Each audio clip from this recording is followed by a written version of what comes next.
Hello everyone, a very good morning to all my lovely CMA final students. I hope I am visible and audible to you guys.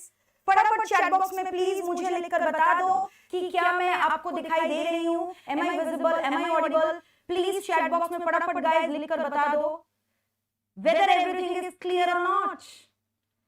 A very good morning to everyone. A very good morning. Good morning guys. Good morning. So today is the exclusive marathon for CMA final students for paper number 20 SPM and BVM. SPM and BVM. Yes, full coverage over 100 marks का strategic performance management and business valuation model. Full coverage. Sound नहीं आ रहा है. Okay, sound is not clear. Just let me check. Let me check once.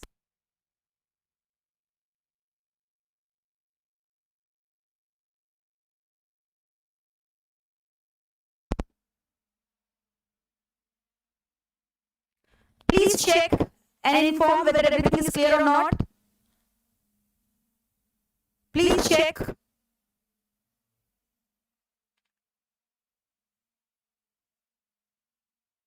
Everything is clear now. Everything is clear. अभी देखो sound okay eco हो रहा है sound का. वेट करो. Just give me a moment. 2 minute मुझे दो. मैं सब कुछ ठीक कर रही हूँ.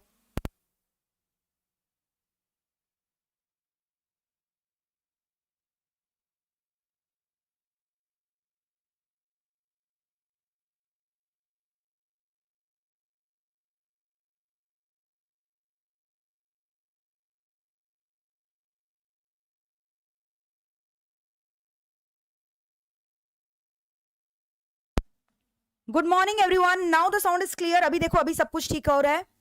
Everything is clear.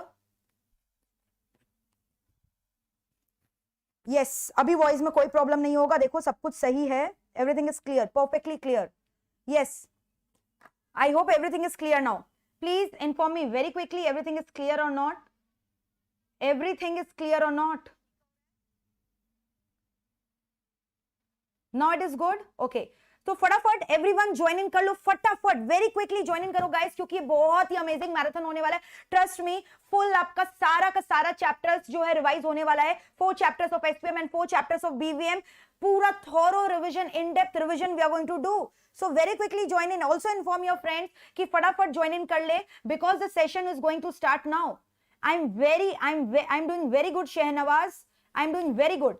So please अगर अभी तक आपने ज्वाइन नहीं किया है, अपने फ्रेंड्स को भी इन्फॉर्म करो कि ज्वाइन कर ले, क्योंकि ये marathon is gonna be a game changer for you guys. पूरा आई एम गारंटिंग यू, अगर आप ये मेरा मैराथन एंड तक देखोगे, आपका 70 प्लस आना ही आना एग्जाम में. एग्जामिनेशन तो छोड़ो, 70 प्लस हमें टारगेट करना है. और जो बच्चों ने ऑलरेडी क्लासेस कर रखा है, 90 प्लस तो श्योर ही है सब्जेक्ट में. This subject is very scoring and this marathon is also going to secure greater marks for you guys. ठीक है, so very quickly join in करो सब कोई. Very quickly join in करो, बहुत मजा आने वाला है. And please inform your friends also that the marathon has started. Don't worry for the notes. Once the marathon gets over, I am going to give you all the notes. ठीक है, मैं इस particular वीडियो के description box में notes डाल दूंगी. आपको notes का चिंता नहीं करना है. तो फटाफट जो है ज्वाइन इन करो गाइज वेरी क्विकली. ठीक है, एंड अभी प्लीज मुझे चैट बॉक्स में कमेंट करके बताना कि सब कुछ सही है कि नहीं. And you know the energy level should be very high. Your जोश should be very high throughout my lecture. हम लोग फुल जोश के संग, फुल एनर्जी के संग ये दोनों पोर्शन पढ़ने वाले. एसपीएम मैं पहले कवर करूंगी and later on I am going to start with BV portion. And मैं प्रैक्टिकल सम्स भी आपको सॉल्व करवा दूंगी, ताकि बीवीएम के जो चैप्टर्स के कॉन्सेप्ट है, प्रैक्टिकल कॉन्सेप्ट, वो भी क्लियर हो जाएंगे. वो भी क्लियर हो जाएंगे. यस, आप बिल्कुल पास हो जाओगे हुसैन, बिल्कुल पास हो जाओगे. Trust me. आपको करना क्या है, सिर्फ लेक्चर को पूरा एंड तक देखना है. ठीक है, एंड नोट्स कृष्णा, मैं नोट्स आपको प्रोवाइड कर दूंगी. Don't worry for the notes. ठीक है, marathon notes will be given to you. And फटाफट अपना प्रेजेंस दिखाने के लिए लाइक बटन हिट कर दो भाई, मोटिवेशन देता है मुझे. Please come on guys, hit the like button very quickly. Hit the like button and the जोश should be very high. Like button hit करके बता दो कि आपका जोश बहुत हाई है. योर जोश इज वेरी हाई. योर जोश इज वेरी हाई. रोहित, ये मत पूछो, प्लीज डोंट आस्क मी कि what will be the duration of this particular marathon. Today's full duration allocated towards Divya ma'am's lecture. ठीक है, आज का पूरा दिन जो है आप मेरे नाम कर दो. All right, Just devote your full duration of your hours and each and every minute invested in this lecture will be worthwhile. ठीक है? Let me complete the lecture and then give me your feedback surely in the comment section. So hey guys, very quickly hit the like button if you have not hit it, because that will create a positive environment around us. ठीक है? Yes, I am going to start the lecture right now. अभी तक like button hit नहीं किया तो like button hit कर दो फटाफट, so that we can start off with the lecture. Okay. So inform your friends to come very quickly, join in करेंगे, फटाफट आ जाओ, and whatever the scenario is, अब जैसे भी है, हमें पता है अभी सिनेरियो क्या चल रहा है, तो इंस्टीट्यूट जो भी कर रहा है हमें उसे फर्क नहीं पड़ना चाहिए. We have to give our best shot. So keeping all the things aside regarding the confusion of the paper pattern, regarding the confusion of the admit card, regarding the confusion of the exams pattern, keeping all the things aside, keeping all the negative things aside, just stay positive, focus on the lecture and give your best shot with me. ठीक है? Energy level should be very very high. Energy level should be very very high. Okay Arafa, don't worry. When I have promised you, I mean it, and I will give you the notes of the marathon. So please don't think anything otherwise कि notes मिलेगा नहीं मिलेगा. Don't be in that dilemma. Okay? चलो. Shall I start the lecture? Please comment करके बताओ. Shall I start the lecture or not? Hey guys, please फटाफट chat box में लिख कर बताओ. Are you guys ready to rock and roll? Are you guys ready to rock and roll? फटाफट chat box में लिखकर बताओ. Energy level should be very high. क्या आप रेडी हो रॉक एंड रोल करने के लिए मेरे साथ? फटाफट चैट बॉक्स में लिखकर बताओ. Are you guys ready or not? Are you guys ready or not? Very quickly please inform me. क्या आप रेडी हो कि नहीं हो? फटाफट बता दो भाई. Shall I start the lecture now? Shall I start the lecture right now? क्या मैं लेक्चर को चालू कर सकती हूँ भाई? फटाफट बता दो. क्या मैं लेक्चर को चालू कर सकती हूँ? बताओ फटाफट. चलो चलो चलो. Now the wait is over and the most awaited marathon of the history is here, because मुझे नहीं लगता कि कोई किसी भी फैकल्टी ने सीएमए फाइनल का पेपर 20 को इतना इंपॉर्टेंस दिया और इसके ऊपर कोई मैराथन वीडियो आज तक डाला है. So this is gonna be an exclusive video and a game changer for you guys. Even if you are watching this marathon video for the first time, I am very much confident कि आप exams में आराम से एग्जामिशन secure कर सकते हो. चलो आ जाओ. Late us start. ठीक है? And you have to be highly energetic. जो भी doubts होगा chat box में आप पूछते रहना. No worries. Okay. So we are starting off with the first chapter, performance management. So we are starting off with the first chapter which talks about performance management. So you know the first chapter is talking about what is performance management, what is performance appraisal. People do get confused. They think appraisal and management are same thing, but they are totally different.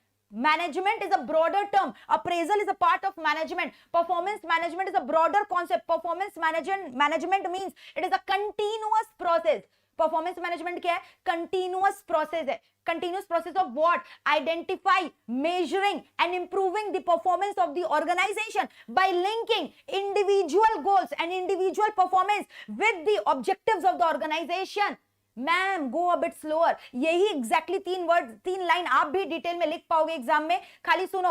Late us break this point. मैंने क्या बोला? Performance को manage करना है through out जब तक आपका organisation survive कर रहा है. So obviously it is not a one time affair, it's a continuous affair. It is a continuous affair. Secondly most important, what are we doing here? We are identifying कि कैसा performance है company के employees का, then we are measuring it. ठीक है? And why are we doing that? So that the performance can be improved. So that the performance can be improved and it can be developed. And how it can be developed? When we create a culture in our organization कि individual का performance, whatever the individual is doing, that should be done to achieve the overall organizational objective. है ना? So we are here not to pursue individual objective but to pursue the goal of the organization. So whatever you are doing, whatever quality performance you are giving, those performance should be directed to achieve the goals of the organization. So performance management is a continuous affair. क्या चीज का continuous affair? Identify करना है, measure करना है और develop करना है. कंपनी का performance को कैसे develop करें?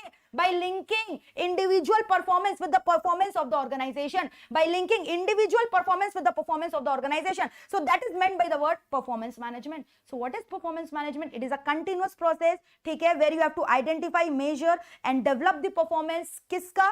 By linking goals and mission of individual with the objective of the organization. तो ये हो गया definition. Very easy. This is the definition. So what is performance management? ध्यान से देखना. It is a continuous process of identifying, measuring and developing the performance by linking individual performance with the organizational overall mission and objective. याद हुआ कि नहीं? तो मैंने बोला आइडेंटिफाई करो, मेजर करो, डेवलप करो, कंटिन्यूअस प्रोसेस है। क्या लिंक करना है? इंडिविजुअल एम्प्लॉय का परफॉर्मेंस को ऑर्गेनाइजेशन का परफॉर्मेंस के संग।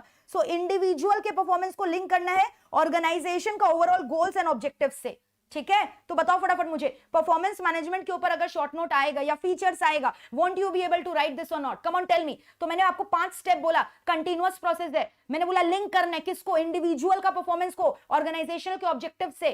क्या करते हैं यहाँ पे? आइडेंटिफाई करते हैं, मेजर करते हैं और कंपनी का परफॉर्मेंस को, ऑर्गेनाइजेशन का परफॉर्मेंस को डेवलप करते हैं। So this is all about performance management. Now what is performance appraisal? My God, appraisal is something different. Now I'm going to give you one example which will make the things clear. मैंने main classes में भी 2 case study discuss किया था that will highlight you the difference between management and appraisal. Now listen to that example. These 2 case studies are relevant. ध्यान से सुनना, ठीक है? Since I have been associated with KPMG, so I know the work culture of that place. ठीक है, I had been, मतलब अभी नहीं हूँ वहाँ पे, but पहले मैंने 1-2 में लगभग, मतलब ज्यादा नहीं, I was always into this teaching industry, but हाँ, I had an experience of working in KPMG. So what was the work culture there? ध्यान से सुनना. You know what happened on every Saturday? We were supposed, all the employees, मतलब कि all the executives, ठीक है, suppose we had an IDT team, तो IDT team के जितने भी exec level के बंदे हैं, they were supposed to conduct a seminar on every Saturday that will improve your performance, ठीक है? So any particular case study was being given to any of the member of the IDT team, and that person was supposed to prepare a presentation on that topic, and he was supposed to speak on that topic in that particular seminar. And in that seminar, suppose this was a round table conference room where suppose ये जो X है manager है and this particular A person is taking the seminar and he is giving maybe he is taking explaining the facts and cases of the case study. Maybe उसको एक case study मिला था, suppose A is at exec level, ठीक है, A, C, B, X, all the people are sitting together. X is the manager of the company, B is the senior executive, C and A are exec level, ठीक है? So all of them are sitting together in a round table conference room and are discussing on the pros and cons कि whether GST is applicable on works contract service or not. So GST on works contract service was one of the case study given to one of the executive, Mr. A, and that Mr. A was supposed to deliver a presentation on this particular topic, on this particular case study. So can you see in this round table conference room, all of the members are sitting together. So can I say all of them are sitting together? A is delivering the lecture, whatever pros and cons are coming, B, C, X are replying back on that, they are giving their feedback, they are raising their question. So this is a joint process which is going on, ठीक है? They are trying to improve their knowledge on this particular matter, on this particular topic. In this way, exchange of information is taking place, both way communication is taking place. So this is regularly done every Saturday. Why? So that the performance of each and every employee working in GST team under indirect team could be improved, है ना? उनका performance को improve करने के लिए ये GST का seminar was getting conducted every Saturday in a weekly manner, and different executive people or senior executive people or manager or senior manager were taking the seminar one by one, ठीक है? Turn by turn they had to deliver the lecture. तो यहाँ पे हो क्या रहा है?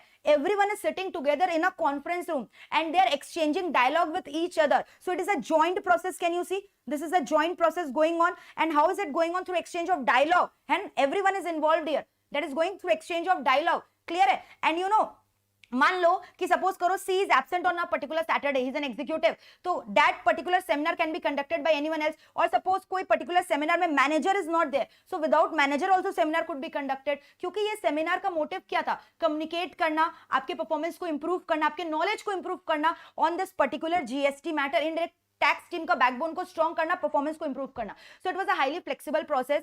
Time could be change, date could be change, place could be change, joint process है ना, everyone is participating together. So that was basically done for performance improvement. It has got no relation with salary hike और rating और anything else. On the other side, there is one more case study which is standing. यहाँ पे क्या होता था ना, this was conducted at the end of every year. Every yearly this used to happen, performance appraisal. मतलब I used to see कि manager जो था वो round table conference room में बैठा रहता था, X was the manager, and he used to call all the executive level people, the assistant manager level people one by one inside the round table conference room. तो एक एक करके उनको बुलाता था.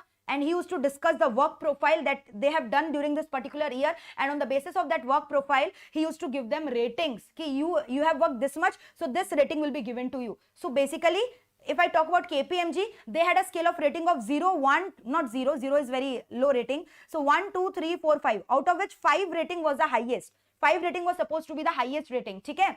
So generally this 5 rating was given to a senior person. तो obviously अगर यहाँ पे B and C 3 executive है, या फिर A और C 2 executive और B कौन था assistant manager, तो highest rating आप समझ रहे हो किसको मिलेगा? B को. तो एक एक करके first A has entered the conference room with the manager, he is talking to him. But यहाँ पे क्या हो रहा है? Can you see? X is a manager level personnel and A is an exec level personnel. तो यहाँ पे क्या हो रहा है? Assessment कैसे हो रहा है? Top bottom assessment हो रहा है. Is it a joint process? All are sitting together in the conference room? No, one by one they are being called inside the conference room where one senior person is sitting and उसके below वाला level का बंदा बैठ रहा है and he is giving ratings to them. है ना? And this rating has a direct impact on your salary hike, on your promotion. अगर आपको अच्छा rating मिलेगा, so definitely you are going to get promoted in the level of hierarchy in the organization. यानी अगर assistant manager को full rating मिल रहा है 515, यानी उसका प्रमोशन होने वाला है, और प्रमोशन मतलब सैलरी हाइक भी होने वाला है. तो यहाँ पे एक एक करके सबसे पहले A was being called inside the room and A was a new joinee at an exec level. So obviously A को ज्यादा रेटिंग नहीं मिलेगा क्योंकि उसका वर्क प्रोफाइल भी उतना ज्यादा नहीं होगा. So might be he has been given 2 rating, ठीक है, and he has been also motivated by Mr. X to work hard in the coming years so that he can get good rating in future, ठीक है. So he has been made understood well कि although you have worked very well, but we are giving you low rating because still many opportunities are there in future and you can grab those high rating when you work more hard. So he has been properly counseled by Mr. X and a true and honest opinion has been given about his performance in the work by Mr. X. So this is an appraisal going on where rating is being given and these ratings are directly linked with your salary hike and one by one employees are being called inside the round table conference room. है ना? अब एक चीज बताओ, on a particular day and is it taking every Saturday? No, it is taking yearly basis में, एक साल में एक बार, या फिर सेमी एनुअली बेसिस, या ज्यादा साल में 2 बार, है ना? तो या तो हाफ ईयरली बेसिस में हो रहा है या एनुअली बेसिस में हो रहा है, एक बार या 2 बार हो रहा है. समझ में आ रहा है? It's not a regular process going on. So on that occasion, if Mr. X is absent, manager is absent, then who will give the rating? Then the rating procedure, this performance appraisal has to be postponed unless manager comes back to the office place. Right? So it is a monolithic process. It's not flexible. It cannot be changed. It is a monolithic process. And who takes the responsibility of arranging for all the reports, rating? Who informs Mr. X, the manager, about the work profile of all these employee levels? HR. HR has got direct role in performance appraisal. But all these seminars, who can conduct this? Even the line managers can conduct this. So performance manager is a broader concept. It is going all year around and it's a joint process. It's a flexible process. All the employees are participating together. There's no top-bottom approach. But in case of appraisal, there is a top-bottom approach. Manager is appraising the performance of an employee level, exec level, yeah, assistant manager level. And it is directly linked with ratings. It is directly linked with your promotion, with your salary hike. It's a monolithic process. है ना? So this is the basic difference. And what do you think? Rating is just given ऐसे ही. Rating क्या भाई luck दे देता है X को जो दिमाग में आया. He is forecasting on the rating. No. He has done a research कि who has done how much work and in that manner the rating has been allocated to him. So it is a complex paperwork. Here complicated paperwork is involved. At the year end, your class teacher gives you results ना, reports आता है. It's a complex paperwork. Then your report is getting prepared in your school days, in your college days. Similarly, this is also complex paperwork where ratings are being given to the employees. Ratings can be called as report cards to the employee with the rankings. Got the point? Okay? So this is the difference. So if this case study is understood, it is very easy to understand the difference. Now look at the difference. Look at the chart. What is the difference talking about? See, अब इसके ऊपर difference आता है. You know, it comes in long question for 5 to 6 marks. This is so easy. So what did I say? Management क्या है? It's a joint process through exchange of dialogue. Appraisal is a top-down assessment. Rating was given. ठीक है? फिर उसके बाद management is a flexible process. Performance appraisal is a monolithic, managed by line manager, HR department. Complex paperwork appraisal में होता है. Performance management में नहीं होता है. It is linked with payment hike. Appraisal is linked with rating. Management is not linked with payment hike, not linked with rating. Management is a continuous process, but it is an annual meeting या तो semi-annual. साल में एक बार या 2 बार. Appraisal meeting is taking place. So come on, tell me, is the difference between the two topics crystal clear to you guys? Yes, ma'am, crystal clear. ठीक है? चलो, फिर अब हम लोग next topic discuss करने वाले हैं कि ये जो performance management cycle it comprises of 4 components. Plan, performance को plan करो, performance को execute करो, फिर उसके बाद उसको monitoring करो, control करो, and then review how you have performed. So now we are going to discuss what are the components of performance management. This is a performance management cycle. Next topic, components क्या है? Performance management करोगे कैसे? सबसे पहला step, you have to plan कि what performance you are expecting from your employees. ठीक है, यानी जो टॉप लेवल मैनेजर्स है, they set the KPIs, key performance indicator in each and every area. They set the balance score card कि what are they expecting from their employees to perform. Now can you give me some example of KPIs in the chat box? Key performing indicator. Suppose karo the sales team has estimated ki sales in this particular year should be 5,000 units. So that is the KPI they have set ki this should be the expected sale. So they are planning about the performance by setting KPIs, indicators that will measure their performance. ठीक है, for example, they have also estimated कि production of any item, maybe you are producing say iron ore, so production of iron ore, ठीक है, उसका cost per ton should be 2,000 per ton. So you are setting KPIs, different type of KPIs. All right. So यहाँ पे क्या हो रहा है? First stage is planning, where you are setting different KPIs. All right. जैसे KPIs can be total output कितना होगा एक साल में, कॉस्ट पर टन कितना होगा, आउटपुट पर मैन शिफ्ट कितना होगा. ये 3 ग्रेड्स ऑफ आयरन है which your company is producing. ठीक है, next, once the planning has been done, now it is time for performance appraisal. Appraisal, you understand, just now we have discussed in detail. So can you see, appraisal is a part of management. Management is a broader concept. Appraisal is a part of it, which is done twice or once in a year. I said you already. So you know, now the time has come. Employees will be called. First, they will be asked to fill the self-appraisal form on their own. उन लोग अपने forms भरेंगे, अपना performance खुद बताएंगे. What were the targets and how many targets they have achieved. And then the appraiser, यानी the reporting officer, will check कि on the basis of their self-appraisal form ki actually they have performed those things or not. So it's again a joint process taking place between appraiser and the appraisee, which means between the reporting officer and the employee together, that they are deciding ki what targets they have achieved, whether they have achieved this or not, whatever they have planned. So that is called performance appraisal. Joint process done by appraiser and the appraisee, right? So that is known as performance appraisal. Self-appraisal form, self-ratings are being given. So next step, remember, once the appraisal is being done, didn't I say you, जो manager था X, अगर rating खराब दे रहा है, so he will guide you. If you are an executive level बंदा and you have been given 2 rating, which is a bad rating, so the manager is going to motivate you. So that is called counseling. Feedback will be given to you, है ना? And in an open and transparent manner, the manager, which means the appraiser, your reporting officer, your senior officer who is appraising you, will counsel you, will guide you, will give you an open and transparent feedback about where what functions you have achieved, what KPIs you have achieved, and still what KPIs are yet to be achieved, है ना? And you will be talked about the training programs, told about the training programs. So that is feedback.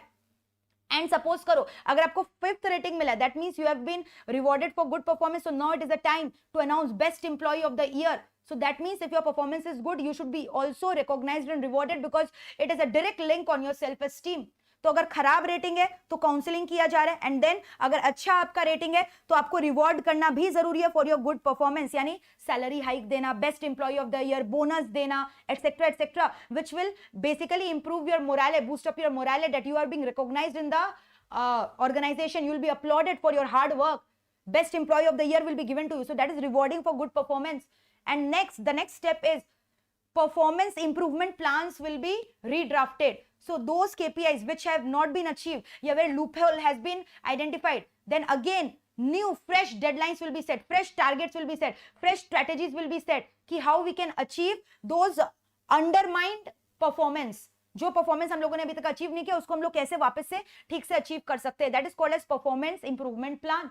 So new fresh deadlines will be set up. ठीक है. And the last one, potential appraisal. Now I have discussed potential appraisal are of 2 types, lateral and vertical. Now suppose करो there is an employee who is performing tremendously, very good, excellent. GST team का बंदा, मेरी एक friend थी GST team की.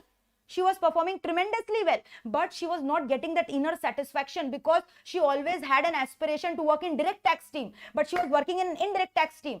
So she will be asked by the manager, what reward do you want for your hard work? She will answer, ki I just want a transfer to the DT team. From IDT team, I want a transfer to the DT team. This is called lateral appraisal.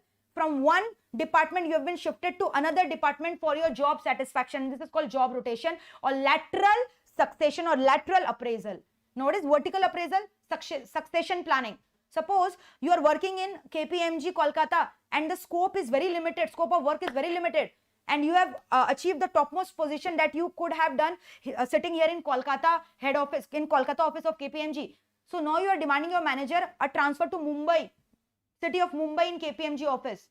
because their scope of work is greater, their scope of improvement, scope, chances of growth are very high. So you want your succession, you are thinking about your future कि I can also be a partner.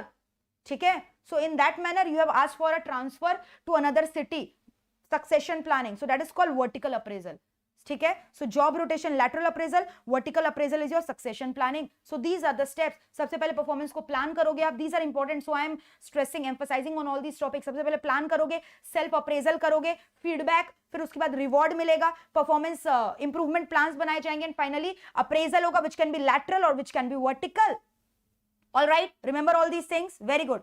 Yes, Gaurav, as clear as Himalayan water. Very good. चलो, फिर now this is a very important question. ये मतलब कितनी बार fill in the blanks में आया होगा अनगिनत time. Performance is a product of dash, dash and dash. और in MCQ तीन चीजें याद रखना. Performance is a product of efficiency, productivity and utilization. Performance क्या चीज का product है? There are three keywords you need to remember. Efficiency is there, utilization and productivity. All the three words are important. ठीक है? Now we are going to discuss what is productivity and what is efficiency. What is productivity and what is efficiency? Now listen to me carefully. Productivity word का मतलब होता है relationship between input and output. ठीक है? So productivity is nothing but output divided by input. ठीक है? In physical units, output by input. That is called as productivity. All right. So productivity का मतलब क्या हो गया? ध्यान से सुनना. प्रोडक्टिविटी का मतलब क्या हो गया? We have covered all this point, details में फर्दर दिया हुआ है. So next we are discussing productivity. Word का मतलब क्या होता है? Productivity is equal to input output relation, which means output divided by input. So output divided by input is called productivity. All right. Now productivity can be improved. When can you say कि productivity has improved? When you are able to produce more output at the same level of input, or you are able to produce same output at the reduced level of input. That means improvement in the productivity. ठीक है? इसका example ध्यान से सुनना. Suppose करो for example 100 kg of input से you are producing 200 kg of output. This is output, this is input. ठीक है? Now how can I say that the productivity has improved? Now using 100 kg of input, you are producing 300 kg of output. Don't you think productivity has improved? Initially your productivity was 2:1. Now it is 3:1. So with the same input, you are producing more output. Or with the reduced input, 80 kg input, you are producing same level of output. So again, your productivity has improved. Either same input, more output, or reduced input, same output. That means your productivity has improved. So this is all about productivity. Now what is efficiency? Efficiency का two types होता है. This also comes in your short question, fill in the blanks MCQ pattern. We have to focus more upon these objective based questions. Efficiency is equal to technical efficiency plus allocative efficiency. ठीक है? Efficiency is equal to technical efficiency plus allocative efficiency. Two components. Now what is technical efficiency? What is allocative efficiency? Technical efficiency means what? When maximum output can be obtained with a given combination of input, that is called technical efficiency. What is allocative efficiency? Allocative efficiency means optimum combination of input level is called as allocative efficiency. The best example to it is, for understanding this is the best example. ध्यान से सुनना. Suppose करो, I am just making you understand what is technical and what is allocative efficiency. Suppose करो, there are three inputs that you are using to produce ferrochrome. ठीक है? Your company is producing ferrochrome by using three input. Input का name is A, B and C. A input का 1500 unit, B input का 3000, C input का 1000 ton. And ये तीन जो है ना ऑप्टिमम इनपुट कॉम्बिनेशन कैपेसिटी है. तो इसको डाला तो आपने मैक्सिमम आउटपुट निकाला 16,000 ton. So this means technically and allocatively both they are efficient.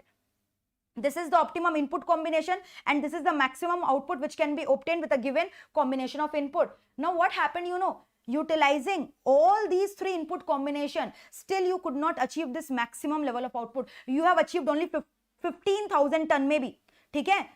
You have achieved only maybe 15,000 ton. ठीक है? Rather than 16,000 ton, maybe you have produced only 15,000 ton. Now my question is, did you produce the maximum level of output using this input combination? No, you could not. So this means you are technically inefficient. Even after applying the best level of input, optimum combination of input, still the maximum level of output could not be achieved. That means you are technically inefficient. पक्का machinery में कुछ problem रहा होगा, कुछ technological defect रहा होगा. That is why you could not produce the maximum output. This is known as technical inefficiency. Got the point? Now you know what is happening. Suppose there is a shortage. ठीक है? Suppose there is a shortage. क्या चीज का shortage हो गया? Maybe there is a shortage of raw material B. ठीक है? And because of that you have to substitute with other grade of raw material. So instead of B, यहाँ पे आप इसका substitute D लगा रहे हो. और D लगाने के लिए, क्योंकि D जो substitute है उतना अच्छा नहीं है, तो D का substitute में भी आपको 4,000 टन लगाना पड़ रहा है. ठीक है. So instead of this you are applying what, say suppose करो instead of B now you are applying D here and D का 4000 ton you are taking. So B is not there in the picture now because D का shortage हो गया, तो B का substitute is D and you are taking 4000 ton. So now what is happening, this optimum input combination capacity has been disturbed. तो ये allocative efficiency तो है नहीं क्योंकि ऑप्टिमम इनपुट कॉम्बिनेशन कैपेसिटी जो है वो खराब हो गया, but now you are able to produce 16000 ton maximum output. So although the firm is technically efficient because maximum output has been achieved, but it is allocatively inefficient because the optimum input combination capacity has been disturbed. So this is called as allocative inefficiency. All right, now suppose what is happening, A 1500 unit, but B is not available, D 4000, C 1000, and still इसके बाद instead of 16,000, 15,000 tons is being produced. Yani both inefficiency, technical as well as allocative, because optimum input combination capacity is also disturbed and maximum level of output also cannot be obtained. So this means ki this case study is showing ki they are both technically as well as allocatively inefficient. All right. Clear hai? Now next topic, how can you measure this productivity and efficiency? There are two points on that: partial factor productivity, total factor productivity. So when you are measuring the change in output because of change in only one input, that is called partial factor, because you have taken only the impact of one input on output. Okay, that means all the factors has not been taken into consideration, only one input you have taken, so that is called partial factor. But when all the inputs are being taken into consideration and their change, and because of their change, what is the reaction on the output level, that is called total factor productivity. So change in output due to change in more than one input, but change in output due to change in only one input is called partial factor productivity. So partial factor can be measured like output per man shift, output per normal hour, ठीक है, output per machine hour. All these are partial factor because only one factor is being considered. But total factor productivity, return on investment, जो change हो रहा है, that is talking about change in all input as a result of which how your output level has changed. So that is talking about total factor productivity. Okay, so partial factor productivity, total factor productivity. All right, the things are clear. Next topic is, what do you mean by the word financial performance analysis? Why do we need to do this? Financial performance analysis means you are identifying the financial strength and weakness of your company. ठीक है, what is your current financial position? What will be your financial performance? What are the threats and opportunities in your market? ठीक है, फिर उसके अलावा why are you doing that? Financial performance analysis for your own knowing your own working capital position, liquidity position, your capital structure decision, your dividend decision, your activity ratio, सब चीज जानने के लिए आप performance analysis करते हो ताकि आप forecasting कर सको, long term, short term financial position पता चल सके, कंपनी का growth पता चल सके, कंपनी का weakness पता चल सके, strength पता चल सके. But how do you do that? By establishing the relationship between the items of the balance sheet and the items of the PL. अलग अलग रेशियोज निकालते हो ना, liquidity ratio, working capital ratio, financial ratio निकालते हो, net profit ratio, gross profit ratio, activity ratio. So by identifying all this ratio will get a picture कि how are we performing. ठीक है, so there different things which you can do. So what are the areas of financial performance analysis where you are supposed to do the analysis? Working capital. Why do you do this working capital analysis? So that you get to know about the liquidity position of your company. Working capital का formula current asset minus current liability, and the ratio is current asset by current liability. Higher the ratio, more is the better. Working capital analysis is done. Next हो गया मेरा basically debt equity ratio. Debt equity ratio is talking about financial position, है ना, कितना portion of the capital structure में debt है, कितना portion of the capital structure is financed by equity. So basically they are giving you about capital structure analysis. ठीक है, where you can identify कि what proportion of your capital is debt and what proportion of your capital is equity, which is called as financial structure analysis. So debt equity ratio का formula is debt by equity. तो जितना कम है उतना अच्छा है, because that means equity, your asset is being financed by equity more than debt. That is good ना, कि आपका खुद का capital ज्यादा है rather than the tension of those borrowed loans. ठीक है, नेक्स्ट मेरा क्या है, नेक्स्ट एक्टिविटी एनालिसिस. ठीक है, एक्टिविटी एनालिसिस मतलब अलग अलग एक्टिविटीज होते हैं, you know, operating activities, investment, financing, legal activities. So this is called activity analysis. And the last one is profitability analysis. The last one is what? Profitability analysis. We find out different ratio, like P ratio क्या है company का, EPS कितना है, return on equity कितना है. Alright, so return on equity का formula क्या हो गया बताओ? रिटर्न, ठीक है, प्रॉफिट अवेलेबल है ना for the equity share holders divided by what? Equity net worth. Alright, that is called return on equity. All right, and P ratio is market price per share by earning per share.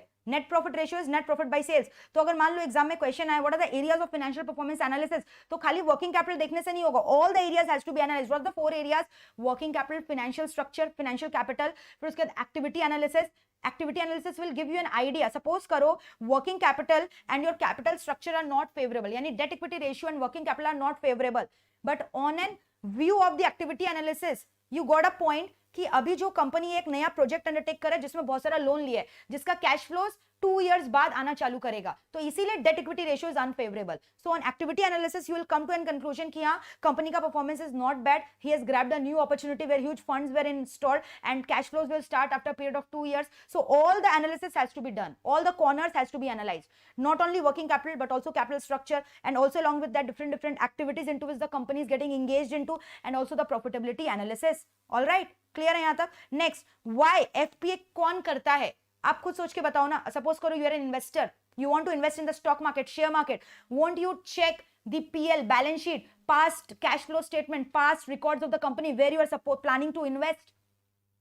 So who are you? You are an investor, prospective investor. तो आप देखोगे ना कि company का performance कैसा है, balance sheet कैसा है, डिविडेंड डिस्ट्रीब्यूट करता है कि नहीं करता, उसका ट्रैक रिकॉर्ड कैसा है। So that is meant by the word investor. अब सपोज करो you are purchasing a bond of the company, you are bond holder, तो bond holder will also check into that. Suppose करो there is a creditor, so creditor will also check कि company का financial performance कैसा है, उसको credit sale करना चाहिए कि नहीं। Supplier of raw materials will check ना कि how your performance is there, what is your financial crunch, whether we should give you the raw material on credit or not. So creditor will analyse that, even the management does it for its own satisfaction। So creditor is doing that, bond holder is doing that, investor, management. So these are the people who are checking about the financial performance of the company। even the analyst, equity analyst, जो लोग stock market and all में deal करते हैं, researcher, analyst, they also does FPA. FPA means financial performance analysis. Now next topic is very important, what are the types of financial analysis? This is very important. So the types can be divided into 2 parts on the basis of material used and modus operandi. How are you carrying the work? That is called modus operandi. So material used, how are you doing the financial performance analysis? Come on, tell me. As an investor, please chat box में लिखकर बताओ। As an investor, आप सोचे कि रिलायंस का share खरीदते हैं, तो आपने रिलायंस का क्या जाकर चेक किया? What did you check for Reliance Industries Limited? I want the answer in the chat box. What did you check? Come on, tell me, guys. What did you check? As an investor, as a prospective investor in Reliance Industries Limited, अगर आपको उसका share खरीदना है, it's a blue chip company, आपने रिलायंस का क्या check किया? Chat box में लिखकर बताओ। What did you check? आपको क्या चीज का एक्सेस है? आपको क्या चीज का एक्सेस है? बताओ, आपको क्या चीज का एक्सेस है? आपने रिलायंस का क्या चेक किया? क्या आप रिलायंस का कंपनी का इंटरनल डेटा वेयरहाउस में घुस गए, उसका इंटरनल रिकॉर्ड्स को एक्सेस कर लिया? नहीं, हम लोगों ने रिलायंस का पब्लिश्ड एनुअल रिपोर्ट्स को चेक किया, पीएल को, बैलेंस शीट को, जो कि रिलायंस अपने वेबसाइट पे पब्लिश करता है, राइट? एनुअल रिपोर्ट्स का चेकिंग किया। So you are the external people, you are not the internal employee or internal management team of the Reliance. You are an external banda, you are a prospective investor. So how you can analyze the financial performance of the Reliance? Money control में जाकर देखकर, उसका balance sheet, उसका PL या उसका website में जाकर, ठीक है? So that is called, yes, annual financial statement. Very good Krishna, yes Kaushiki, absolutely correct. So that is called what? External analysis on the basis of material use. Now what is the internal analysis? That is being done by management. या फिर कोई court ने कुछ order किया है, एक authority को appoint किया है कि मान लो एक कंपनी लिक्विडेट हो रहा है, आप इसका इंटरनल रिकॉर्ड्स को एक्सेस कर सकते हो उसका परफॉर्मेंस देखने के लिए, या मैनेजमेंट खुद कर रहा है, तो वो any internal records of the company can be checked, ठीक है? So external, internal. एक्सटर्नल में कौन आ गया? बाहर वाले। Outsider means investor, creditor, government. Access किया होगा बैलेंस शीट और PL, annual financial statement, annual report. But internal में even the books of accounts of the company, everything can be checked, and that can be done only by employees या director of the company या executive या officers appointed by the court or government, ठीक है? So this is on the based of material use. Next is modus operandi, vertical analysis, horizontal analysis. Vertical and horizontal, what is horizontal? Suppose करो Reliance industries limited का ही financial year currently 21-22, ठीक है? आप इसका comparison कर रहे हो विद द इयर्स 19-20, 20-21, 18-19, ठीक है? अलग अलग ईयर से आप कंपैरिजन कर रहे हो। So when you are comparing the performance of the same company of a particular financial year with different financial year, that is called horizontal analysis. But what is vertical analysis? When you are comparing Reliance का performance, maybe, ठीक है, Reliance का Jio division का performance you are comparing with Airtel का, यानी same industry में दूसरे company के संग परफॉर्मेंस को कंपेयर करो, that is called as vertical analysis. Financial performance को कंपेयर करो, that is called vertical. So vertical analysis का best example is peer comparison that we check in money control. So go for money control, click करो money control में, there you can see vertical analysis and horizontal analysis, ठीक है, peer comparison, ठीक है, this is what vertical analysis. So vertical analysis क्या हो गया, peer comparison money control में जो होता है, but अलग अलग financial year of current year is being compared, horizontal analysis. So these are the two types of financial performance analysis, very important on the basis of material used and the basis of modus operandi. Are we through with this? Clear है यहाँ तक? Next, accounting techniques, ठीक है, तो ये जो financial performance analysis हम लोग करते हैं, ये करते कैसे, अलग अलग अकाउंटिंग टेक्निक्स के जरिए, you know there many techniques, fund flow statement, cash flow statement, ratio analysis, common size financial statement, but in our syllabus we have to learn about two things, ठीक है, there many techniques, alright, all the techniques I have given you, there different techniques, ठीक है, but हमें दो techniques करना है, which is talking about ratio analysis and common size financial statement. अब ratio analysis में you know there different types of ratio, just now we have discussed liquidity ratio is there, current ratio, quick ratio, profitability ratio, GP ratio, NP ratio, सब निकालते हैं ना.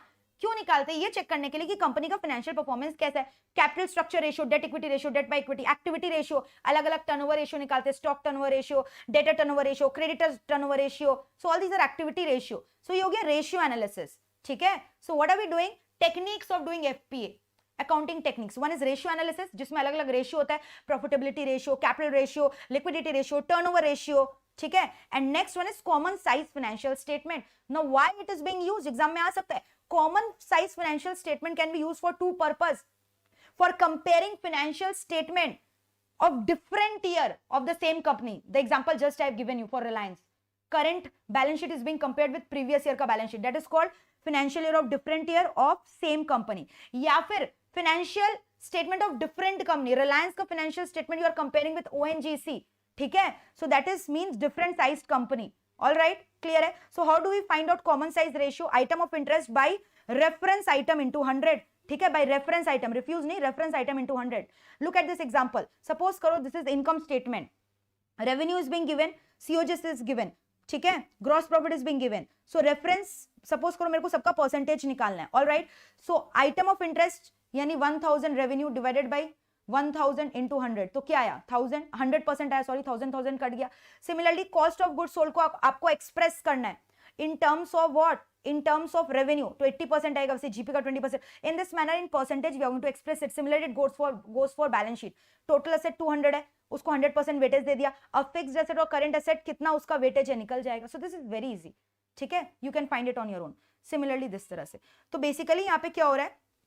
Cross sectional analysis.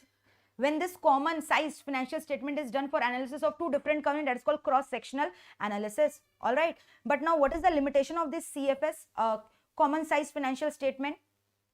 Suppose करो एक छोटा सा company है, ठीक है, a very small company, you are comparing that small company with a very big company, and that particular company is maybe following, suppose करो 15 years का accounting year, but your company is following 15 months का, and your company is following 12 months का calendar period. So in that case calendar periods are different, you cannot compare these two companies ना, trend is different, फिर उसके accounting policies are different, then how can you compare? You cannot compare. Okay, next very important topic that we are going to start is supply chain management. So next topic that we are going to start right now is supply chain management. Very carefully सुनना ध्यान से. इसके लिए मैंने आपको एक case study बताया था. What was that case study? Anyone can tell me what was that case study? Remember the example of Bhushan Power Steel Limited Company. So listen to me very carefully, ठीक है. Bhushan Power Steel Limited Company, Orissa में इसका factory है. Where is the factory? The factory is in Odisha, ठीक है. But the BPSL का technical division जहां से सेल करता है is in eastern region in West Bengal. All right. So manufacturing of the steel, ठीक है, manufacturing of the steel is being done in the main head office which is in Odisha. Bhushan Power Steel Limited is a company who is manufacturing steel, ठीक है. उसमें से अलग अलग फिर चीज बनाता है, लाइक स्टील का शीट्स बनाता है, कॉइल्स बनाता है, कोरुगेटेड स्टील बनाता है, गैल्वनाइज स्टील बनाता है. ये सब अलग अलग कैटेगरीज है. स्क्रैप बनाता है. सो सब अलग अलग टाइप का स्टील का प्रोडक्ट्स है वो जो बनाता है. ये मैन्युफैक्चरिंग डिवीजन है. और वेस्ट बंगाल में टेक्निकल डिवीजन रख रखा है बीपीएसएल ने to cater to the eastern needs, ठीक है. बट यहाँ पे manufacturing is not being done. ये जो बड़े बड़े स्टील कॉइल्स होते हैं उसको ट्रक में बैठाकर टेक्निकल डिवीजन में भेज देता है उड़ीसा का department.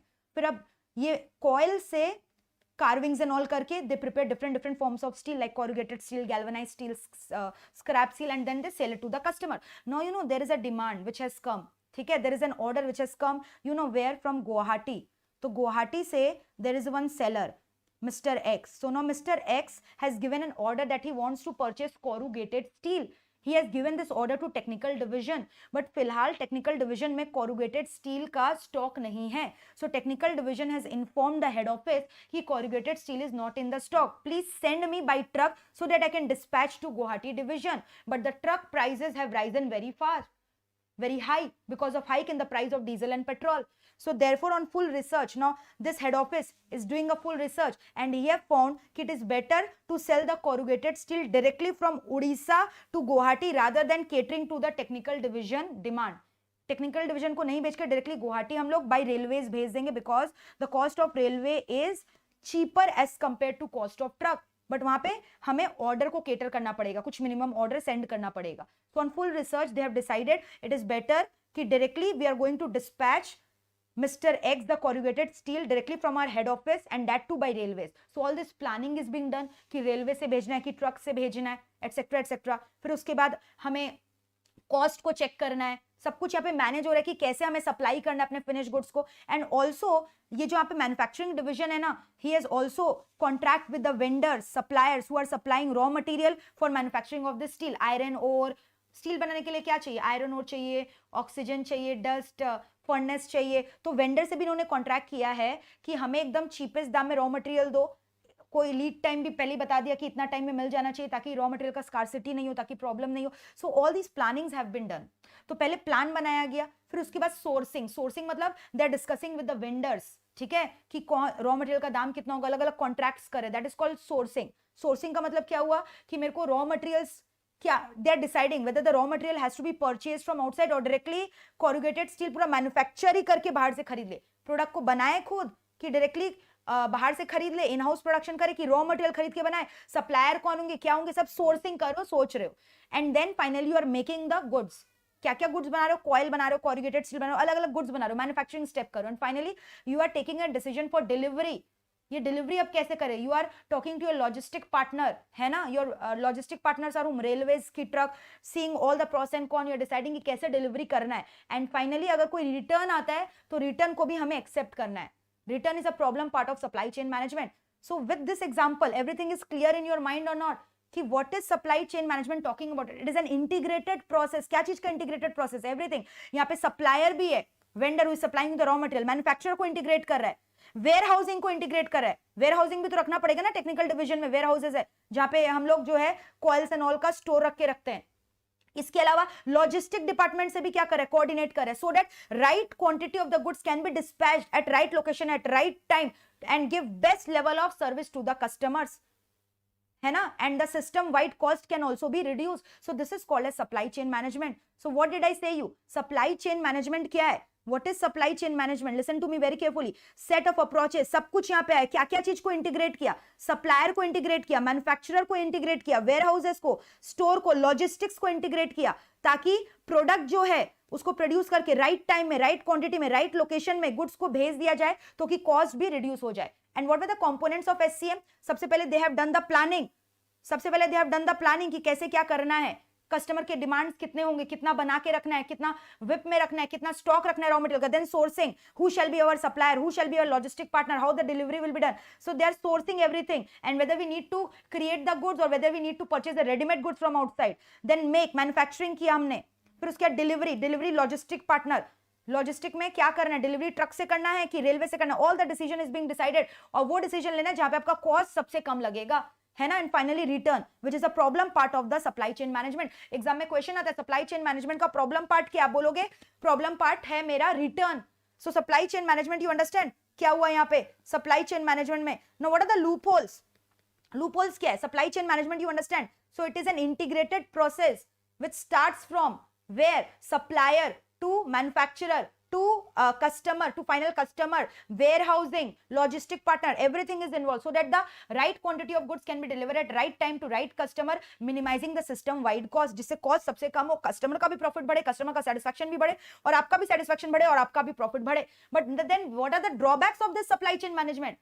Is it simple to match supply with demand? I have said कि warehouse रख के रखो, पहले से stock रख के रखो, but how will you forecast कि customer के demand कितने होंगे? उसके हिसाब से आपको उतना ही supply करना है. It is very much difficult to match supply with demand in this dynamic market which keeps on fluctuating. कितना inventory रख के रखना, कहीं ऐसा तो नहीं हम लोगों ने ज्यादा goods बना के रख दिया और वो goods obsolete हो गए, सड़ गए. समझ में आ रहा है? सो इन्वेंट्री का जो हम लोग स्टॉक रख के रखेंगे, that should also be educate. Forecasting is always not the problem. ठीक है, खाली forecasting does not solve all the problem. All right, तो वही बोल रहे हैं, फोरकास्टिंग जो है हमेशा करेक्ट नहीं हो सकता, even when you applied all the scientific techniques. And demand is not only the source of uncertainty. Customer demand करे, you have predicted the demand very accurately, but suppose करो लॉकडाउन हो गया, ट्रांसपोर्टेशन स्ट्राइक हो गया, now how will you deliver the goods timely? So खाली demand supply problem नहीं है, there are different lot of problems operating in the environment, है ना. Change in the environmental factor like Corona came, transportation strike, labour union went on strike. All right, and different जो नए नए modern trends आए हैं, JIT follow करना, just in time, outsourcing कर देना, खुद नहीं बनाना, lean manufacturing, they are also further increasing the risk significantly. So all are the loop holes in supply chain management to match supply with demand. फिर forecast करना is difficult, demand is always not the problem, there are different problem. फिर आपके book में example भी दिया हुआ institute के mat में कि जैसे जो बोइंग एयरक्राफ्ट कंपनी है, उन्होंने अनाउंस किया कि उसको कितना बिलियन का लॉस हुआ. क्यों? क्योंकि रॉ मटेरियल का शॉर्टेज हो गया था. They did not maintain enough quantity of raw material, therefore their order were delayed and because of this they have lost their customers profit. All right, and these recent modern techniques, JIT, lean manufacturing, outsourcing, they are further creating the drawbacks. Clear है यहाँ तक? So this completes your supply chain management. Are we through with this? Thank you Manoj, thank you Praveen for your appreciation, but your appreciation merely commenting will not do. You have to give,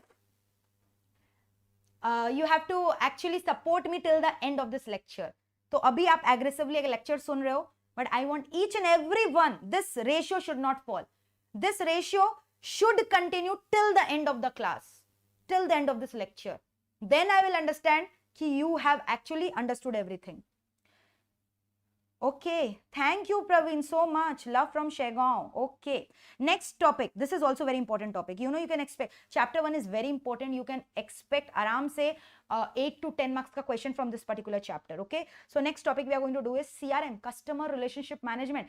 Also I have discussed one case study here, customer relationship management. Remember, chalo again I am talking about that. Airtel, remember Airtel ka division, this is Airtel ka telecommunication division, telecom sector, and this is Airtel ka power generation unit. Airtel ka kaun sa unit? So Airtel is basically dealing into two things. Hypothetical example, telecom sector to hai and one is power generation. Airtel ka do division hai, power generation unit and telecom sector. So you know these are the two divisions of Airtel. But ये दोनों Airtel का ही तो division है, सुनील भारती मित्तल ही तो इसको own कर रहा है. So what is happening? Airtel का जो main back office है, बैक ऑफिस में सारे टेक्निकल काम हो रहे हैं. तो आप बैक ऑफिस में गए तो वहां पे आपने देखा कि एयरटेल का यहाँ पे डेटा वेयरहाउस रखा हुआ है. एयरटेल का डेटा वेयरहाउस यानी बहुत सारे सर्वर कंप्यूटर्स है, बड़े बड़े अटैच्ड है, जिसमें दोनों डिवीजन का जितने भी इंफॉर्मेशन है सब यहाँ पे डेटा वेयरहाउस में स्टोर्ड है. आज तक एयरटेल के जितने भी इंप्लॉइज है, जितने भी कस्टमर है, एयरटेल का जितना भी प्रोडक्ट पोर्टफोलियो है, ये सारे डेटा इस सर्वर कंप्यूटर में स्टोर्ड है. एयरटेल का दोनों डिवीजन का इंफॉर्मेशन डेटा वेयरहाउस में स्टोर्ड है. फिर तीसरी तरफ एडमिनिस्ट्रेटिव टीम है, फिर एक तरफ कौन है बताओ, टेक्निकल टीम है. ठीक है, these are the different divisions of Airtel office who are back office team and handling all these stuffs. ठीक है, फिर उसके बाद सेल्स टीम है. So all are different teams. Okay, फिर उसके बाद एडमिनिस्ट्रेटिव टीम जो डे टू डे अफेयर्स को मैनेज करता है. फिर अलग से एक CSD टीम है, customer support desk team. So all are different team of Airtel offices. Back office का पूरा पार्ट है. One is technical division, there is administrative division, there is customer support desk division, there is sales division, there is marketing division, there is the data warehouse division. Everything is being taken care of properly.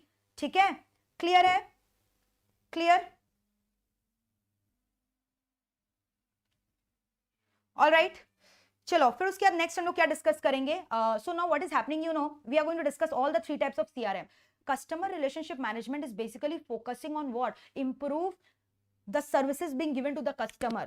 ठीक है, and attract more and more new customers in the market by giving them innovative product and retain your existing customer. So managing better relationship with the customer, giving them the feeling that each customer is being taken care of by the organization, improving relationship with the customer, retaining existing customer, attracting new customer, increase the profitability of the customer, increase your profitability as well as customer ka profitability increase karna by reducing their management cost. All these falls under the category of customer relationship management. Now what is happening? ध्यान से सुनना. If I talk about traditional time when Airtel app was not there, now Airtel app is there, है ना, online app आप लोग download करते हो, कोई भी प्रॉब्लम प्रॉब्लम होता है, rather than calling those call sales representative over phone directly आप लोग ऐप में जाते हो. मान लो you have to make a change in the Airtel का ऐप, एयरटेल का प्लान चेंज करना है, पोस्टपेड प्लान मे बी 699 का आपको चेंज करना है 1299 में. So if you remember those old days, ancient days, we used to have a Airtel क्या बोलते थे उसको, टोल फ्री नंबर. यस, वो एयरटेल के टोल फ्री नंबर में use to call,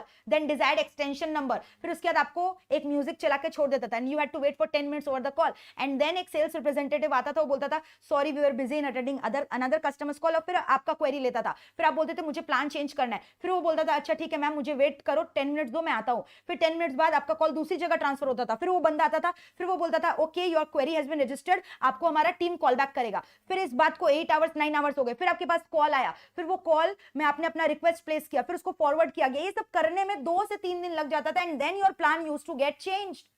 So this was so hectic process. The customer used to get irritated as well as so many employees are engaged in resolving the simple query of one single customer. So both the turnaround time of customer was very high and turnaround time of employees was very high. But with the automation of all these processes, फिर Airtel ने इस चीज को दिमाग में लाया कि अरे यार ये क्या कर रहे हैं, इतने सारे एम्प्लॉइज एक ही जन के पीछे पड़े हुए हैं, employee cost is increasing, customer cost is increasing, customer satisfaction is reducing. It is better we should move into automation.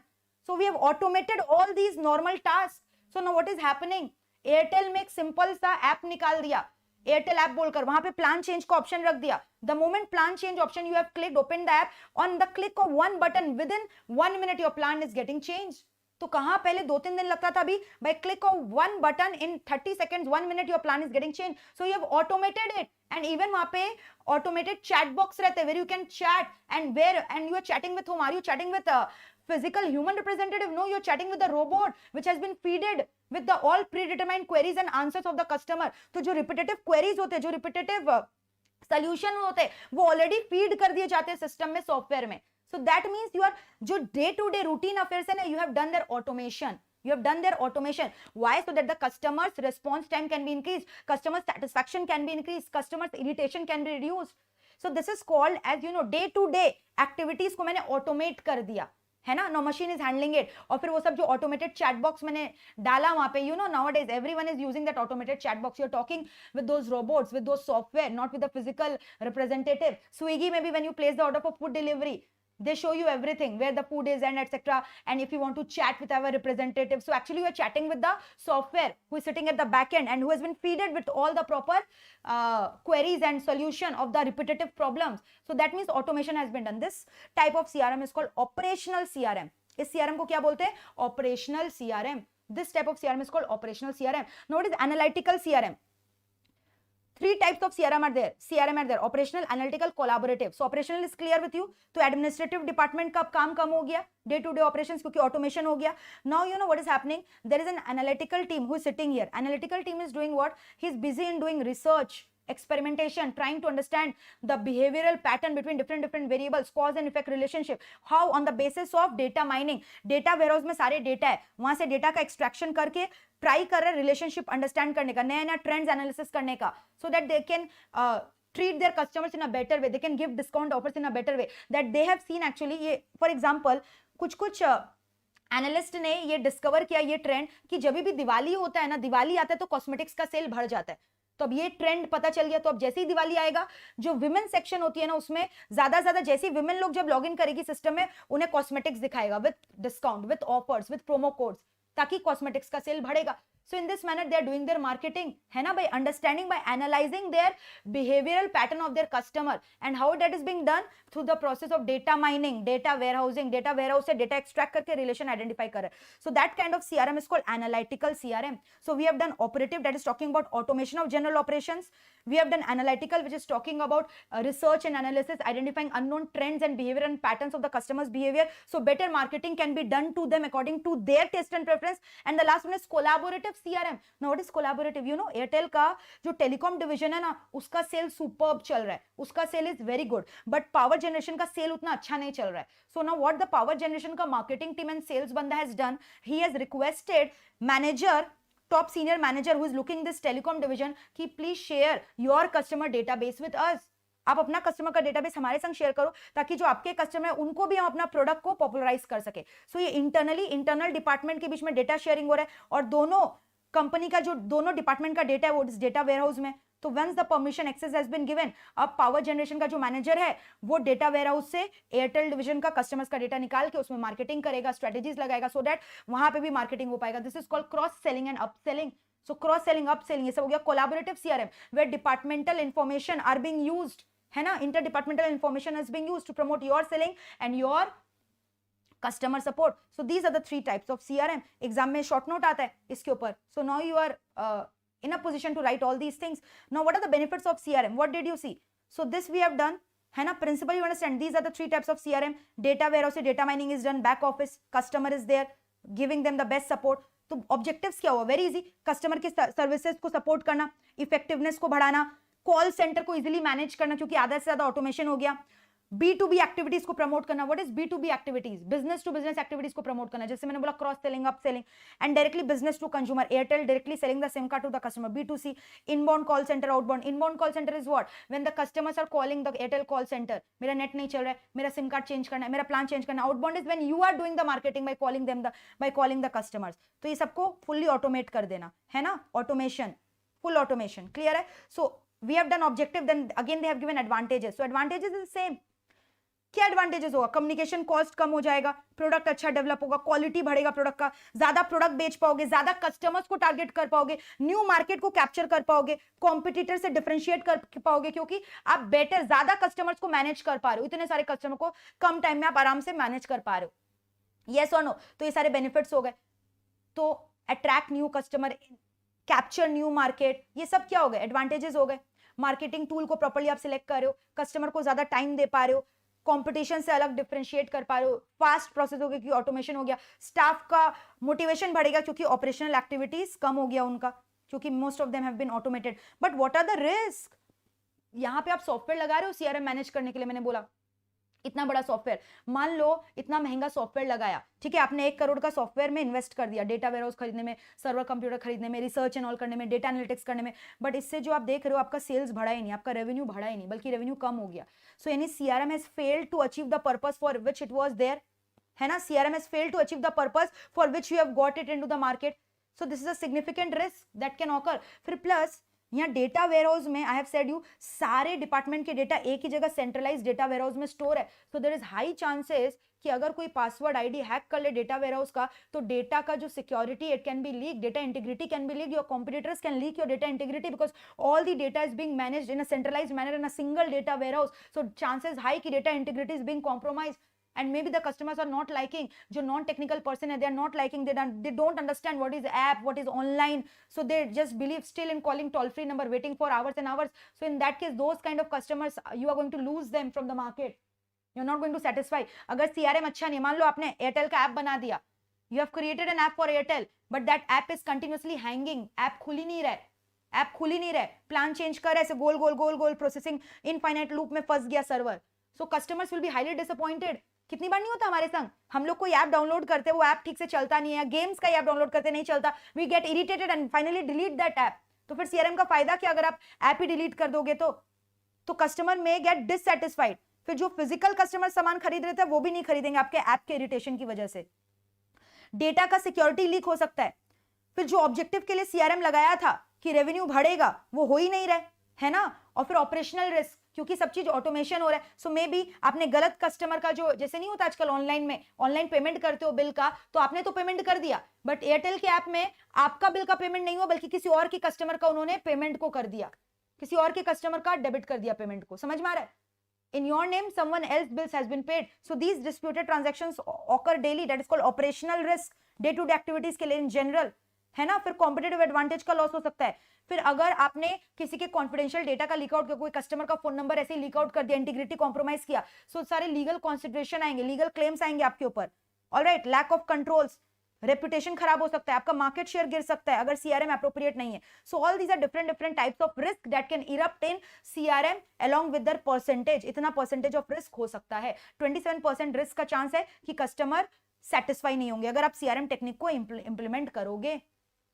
So for that you should identify what is your risk tolerance level, उसको अच्छे से identify कर लो. ठीक है, तो उससे क्या होगा, सीआरएम कभी भी लॉस में नहीं जाएगा. So they have given different percentages, जहाँ पे कुछ लोगों ने बोला करना चाहिए, कुछ लोगों ने बोला रिस्क नहीं डिटरमाइन करना चाहिए, कुछ लोगों ने मिक्स्ड रिस्पॉन्स दिया है. So that is a thing. So yes, we are on the last pages of this chapter. ठीक है, ये चैप्टर अपनी आखिरी सांसें ले रहा है. Last topic is left out for this chapter, customer profitability analysis, best called as ABC analysis, activity based costing. Customer profitability analysis word का मतलब क्या होता है? What does word customer profitability analysis? You have to manage each and every single customer on the basis of identifying कि how much revenue, how much profit is being generated by each and every customer, so that you can make an informed decision ki which customers are important for you and which customers who are creating loss to your companies, they are not important, and soon your company should dispense off with those customer. You should lose those customer to your competitor, and if there is any kind of customer which is giving you, creating you huge profit, you should try to retain those customers in your organization. So that is customer profitability analysis, where each customer's profitability is being identified, each customer's operational cost is being identified. और अगर मान लो, and to customer profitability analysis is basically done to come to a win-win situation. What is win-win situation? कुछ ऐसे cost है which you can cut down with the consent of your customer, as a result of which customer के लिए selling price कम हो जाएगा और आपका भी cost कम हो जाएगा, and that will be a win-win situation for both you as well as your customer. By coming to a mutual consent कि we should reduce certain operational costs which is unnecessarily increasing the selling price for the customer and the cost of production for the producer. All right, so यहाँ पे क्या हो रहा है, हर एक cost, हर एक customer का कॉस्ट आइडेंटिफाई कर रहे हो, क्या क्या कॉस्ट लग रहा है, उससे कितना रेवेन्यू आ रहा है. जो हाई प्रॉफिट कस्टमर्स है उसको हम लोग को प्रोटेक्ट करके रखना, protecting the existing high profitable customer. जो बेकार कस्टमर है, जिनका कॉस्ट टू सर्व ज्यादा लग रहा है, उनको हटा दो, है ना. सो एक्सपेंसिव सर्विसेज को हटा दो जिनका कॉस्ट ज्यादा लग रहा है. विन विन रिलेशन समझ गए? What is win win relation? जो एक्सपेंसिव सर्विसेज है, म्यूचुअली डिसाइड करके कस्टमर और आपके संग डिसाइड कर लो और उसको कट डाउन कर दो. ठीक है, और जो लॉस कस्टमर है उनको छोड़ ही दो, उनको सर्व मत करो. डोंट वेलकम और ट्रीट दी लॉस मेकिंग कस्टमर्स. अगर कोई कस्टमर पे बहुत लॉस हो रहा है, देयर इज वन कस्टमर, मान लो कि सपोज करो एक कस्टमर है मिस्टर एक्स. ठीक है, वो सपोज करो एक रेफ्रिजरेटर लेके जाता है या कोई भी एक ऐसा प्रोडक्ट लेके जाता है, बट उसका 10 से 12 बार सर्विसिंग कराता है, रिपेयर कराता है, मतलब ये कुछ सस्पिशियस एक्टिविटी है, ये बेकार कस्टमर है. तो ऐसे कस्टमर को बोलो रेफ्रिजरेटर अवेलेबल ही नहीं हमारे शॉप में, हटा दो इनको, इतना इनका सर्विस कॉस्ट है, इतना इनका ऑपरेशनल कॉस्ट है, इतना इसका आफ्टर सेल सर्विस कॉस्ट है, remove them. Permanent loss customer है. ठीक है, और हाई प्रॉफिट कस्टमर जो कॉम्पिटिटर के पास है, try them to capture. So all this is called as what, all these are called as customer profitability analysis. ठीक है, so you have to anticipate. How will you do that? आपको देखना पड़ेगा हर एक कस्टमर का रेवेन्यू कितना, उससे cost कितना आ रहा है. और मान लो अभी करंट रेवेन्यू, करंट कॉस्ट देख ले, लेकिन फ्यूचर में और क्या कॉस्ट हो सकता है उस कस्टमर के ऊपर, यू नो ना, आफ्टर सेल सर्विस कॉस्ट भी होता है, ऑपरेशनल कॉस्ट भी होता है. तो ये फ्यूचर डाउनस्ट्रीम कॉस्ट कितना होगा? Downstream word is why it is being used, क्योंकि कस्टमर आपके नीचे है, तो आप कस्टमर को जब सर्विसेज देते हो, so that is called downstream cost. ठीक है, सपोज करो वन पर्टिकुलर इस ईयर में वो कस्टमर से आपको 10 लाख का प्रॉफिट हुआ, क्या ये प्रॉफिट रेकरिंग होगा फ्यूचर ईयर्स में भी? Is it covering multi period horizon? तो चेक करो ये कस्टमर मल्टी पीरियड में आपको प्रॉफिट देगा कि नहीं देगा, और हर एक कस्टमर का क्या क्या कॉस्ट ड्राइवर्स है, मतलब हाउ विल यू आइडेंटिफाई कि इस कस्टमर पे क्या क्या कॉस्ट है, what can be the cost drives. वो कस्टमर को आपने जो सामान बेचा, इन्वेंट्री बेचा, उसको कितने टाइम गोडाउन पे रखा, तो गोडाउन का रेंट कितना उस पे एलोकेट किया गया, इन्वेंट्री कैरिंग कॉस्ट कितना लगा, स्टॉकिंग कॉस्ट कितना लगा, उसके क्वालिटी को कंट्रोल करने का कॉस्ट कितना लगा, डिलीवरी का कॉस्ट कितना लगा, पैकेजिंग कॉस्ट कितना लगा. All these are cost driver, है ना, जो जिससे आप आइडेंटिफाई कर सकते हो कि एक कस्टमर के ऊपर कितना कॉस्ट लग रहा है, उसका आफ्टर सेल सर्विस कॉस्ट क्या है, सर्विस कॉस्ट क्या है, समझ में आ रहा है, inventory carrying cost, stocking cost, quality control, customer order processing, उसका बिल कलेक्शन कॉस्ट. मान लो कि 2 मंथ्स का क्रेडिट पीरियड आप उसको देते हो, लेकिन आपका उतना रुपया तो लोन का इंटरेस्ट ही आपको देना पड़ जाता है, तो फायदा क्या है, कॉस्ट ज्यादा हो रहा है. सर्विस कॉस्ट, मार्केटिंग कॉस्ट, एक कस्टमर का, ये सारे कॉस्ट ड्राइवर है जिससे आपको कस्टमर का ऑपरेशनल कॉस्ट पता चल सकेगा कि आपका एक कस्टमर पे कितना कॉस्ट लग रहा है. So all these are called as nothing but activity based costing, कि हम लोग एक एक एक्टिविटी का कॉस्ट निकाल रहे हैं, जिससे हमें ये पता चल सकेगा which customer is profitable for our organisation, which customer is not profitable for our organisation. So the objective of customer profitability analysis is to attract profitable customers from the competitors, to retain the profitable customers, to remove the loss making customers to your competitor. ठीक है, to identify what is the cost being incurred on each particular customer, to identify expensive service cost of each customer, and to come to a win-win situation by mutually agreeing on the fact and dispensing of with expensive service cost. All right, so activity based analysis. Now they can ask you what are the cost drivers. तो cost driver inventory carrying cost, service cost of the customer, quality control cost, billing cost, accounts payable cost, customer service cost, any 3 to 4. Okay clear. अब उसके ऊपर we have discussed one sums in the class, if you remember. Look at this sums customer profitability analysis के ऊपर, कि on the basis of this यहाँ पे बोल रहा है 3 कस्टमर है, एक्चुअली 4 है, गवर्नमेंट, हुंडई, मारुति इंडस्ट्री. ठीक है, ऑटोमेटिव बैटरीज बनाता है और ये चारों को सप्लाई करता है. तो अब यहाँ पे बोल रहा है कौन सा कस्टमर प्रॉफिटेबल है, कौन सा नहीं है. तो रेवेन्यू आप पहले कैलकुलेट कर लो. Once you compute the revenue, this is very easy, अपने आप कर लेना. ठीक है, this sum can be done on your own, we have discussed in the main class. So you can compute the revenue total, unit sold multiplied by revenue. अब बोल रहा है सेल्स विजिट, सेल्स विजिट कितना करना पड़ा है, 0. यहाँ पे कुछ नहीं करना पड़ा, तो सेल्स विजिट का कॉस्ट यहाँ पे 0 है. यहाँ पे 1 पर मंथ, यहाँ पे 1 पर मंथ. तो सेल्स विजिट का कॉस्ट दिया हुआ रहेगा कि सेल्स पर्सन 5,000 रुपया लेता है पर विजिट. तो यहाँ पे एनुअल फिगर दिया हुआ है, तो अगर एक महीने में एक विजिट कर रहा है तो एनुअल विजिट क्या होगा, इंटू 12 विजिट्स करेगा. यहाँ पे भी 12, यहाँ पे भी 12, यानी सेल्स विजिट का कॉस्ट क्या हो जाएगा, यहाँ पे 12 into 5,000, यहाँ पे भी 12 into 5,000, यहाँ पे भी 12 into 5,000, ऐसे 60,000 करके सेल्स विजिट का कॉस्ट आ जाएगा. अब पेमेंट फॉलोअप कॉस्ट भी आप ऐसे निकाल लोगे. फिर उसके बाद ट्रैवलिंग कॉस्ट भी निकाल लोगे गुड्स के डिलीवरी का, क्योंकि यहाँ पे बोल रहा है कि जो बिजनेसमैन है वो खुद अपना ट्रक यूज करके डिलीवरी करता है, अपना कार यूज करके डिलीवरी करता है गुड्स का, तो डिलीवरी कॉस्ट भी निकल जाएगा. तो डिलीवरी कॉस्ट निकल जाएगा, पेमेंट फॉलोअप कॉस्ट निकल जाएगा, sales visit cost. So all these are cost of different customers ना. यही तो सारे कॉस्ट ड्राइवर्स है. फिर रेवेन्यू से लेस कर दोगे, आपको प्रॉफिटेबिलिटी पता चल जाएगा. यस और no, come on tell me. So this completes your chapter number 1. Yes, the good news is chapter number 1 is over. How was it? फटाफट मुझे बताओ चैट बॉक्स में लिख के, चैप्टर नंबर 1 कैसा लगा? इजी के डिफिकल्ट, इजी के डिफिकल्ट, फटाफट बताओ. How was it? Was it easy और was it difficult? Come on guys, tell me. Thank you Prashant for the appreciation dear. Prashant is saying enjoying the marathon ma'am. Thank you for this marathon. Yes, notes आपको बिल्कुल मिल जाएगा, don't worry. Okay? ठीक है. Praveen, management appraisal क्या होता है? मैंने बोला मैनेजमेंट अप्रेजल मतलब रेटिंग करना. आप कभी बिग 4 में काम करने जाओगे ना, तो आपका 6-6 महीने में रेटिंग्स दिया जाएगा, आपको बुलाया जाएगा, पूछेगा आपने क्या काम किया 6 महीने में, आप बोलोगे मैंने ये काम किया. ठीक है, इस काम के हिसाब से आपको रेटिंग दिया जाता है 1. तो 1 is not a good rating.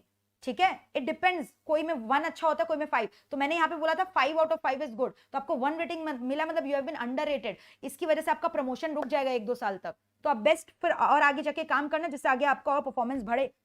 ठीक है, सो परफॉर्मेंस अप्रेजल क्या चीज से लिंक हो रहा है? रेटिंग से, आपके सैलरी से, आपके बोनस से, आपके मोटिवेशन से, आपके मोराले से. सो that is a part of performance management which is being done annually और सेमी एनुअली. ऑलराइट, क्लियर है? तो बताओ, now are you confident with the first chapter? अच्छा मार्क्स सिक्योर कर लोगे? come on tell me. yes, so the first chapter is done. yes, thank you Tejaswini, thank you Mohan, Manoj, Mohit, Jiya, very good. Okay Siddharth, चलो बताओ chapter 1 पूरा आपको याद हो गया अच्छे से? कभी भूलोगे चैप्टर 1? अरे मेरे बच्चों, अभी तक लाइक बटन नहीं हिट किया है. दिव्या मैम के लिए लाइक बटन तो हिट कर दो. चलो फटाफट with full energy hit the like button. Chapter 1 is over. Hey guys, hit the like button. Chapter 1 is over. Gulubuddin is saying, ma'am, you are the Xerox copy of Mohit Sir. So how are you saying? By physical appearance? Ki in the manner of teaching? Okay. Chalo.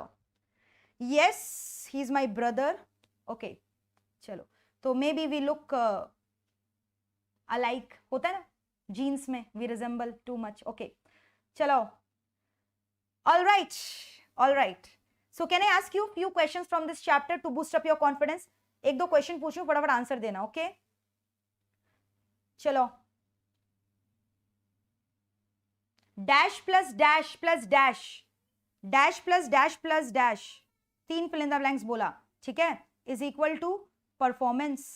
Performance का measure बताओ. Dash plus dash plus dash is a measure of performance.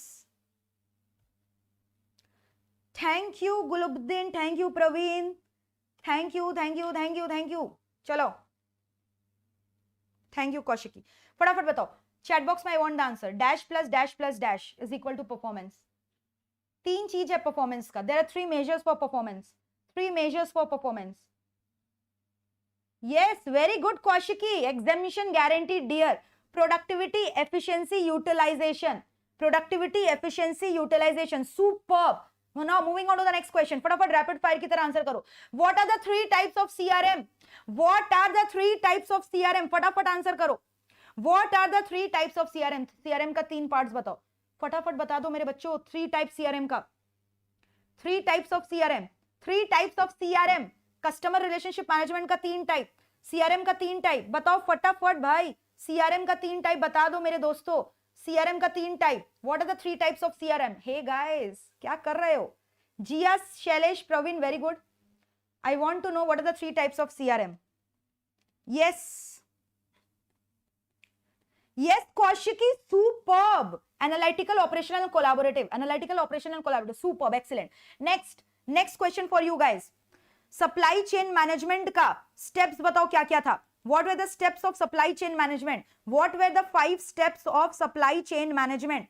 What were the 5 steps of supply chain management? CRM का 3 types is analytical, collaborative, operational. Superb, superb. 5 steps of supply chain management. Very good. 5 steps of supply chain management.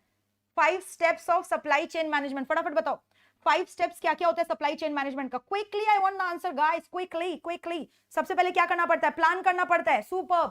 Plan करने के बाद क्या करना पड़ता है? Sourcing करना पड़ता है. प्लान करने के बाद क्या करना पड़ता है? सोर्सिंग करना पड़ता है. फिर उसके बाद क्या करना पड़ता है? मेक करना पड़ता है, मैन्युफैक्चर. Make means manufacture. फिर उसके बाद क्या करना पड़ता है? डिलीवरी करना पड़ता है. और फिर रेडी रहो, रिटर्न. प्रॉब्लम पार्ट क्या है एससीएम का? Return is a problem part of SCM. Plan, source, make, deliver, return. Very good. Tanushree, Prateek, Bhargavi, superb. Akhilesh, very good. What are the 2 types of efficiency? Come on, tell me the answer very quickly. What are the 2 types of efficiency?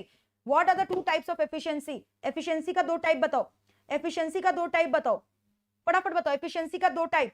Efficiency का 2 type. Allocative and technical. Superb. Allocative efficiency, technical efficiency. Very good. Allocative and technical efficiency. And the last question on your way. Last question on your day. On your way. अगर आप ये सारे questions का answer दे पा रहे हो मतलब आपको अच्छी तरह से हो गया. Last question which is coming on your way. Here is the last question coming on your way.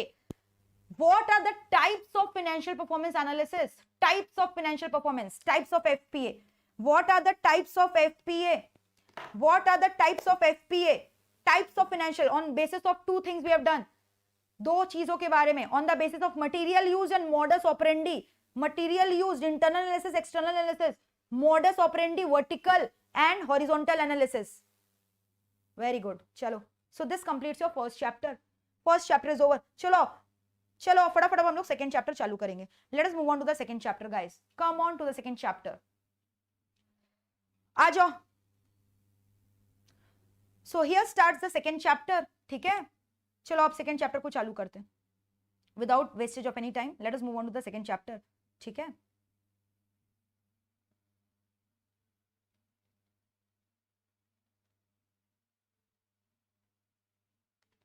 Yes.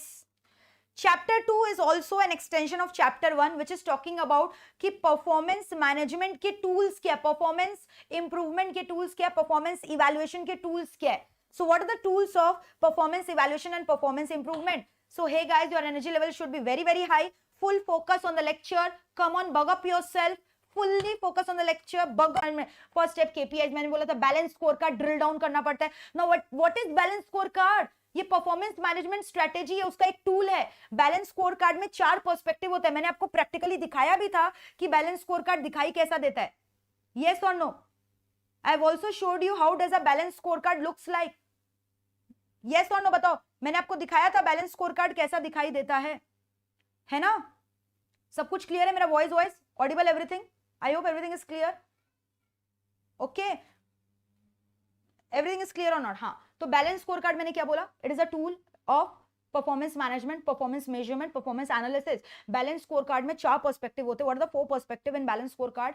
हम लोग 4 पर्सपेक्टिव से बैलेंस स्कोर कार्ड रेडी करते हैं. ठीक है? जैसे हम लोग बजट्स नहीं प्रिपेयर करते, जैसे एक्चुअल परफॉर्मेंस कंपेयर करते हैं, तो यहाँ पे भी हम लोग क्या करते हैं ना, बैलेंस स्कोर कार्ड में we are preparing a budget. किसके लिए बजट? इंप्लॉयज के परफॉर्मेंस के लिए. हम लोग अलग अलग यहाँ पे केपीआई सेट करते हैं, क्वांटिटेटिव एंड क्वालिटेटिव टर्म्स में. हम लोग यहाँ पे सेट करते हैं हमारा आउटपुट का प्रोडक्शन कितना होना चाहिए इस साल के एंड में, हमारा सेल्स का फिगर कितना होना चाहिए इस साल के एंड में, कॉस्ट पर टन कितना लगना चाहिए. तो ये 4 लोगों के पर्सपेक्टिव से हम लोग बैलेंस स्कोर कार्ड में अपना क्या लिखते हैं बताओ? परफॉर्मेंस का मेजर्स लिखते हैं कि ये performance we are expecting. We are not writing the actual performance, we are writing the indicators for expected performance. KPIs लिख रहे, की परफॉर्मिंग इंडिकेटर्स हमारा क्या होगा. ठीक है?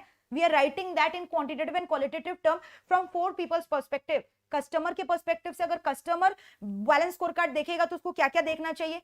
ठीक है? So from customers point of view we need to prepare कि कस्टमर हमारे बारे में क्या सोच रहे हैं. ठीक है। फिर खुद का प्रोसेस के बारे में, internal business process, what processes we must excel eight.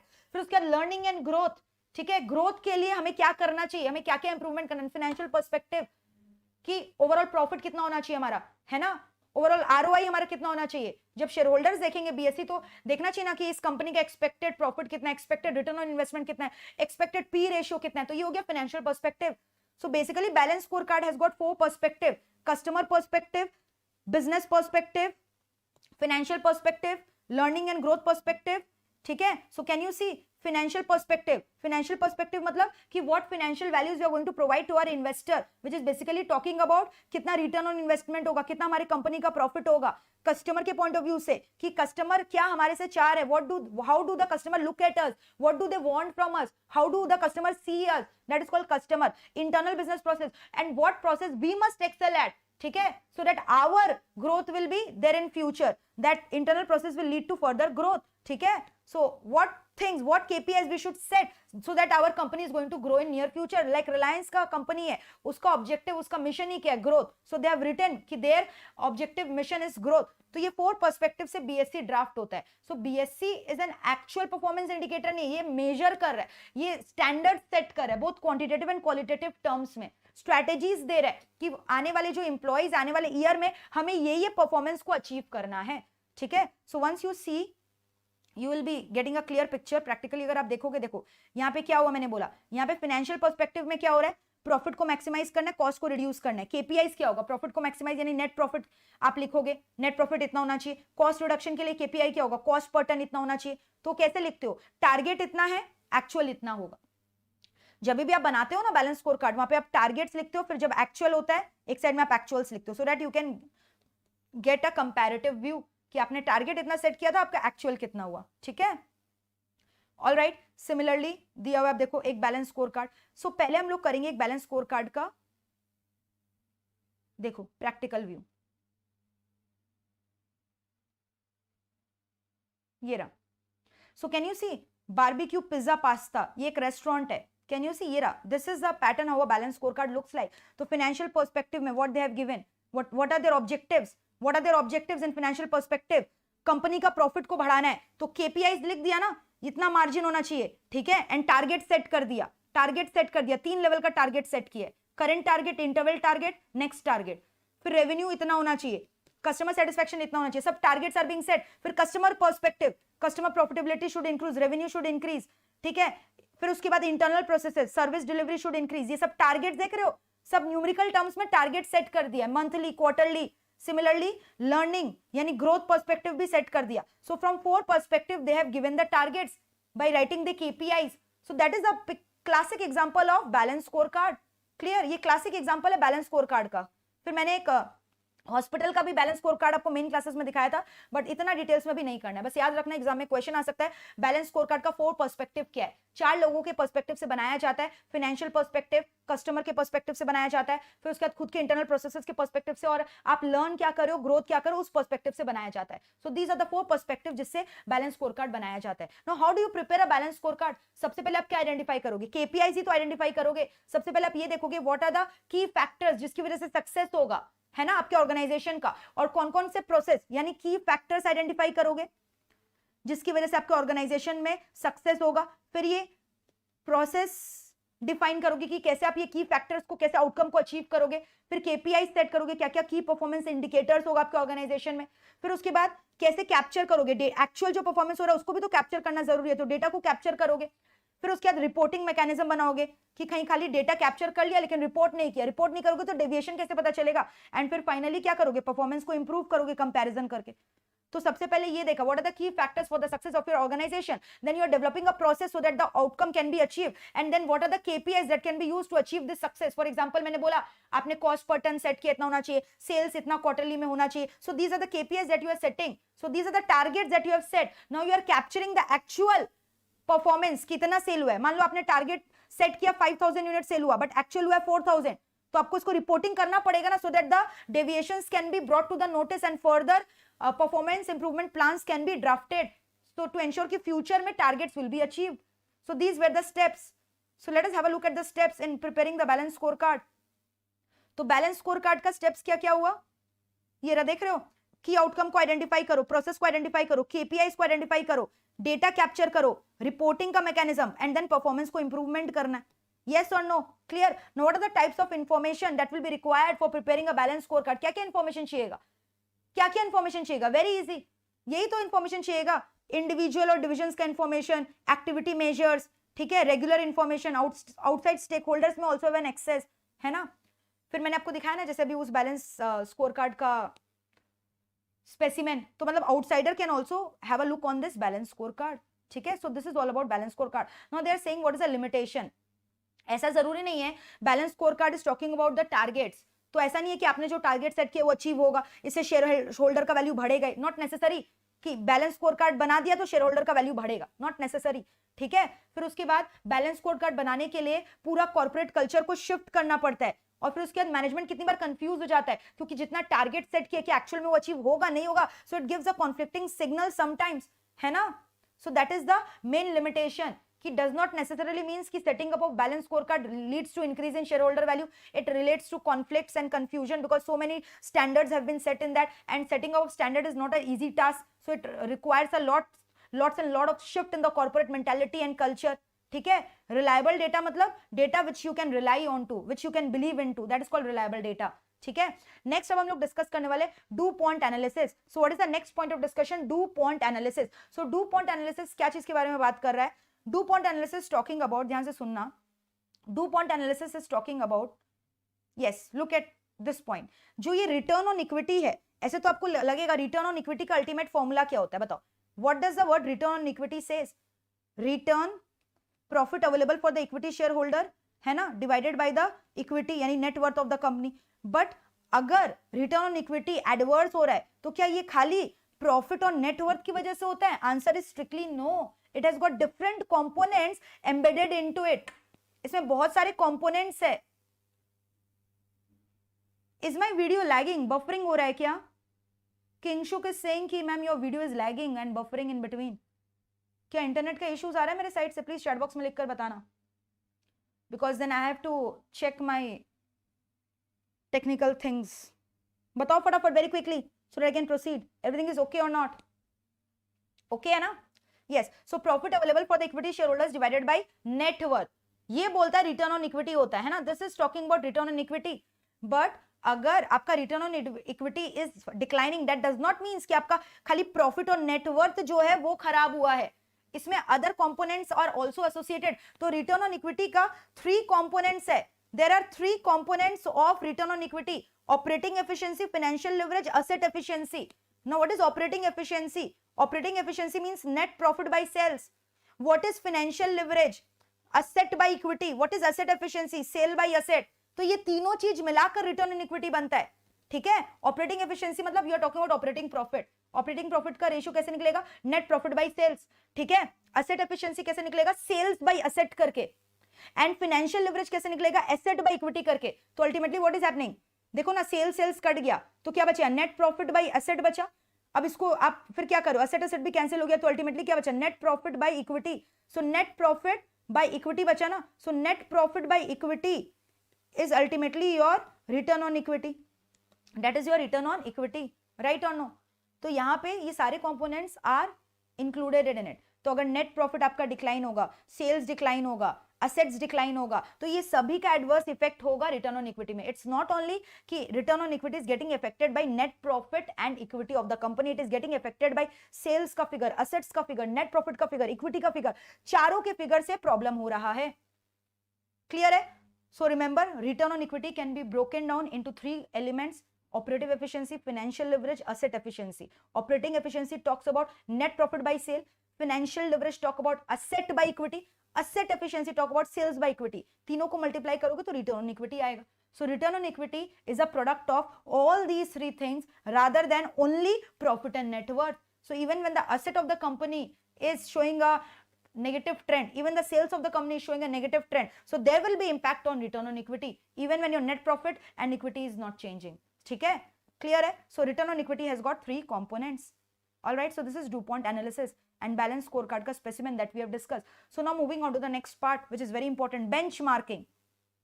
So the next topic that we are going to discuss right now is benchmarking. Everyone has benchmark in their life. Now come on, tell me in the chat box, who is your benchmark of your life? सब कोई benchmark set करते हैं. Benchmark you know, आप अपने industry का best practices, best processes, best product, best services देखते हो और उसको अपना गाइडलाइन सेट करते हो, उसको अपना टारगेट सेट करते हो, उसको अपना स्टैंडर्ड सेट करते हो, so that your performance can be improved, so that your performance can be improved. So the practising of setting targets using not internal information, external information. Same industry में आप काम करो, सेम इंडस्ट्री का किसी को आपने बेंचमार्क सेट किया, ठीक है, suppose you are doing CMA, ठीक है, तो in this industry anyone who is popular, you have looked upon that person, you have looked upon that man and you have set that person as your benchmark, and you are following his guidelines, so you are following his standards, his principles, so that your performance can be improved. So it is a tool of your performance improvement, है ना? So this is a tool of your performance improvement. So benchmarking is not a one time affair. जब तक आप CMA नहीं बन जाओगे, आप अपना परफॉर्मेंस को इंप्रूव करते जाओगे. कैसे इंप्रूव करोगे? It's a continuous process. You are continuously setting up the best practices of the world, maybe you of a particular industry, so that you can set your goals and objective and you can achieve that world class level of performance. All right, so setting best targets, setting best practices, so that your performance can be improved and you can achieve world class performance level, that is called benchmarking. So it is a continuous process. It is a continuous process of stating the best practices in the world, है ना, so that the world class level of achievement can be done, best performance can be achieved. That is called benchmarking. All right, okay, Avik is saying Mohit sir is my benchmark. Very good. Okay, ठीक है. So benchmarking में आप क्या कर रहे हो? आपने एक बेंचमार्क सेट किया कि he is the benchmark, he is using the best guideline, he is setting the best practices, so I have to follow his practices, I have to follow his models, ठीक है. और फिर आपने अपना performance check किया, you have compared where are the loopholes, where are the deviation, and then you are trying to day by day improve your performance to achieve that set of best practices, so that you can achieve world class level of achievement, so that you can do world class level of achievement. So now there are different types of benchmarking. अलग अलग benchmarking का follow करते हो. So now coming from the point of perspective of a business organisation, you know, like I gave you an example of Bhushan Power Steel Limited company that was purchasing raw material from the supplier for manufacturing of steel, है ना, steel coils, corrugated, galvanized steel, अलग अलग steel नहीं बना रहा था. किससे खरीद रहा था? वेंडर से खरीद रहा था raw material. Now Bhushan power and steel limited company has seen there is a stiff competition going on in market with maybe Jindal Steel, ठीक है, जिंदल स्टील से stiff competition, या मान लो टाटा स्टील से stiff competition मिल रहा है, भूषण पावर को टाटा स्टील से stiff competition मिल रहा है.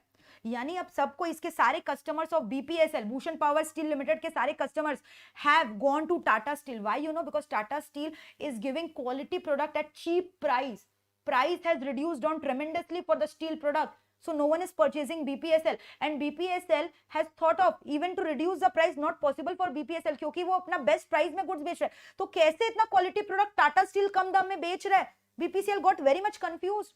So BPCL decided, you know what, to check what quality of product Tata Steel is giving. तो BPCL ने टाटा स्टील का आयरन रॉड खरीद कर लेकर आया और आयरन रॉड का स्टील को तोड़ कर पूरा डिसमेंटल करके देखा what are the ingredients Tata Steel is using in it and which I am not using, why my cost is increasing and why Tata Steel is able to give low cost steel product to the customer, and that too the customers are satisfied with Tata Steel product. Quality में गड़बड़ी है क्या? तो BPCL ने उसका product खरीदा, अपने competitor का प्रोडक्ट खरीद के ले आया और उसका प्रोडक्ट को डिसमेंटल किया, तोड़ कर चेक कर रहा है कि क्या क्या इंग्रेडिएंट्स, क्या क्या रॉ मटेरियल यूज हुआ है. And to surprise, BPSCL found कि each and every product that were being installed in manufacturing of this steel is quality. सारे रॉ मटेरियल जो यूज हो रहे हैं ना, सब quality, high quality raw material है. यानी इसका वेंडर ही बेकार है जो उसको महंगा रॉ मटेरियल बेच रहा है, BPSL का. So this kind of benchmarking is called product benchmarking. So now BPSL have understood by looking at the product of the competitor कि हाँ इसका क्वालिटी अच्छा, मेरे को भी ऐसा ही क्वालिटी देना है, लेकिन दूसरा सप्लायर ढूंढना पड़ेगा जो कम दाम में मुझे ये क्वालिटी दे सके. That is called product benchmarking. Reverse engineering. You have brought the product of your competitor, you are breaking it, dismantling it, tearing it to find out what are the qualities, ingredients being used in manufacture of that product so that you can improve your quality of product. That is called product benchmarking. इसको क्या बोलते हैं बताओ? Product benchmarking. Reverse engineering, you understand? Reverse को तोड़ दिया, पूरा reverse कर दिया, पूरा तोड़ कर देखा, डिसमेंटल करके देखा कि क्या क्या यूज हुआ. That is why product benchmarking is called reverse engineering. Next is competitive benchmarking. Notice competitive benchmarking. Product के और beyond you have gone, you have seen what processes your competitors are following.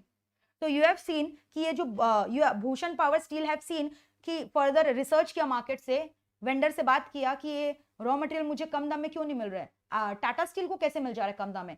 Then Bhushan steel came to know that Tata steel itself is manufacturing the raw material also. उसका खुद का raw material manufacturing division है, इसीलिए उसका cost इतना कम पड़ा है. यानी अब वो भी क्या करेगा, रॉ मटेरियल बनाना चालू करेगा, इसीलिए वहां उसको सस्ता पड़ रहा है. तो ये बियॉन्ड गोइंग द प्रोडक्ट, एक स्टेप और अहेड गया और चेक किया कि वो क्या कर क्या रहा है. ठीक है, मतलब कि प्रोसेस क्या, कॉम्पिटिटर के प्रोसेस क्या है. They are not looking into the product, they are going one step beyond the product. What are the processes the competitor are installing to create the product? That is called competitive benchmarking, looking at the process of the competitors. ठीक है, next process benchmarking. यहाँ पे competitor का process नहीं देख रहे, यहाँ पे जितने भी best business practices है उनका process देखा जा रहा है. मतलब यहाँ पे हम अपना same business का भी नहीं देख रहे हैं. For example, यहाँ पे I am looking at Mumbai डब्बा वाला who has been given 6 Sigma certification, 99.999% quality assurance cater करता है ना. So Mumbai dabbawala globally recognise, not only in India, globally recognise for catering to best supply chain management. सारे supply chain management practices cater करता है, चाहे बारिश आ जाए, चाहे आंधी आ जाए, चाहे तूफान हो जाए. Mumbai dabbawala never fails to deliver the tiffin timely to the customers. कुछ भी आ जाए, इतना अच्छा सप्लाई चेन मैनेजमेंट उसका इंटीग्रेटेड है. So yani when you are looking at Mumbai dabba wala and bringing an improvement in your process so that you can also create a competitive advantage in the market, that is called process benchmarking. So competitive mein you are looking at just the process of your competitor, but process benchmarking mein you are looking at the best processes of the world which is recognized globally. ठीक है, next is your internal benchmarking. Internal benchmarking mein no, you are not looking to any external person for your benchmarking, rather you are comparing the performance of your business with similar business in the same industry, or one division of your business with one division of other division of other same business. For example, Airtel ka remember 2 divisions were there where I said you telecommunication division में बहुत ज्यादा profit आ रहा है, लेकिन जो power grid generation है उसमें कम profit आ रहा है. So basically power generation unit is looking at telecommunication division कि how he is working, how that division is working, so that my division profit can also be increase. तो same company का एक division दूसरे division को benchmark set कर रहा है internally, that is called internal benchmarking. It is not looking at any external process, internally अपने ही company का दूसरे बंदे को बेंचमार्क ले रहा है. ठीक है, next is strategic benchmarking. When you are looking at the strategies of great people, what they have done in their life, what were their mission, what were their goal. Like nowadays people look towards Mukesh Ambani, है ना, growth is the mission of Reliance Industries Limited. So that is called strategic benchmarking, when you are using their strategy to improve your strategy to create a competitive advantage in the market. And the last one is global benchmarking. So global, you understand कि globally आप देख रहे हो, आप India में किसी company को नहीं देख रहे हो, बल्कि आप बेंचमार्क किसको सेट करो, ग्लोबल स्केल में. Globally you are comparing yourself. I have given you one example in that, याद है फोर्ड कंपनी, ठीक है, और फिर उसके बाद जापान का एक car manufacturing company Mazda automobile company in Japan. So you know on one side Ford is car manufacturing company, automobile manufacturing company. तो फोर्ड ने बेंचमार्क किया माजदा को अकाउंट्स पेबल फंक्शन में, जहां पे अकाउंट्स पेबल का फंक्शन फोर्ड के हजारों एम्प्लॉय नहीं कर पा रहे हैं सॉल्व, वहां पे माजदा का सिर्फ 5 एम्प्लॉय सॉल्व कर ले रहे उस प्रॉब्लम को. सो that was an example of global benchmarking. तो 2 अलग अलग कंट्रीज का कंपनी जो है वो एक दूसरे को बेंचमार्क सेट कर. So when you are setting any company apart from India, मतलब Indian company setting up benchmarks to a foreign company, that is called global benchmarking. ठीक है, thank you Rohit Singh ma'am, आप एसपीएम बीवी के benchmark हो, thank you. CMA Hub, thank you, you are my benchmarking, thank you dear. Okay, so remember this is an important point which can come in your exam, different types of benchmarking that we have done. ठीक है, तो वापस से मुझे बताओ different types of benchmarking हम लोगों ने क्या क्या किया. Product benchmarking, reverse engineering, process one step ahead, फिर उसके बाद सबका कर रहे हो आप पूरा. ऐसा नहीं है कि आप खाली अपने कॉम्पिटिटर का प्रोसेस को देख रहे हो, सबका देख रहे हो, मतलब जो ग्लोबली बेस्ट रिकॉग्नाइज्ड प्रोसेस है. ठीक है, उसको प्रोसेस बेंचमार्किंग बोलते हैं. जब कॉम्पिटिटर का देखते हो उसको कॉम्पिटिटिव बेंचमार्किंग बोलते हैं. फिर इसके अलावा मैंने आपको बोला इंटरनल बेंचमार्किंग, जब खुद ही का डिवीजन से चेक करो, स्ट्रेटेजिक बेंचमार्किंग होता है, and the last one was global benchmarking. So all these are the different types of benchmarking that we have done. Now what are the steps in benchmarking. So very easy. सबसे पहले आपको क्या करना पड़ता है, the first stage is called planning stage. You have to plan ना कि आपको करना क्या है. what are you aiming to do at, how will you benchmark? You have to identify. You cannot benchmark all the areas, like you have said Mohit sir is my benchmark or Divya ma'am is my benchmark. तो किस area में benchmark करना है? Studies में benchmark करना है. ऐसा थोड़ी है कि उनकी तरह ही पहनना है, उनकी तरह ही खाना है, उनकी तरह ही करना है. Every process cannot be benchmark. So first you have to make a list. You have to make a goal statement where you have to identify what are the functions where benchmarking needs to be done. Whether it has to be process benchmarking, whether it has to be product benchmarking, whether it has to be strategy benchmarking. कहाँ पे मुझे benchmark करना है? Clear? So that for that you have to make one particular plan. And planning के बाद what you have to do? You have to identify कि ये particular process का अगर benchmark करना है तो इसका best performance कौन सा है market में, इसका best practice कौन सा है. And then you have to establish a benchmarking team who will help you. You have to appoint a benchmarking team who is going to assist in all these things. ठीक है? So first step is planning. Planning के अंदर क्या है? Benchmarking goal statement. फिर best performances क्या क्या है market में. फिर एक benchmarking team को appoint किया. And that benchmarking team will help you to define the benchmarking measure. So this is a planning stage. Done. फिर उसके बाद second point क्या बोलता है? Once you have done all these things, now you have to collect the data and information. क्या चीज का data and information? कि मतलब सपोज करो जैसे Jindal power and steel have decided कि वो खुद रॉ मटेरियल बनाएगा, तो उसके लिए उसको डेटा गैदर करना पड़ेगा ना कि जो टाटा स्टील है वो रॉ मटेरियल खुद कैसे बनाता है, उसका कितना कॉस्ट लगता है, कैसे क्या लगता है, वो कैसे इतना क्वालिटी दे पा रहे, कैसे उसका इतना कॉस्ट लग रहा है, एक क्वेश्चंस बनाना पड़ेगा, चेकलिस्ट बनाना पड़ेगा. तो ये सब चीज का आप रिसर्च करो, एनालिसिस करो, ट्रेंड एनालिसिस करो, रिसर्च करो, क्वेश्चनरी प्रिपेयर करो, अपने वेंडर से बात करो, अपने पार्टनर से बात करो, लॉजिस्टिक डिवीजन से बात कर रहे हो, सब चीज का एक क्या कर रहे हो, कलेक्शन कर रहे हो डेटा का. So second step is called collection of data and information. And then उसके बाद फाइंडिंग्स, एनालिसिस. ठीक है? So on the basis of the reports collected आप फिर क्या करोगे, कॉम्प्रिहेंसिव रिपोर्ट प्रिपेयर करोगे, चार्ट्स बनाओगे, रिलेशनशिप बनाओगे, टेबल बनाओगे. इतने दिन में हम इतना परफॉर्मेंस अचीव कर सकते हैं, इतना कॉस्ट लगेगा मेरा, इतना ये होगा. रियलिस्टिक अपॉर्चुनिटीज देखोगे, क्या ये अपॉर्चुनिटीज है कि मैं ये कर सकता हूं. Suppose you have set someone as an benchmark. Suppose करो currently you have set Jeff Bezos is your benchmark. So is it feasible right now to set Bezos is your benchmark? So reality भी तो check करना पड़ेगा. क्या feasible हो एक साल के अंदर जेफ बेजोस बन जाओगे? Reality check is also essential. So you have to do an analysis of the findings now that you have done. Possible है ये करना कि नहीं possible है? And then recommendation. The fourth step is recommendation. Recommendation किसको recommendation? आपके team को recommend करो कि कैसे quality को achieve कर सके, कैसे हम लोग benchmarking goals को achieve कर सके. What are the action plans which we have to execute for implementation of this benchmarking? है ना? So that is called implementation of that is called preparation of recommendation and implementation. And finally You have asked your employee कि ऐसे ऐसे करना है, सारे process का steps बता दिए, एक्टिविटीज बता दी, इसी फॉर्मेट में करना है, ऐसे ही करना है, इतना ही कॉस्ट होना चाहिए, सारे केपीआई सेट कर दिए, बैलेंस स्कोर कार्ड ड्रिल कर दिए. Now you are suppose to measure the actual performance and you have to monitor it, you have to check it, monitoring and review. So the last step is monitoring and review. Clear है? सो सबसे पहला स्टेप मैंने क्या बोला? The first step is what? You have to plan. Now what are you planning for? कि किस किस प्रोसेस में आपको बेंचमार्क करना है. You have to define the process. All the processes can not be benchmark. Everything cannot be benchmarked. So you have to identify, make a goal statement. Where are the areas where you are thinking कि benchmarking is required? What are the areas जहाँ पे आपको benchmarking करना है? Cost of sales में करना है, profitability में करना है, processes में करना है, product में करना है, कहाँ कहाँ करना है. फिर उसके बाद इंडस्ट्री का बेस्ट प्रैक्टिसेस क्या, उसको आइडेंटिफाई करो. बेंचमार्किंग टीम को बुलाओ. बेंचमार्किंग टीम पूरा असिस्ट करेगा, मेजर्स बनाएगा. ठीक है? तो ये हो गया प्लानिंग स्टेज. फिर सेकंड डेटा कलेक्शन करोगे मार्केट से जाकर, collection of data analysis. Data collection मतलब कि यू हैव डिसाइडेड कि यहाँ करना है, तो मुझे रॉ मटेरियल इस वेंडर से खरीदना है, तो ये रॉ मटेरियल ये वेंडर मुझे सस्ते में देगा कि मुझे खुद मैन्युफैक्चर करना है. लॉजिस्टिक डिपार्टमेंट के संग, वेयर हाउसिंग डिपार्टमेंट के संग, सबके संग कॉन्ट्रैक्ट करो. एससीएम में सारे पार्ट्स थे ना, manufacturer, vendor, logistics, stores department, सबके संग स्केड्यूल बनाना है. तो डेटा को आप कलेक्शन करो, गैदरिंग करो. फिर उसके बाद कलेक्शन कर लिया डेटा को, अब डेटा जो कलेक्ट किया उसके बीच में एक रिपोर्ट प्रिपेयर करना पड़ेगा ना, so that you can do a better analysis. For data analysis you have to make it in a proper format. You have to arrange the data in a sequential manner by putting them into graph, charts, etc. So that is called data analysis. You are checking whether it is feasible or not. Feasibility check करोगे, है ना?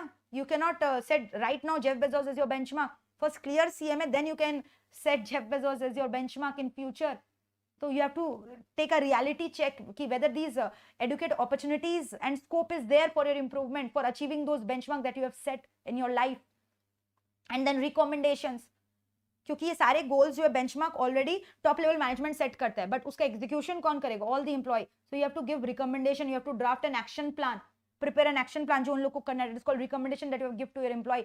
And उसके बाद you have to continuously monitor, review कि whether the benchmark those you have set are being achieved or not, are being taken care of or not, whether the recommendations that you have given are being implemented in the organization or not. So all these are different parts. So best performance को identify किया, benchmarking process, ये सब planning का parts है ना. फिर data को collect किया, data collection में contact partner ये सब हो गया. फिर उसके बाद एनालिसिस किया, चार्ट्स एंड ऑल बनाया, रियलिस्टिक अपॉर्चुनिटीज देखा, फिर रिकमेंडेशंस किया, इंप्लीमेंट किया, फिर मॉनिटरिंग एंड रिव्यूइंग किया. सो बताओ क्लियर है कि नहीं? So these were the steps of benchmarking. Clear? Come on. Next, prerequisites of benchmarking. What do you think? आपने बोला अभी कुछ ही टाइम पहले दिव्या मैम और Mohit sir is my benchmark. Just now you have said, और you have said Jeff Bezos is my benchmark. Don't you think इनको आप अगर अपना बेंचमार्क मानोगे, so the level of commitment has to be very high. ऐसे ही बन जाओगे क्या इतने बड़े? ऐसे ही बन जाओगे इतने successful? Possible? Not possible. Heavy, high, huge level of commitment is required. Very very charged up. आप मेरा आज का मैराथन ही कर लो ना पूरे एंड तक, आई विल अंडरस्टैंड कि आप में आपके अंदर कमिटमेंट है. You understand what does the word commitment means? Fully energetic, aggressive, continuous improvement. ऐसा नहीं आज आपने बेंचमार्क सेट किया एंड कल आपने अचीव कर लिया. Continuous improvement is required. बहुत बार मिस्टेक होंगे, एरर होंगे, इंप्रूवमेंट होंगे, तब जाके आप बड़ा आदमी बनोगे. Commitment is required. एक साल में थक गए यार, नहीं हो रहा, नहीं बन पाएंगे, छोड़ो ना, हार मान जाते हैं, then you are a loser. तो प्री रिक्विजिट्स क्या है? बेंचमार्क आपने सेट किया इतने बड़े आदमी को, तो कमिटमेंट तो चाहिए ना. ठीक है, क्लैरिटी ऑफ ऑब्जेक्टिव. अब आप बोल रहे हो मोहित सर को बेंचमार्क सेट किया है, you are continuously looking at him. ठीक है, सो ही इज अ टीचर, तो आप भी उसी की तरह कर रहे हो, आप वैसे ही पढ़ा रहे हो, कर रहे हो. तो आपका ऑब्जेक्टिव क्या था? टीचर बनना था कि प्रैक्टिस करना था कि जॉब करना था, सर्विस सेक्टर में जाना था? क्लैरिटी होना चाहिए ना. आप जिसको बेंचमार्क बना रहे हो, so the person whom you are setting as your benchmark, the goals, the product which you are setting as your benchmark, the process which you are setting as your benchmark should be what? Consistent with your goals and objectives. Your goals and objectives should be very clear, and there should be a scope that those benchmark can be achieved. Your scope of work should be properly defined. Resources should be there. नहीं तो benchmark आप कैसे achieve करोगे? अब आप बोल रहे हो, सपोज करो यू आर सेइंग कि आपको जेफ बेजोस बनना है, एक साल में जेफ बेजोस बन जाओगे? इतना रिसोर्सेज है, इतना रुपया है इन्वेस्ट करने के लिए, इतना कैपिटल है, इतना मैन पावर है, इतना इंफ्रास्ट्रक्चर है? नहीं है. आंसर इज, तो रियलिटी चेक फेल्ड. तो रिसोर्सेज भी होना चाहिए. If you want to achieve the benchmark target, skill, खुद का स्किल होना भी जरूरी है, उसके बिना नहीं होगा. And communication should be superb, क्योंकि benchmark goals are set by the top level management with the help of the benchmarking team. But benchmark goals has to be achieved by each and every member of the organization. So for that proper motivation and communication is required. जैसे मैंने अभी बोला आपको, commitment चाहिए मुझे आप लोगों से कि till the end you are going to attend the marathon. So for that I need to motivate you from time to time. Communication should be very good, है ना? अगर I'm not giving you any vibes, positivity, communication, तो आप नहीं करोगे, आप बीच में छोड़ दोगे. Right? So I am the top level management. I am fully committed. I will complete the marathon today. My objective is very clear कि ये मैराथन में मुझे टारगेट करना है. मेरे सारे बच्चे, whoever is seeing this video, shall get 60 plus, 70 plus. Resources are available. I have assured कि मेरा नेट पूरा चलने वाला है, मेरा पूरा resources are ready.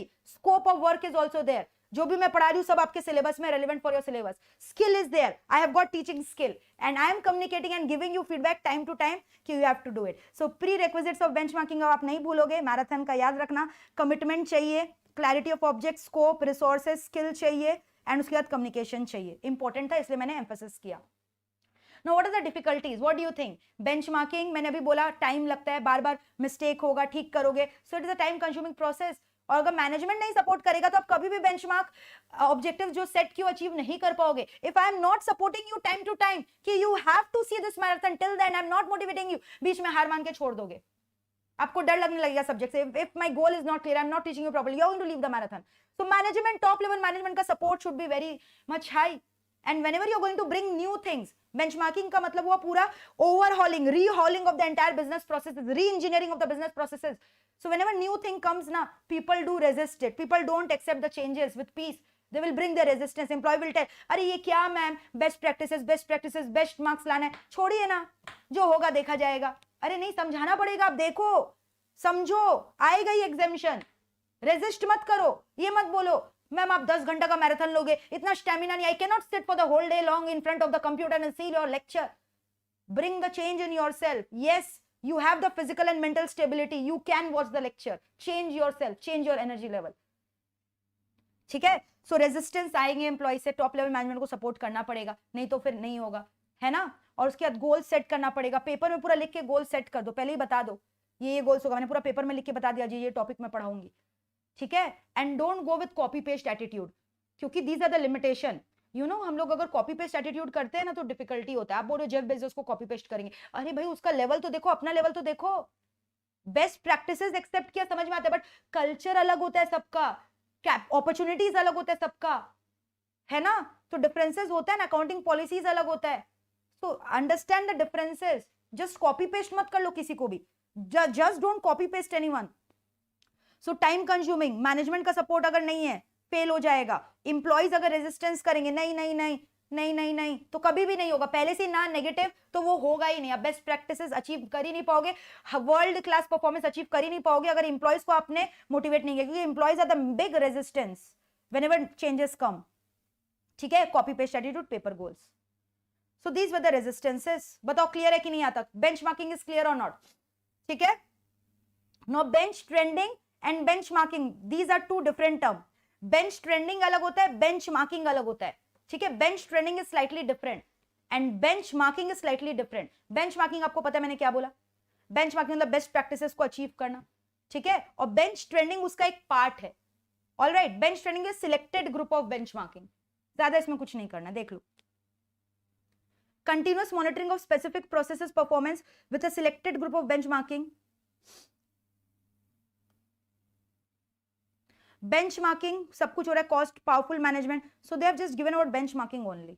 ओके, चलो next, statistical quality control. I will be going very fast in that, क्योंकि इसके ऊपर मैंने बहुत सारा सम्स करवाया था आपको मेन क्लासेस में. यहाँ सम्स कराना पॉसिबल नहीं है. सो दो टाइप के स्टैटिस्टिकल क्वालिटी कंट्रोल होते हैं, process control, acceptance sampling. Remember about the P chart, C chart that you have discussed, N chart. ठीक है. सो जब हमें ये निकालना है कि एक प्रोसेस में कितना प्रपोर्शन डिफेक्टिव हुआ, प्रपोर्शन ऑफ डिफेक्टिव यूनिट निकालो, P chart is used. Exact number of defective unit निकालो, सी चार्ट इज यूज्ड. ठीक है. So X bar, R chart, they are used together. ठीक है. एक्चुअल नंबर निकाल रहे हो, प्रपोर्शन निकाल रहे हो, पी चार्ट. नंबर निकाल रहे हो, आर चार्ट. तो P chart, R chart, all these are used. ठीक है. So P chart for proportion defective, बस याद रखना, for proportion defective. All right. फिर इसमें हम लोग अलग अलग फॉर्मूला लगाते थे, upper control limit, lower control limit. So basically they are telling you what ना, कि जब भी आप एक कोई प्रोसेस कर रहे हो तो अपना स्टैंडर्ड सेट कर लो कि प्रोसेस करोगे डिफेक्टिव आइटम्स तो आएंगे, तो कितना proportion of defective items allowed है, उसका एक लोअर लिमिट और अपर लिमिट सेट कर लो. अगर आपका डिफेक्टिव आइटम इस लिमिट के अंदर आता है then the process is acceptable. But अगर इस लिमिट को, अपर लिमिट को क्रॉस कर जाता है, ऊपर चला जाता है, then this process is not accepted. ठीक है. So that is called as setting up of limits. Control limit set कर दो. ओके. फिर बोला अगर आप z का वैल्यू 3 लोगे तो हाई लेवल ऑफ कॉन्फिडेंस रहेगा. सबसे maximum confidence is done when z का वैल्यू इज 3. फिर वैसे ही R chart, range chart. All right. So बस रिमेंबर सम्स भी we have discussed in that P chart sums. जैसे यहाँ नंबर ऑफ इनवॉइसेज है, एवरी डे 100 इनवॉइसेज में 22 इज डिफेक्टिव, तो फ्रैक्शन कितना हुआ, इतना. तो जब आप प्रपोर्शनेट निकाल रहे हो, फिर इसका हम लोगों ने फॉर्मूला भी किया था. So see this was a formula. Upper control limit कैसे निकलता था, P bar plus Z sigma P. ठीक है. पी बार कैसे निकलता था, you can read this sum because this will take lot of time and we have done in detail class में सब, but this is not important. ठीक है. So I am skipping this topic. थोड़ा technical part है, उतना important नहीं है. All right, clear. Abhishek, I am very sorry to say you are just disturbing the mood of the lecture. You know, we have also typed with our hand solving the MTPs of which has been given in your exams for your practice purpose. So without exploring the videos, please don't tell all these nasty comments here. You know, all the MEPL faculties ने आपके संग मिलकर hand written type करके पूरा मतलब typing करके paper solve किया था. Do you accept that or not? Yes, na? Okay. So you can refer those videos, okay, for that. And abhi please dekho, we have to go by the flow. We cannot control over the things over which we don't have any control. So you have to go by the flow. I know you are agitated, you are not comfortable with what your institute is doing, but when you cannot control the things, you cannot control the things, so change yourself. Now I've said you Just given you the classic example, people don't like change. They bring resistance to change. So when a change is coming over your way and you cannot do over that anything about that, you cannot sit and regret over those things. Na? You have to move ahead in your life. Agar hurdle aaya, you have to cross it. You cannot sit and cry over the same thing again and again and again. I am with you people, okay? And I really believe that whatever has been done is not injustice and in favor for the students. But when you cannot do about those things, you have to move ahead in your life, na? आप उस पे अपना career तो stake पे नहीं लगा सकते. You cannot waste your year in that. Okay? चलो. Next topic we are going to discuss is OLAP, Online Analytical Processing Tool. OLAP. Remember, we have talked about OLAP. OLAP के अलग अलग models किए थे. MOLAP, ROLAP and hybrid version HOLAP. बाप रे ma'am क्या बोल रहे हो? HOLAP, MOLAP, ROLAP. मेरे को तो चक्कर ही आ रहा है. चक्कर ही आ रहा है. चक्कर ही आ रहा है. OLAP, HOLAP, MOLAP, ROLAP. ये क्या है भाई?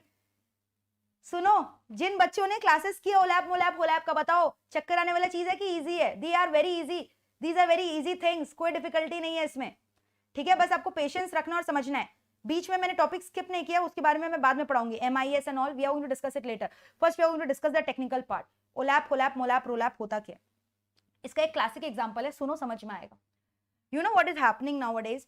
There are different costly software which people are installing so that decision making process becomes simple. Like there are different decision making tools they have installed, like data mining tool होता है, फिर उसका decision support system होता है, management information system होता है, जिससे आप लोग information निकालते हो और उसके बाद decision making करते हो. Similarly, जो hybrid version, high graded version is your OLAP software. So now what does this, when generally we are using the word OLAP, it is referring to MOLAP, multi-dimensional online analytical processing. ठीक है, multi-dimensional data analysis tool for decision making. So what it is doing generally, सुनना ध्यान से. You know what is data analysis? Data analysis का मतलब क्या हुआ? दो वेरिएबल के बीच में unknown trends को understand करना, unknown pattern को identify करना, so that you can take a better decision to increase the profits of your company, for maybe increasing the sales of the company or reducing the cost of the company. So continuously research has to be done in an organization. How can you increase your customer base? How can you increase your customer profitability? How can you reduce your cost? So what do you think? What do you think? From where all these things are being done? What do you think? From where all these things are being done? I hope everything is clear, right?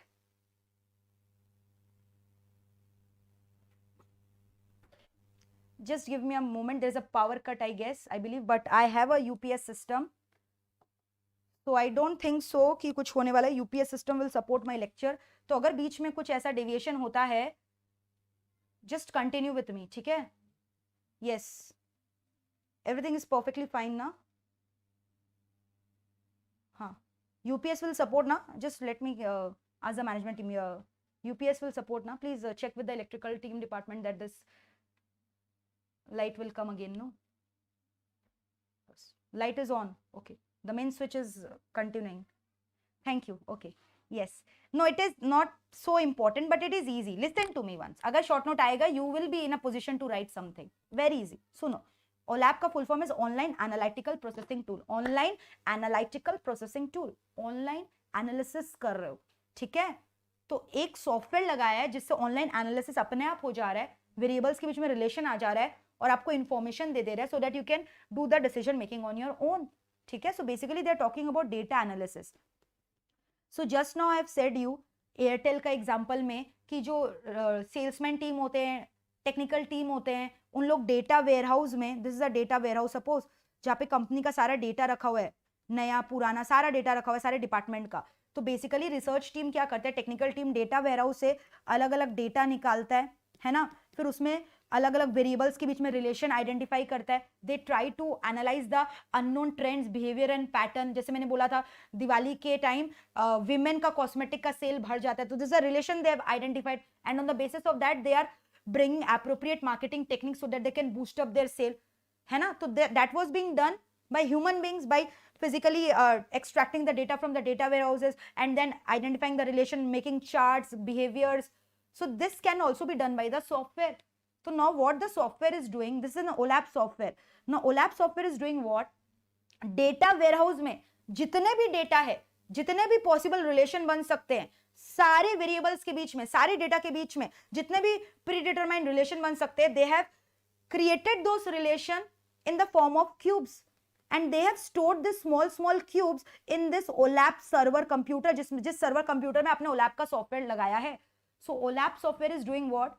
OLAP software is in a predetermined manner picking up all the data from the data warehouse, trying to understand the behavior and patterns, relationship, and trying to create relationship between different variable. और जितने भी queries हो सकते हैं जितने भी queries हो सकते हैं टेक्निकल टीम के, रिसर्च टीम के, वो सारे क्वेरीज और सारे आंसर्स का जो डेटा है वो ऑलरेडी क्यूबिकल फॉर्मेट में क्रिएट करके ओलैप के सॉफ्टवेयर में ओलैप ने डालकर एक सर्वर कंप्यूटर में डाल दिया इस क्यूबिकल फॉर्मेट में. So that now what will happen whenever technical team का बंदा इज कमिंग, ठीक है, he wants to know a relationship between Diwali sales, Diwali time and women's cosmetic sales का रिलेशन उसको देखना है.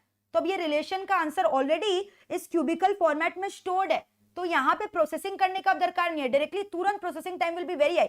The moment query has been given into the server computer, already the answer is there in this OLAP software stored in a cubicle format. This particular query का information जो है computer यहां से search कर लेगा और क्यूबिकल फॉर्मेट में display कर देगा immediately to that technical team का बंदा, and so that immediately he can take the decision making process.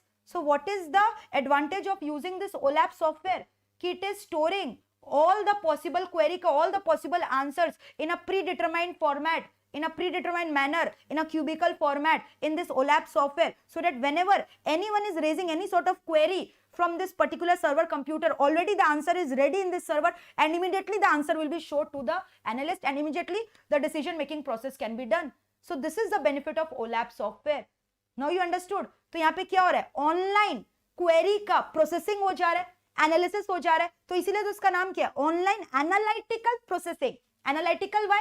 क्योंकि डेटा का एनालिसिस करो, ट्रेंड्स, बिहेवियर को आइडेंटिफाई करो, रिलेशन को, और ये तुरंत हो रहा है ऑनलाइन बेसिस पे, तुरंत एंड तुरंत. Got the point? तो डेटा वेयरहाउस में क्या होता है, सारे इंफॉर्मेशन स्टोर्ड होते हैं, अलग अलग डिपार्टमेंट है, मान लो रिलायंस का अलग अलग डिपार्टमेंट है, रिलायंस का टेक्सटाइल डिवीजन है, रिलायंस का पेट्रोकेमिकल डिवीजन है, रिलायंस का रिटेल डिवीजन है, सारे डेटा इसमें से निकाल लिया गया, एक्सट्रैक्ट, ट्रांसफॉर्म, लोड करके वेयरहाउसेस में डाल दिया गया. अब वेयरहाउसेस से सारे जितने भी पॉसिबल क्वेरीज हो सकते हैं, फ्यूचर मैनेजर्स के, कस्टमर के, सारे क्वेरीज का सोल्यूशन को क्यूबिकल फॉर्मेट में यहाँ पे कन्वर्ट करके छोटा छोटा डाल दिया गया. अब जैसे ही यहाँ पे कौन आया, यहाँ पे क्वेरी रेज किया यूजर ने, तो जैसे ही क्वेरी रेज किया ओलैप, अब डायरेक्टली क्या होगा, तुरंत ऑलरेडी इसका सोल्यूशन इस सर्वर में, बस सर्वर से ढूंढ कर दे दिया जाएगा, प्रोसेसिंग करने का दरकार नहीं है. लेकिन जो रोलैप सॉफ्टवेयर है, रोलैप सॉफ्टवेयर में क्या होता है, already predetermined solution is not feeded into the system. The moment customer or any user or any employee or any manager is raising the query with the system, ROLAP software is a 2-dimensional model. ये क्या करता है, ये data warehouse से information निकालता है उस query का, और उसके बाद 2-dimension रिलेशन क्रिएट करता है, दो वेरिएबल के बीच में रिलेशन क्रिएट करता है और फिर यूजर को देता है. So ROLAP processing time gets increase. But MOLAP में क्या हो रहा है, मल्टी डायमेंशनल, ऑलरेडी जितने भी पॉसिबल क्वेरी उसको लगता है सॉफ्टवेयर को हो सकता है, वो सबके प्रीडिटरमाइंड सॉल्यूशन वो निकाल के ऑलरेडी फीड कर रखा है सिस्टम में. But रोलैप में instantly when the user is raising the query, then only रोलैप software is taking out the data from the warehouse, converting the data into information, and then it is giving it to the user. So that is why the processing time increases in case of रोलैप. And in रोलैप किस type का relation हो रहा है, only दो variable के बीच में, like this. For example क्या चीज का रिलेशन हो रहा है, सेल्स, ठीक है, सेल्स का फिगर, सपोज करो सेल्स का फिगर हो रहा है रिलेशन ऑफ प्रोडक्ट एक्स का सेल्स फिगर, ठीक है. लेकिन multi dimensional model which you are using, multi dimensional model में, मोलैप सॉफ्टवेयर में 3-dimensional relation can also be created. Product X का रिलेशन, प्रोडक्ट एक्स का सेल्स कितना है ईस्टर्न रीजन में, 3-dimensional model is being created. 3-dimensional, you understand, 3-dimensional, तीनों dimensional जो है वो क्रिएट हो सकता है, ठीक है. तो देख लो ये हो गया मेरा पूरा MOLAP, 3-dimensional relationship is being created, cubical format में यहाँ पे स्टोर कर दिया जा रहा है. सो 3-dimensional analysis can be done, 4-dimensional analysis can be done. देख लो फिर फर्दर यहाँ पे ये सब क्या मोलैप का सॉफ्टवेयर रिप्रेजेंट कर रहा है. Drill down, roll up, slicing down, slicing up, rounding down, ये सारे फैसिलिटीज अवेलेबल है. Drill up, dicing, drill down, roll up, you have to just use this words in your exam, ठीक है। आप drill down करके देख सकते हो, आपने क्लिक किया ईस्टर्न रीजन, तो ईस्टर्न रीजन का सारे डिपार्टमेंट का सेल आ जाएगा रिलायंस का, that is called drill down, further divided, ठीक है। सो ड्रिल अप मतलब कि सारे डिपार्टमेंट का एक संग देखना है ईस्टर्न रीजन का, तो ड्रिल अप हो गया, all right. So that is why MOLAP is the advanced version of OLAP software. Nowadays people are using MOLAP. And what is HOLAP? HOLAP is a hybrid version, which is a mixture of ROLAP and MOLAP. ठीक है? So MOLAP is relational database. Pivot table and all we use ना in Excel function. VLOOKUP formula. तो वही ROLAP हो गया, है ना? Excel is an example of ROLAP, but MOLAP multidimensional. All the predetermined queries, with the predetermined solution has been fed into the system in the form of cubicle format, and the moment the user raises the query, उसका solution तुरंत MOLAP क्या करता है, database से निकाल कर दे देता है, MOLAP server से, ठीक है। So you can see MOLAP, ROLAP and HOLAP, all right, multidimensional, relational, hybrid. So hybrid is a mixture of both, multidimensional database, aggregation, all right, hybrid, relational. Relational database directly relational database से work करता है, ये कोई pre calculated data cube store नहीं करता, I said you. And hybrid क्या है, it is a mixture of both MOLAP and ROLAP, दोनों का शॉर्टकमिंग्स को ओवरकम करता है, ऑल राइट, क्लियर है यहां तक। So this is the thing you can see here, I have created a table for you. So you can C MOLAP multi dimensional है ना, multi dimensional format, ROLAP relational, HOLAP दोनों का mixture है। MOLAP में क्या बोल रहा है, query response time very fast, HOLAP में मीडियम, ROLAP में very slow, processing time MOLAP का वेरी फास्ट, HOLAP का फास्ट, ROLAP का वेरी स्लो, ठीक है। फिर स्टोरेज कैपेसिटी इसमें मीडियम चाहिए रहता है, HOLAP में बहुत कम, ROLAP में बहुत ज्यादा स्टोरेज कैपेसिटी चाहिए रहता है, क्योंकि वो कंप्रेस करके क्यूबिकल फॉर्मेट में कन्वर्ट करके नहीं रखता। लेकिन MOLAP में मैंने बोला क्यूबिकल फॉर्मेट में छोटा छोटा क्यूब्स क्रिएट करके क्रिएट कर लेता है, yes. MOLAP is not Excel, MOLAP में multi dimensional relation is created, 3 way 4 way अलग अलग डायमेंशन का रिलेशन हो रहा है, एक्सेल में 2 वे रिलेशन क्रिएट होता है, 2 टेबल्स होता है ना। जैसे for example I have said product X का सेल मैंने बोला ईस्ट रीजन में, बस ये 2 डायमेंशन, या फिर प्रोडक्ट एक्स का सेल कितना है, पर्टिकुलर प्रोडक्ट एक्स का सेल का फिगर कितना है, अमाउंट कितना है, तो 2 डायमेंशन रिलेशन, ओके, क्लियर है। लेटेंसी मतलब कितना ability to react fast, that is called latency, clear है यहां तक। So this completes MOLAP, HOLAP, ROLAP, DOLAP, everything is done, clear. So that's call for a break now. फिर उसके बाद हम लोग करने वाले MRP, ERP, ठीक है। We are going to discuss all these things, MRP क्या होता है, ERP क्या होता है, MIS क्या होता है, after a break. Let us take a short break, ठीक है। So giving you a break for 20 minutes, 20 minutes is too much, 15 minutes break ले लो, see you after 15 minutes break, ठीक है। And then we are going to complete this chapter, 15 minutes break. So now you can write OLAP, HOLAP, MOLAP. So these are the terms which sounds difficult, but meaning is very easy. इतना भी जितना मैंने बोला आप सुन लोगे, you will be able to write.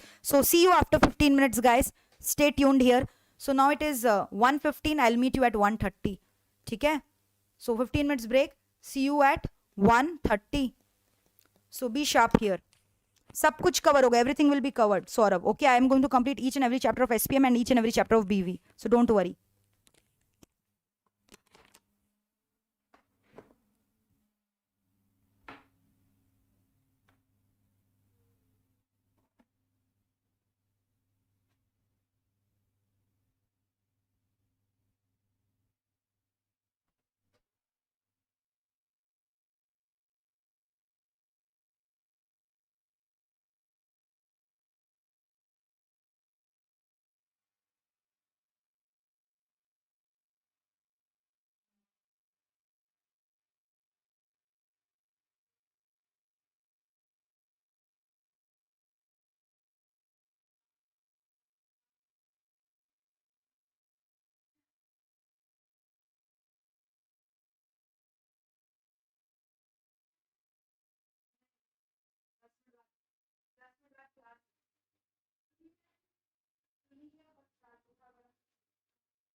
Hey guys, very quickly join in karo so that we can start off with the session.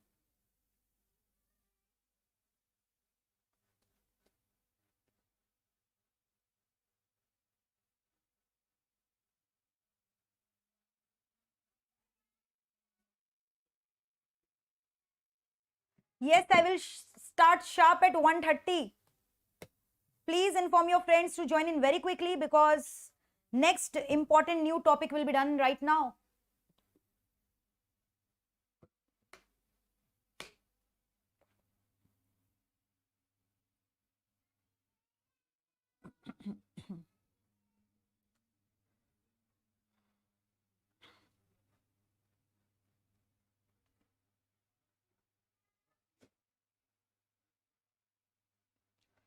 Yes, Saurabh, फटाफट जुड़ जाओ.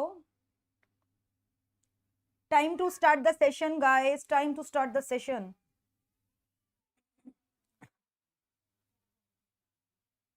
Management team, please switch on the fan.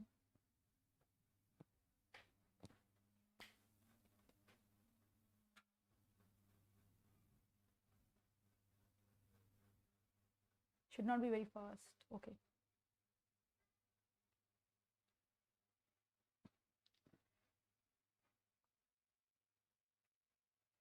Chalo, let us start. It's 1:30. We cannot afford to waste a single minute because many chapters are waiting on our way.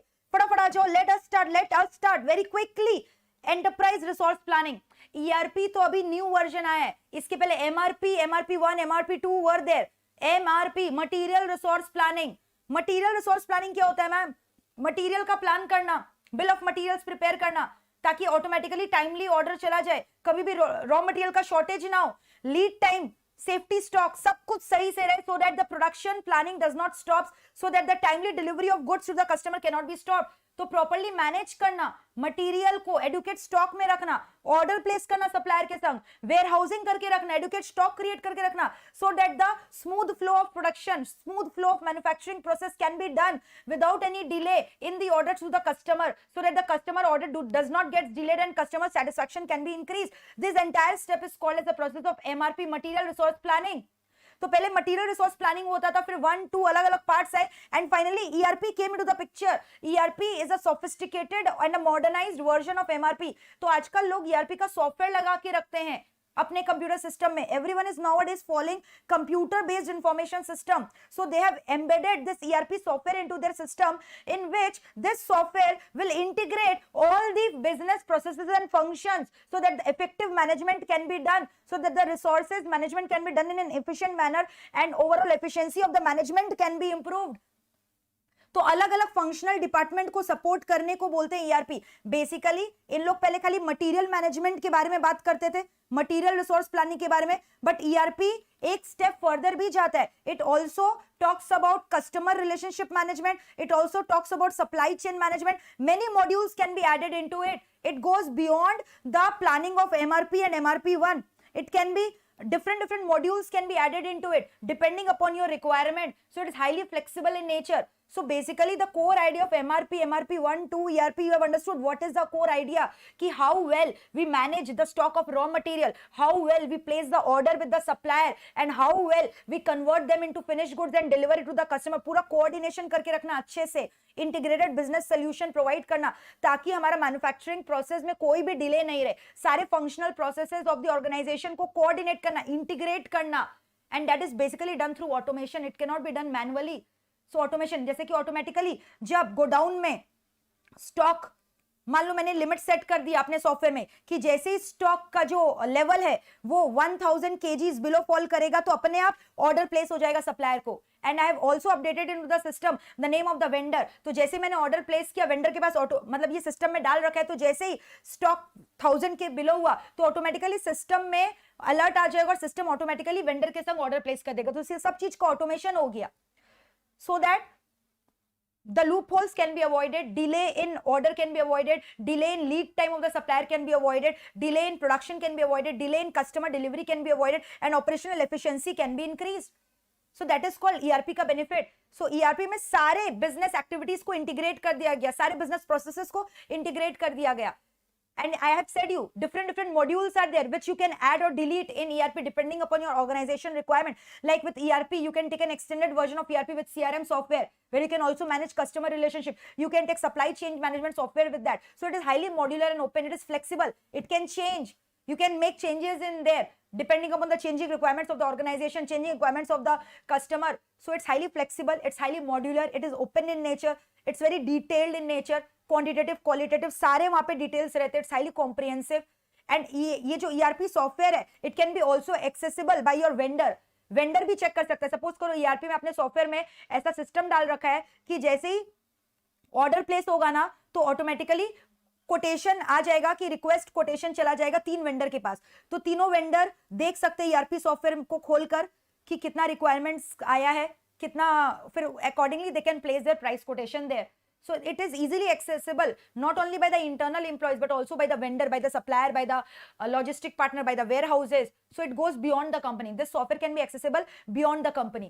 And ERP is taking all the best business practices क्योंकि it is an foolproof version. तो ये पूरा company का जो operational efficiency है सब कुछ बढ़ा देता है. So it is increasing the efficiency of the management. So ERP के एग्जाम में फीचर्स आता है. So what are the features of ERP? It's flexible, मैंने बोला.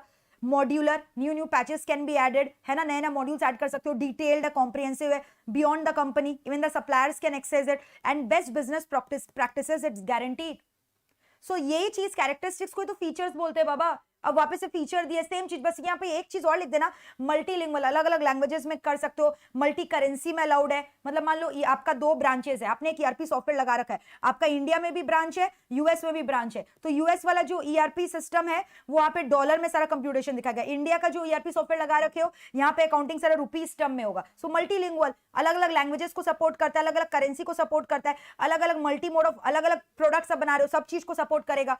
ठीक है. और सप्लाई चेन मैनेजमेंट करता है, इंटरनेट इंटरनेट सब इससे लिंक्ड होता है, डेटा इंटरचेंज हो सकता है, डिसीजन सपोर्ट सिस्टम, यहाँ पे इंपॉर्टेंट आपको इंफॉर्मेशन देता है जिससे आप डिसीजन ले सकते हो.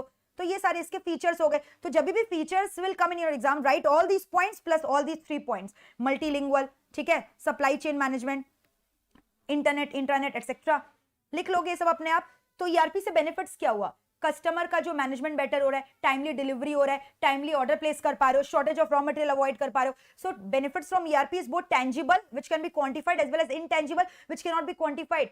तो टेंजिबल बेनिफिट्स क्या हुआ कि इससे क्या होगा, जब आपका स्टॉक जब बिलो सेफ्टी लेवल गया तभी ऑर्डर प्लेस होगा. यानी ऐसा नहीं है कि अननेसेसरी जबरदस्ती ज्यादा स्टॉक लाके पाइल अप हो गया गोडाउन में. इन्वेंट्री का रिडक्शन होगा, just in time inventory maintain कर सकते हो. लीड टाइम रिड्यूस होगा सप्लायर्स का, जिससे आपका ऑर्डर डिले रिड्यूस होगा, स्टॉक ऑब्सोलेंस रिड्यूस होगा, मैनेजमेंट का एफिशिएंसी बढ़ेगा, है ना, प्रोडक्ट का क्वालिटी ऑफ गुड्स बढ़ेगा, सब चीज को ऑटोमेशन होगा, automated payment, automated placement of the order. तो बिजनेस ऑटोमेशन हो रहा है जिससे एम्प्लॉइज का मोराले बूस्ट होगा, एम्प्लॉइज का एफिशिएंसी बढ़ेगा. और इंटेंजिबल बेनिफिट्स क्या होगा, इससे आप क्या कर सकते हो, आपका टाइम बच रहा है क्योंकि सब चीज का ऑटोमेशन हो गया, तो आप अपना ध्यान फोकस कर सकते हो. Management by exception principle facilitate करेगा, स्ट्रेटेजिक प्लानिंग कर सकते हो, कस्टमर का रिस्पॉन्स बढ़ेगा, आपका ऑपरेशनल कॉस्ट कम होगा, ट्रांसपेरेंसी बढ़ेगा ऑर्गेनाइजेशन का क्योंकि सब कुछ सॉफ्टवेयर में है, डेटाबेस में सेंट्रलाइज डेटा वेयरहाउस खोल के सब कुछ चेक कर सकते हो, डेटा का टाइमली एंट्री होगा, पेपर कॉस्ट कम होगा. Very good. So all these are tangible and intangible benefits of ERP. ठीक है. सो ये मेन ईआरपी हम लोगों ने डिस्कस किया. ईआरपी का फीचर्स, ईआरपी का बेनिफिट्स, ईआरपी का ड्रॉबैक, ईआरपी होता क्या है. अब इसके पहले मैंने बोला ये सब था एमआरपी, एमआरपी 2. तो यहीं से एक बार रीड कर लेते हैं. एमआरपी में खाली बिल्स ऑफ मटेरियल का स्टॉक टेकिंग होता. मैंने इसका पूरा सम्स भी करवाया था. जो हम लोग याद नहीं है फीफो लिफो से स्टोर लेजर प्रिपेयर करते थे, कितना माल आया कितना गया उसका वैल्यूएशन करते थे, ऐसे करके बड़ा सारा चार्ट प्रिपेयर करते थे.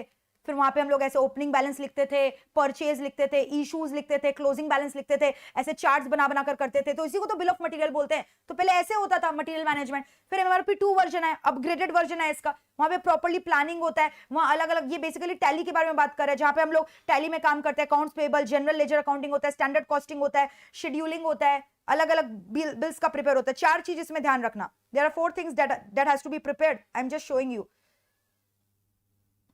यस, ये रहा. देखो ये 4 चीज. मास्टर प्रोडक्शन शेड्यूल क्या होता है? मास्टर प्रोडक्शन शेड्यूल बताता है कि कितना फिनिश यूनिट्स बनाना है आपको एच प्रोडक्ट का. मान लो आपकी कंपनी में 3 प्रोडक्ट बन रहा है, जैसे मैंने बोला galvanised steel, corrugated steel, steel scrap, steel coil, 4 चीज बन रहा है. तो चारों का कितना कितना क्वांटिटी बनेगा, ये कौन से शेड्यूल में रहेगा? Master production schedule. Bill of material file में क्या रहेगा कि एक फिनिश गुड्स को बनाने के लिए 1 यूनिट ऑफ फिनिश गुड्स को बनाने के लिए कितना रॉ मटेरियल्स लगेगा, how many raw material is required for manufacturing 1 unit of finish good, that is called bill of material, कितना मटेरियल लगेगा एक गुड्स को बनाने में। फिर इन्वेंट्री फाइल टॉक्स अबाउट कि आपके गोडाउन में कितना स्टॉक इन ट्रेड है, क्या चीज का, रॉ मटेरियल्स का, वर्क इन प्रोग्रेस का, सो that is called inventory file. Routing file क्या हुआ, बेसिकली स्पेसिफाइज कि किस ऑर्डर में प्रोसेसिंग होगा, मान लो 3-4 प्रोसेस हो रहा है तो पहले प्रोसेस 1 होगा, फिर 2, फिर 3, फिर 4, sequence of operation that will be perform for manufacturing a complete product.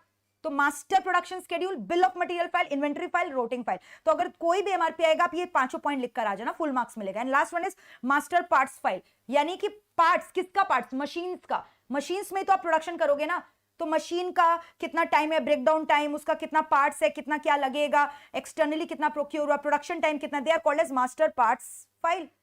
Clear है यहां तक? So this completes your MRP. So data requirements of MRP, this part was important: master production schedule, material file, inventory file, routing file and master file, master parts file, कितना कितना parts लगेगा, ठीक है। अब ये सब आप अपने आप कर लेना। एमआरपी का भी बेनिफिट्स आप क्या बोलोगे, वही सेम चीज, स्टॉक शॉर्टेज नहीं होगा, इन्वेंट्री लेवल डिक्रीज नहीं होगा, प्रोडक्शन सुपरवाइजर का एफिशिएंसी बढ़ेगा, सेम एज ईआरपी आप लिख कर आ जाना, पूरा ईआरपी का ही बेनिफिट्स लिख देना, कोई दिक्कत नहीं है, ठीक है। तो फिर ये सब मैंने बोला एमआरपी 1, एमआरपी 2, ये सब में होता था एमआरपी 2, ईआरपी। तो ईआरपी में मैंने बोला एडवांस सप्लाई चेन मैनेजमेंट आजकल इसमें आ गया है, ह्यूमन रिसोर्स मैनेजमेंट आ गया है ना, ये सब मॉड्यूल्स ऐड कर सकते हो। फिर उसके बाद सीआरएम, बीपीएम, एसआरएम, ये सब एडवांस वर्जन आप ईआरपी में ऐड कर सकते हो, that was not available in the version of MRP 2 और एमआरपी। सो पहले एमआरपी आया, फिर एमआरपी 2 आया, फिर ईआरपी आया। So this was the how process was done. So basically अगर एग्जाम में बताओ कौन सा इंपॉर्टेंट है, ERP is the latest hybrid version of MRP and MRP 2, this chances are very high कि ईआरपी का फीचर्स आएगा। And you know it is flexible, modular and open, comprehensive in nature, है ना, ये सब नहीं लिख पाओगे अपने आप, इससे मैनेजमेंट का एफिशिएंसी बढ़ रहा है।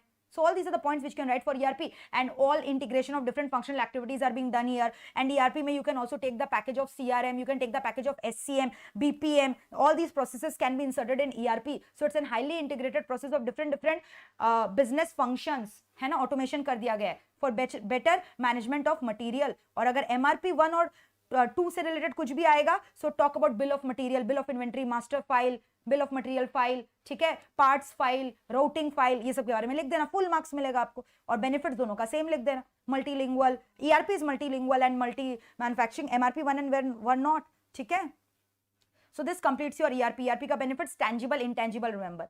All right, so now the next important topic starts, TQM। तो यहाँ पे भी 2 टॉपिक है, they are talking about TPM and TQM. First we'll discuss about TQM and then about TPM, total quality management, total productivity management, ठीक है। आपके mat में institute के पहले TPM दिया फिर TQM दिया, but first we'll understand what is TQM, then you will understand what is TPM. Now TQM में there is one important point which can come कि जो TQM है ये होता क्या है, total quality management. Total quality management क्या चीज के बारे में बात करता है, quality can be achieved and is measurable. Principle of TQM focuses on continuous improvement in the quality of your processes. It is not the fault of the customer, it is the fault of your processes that the products turned out to be defective. तो यहाँ पे customer का fault नहीं, आपके process में fault, अपने process को सुधारो, कंटिन्यूअस इंप्रूवमेंट करो, टॉप मैनेजमेंट का सपोर्ट चाहिए, और फिर उसके बाद कस्टमर को बेस्ट क्वालिटी ऑफ सर्विसेज देकर आओ।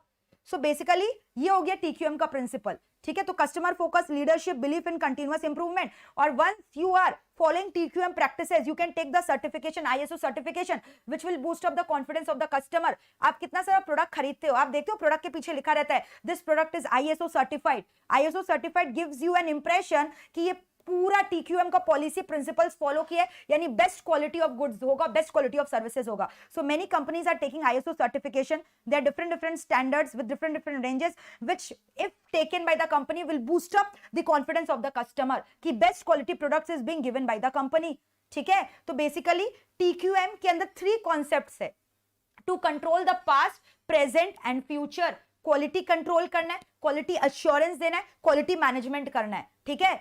This is not parent, this is present. All right. So to control present, past and future, तीनों चीज को करना है।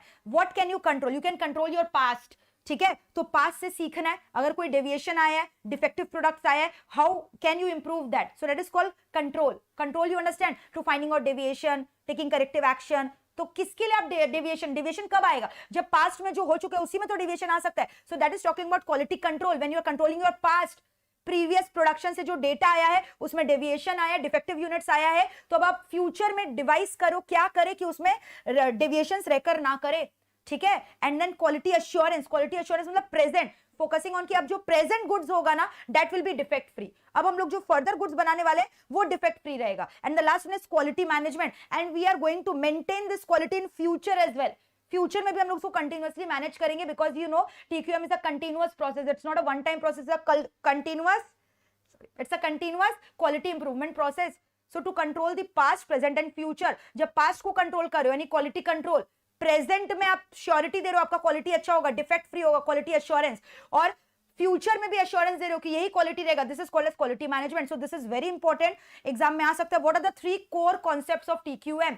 Past, present, future. Past quality control, present assurance, future maintenance management, quality management, which means quality को maintain करके रखना है। तो ये तीनों पॉइंट्स आई होप आपको लर्न हो गया होगा। So these are the 3 core concepts of TQM: quality control, past quality assurance, present quality management, future में भी उनको यही क्वालिटी ऑफ सर्विसेज मिलने वाला है, ठीक है। Now this is very important, what are the steps, What are the steps taken for the implementation of TQM? आप कैसे इंश्योर करोगे कि कोई भी जो प्रोडक्ट बन रहा है उसमें कोई भी प्रोडक्ट आपका प्रोसेस की वजह से कोई भी प्रोडक्ट डिफेक्टिव ना निकले? You are making a defect free product. How will you cater to that? तो उसके लिए आपको क्या क्या स्टेप्स करना पड़ेगा? तो सबसे पहले आपको ये आइडेंटिफाई करना है, सपोज करो you are selling a soft drink, you are a soft drink industry, ठीक है, you have decided to manufacture soft drink and sell in the market. So how will you follow TQM? What are the steps for following TQM? सबसे पहला step, you will identify who are your customers. सबसे पहले what will you identify? कि आपके market में customers कौन है, soft drink कौन पीता है. So on a market research, I have got this knowledge कि generally soft drink is consumed by young generation people rather than middle aged and older age generation. जो young adult है वो जो है basically हमारे कस्टमर है, वो soft drink को ग्रैब करेंगे, वो सॉफ्ट ड्रिंक को पिएंगे, ठीक है. Secondly, once on the research of customer कि who is your customer, secondly going to research what are their expectation.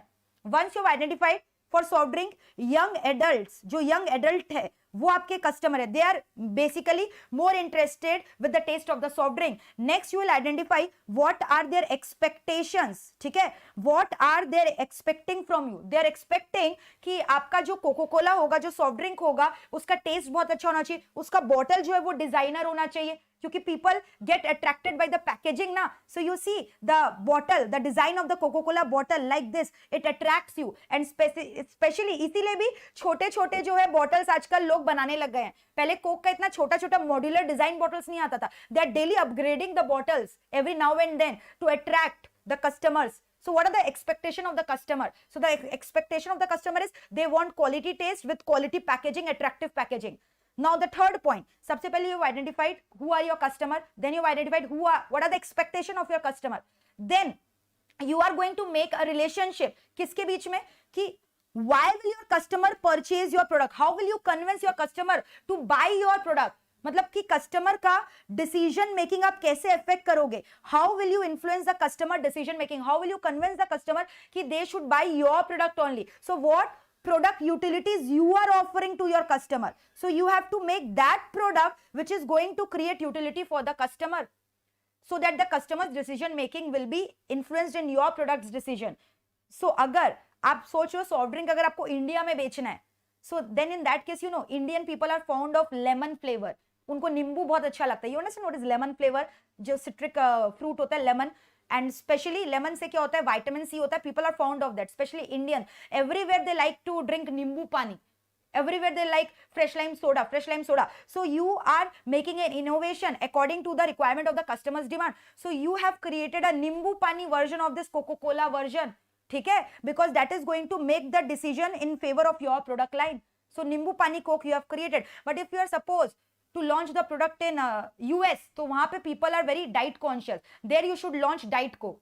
So you are understanding, based on customers requirement, utility, you are creating the product so that you can convince them to purchase your product, है ना, by making different varieties of product. तो सबसे पहले you identified your customer who are the young adult group, then you are checking their expectation, and then you are trying to create the product utility so that they will be convinced to purchase your product. Clear है. फिर उसके बाद you will identify what are the problems, ठीक है, what are the problems in making these kind of product, will identify क्या क्या problems है decision making process, what are the problems they are getting in that, ठीक है। फिर उसके बाद once you have identified the problems, क्या क्या प्रॉब्लम है, फिर आप क्या करोगे, कंपेयर करोगे। क्या कंपेयर करोगे कि ये same Coke which I am going to sell to the people in the market, ये सेम कोक मेरे कॉम्पिटिटर्स कितने दाम में बेचते हैं, कितने प्राइस में बेचते हैं, क्या क्वालिटी है, क्या इंग्रेडिएंट्स लगाते हैं। So you are making a comparative peer analysis, comparative analysis करोगे, बेंचमार्किंग करोगे, क्योंकि you know whenever you are launching a new product it's very important कि you should know what is your competitors move. If you don't know what your competitors strategy are there, you're going to fail badly in the market. So before doing anything in the market, you should do a research of your competitors strategy. ठीक है।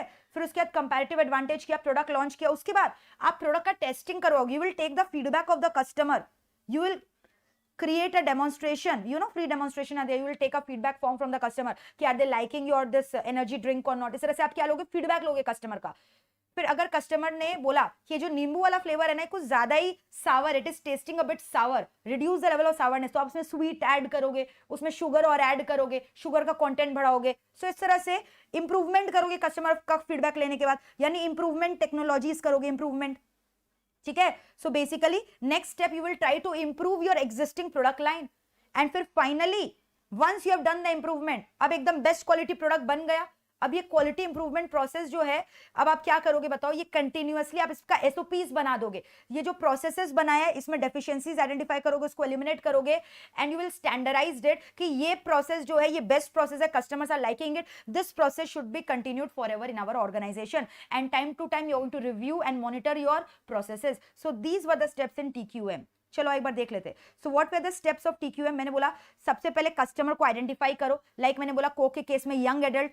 अगर आप मेरे सारे examples को याद रखोगे ना, you know it will be very easy for you to recall the points and relate and write them in the exams. It's very difficult to mug up all the points, but if you remember my example, it will be very easy to remember these key points. तो सबसे पहले मैंने बोला, आपने identify किया young adults, cocoa Cola याद रखना, cocoa Cola आपको बेचना है, सॉफ्ट ड्रिंक बेचना है, तो यंग एडल्ट। फिर customer expectation, they want designer bottle with good taste. फिर उसके बाद आपने क्या किया, नेक्स्ट स्टेप आपने देखा, नेक्स्ट स्टेप आपने क्या किया, कस्टमर एक्सपेक्टेशन हो गया। फिर उसके बाद एक्सपेक्टेशन के बाद you try to interlink decision making requirement with product utility, ठीक है। सो ये रहा थर्ड पॉइंट, कस्टमर का requirement with your product utility. फिर उसके बाद उसमें प्रॉब्लम क्या क्या आया वो देखा, this was the fourth step, what were the problem, ठीक है, परसीव्ड इन दैट। फिर प्रॉब्लम्स परसीव करने के बाद आपने कॉम्पिटिटर्स का मूव देखा। फिर उसके बाद कस्टमर से फीडबैक फॉर्म भरवाया उनको प्रोडक्ट टेस्ट करवा के। फिर उसके बाद आपने इंप्रूवमेंट किया, और फिर उसके बाद quality improvement process, last step, ठीक है। So now tell me, will you be able to learn this, remember all these things in your exam, लिख पाओगे कि नहीं। So this were the steps of total quality management. अब this is very important क्योंकि ये question RTP में भी आया टीक्यूएम से रिलेटेड। टीक्यूएम में मैंने बोला था टोटल क्वालिटी मैनेजमेंट के लिए 6 सिग्मा सर्टिफिकेशन मिलता है। अगर आप टोटल क्वालिटी मैनेजमेंट को ठीक से फॉलो करोगे, so you will be given 6 sigma certification, ठीक है। Like Mumbai dabbawala has been given 6 sigma certification कि वो 99.999% उसका प्रोसेस जो है एक्यूरेट है। यानी इसका मतलब you understand, only 3 to 4 products are defective out of 1 million of the goods that is being produced. So that is called 6 sigma certification, यानी 0.0001 चांसेस है कि आपका प्रोडक्ट जो है वो डिफेक्टिव निकल के आए। So that is called sigma certification. तो अगर आपको 6 सिग्मा सर्टिफिकेशन लेना है, so for that you have to follow 2 methods. अगर आपका नया प्रोडक्ट है तो कौन सा मेथड फॉलो करना है, अगर आपका एग्जिस्टिंग प्रोडक्ट है तो कौन सा मेथड फॉलो करना है। So you remember I have taught you the word DMAIC, है ना, and DMAIDV.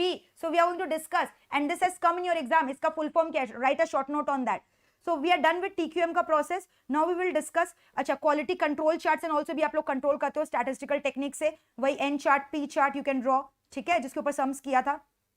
Now 6 sigma methodology, ठीक है। So 6 sigma methodology basically talks about 2 things, DMAIC, ठीक है, एंड उसके बाद और एक किसके बारे में बात करते हैं, DMIADV. Alright, so if your product is an existing one, 2 product है, एग्जिस्टिंग है कि न्यू प्रोडक्ट है, ठीक है। सो बेसिकली DMAIC, ठीक है, ये किसके लिए होगा, एग्जिस्टिंग प्रोडक्ट के लिए। So this can come in your exam, very important, ध्यान से सुनना, मेरे साथ लर्न कर लो। तो ये 6 सिग्मा का मेथड्स है, ये मेथड फॉलो करना है। अगर एग्जिस्टिंग प्रोडक्ट है तो आपको क्या फॉलो करना है, DMAIC, if you want to improve your existing process. मान लो आप कोक बना रहे हो अभी जिस डिजाइन से, आपको उसको वो जो प्रोसेस मैंने बोला ना, they keep on changing the designs of the bottle, so they want to make a new design of the bottle, more modular, more portable and more attractive, so they are changing their existing process, ठीक है. So when you are making a change, bringing a change in the existing process, you have to follow this. So what you have to follow, सबसे पहले क्या करना होगा, सबसे पहले आपको डिफाइन करना होगा. क्या डिफाइन करना होगा कि what are your performance improvement, process improvement goal, आपको अपना प्रोसेस को कैसे इंप्रूव करना है. फिर आप क्या करो, मेजर. क्या मेजर करो कि आपका करंट प्रोसेस कैसा है, what was the current process, ठीक है. सपोज करो यू हैव डिफाइंड कि आपको क्या क्या करना है, your performance, your process, sorry not performance, your process improvement goals.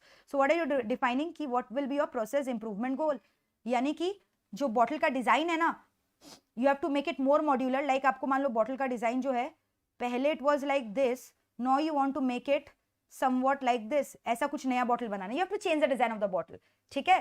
So measure में करंट प्रोसेस आप क्या फॉलो कर रहे थे, ठीक है. पहले आपने डिफाइन किया कि आपका गोल क्या है, मेजर में करंट प्रोसेस आपका क्या था, ठीक है, दैट यू आर मेजरिंग. फिर उसके बाद आपने क्या किया, एनालाइज किया. क्या एनालाइज किया कि आप अगर न्यू प्रोसेस करोगे तो इससे कितने कस्टमर्स अट्रैक्ट होंगे. You are trying to create a cause and effect relation when you are designing the new bottle, new version, how many मतलब what will be the increase in your sales revenue, what will be the increase in the profitability.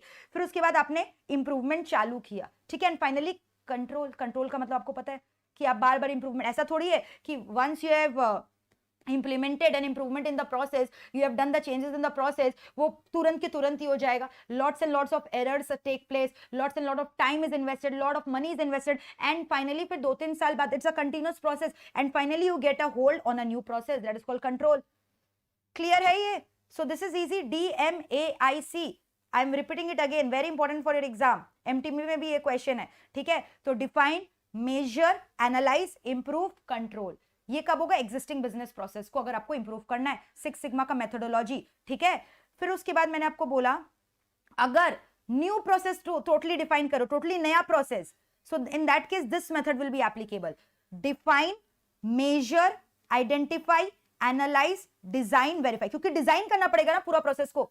In the above method already the process was designed, you are making an improvement in that, but यहां पे आपको क्या करें, totally new process again you have to define.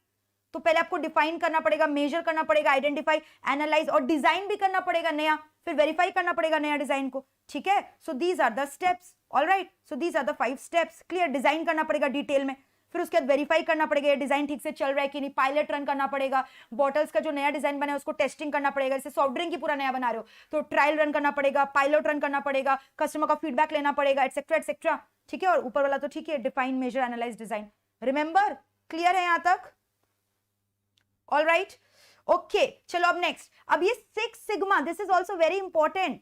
हम लोग अभी पढ़ने वाले ब्लैक बेल्ट के बारे में, मास्टर ब्लैक बेल्ट के बारे में, चैंपियंस के बारे में, ठीक है. तो एक चीज बताओ, मतलब कि हम लोग यहाँ कराटे सीखने वाले, judo karate, black belt, yellow belt, green belt, अरे नहीं नहीं नहीं, although the name is given, green belt, yellow belt, master black belt, black belt, champions, लेकिन ये कराटे का डिस्कशन नहीं हो रहा है. ये डिस्कशन हो रहा है 6 सिग्मा के लिए. अगर आपको अपने बिजनेस में 6 sigma implement करना, it's not a easy process. You have seen so many steps are there. Define, analyze, verify, design, check, control. कितना सारा step है depending upon कि whether the process improvement is being targeted on the existing business process कि new business process. तो इसके लिए team ready करना पड़ेगा. So 6 sigma टीम के अंदर कौन कौन आते हैं? चैंपियंस आते हैं, फिर उसके बाद मास्टर ब्लैक बेल्ट आते हैं, ब्लैक बेल्ट आते हैं, ग्रीन बेल्ट आते हैं, येलो बेल्ट आते हैं. अब सबका मतलब हम लोग सीखेंगे. सबसे पहले 6 सिग्मा इंप्लीमेंट करना है, इसके लिए पूरा स्ट्रेटेजीज कौन लेकर आएगा? 6 सिग्मा लाना है आपके बिजनेस में, तो आपको सोचो ना, ये तो एक बहुत बड़ा स्ट्रेटेजी है, टॉप मैनेजमेंट का सपोर्ट चाहिए. तो स्ट्रेटेजीज कौन बनाएगा 6 सिग्मा के लिए? ये किसका काम होगा? जो कंपनी का सीईओ है, एग्जीक्यूटिव है, टॉप मोस्ट मैनेजमेंट लेवल है, तो एग्जीक्यूटिव लीडरशिप ये काम करेगा कि नहीं करेगा बताओ. फिर नेक्स्ट और एक लेवल पे चैंपियंस आते हैं. तो समझ में, सीईओ क्या करेगा? 6 सिग्मा का सारा प्लान्स बनाएगा, स्ट्रेटेजीज बनाएगा, अपना आइडियाज बताएगा कि कैसे हम लोग 6 सिग्मा ला सकते हैं, उसके लिए क्या क्या करना पड़ेगा. फिर आएगा चैंपियंस, वो द क्वालिटी लीडर. चैंपियन भी कौन हो गए?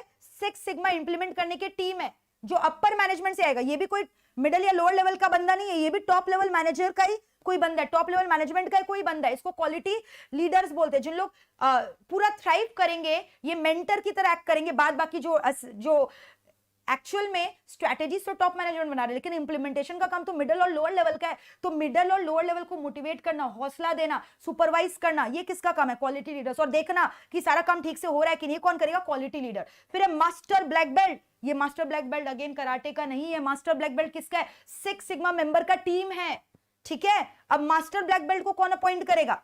अब चैंपियंस तो एक ही है, अब एक ही चैंपियन क्या पूरा कंपनी का 6 सिग्मा देख लेगा? इतने सारे डिपार्टमेंट है, इतने सारे प्रोसेस है, तो उनको अपने अंदर कौन अपॉइंट करना पड़ेगा? सुपरवाइजर। अपने अंदर क्या अपॉइंट करके रखेंगे? एग्जीक्यूटिव। तो उसको बोलते हैं मास्टर ब्लैक बेल्ट। तो master black belt are appointed by the champion to assist the champion in achieving 6 sigma certification.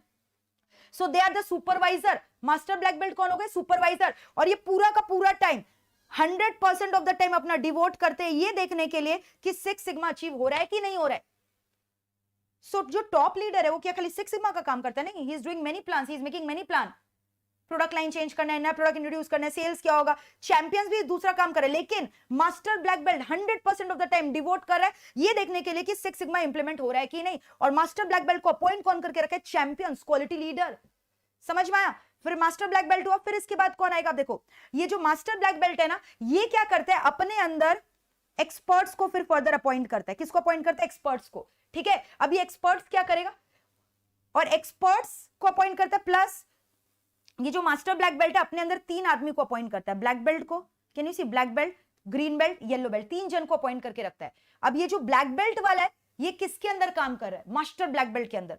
Black belt, green belt, yellow belt, all of them 3 are junior to master black belt who are working under the supervision of the master black belt. ये जो सिर्फ black belt है, you understanding, master black belt is different, appointed by the champion, 100% time devoting in 6 sigma implementation, they are acting like leader of whom? Of this only black belt, green belt and yellow belt. अब ये जो black belt है ये क्या करते हैं?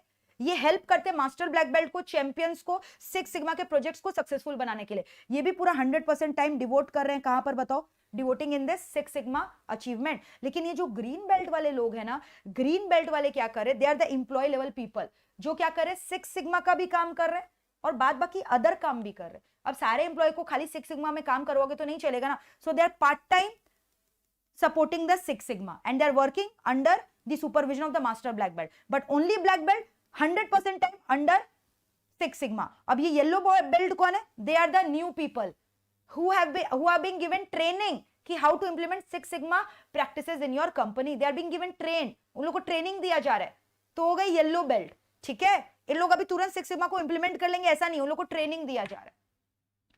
तो पूरा पिक्चर इज क्लियर, ऑलराइट, ठीक है। तो एकदम स्टार्टिंग में मैंने बोला सीईओ जो स्ट्रेटजीज बनाते हैं, चैंपियंस जो क्या करते हैं, बताते हैं कि कैसे 6 सिग्मा करना है नहीं करना है। सीईओ ने स्ट्रेटजी बना दी, अब स्ट्रेटजी को इंप्लीमेंट करना चैंपियन का काम है। चैंपियन भी टॉप लेवल लीडर के अंडर ही फॉल करते हैं, बट चैंपियन क्या करते हैं? सारा काम खुद से नहीं करते, they appoint a master black belt under them and this master black belt is the main right hand of the champion who will devote 100% of the time in checking कि whether 6 sigma policies are being implemented or not, and for that he will devise different action, and ये अपने अंदर 4 जन को further appoint करके रखेगा। किसको बताओ? किसको अपॉइंट करेगा? एक्सपर्ट को अपॉइंट करेगा। फिर सिर्फ black belt, yellow belt and green belt. अब ये जो सिर्फ ब्लैक बेल्ट है 100% टाइम 6 सिग्मा अचीवमेंट में, ये जो ग्रीन बेल्ट है part time 6 sigma, part time somewhere else, and yellow belt are being given train, they are being given training कि how to achieve this 6 sigma practices. तो देखो मैंने यहाँ सब कुछ बता दिया, ठीक है, रीड कर लेना। और एक्सपर्ट्स जो हो गए अलग अलग फील्ड में जिन्होंने काम कर रखा है, उन लोग अलग अलग अपना इनोवेटिव आइडियाज एंड ऑल देंगे। Black belt 100% time, green belt क्या करे? अदर जॉब भी करे along with 6 sigma implementation. Yellow belt को ट्रेनिंग मिल रहा है 6 सिग्मा में, ठीक है। सो वेरी इजी और डिफिकल्ट? Very easy, clear. तो पहले बच्चे डर जाते थे ब्लैक बेल्ट क्या अब ये एसपीएम में जूडो कराटे भी सिखाएगा क्या? अरे नहीं, these were the team members of 6 sigma methodology. अब मैंने आपको बोला था मुंबई डब्बा वाला को 6 सिग्मा सर्टिफिकेशन मिला है, तो 6 सिग्मा क्या बोलता है? कंटिन्यूअस इंप्रूवमेंट इन क्वालिटी, है ना, डिफेक्ट फ्री बनाना है, किसको? क्वालिटी को इंप्रूव करना है। तो वही चीज, और टॉप लेवल मैनेजमेंट का कमिटमेंट चाहिए, नहीं तो नहीं होगा। अगर टॉप लेवल मैनेजमेंट ही हार मान गया तो लोअर लेवल करेगा क्या ये सब काम? मैंने अभी आपको बोला कितना बड़ा टीम चाहिए, कितना बड़ा टीम चाहिए उसको इंप्लीमेंट करने के लिए। अब इसके बाद मैं जो टॉपिक पढ़ाने वाली हूँ, concept of 5S, this can also come in your exam, important part hai, TQM is important. So concept of 5S, this is also important. These are Japanese term that we are going to use. एक बार सुनने में difficult लगेगा, सीरी, सीटोन, सीसो, शिट्सुके, ठीक है। तो ये 5S ma'am आपने बोला, शिकेत्सु क्या बोला, कुछ समझ ही नहीं आया, ये क्या शिटोन सिसु सिसु कर रहे हो, क्या बोला? जो बच्चे ने ऑलरेडी मेरे से पढ़ रखा है उसको बहुत इजी लगेगा, कुछ नहीं, एकदम इजी। इसके लिए मैंने एक क्लासिक एग्जांपल देना आपको and you will understand everything. Just imagine कि you have cleared your inter level, ठीक है, and you are getting ready for your final level. तो सबसे पहला स्टेप, आज इंटर का रिजल्ट आया, you are very much happy with your performance. अब आप क्या करोगे? सबसे पहले आपने सीएमए फाइनल में रजिस्ट्रेशन करवा लिया, इंस्टीट्यूट की तरफ से मैट आया। अब आप क्या करोगे? जितने भी इंटर के बुक्स है ना, सबको हटाओगे। अनवांटेड चीज जो अब आपके लिए इंटर का जो बुक्स है वो वेस्ट हो गया, you have to remove them, हटाओगे। और अब आप क्या करोगे? वो सारे इंटर के बुक्स जो इररिलेवेंट है सब उसको हटाओगे। हटाओगे ना तो उसको बोलते हैं सीरी। उसको क्या बोलते हैं? सीरी। सीरी का मतलब ऑर्गेनाइज कर रहे हो, अपना शेल्फ को ऑर्गेनाइज करो, वहां से इंटर के बुक्स को हटा रहे हो जो चाहिए ही नहीं अभी कभी लॉन्ग रन में, ठीक है। स्ट्रेटन एंड कंटेन, इसको क्या बोलते हैं? Straighten and contain. Seiri means straighten and contain. Unnecessary things का दरकार नहीं है, ये सब अननेसेसरी थिंग्स है। सीएमए इंटर का book are unnecessary things for CMA final, irrelevant, remove them. So this first step is called theory. You are organizing your bookshelf. This is called what? Theory. Next step आप क्या करोगे? ध्यान से सुनना।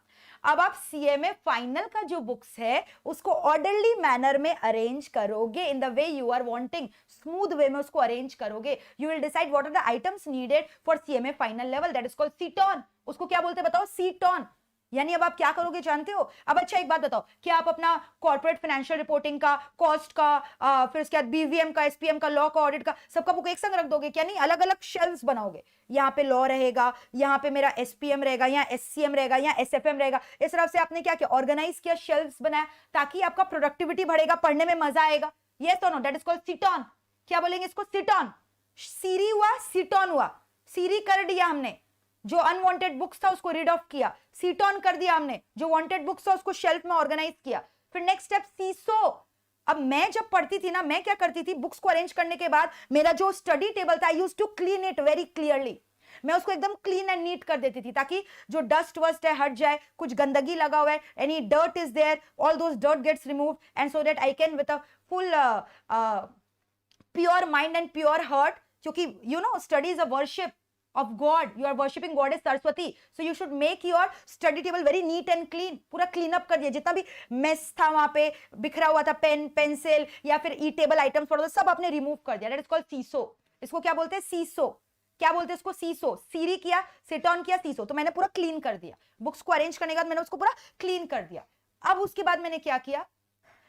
सेकेत्सु। उसके बाद अब मैंने क्या किया बताओ? सेकेत्सु, ठीक है। सो वी हैव डन सीरी, सिटॉन, सेशॉन। अब मैंने क्या किया? सेकेटू, ठीक है। सेकेटू का मतलब क्या हुआ? ध्यान से सुनना। अब मैंने क्या किया कि मुझे अब क्या करना है? स्टैंडर्डाइज किया मैंने उसको, स्टैंडर्डाइजेशन। स्टैंडर्डाइजेशन का मतलब मैंने एक रूटीन बनाया कि मैं पढ़ाई कैसे करूंगी। मैंने अपना टेबल वेबल क्लीन किया। अब मैंने क्या किया? एक तो मैं रूटीन बना लेती हूँ कि मैं इस दिन ये पढ़ूंगी, मैं उस दिन वो पढ़ूंगी। So that is called seiketsu, standardize किया, ठीक है। Standardize the way of doing work. SOPs बना लिया कि आज मुझे ये करना है, कल मुझे ये करना है। मैंने पूरा प्रोसेस को स्टैंडर्डाइज कर दिया पूरा, कि एग्जाम्स के 1 महीने 2 महीने पहले तक मैं पूरा सब्जेक्ट को भी रिवाइज कर सकूं। और फिर लास्ट सस्टेन। सस्टेन के लिए मैंने क्या किया? Discipline.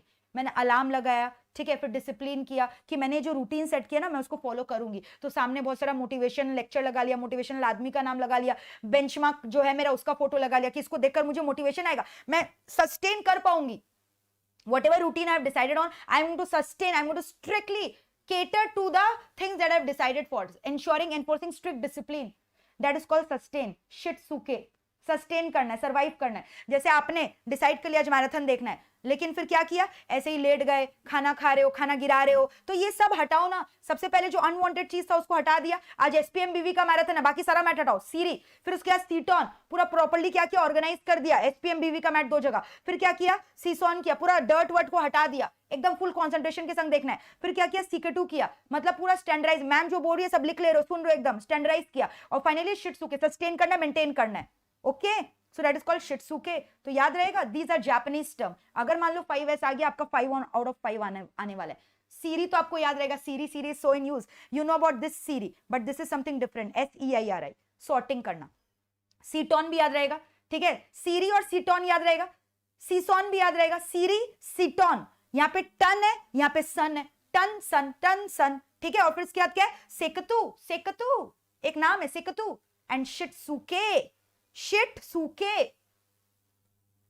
Discipline, shitsuke discipline, seiketsu standardization, seiso cleaning, seiton, ordering, seiri, unwanted चीज को रिमूव करना, स्ट्रेटन एंड क्लीन। ओके, ठीक है। Now this is very important, the next topic that we are going to discuss is very very important also, so all these parts are very important. ध्यान से सुनना, quality cost. Next हम लोग क्या discuss करने वाले, आई am expecting a question from this corner also, this can come, so important है, ध्यान से सुनना। Internal and external. एक्सटर्नल यानी यूजर क्वालिटी कॉस्ट, इंटरनल मतलब incurred at manufacturer's end. Now don't get confused कि external quality cost will be incurred by the customer. No, both are incurred by the manufacturer. But this quality cost, you understand what is quality cost? Suppose you have manufactured one product but it turned out to be defective. ठीक है, तो जब आप बना रहे थे उसी समय डिफेक्टिव हो गया, when it was there at your place of factory, so that means now you have to incur expenses in order to rectify it, so that is called as quality cost incurred at manufacturer end. But once you have created the product, पूरा product convert हो चुका है finish goods में, उसके बाद उसमें कुछ problem आया, तब हो गया user quality cost, external quality cost. ठीक है, सो ये दोनों ही कॉस्ट जो है मैन्युफैक्चरर इनकर करेगा। ठीक है, सो अब इसमें क्या होता है, they will give you some words, terms and they will ask you कि कौन सा कॉस्ट है, इज इट इंटरनल कि external, will discuss one sums on that, don't worry. So internal quality cost के अंदर तीन चीज आता है, प्रिवेंशन, अप्रेजल, फेलियर। प्रिवेंशन मतलब क्या हुआ, ध्यान से सुनना, आपके प्रोडक्ट के क्वालिटी में, प्रोसेस के क्वालिटी में कोई भी डिफेक्ट नहीं आता है, तो आप इसके लिए क्या करते हो, TQM पॉलिसीज कैटर करते हो, सिक्स सिग्मा सर्टिफिकेशन करते हो, ट्रेनिंग करते हो एम्प्लॉइज का, क्वालिटी इंजीनियरिंग करते हो, क्वालिटी का प्लानिंग करते हो, ताकि कुछ भी हो ही नहीं, डिफेक्टिव हो ही नहीं। तो आपने क्वालिटी का प्लान किया, तो यानी डिफेक्टिव प्रोडक्ट को बनने से रोका, यानी you have prevented it, you have prevented the defective product from coming out of your faulty processes, for that you have done lot of training to the employees, planning you have done, that is called prevention cost. Now it is called appraisal cost. Appraisal cost का मतलब हुआ कि you are confirming कि whatever product you have produced that should cater to your quality level, conformance to your quality level, that is called as appraisal cost. इसको हम लोग क्या बोलते हैं बताओ, cost of appraisal. And finally failure cost. But इतना करने के बाद भी आपका प्रोडक्ट डिफेक्टिव हो गया, you have failed to maintain the quality and for that you have to incur cost on that, ताकि आप अपना जो क्वालिटी आपने सोचा था वो हो सके। तो एक तो आपने डिफेक्ट होने से ही रोक दिया, प्रिवेंशन।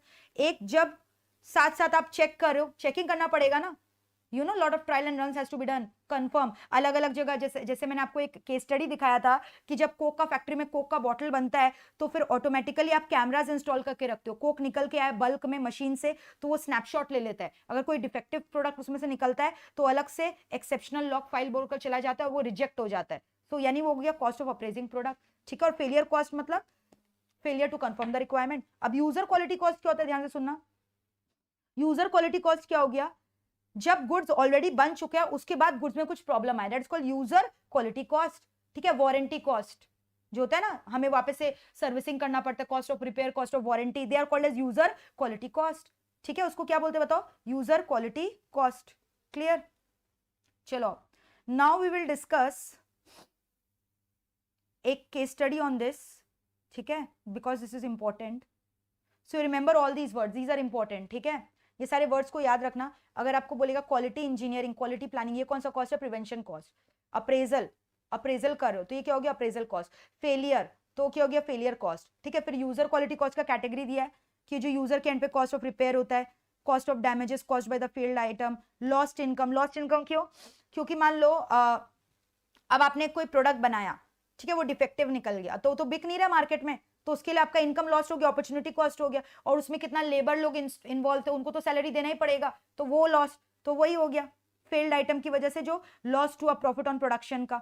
ठीक है, चलो एक केस स्टडी है that I am going to discuss, ये रहा।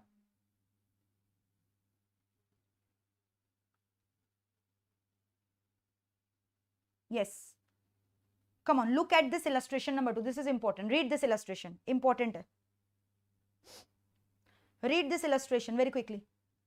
इस illustration को read करो फटाफट गाइस, फटाफट illustration को read करो, ये very important। अब यहाँ पे आपको आइडेंटिफाई करना है, ये डिफरेंट डिफरेंट कॉस्ट के नाम दिए हुए हैं, यू हैव टू आइडेंटिफाई इसमें से क्वालिटी कॉस्ट इंटरनल है कि एक्सटर्नल है। ठीक है, अब इंटरनल में आपको पता है तीन तो होता है, prevention cost, appraisal cost, failure cost, तो कौन सा कॉस्ट में क्या क्या आएगा आपको बताना है। चलो फटाफट बताओ इसका answer very quickly, very quickly. आप जो ट्रेनिंग करते हो एम्प्लॉइज को ताकि वो क्वालिटी मेंटेन कर सके, यानी you are giving them training in advance, you are preventing them for making any defect in the quality, so can I say the quality training is a prevention cost, है ना, जो training कर रहे हो employees को क्यों train कर रहे हो? So that they know about the quality of the product and they will not make any mistake in that. ठीक है. अप्रेजल कॉस्ट मतलब क्या हुआ? You are checking कि whether the quality of products that your machine has produced is conforming to the prescribed standards that you have set. उसके लिए आपको क्या करना पड़ेगा? इंस्पेक्शन करना पड़ता है, तभी तो आपको पता चलेगा. जो फिनिश गुड्स बन गए, now you are inspecting that goods. तो फिनिश गुड्स का इंस्पेक्शन, मटेरियल का इंस्पेक्शन, ये दोनों कॉस्ट कौन से हो गए? Appraisal cost. ठीक है. You are checking कि whether they are conforming with the prescribed quality and standards or not. So these are called as appraisal cost. Internal failure cost, last one. Failure cost क्या हो गया? ये जो scrap निकल के आया या जो आप गुड्स को वापस से रीहॉल कर रहे हो, रीवर्क कर रहे हो ताकि डिफेक्टिव से वो प्रॉपर नॉर्मल गुड्स में कन्वर्ट हो जाए. स्क्रैप को तो आप कुछ ही नहीं कर सकते, बेचना पड़ेगा. रीवर्क कर रहे हो ताकि वो प्रॉपर्ली बन जाए, conforms to the standard cost. तो ये हो गया फेलियर कॉस्ट. स्क्रैप और रीवर्क कब करना होता है? जब आपका प्रोडक्ट जो है आपका स्पेसिफिकेशन को कंफर्म नहीं किया, इसीलिए वो बन गया ऐसा. ठीक है. और फिर उसके बाद एक्सटर्नल, जब प्रोडक्ट आपने सेल कर दिया है, अब उसके बाद कोई रिपेयर डैमेज हुआ या कोई भी मान लो कोई मशीन फेल हो गया, कोई पार्ट फेल हो गया, जैसे फिल्टर बेचा, फिल्टर का कोई पार्ट फेल हो गया, वारंटी में कवर्ड है, तो आपके कस्टमर आपको कॉल करेंगे ना, वारंटी में कवर्ड, आपको रिप्लेस करना है. तो ये कॉस्ट आप ही को तो बियर करना पड़ेगा as a part of manufacturer, because you have given them the defective product and this cost is being incurred after the product has been dispatched to the user, to the customer. So this cost is incurred at customer's premises but incurred by the manufacturer. तो product warranty cost क्या हो गया? External cost. Come on, tell me, clear or not? तो अब लिख लोगे exam में, ये सब आएगा इंटरनल एक्सटर्नल. इंटरनल हो गया जो मैन्युफैक्चरर के प्रीमाइसेस में, और एक्सटर्नल जो यूजर्स के यहाँ हो रहा है. इंटरनल के अंदर 3 अप्रेजल हो गया, प्रिवेंशन हो गया, और एक क्या हो गया बताओ? फेलियर कॉस्ट हो गया. फेलियर स्क्रैप हो गया, रीवर्क हो गया. और अप्रेजल में when you are checking, inspecting the goods. और फिर उसके बाद प्रिवेंशन मतलब हो गया आपका ट्रेनिंग एंड ऑल. ठीक है. So this was important. All right. So this completes your total quality management का ये वाला पार्ट. Oh, quality circle क्या होता है? Quality circle is very easy.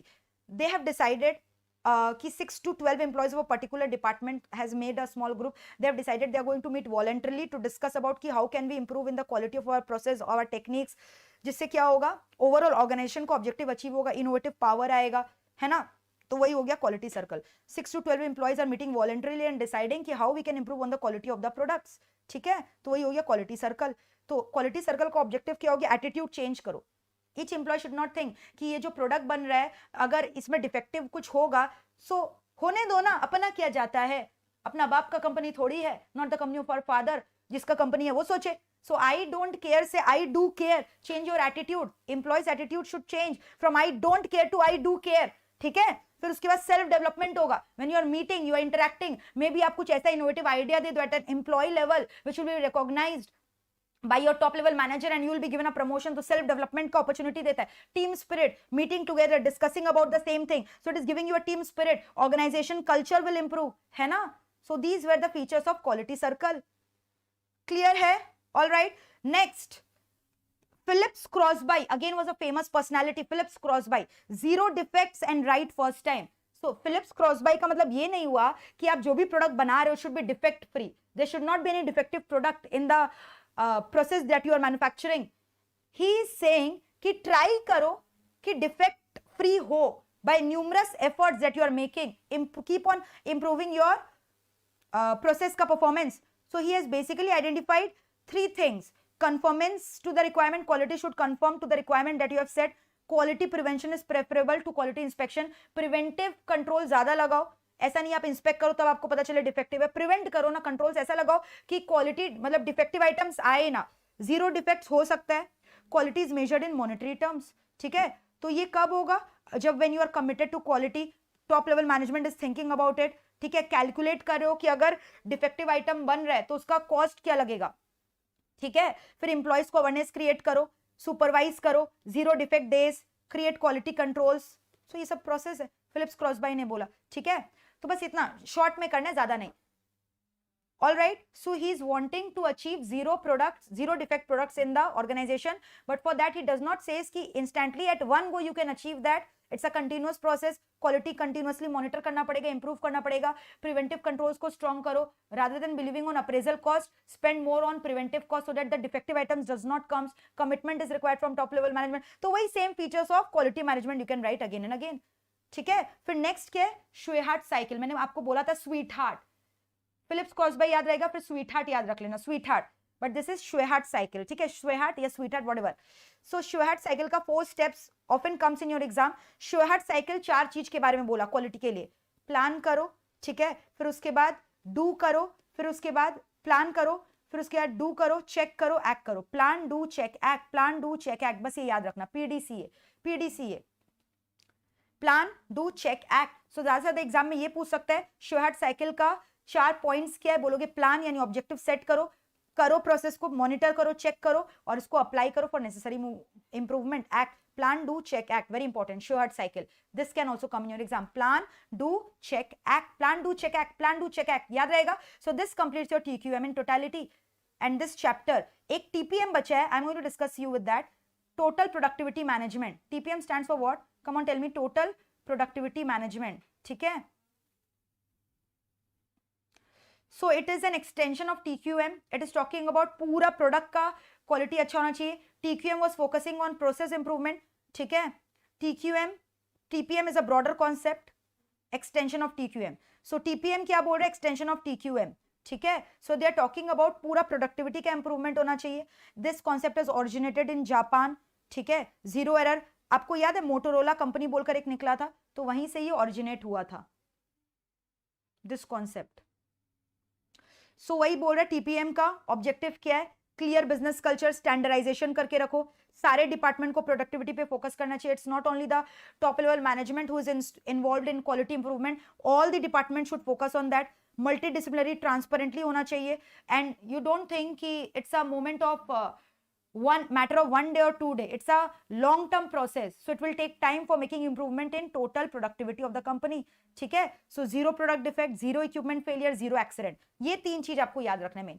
If short note comes on total productivity management, you will write it's an extension of TQM. Concept first introduced in Japan, focuses on 3 important aspects, not only on zero product defect. TQM was focusing on zero product defect, but this is focusing on equipment failure भी नहीं होना चाहिए. Machinery breakdown हो जाएगा तो दिक्कत है, तो मशीनरी को रेगुलरली आप रूटीन वे में सर्विसिंग करवाओ. If machine breakdown happens, even your process is correct, then also productivity will get hampered. And zero accident, zero accident, you understand. Any employees getting damage in the process of working, कितना बार नहीं होता, major damage हो जाता है. An employees working on the machine because of some because of maybe some machine problem in the machinery, or because of his wrong way of application of machinery, his hands are getting cut, he is bleeding, he is profusely bleeding, मतलब he has undergone an accident. तो ये सब चीज को भी prevent करना है. तीनों चीज होगा तब टोटल प्रोडक्टिविटी मैनेजमेंट होगा. TQM was focusing on quality management, processes का इंप्रूवमेंट, 99.99% प्रोसेस का एक्यूरेसी में है ना, बट यहाँ पे तीनों चीज के बारे में फोकस हो रहा है. All right. सो यहाँ पे क्या 8 पिलर्स है टीपीएम का. की पीपल को आइडेंटिफाई करो, management should focus on it, promote करो, ट्रेनिंग करो एम्प्लॉइज को, एरियाज ऑफ इंप्रूवमेंट, प्लान बनाओ, ग्रुप क्रिएट करो, continuous process. So remember these 8 steps. Clear? So that's it. TPM is over, TQM is also over, and your chapter is also over. So this completes your chapter fully. Tell me how was the chapter? Done. चलो, और एक MIS एक बार सुन लो, management information system. If a question comes, write a short note on management information system. Just break it into 3 parts. Management information system. Write the definition of management. Management का मतलब क्या होता है? It's an art and science of getting the things done by the other. Information का definition, any data that has got commercial significance is called information. System का मतलब क्या हुआ? Where many parts or components are working together in order to achieve the common goal of the organization. Now what is MIS? Generally everyone is following now CBI's computer based information system, where all the parts are working in association so that the objectives of the organization can be achieved. Like ERP software मैंने लगा रखा है, ठीक है, tally software लगा रखा है. क्यों सॉफ्टवेयर लगा रखा है? ताकि सारे ऑटोमेशन हो जाए सारे बिजनेस प्रोसेसेस का, है ना. We are only manually doing the journal entry, posting करना, ट्रांजैक्शंस में लेजर पोस्टिंग करना, ट्रायल बैलेंस में रिपोर्टिंग करना, बैलेंस शीट प्रिपेयर करना, PNL प्रिपेयर करना, ये सब कंप्यूटर सॉफ्टवेयर अपने आप कर रहा है ना. एंड उसके बाद MIS is nothing but a repository of all the information. So whenever any user is coming and raising query in the MIS system, MIS should have the capability of giving the information in a timely manner, relevant information in a timely manner to the user, so that it can be relevant for the purpose of decision making. So we have learned कि different MIS reports can be generated from our ERP software, from our tele software. तो इसी को बोलते हैं MIS system. MIS system is nothing but giving timely information, relevant information, which is required by the managers for the decision making purpose at the right point of time. है ना? Like balance sheet is an example of MIS report which your ERP software is giving you. You are not creating balance sheet. MIS is creating balance sheet for you. From where? From the data repository that you have updated in the software. You want to see MIS report? Look, I will show you MIS report. देखो, ये रहा मेरा tally का software. Just hang on, I'm just showing you practically. This is my tally का software. Sorry, I was saying you the password. Can you see here? Reports. यही तो MIS report है. Trial balance. When I click on the word trial balance, मेरे को trial balance दिखाई दे दिया. So तुरंत tally software has given me this MIS report, and on the basis of that I can take the decision making. I needed trial balance for some decision making purpose. Similarly, final accounts, PL balance sheet. I'm getting the view of PL balance sheet. Am I creating it? No, my software is creating it. So all these which are being given to you, these are called MIS report. PL balance sheet, cash flow, fund flow statement. या कोई particular मान लो eastern region का मुझे sales figure चाहिए, ये सारे चीज कौन दे सकेगा? आपका सॉफ्टवेयर. ठीक है, आपका computer system. So MIS is nothing but a software Tally or ERP is installing, which is giving the user timely information, relevant information at the right point of time so that they can take decision making process. So MIS is supporting decision making process of the managers, employee or any of the users. Clear है? So this finally completes your chapter number 2. Very easy. चलो मैं आपसे एक दो question पूछ रही हूँ, आप मुझे आंसर दो. Chapter number 2 is done. ठीक है, इसके बाद chapter 3 that we are going to discuss is fully practical. Practical sums will come from chapter number 3 guaranteed. You can expect 8 to 10 marks again from chapter 3, and मैं आपके संग sums भी करूंगी. Same pattern of sums you can expect in your exam from chapter 3. Chapter 3 is a lengthy chapter but a very easy chapter. The most practical chapter you can see in your SPM subject. ठीक है? So guys, come on. You want a lunch break? You guys are saying. So before giving you a lunch break, मुझे आप फटाफट एक दो चीज का answer करो. Very quickly, which I am asking you. 4 perspective of balance scorecard. Very quickly answer me. What are the 4 perspective of balance scorecard? I want the answer immediately. What are the 4 perspective of the balance scorecard? Come on, tell me the answer, guys. What are you doing? 4 perspective of the balance scorecard. BSc का 4 perspective. Balance scorecard क्या है?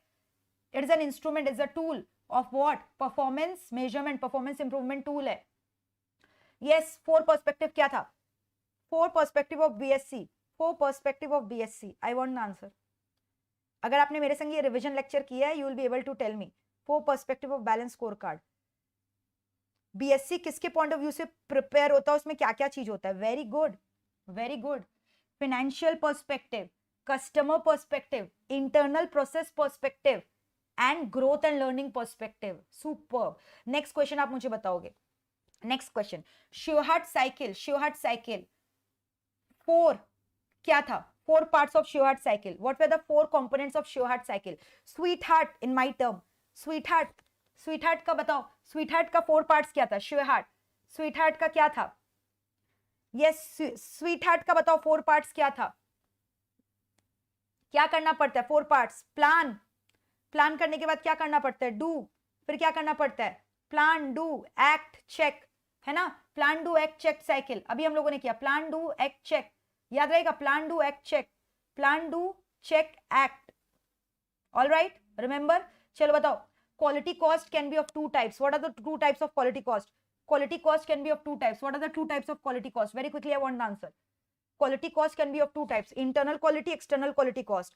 Internal quality cost का आप मेरे को 3 types बताओगे. Internal quality cost incurred at manufacturer's end. External quality cost incurred at user's end. Internal quality cost का आप मेरे को 3 types बताओगे. Very quickly tell me the answer. Internal quality cost का 3 types क्या क्या है? Appraisal cost है. फिर उसके बाद क्या है? Preventive cost है. पहले preventive पे फोकस ज्यादा करना चाहिए. फिर वो क्रॉसबाई ने बोला था. फिर उसके बाद preventive cost and finally failure cost. Failure cost. Inspection cost क्या हो गया? Appraisal cost. ट्रेनिंग कॉस्ट क्या हो गया? ट्रेनिंग कर रहे हो एम्प्लॉय को, वो क्या हो गया? वो क्या हो गया बताओ? Preventive cost. और स्क्रैप रीवर्क कर रहे हो, वो क्या हो गया? Failure cost. ठीक है, सो ये सारे कॉस्ट इंपॉर्टेंट है, याद रखना. नेक्स्ट आप मुझे बताओगे 6 sigma methodology for existing business processes includes what? Six Sigma methodology for existing business processes includes what? Six Sigma methodology क्या include करता है? Six Sigma methodology existing business processes के लिए क्या include करता है? Come on, tell me. Six Sigma methodology existing business process के लिए क्या include करता है? मैंने क्या क्या बोला? सबसे पहले क्या करो? Define करो, बोला ना? फिर उसके बाद क्या करो?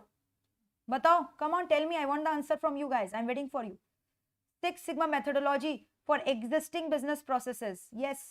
Existing के लिए, current process के लिए. Define, measure, analyze, improve, control. DMAIC. Very good. और new process के लिए extra है DMIADV. ADV. ठीक है. तो इसमें आप देखना, एक चीज मैं आपको बता रही हूं. AD याद रखना. AD. ठीक है. AD याद रहेगा. ये एक्स्ट्रा यहाँ पे लास्ट में D और V. Design and verify. AD का उल्टा is DA and DA is Divya Agrawal. ठीक है. तो ये आपके लिए AI और ये मेरे लिए है. याद रहेगा. I मतलब आप हो गए. I ऊपर में है और नीचे में दिव्या मैम है. न्यू में दिव्या मैम. AD. इस तरह से कुछ भी करके रिलेट करके याद करना. All right. फिर आप मुझे बताओगे TQM में मैंने आपको बोला what way the steps of TQM. TQM का स्टेप्स मैंने आपको बोला था वो कोको कोला वाला एग्जांपल याद रख लेना. कस्टमर्स को आइडेंटिफाई करो, उनका एक्सपेक्टेशन क्या है, फिर उसके बाद डिसीजन मेकिंग और प्रोडक्ट यूटिलिटी में रिलेशन बनाओ, फिर प्रॉब्लम्स देखो, बेंचमार्किंग करो, फिर उसके बाद मैंने आपको बोला फीडबैक लो, फिर अपॉर्चुनिटीज, इंप्रूवमेंट प्रोसेस. ठीक है. And the last question yes यार थैंक यू. चलो लास्ट क्वेश्चन मुझे बताओगे. हाँ मेरा ऑल इंडिया रैंक आया हुआ है Kaushiki. You are right. Okay चलो अब मुझे आप बताओगे फटाफट what are the types of benchmarking. इस चैप्टर से एक आखिरी question. Tell me any 4 types of benchmarking which you can do. Tell me any 4 types of benchmarking which you can follow. Any 4 types of benchmarking very quickly. कोई भी 4 types बताओ benchmarking का फटाफट. Any 4 types of benchmarking. Yes I am waiting for you guys. 4 types of benchmarking. 4 types of benchmarking.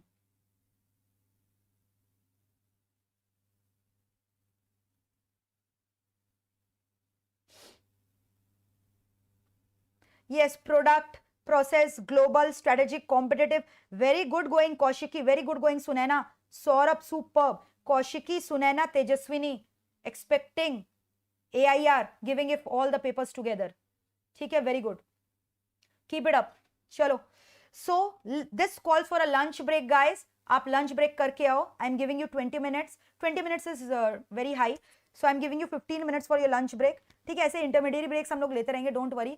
So 15 minutes lunch break. And I am saying you one more thing. आपके institute के mat के पीछे जितने भी MCQs दिए हुए हैं make sure you are solving them. They are very much important. ठीक है. So I am giving you 15 minutes break for your lunch. 15 minutes lunch break. And इसके बाद हम लोग करेंगे chapter number 3. Very very important and very very easy. So I am giving you 15 minutes lunch break. Okay चलो.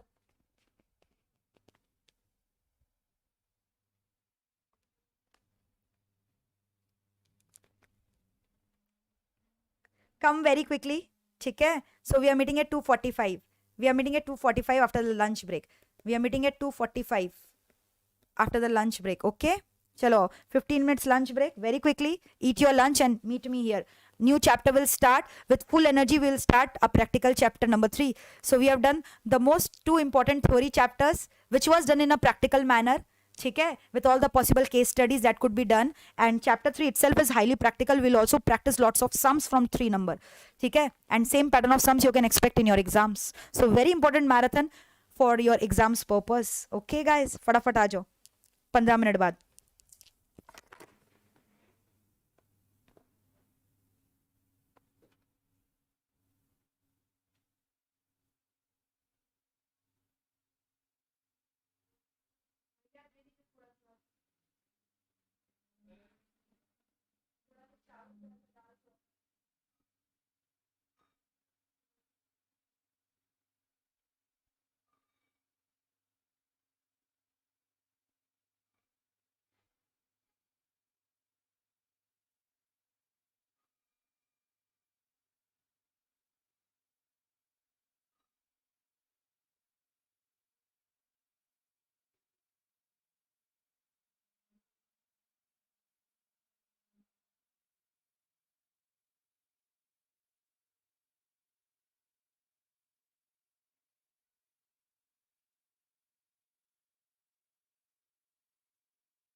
तो the lunch break is over, फटाफट वापस आ जाओ very quickly with full fresh energy. आज थकना नहीं है, थका देना है, आपका एनर्जी लेवल दिखा के दूसरों को कि अरे यार आज ये सुबह से पढ़ाई कैसे कर रहा है। जितने भी व्यूअर्स है सबको थका दो कि आज ये क्या हो रहा है, इतना लंबा मैराथन चल रहा है और बच्चे इतना पढ़ भी रहे हैं, क्यों क्यों क्यों? Very quickly, so guys very quickly आ जाओ, waiting for you, waiting for you. Please join very quickly, inform your friends as well that the session has begun. Ma'am is waiting. The most important chapter will start now. Chapter 3. Sure short question आएगा, practical आएगा, sure short.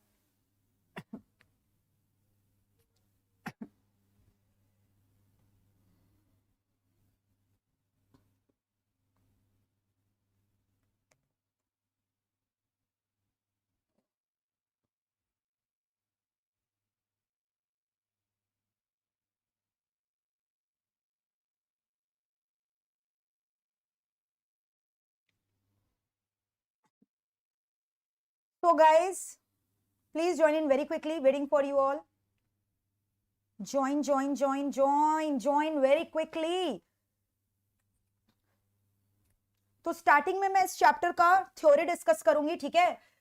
Although chances of theory coming are very low. Practical तो आएगा, theory आ सकता है, but practical तो आएगा ही। तो practical questions तब समझ में आएगा when you through with the concepts, ठीक है? So when you through with the concepts then only you can understand the practical approach of this chapter. तो पहले हम लोग इसका पूरा थ्योरी डिस्कस करेंगे along with all the formulas, concepts. Theory नहीं है ये, प्रैक्टिकल बेस्ड चैप्टर है where concepts, graphs, relations, all these are there. So I'll be going very fast because it's a lengthy topic. ठीक है? फिर last में हम लोग 3-4 सम्स करेंगे so that you have a grab on this particular chapter. All right guys, so waiting for you. Please join in very quickly. Yes Shweta, you can ask your query till others join the session. You can ask your query. Exactly मैं session चालू करने वाली हूँ 1 minute बाद। Exactly मैं session चालू करने वाली हूँ 1 मिनट बाद। वेरी क्विकली आप ज्वाइन इन करो, वेरी क्विकली आप ज्वाइन इन करो, very quickly.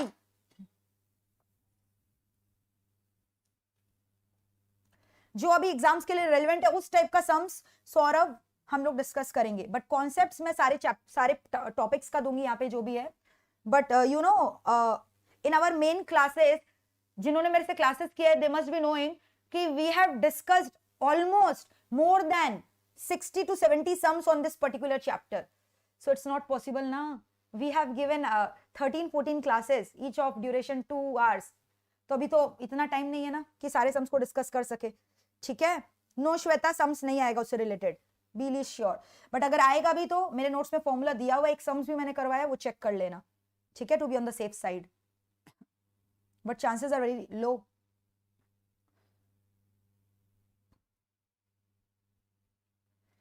Yes, yes, yes, yes. So chapter number 3 starts now. Chapter number 3 starts now. So I'll be going very, very fast. ये chapter में हमें क्या क्या करना है, डिमांड के बारे में, सप्लाई के बारे में, प्राइस मैकेनिज्म के बारे में, रेवेन्यू के बारे में, मार्केट के बारे में, ठीक है? सो इसके ऊपर बहुत सारे सम्स आते हैं। For that you know you have to be very thorough with the concept. So unless you know the concept it will be difficult for you. चलो let us start.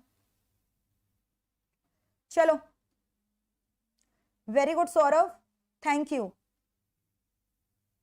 Yes Mishtu, it will be a mixture. Even SPM से they give you practical sums, like this chapter से you will expect you will see one practical sum from this chapter, and even I'm expecting a practical sum from chapter number 4, that is from Altman Z-score model, for which I'm going to discuss the sums with you guys, so you don't have to worry. चलो हम लोग discuss करते हैं। So what is demand? पूरा demand के chapter में you will be assuming yourself as a customer. आप कौन हो? आप एक कस्टमर। आप किसके पॉइंट ऑफ व्यू से सोचोगे? Customer. So demand refers to the quantity of a commodity which a consumer is ready, willing and able to purchase at a particular price and a particular period of time. Ma'am आपने क्या बोला? मैंने simply बोला कि demand is equal to desire plus purchasing power, ठीक है? तो demand करने के लिए डिजायर भी होना चाहिए, परचेजिंग पावर। सिर्फ डिजायर है, इच्छा है, लेकिन पॉकेट में पैसा नहीं है तो डिमांड नहीं हो सकता। So demand is desire plus purchasing power. Demand का 3 elements, quantity, price, time and place. Demand function क्या होता है?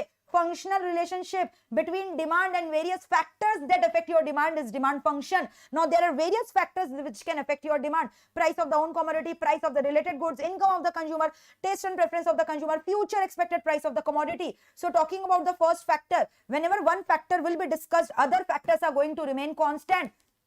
तो पहला फैक्टर कौन सा है? पहला फैक्टर है price of the own commodity. तो ये तो लॉजिक सा बात है कि अगर कोई कमोडिटी का प्राइस ज्यादा होगा तो आप उसका क्वांटिटी कम करोगे, है ना. बट अगर उसका प्राइस कम होगा, you are going to increase the demand. Right or wrong? Right. So there is an inverse relationship between price and quantity demanded, ceteris paribus, which means other factors are remaining constant. और जब भी inverse relation आता है, curve का shape हो जाता है downward sloping. So price और क्वांटिटी का relation is inverse and therefore the shape of the demand curve is downward sloping. ठीक है. And this relationship between price and quantity demanded is also called as law of demand. Price अगर बढ़ेगा तो quantity गिरेगा, price गिरेगा तो quantity बढ़ेगा. But whenever we are discussing one factor, other factors are assuming to be remain constant, ceteris paribus.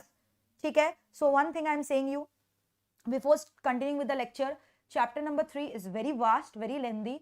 सो जो starting का जो ये पोर्शन है, conceptual parts, I will be delivering to you very quickly in a span of 1 hour.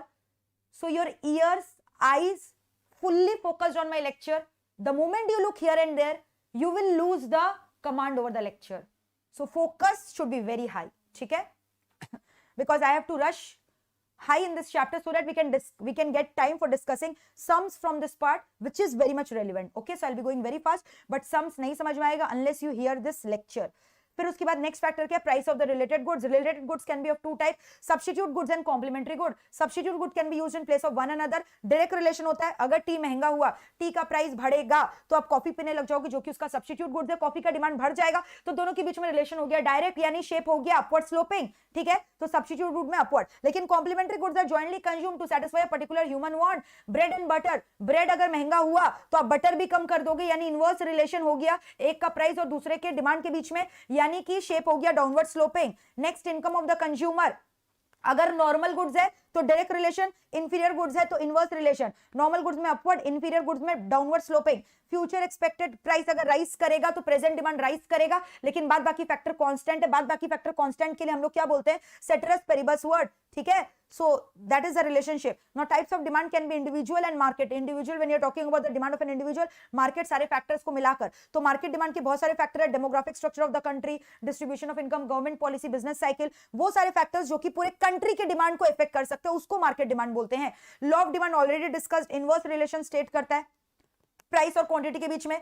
Law of demand qualitative statement है, क्योंकि ये खाली क्या बताता है? Direction of change in demand and not the magnitude. ठीक है. It states only the effect of change of price on demand and not vice versa. Exception to the law of demand. Law of demand generally speaks inverse relation, कि price अगर बढ़ेगा तो quantity गिरेगा, but ऐसा जरूरी नहीं है कि ये हमेशा होल्ड करे. It can also happen कि price is rising and quantity is also rising. Then that is called as exception to the law of demand because they are not obeying law of demand. And the first exception being Giffen good, explained by Sir Robert Giffen. Meat and potato, two goods have explained. Ireland के लोग अगर meet का दाम बढ़ता है तो meet ज्यादा खाते हैं, पोटैटो का दाम बढ़ता है तो पोटैटो ज्यादा खाते हैं. यहाँ लॉ ऑफ डिमांड ओबे नहीं हो रहा है. लॉ ऑफ डिमांड ने क्या सिखाया? कि प्राइस बढ़ेगा तो क्वांटिटी को गिरना चाहिए, बट यहाँ पे तो डायरेक्ट रिलेशन हो रहा है. So they are not obeying law of demand. Giffen goods, costly goods, diamond ring, solitaire ring I am wearing. 2 lakh 3 lakh का ये जो बड़ा बड़ा डायमंड रिंग होता है, 4 लाख का, 5 लाख का, they are very costly. So you know the more is the price of these commodity, the more people derives the pleasure in showing off in the market, especially prevalent in rich women society, showing off in their kitty party. Higher is the price, higher will be the show off. So law of demand is not getting obeyed. They are still increasing their demand. So Veblen goods again is an exception to the law of demand. Speculation, share market, जहाँ पे speculation होता है, prediction होता है. Obvious सा बात है. आप खुद सोच के बताओ, as an investor, where will you spend?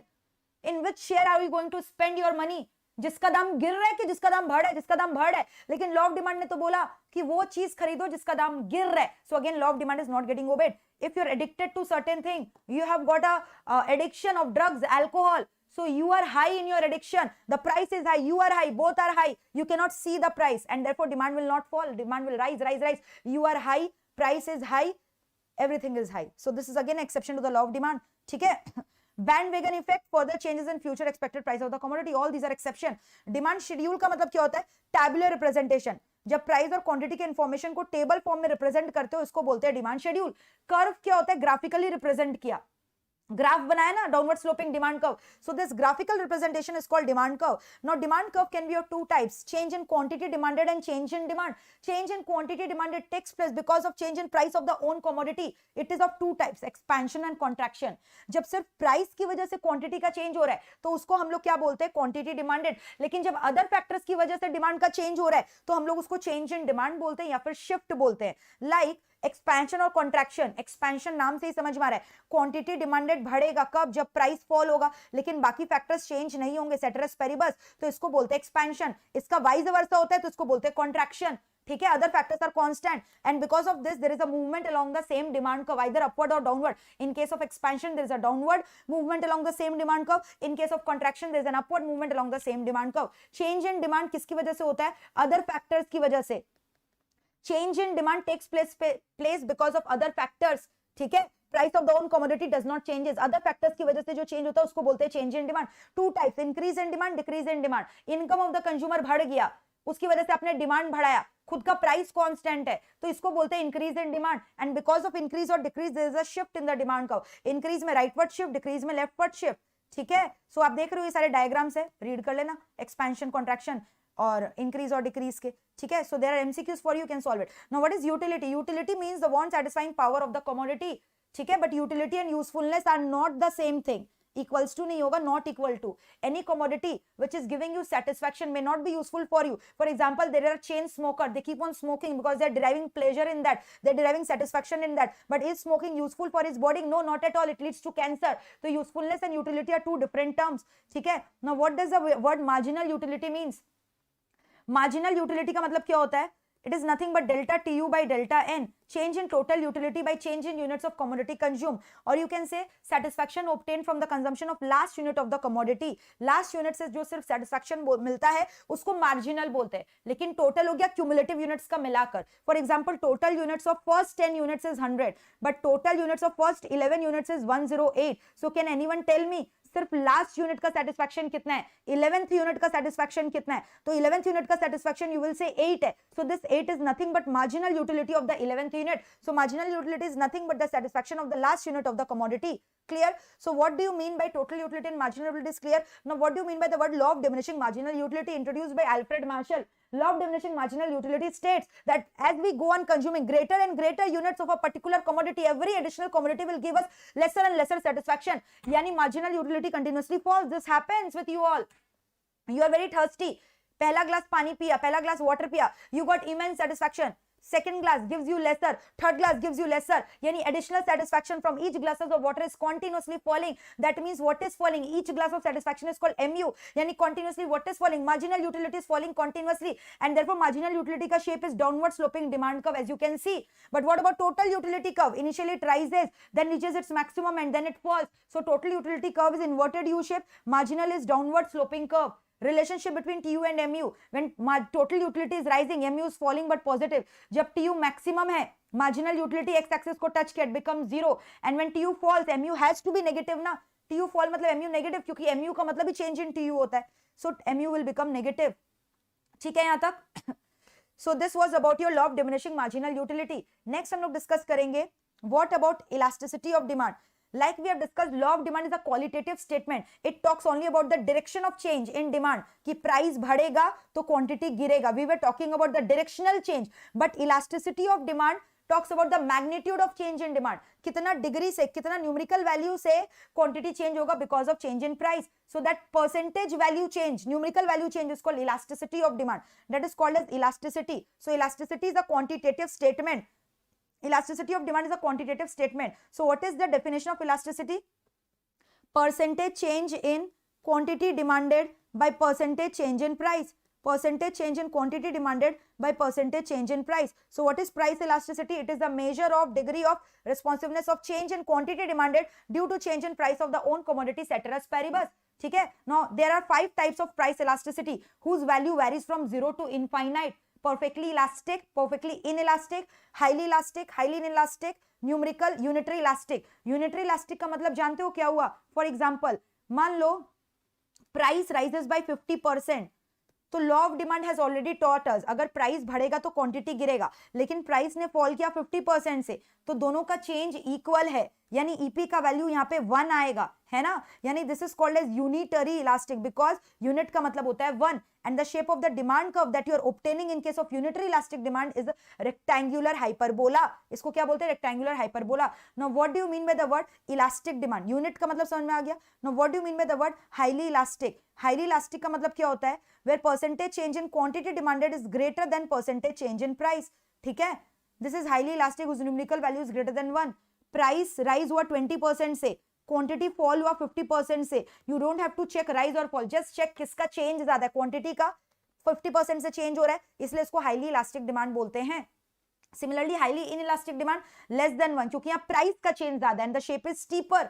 ठीक है, now what is perfectly inelastic demand? When percentage change in quantity demanded is 0, demand is constant. Happens in case of salt. Salt has got perfectly inelastic. No matter whatever the price of salt is, you are going to always demand a constant amount of salt. ऐसा नहीं है price will fall, you will increase greater units of salt. आप ज्यादा से ज्यादा salt लेकर खाओगे, not possible. So salt का demand is constant irrespective of the change in the price. So when quantity demanded is not changing, it is remaining constant. That is called as perfectly inelastic and numerical value is 0 and demand curve is vertical.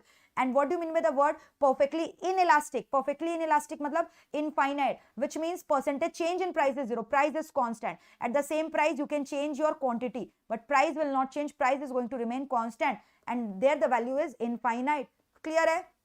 So this completes your 5 types of price elasticity. Now price elasticity can be measured by 5 different methods. तो पहला method मैंने आपको already बताया, जो normal arithmetic method, जिसको हम लोग क्या बोलते हैं बताओ? Mathematical method. This was a formula. Percentage change in quantity demanded by percentage change in price. Now can anyone tell me how do you find out percentage change? Delta D by D, यानी change in quantity by original demand into 100. And how do you find out percentage change in price? Change in price by original price into 100. तो ultimately 100 cancel हो गया, तो formula क्या बन गया? Delta D by D into P by delta P. अब इसके ऊपर सम्स आएगा, you will be able to manage it, and जो भी आंसर आएगा put a negative sign outside. So change in quantity demanded by original demand multiplied by original price divided by change in price. Delta D and delta P मतलब हो गया change in quantity and change in price respectively. And P and D talks about original price and original demand. So this is called as percentage method. Notes I have already said you, don't worry, I will be giving you in the description box once the lecture gets over. So please constantly don't ask me about the notes. All right guys. और अभी तक आपने like button hit नहीं किया तो like button तो hit कर दो.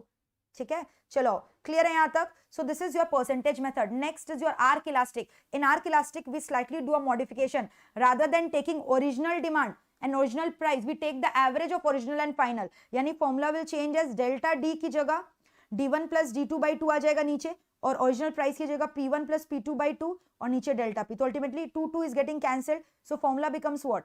डेल्टा d यानी change in quantity by d1 plus d2, p1 plus p2 by delta p. And D1 and D2 क्या? Initial demand, final demand. P1 P2 क्या? Initial price, final price. Delta D change in quantity, delta P change in price. And delta D is what? Change ना. So how do you find out change? D1 minus D2. They have taken Q here, I have taken D here, same thing. Q मतलब D हुआ. Okay. So this is the formula for arc elasticity. Geometric method में we apply the formula lower segment of the demand curve divided by upper segment of the demand curve. ठीक है. So here you can see we are finding elasticity at different points, है ना? So we are finding out EP at different points on a linear demand curve. Suppose I want to find at point C. So can you see when you are standing at point C, C is the midpoint. Lower segment क्या हो गया? C से लेकर E तक, CE. C से लेकर A तक. Upper segment क्या हो गया? CA. And C and CA both values are equal. So getting cancelled and equals to 1. So what did you see? At the midpoint of this linear demand curve, value of elasticity is equals to 1. So at different points, you can find out the price elasticity by applying this formula, lower segment of the demand curve divided by upper segment of the demand curve. ठीक है. Next, the fourth method is what? This method is used when demand equation is given, जिसके ऊपर हम लोग lots and lots of sum search करेंगे. We have to find the derivative. ठीक है. This is basically used when demand equation is given. For example, this is the demand equation. This is the question we are solving.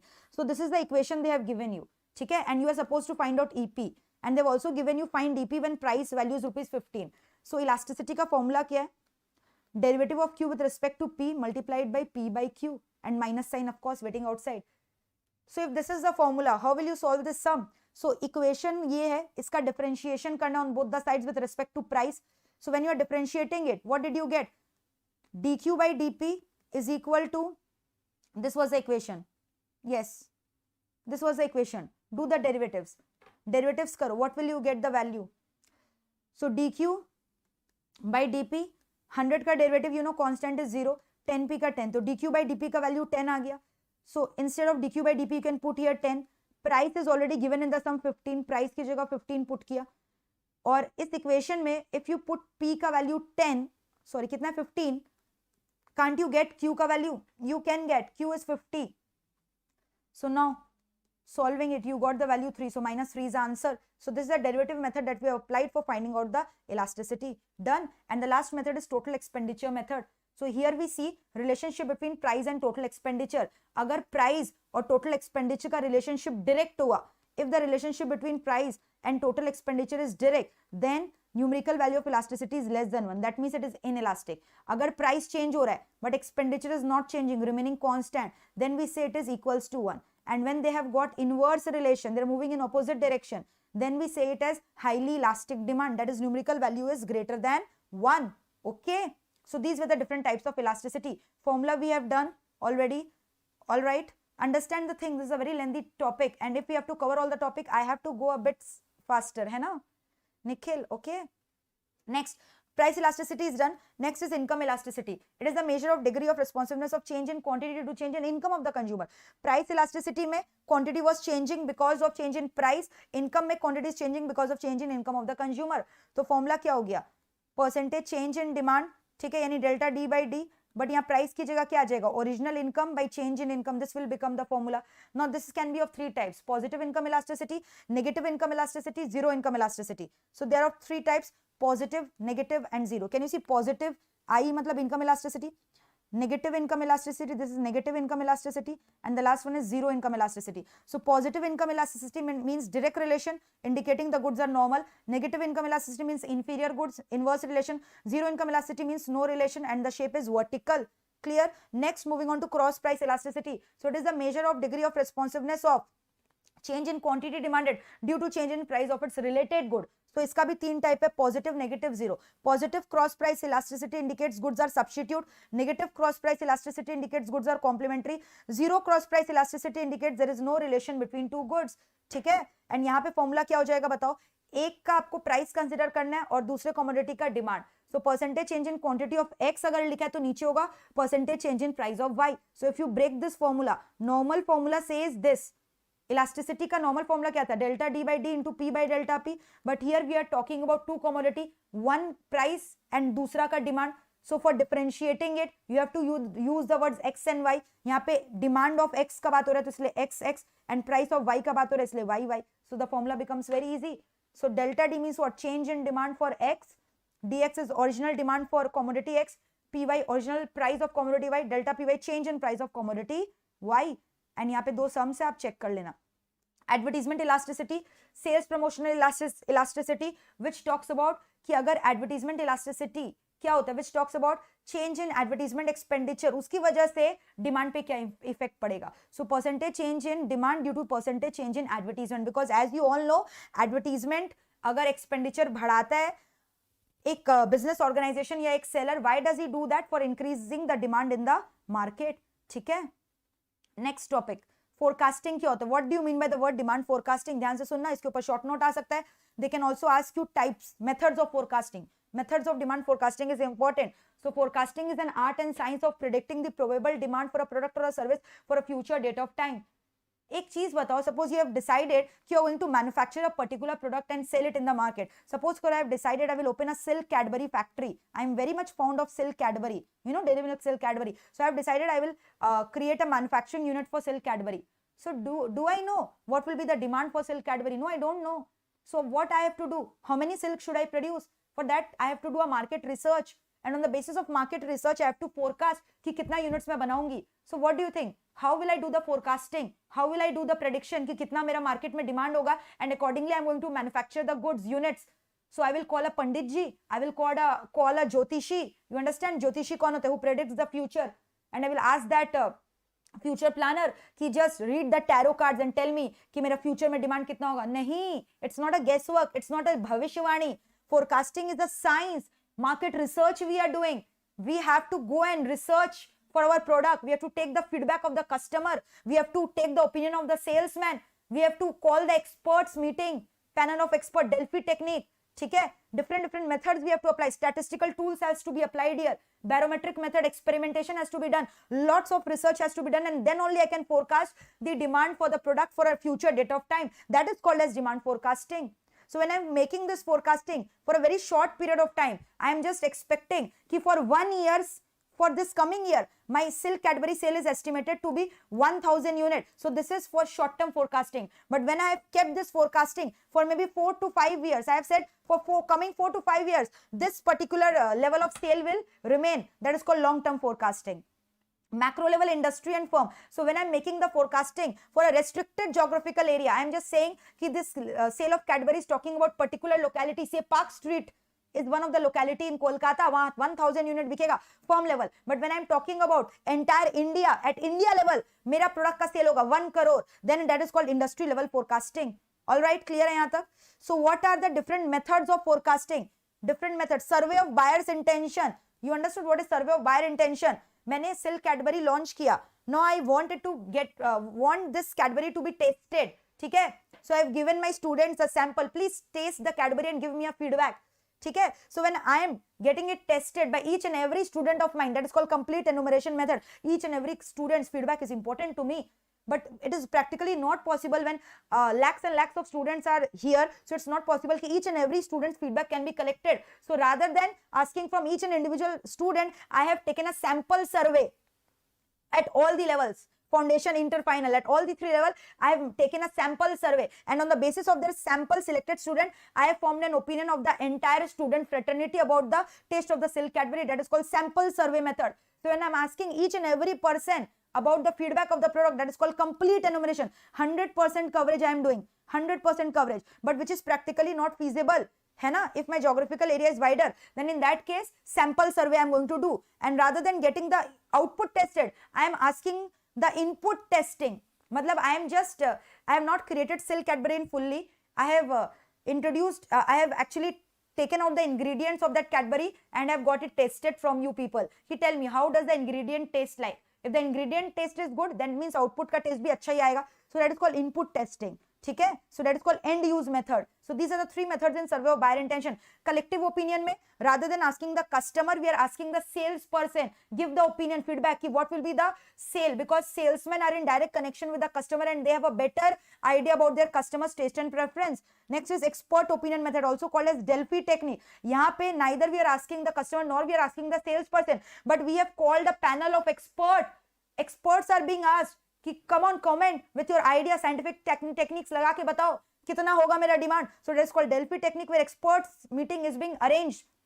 And this concept was arranged सबसे पहले in USA, introduced by Olaf Helmer. And then statistical method. You know, we apply different statistical technique like index number, trend equation, least square, graphical method to understand the trend and behavioral pattern and forecast the demand for our product. So that is called statistical method. Experimentation method also we are doing. We are performing certain control experiment. And barometric method is the last one, where on the basis of the past behavior, we are predicting the future. Like when I was manufacturing my product under my brand name Silk Cadbury DA, so I just had a look of the Cadbury market.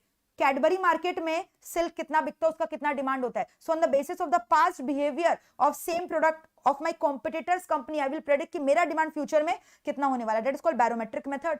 So this completes your demand part. Next you are going to start with revenue.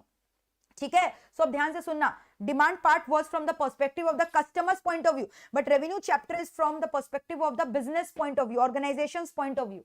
So what do you mean by the word total revenue? Suppose करो market में मेरा 5 units बिका and each unit का price per unit, mind you, price per unit is rupees 10. So what will be the total revenue earned? Ma'am, very simple, 5 into 10 rupees 50. So total revenue is the total money income earned by selling the total output in the market. So guys, focus on the formula what I am saying, क्योंकि ये सारे formula से ही sums होंगे. So TR का formula understood, price per unit multiplied by the number of units sold in the market. Now what is average revenue? Average revenue is nothing. Revenue earned by selling 1 unit of output in the market. The formula for which will be total revenue by output sold. Total revenue का formula is what? Price into quantity.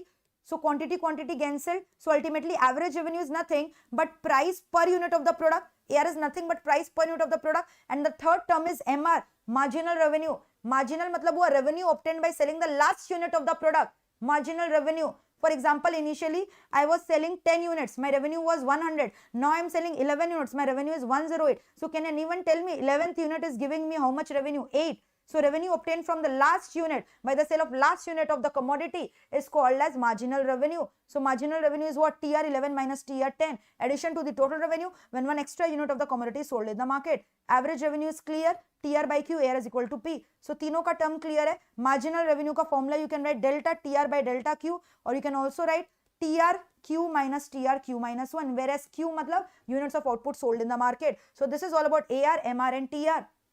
All right, now we have to study different forms of market in this chapter. Okay, we have to study about different forms of market. So you know there are different forms of market where we have to study about, this is important, where we have to study about the shape of TR curve, AR curve, MR curve. अलग-अलग market में we have to study about different. ठीक है? So the पहला market is called perfect competition.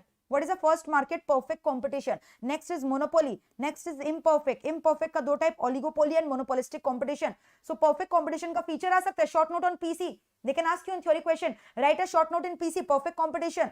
So perfect competition is a market which is characterized by large number of buyers and sellers. Goods are homogeneous in nature. Free entry and free exit of the firm in the long run. Selling cost नहीं होता क्योंकि यहाँ पे goods homogeneous है. Everyone is selling the same product. Just imagine. This is not a real world market, imaginary fictitious market. Just imagine the scenario. Everyone is selling the same product. Everyone is using the same product. Don't you think the world will be very boring? Imagine everyone is wearing the same kind of clothes, same color of clothes. So impossible practically. So it's not a real world market, it's an imaginary market. And therefore they have also assumed selling cost nahi hai. Agar every seller is selling the same product, why will they incur any advertisement cost? Everyone is doing the same thing. So no selling cost in this market, no transportation cost in this market. And perfect knowledge of buyer and seller. Here price also remains constant. Price never changes. Why does not price changes? Because everyone is selling the same product and there is no dearth or scarcity of this product. So that is because large number of buyer and seller are there in this market. And perfect mobility of factors. They are freely mobile. Okay? So these are the features of perfect competition, and because of all these features, uniform price rules the market. Yani price per unit remains constant. Every seller is charging the same price. Price per unit remains the same. Now look at this example, you will understand. मान लो एक unit का दाम 5 है. I said you price will remain constant.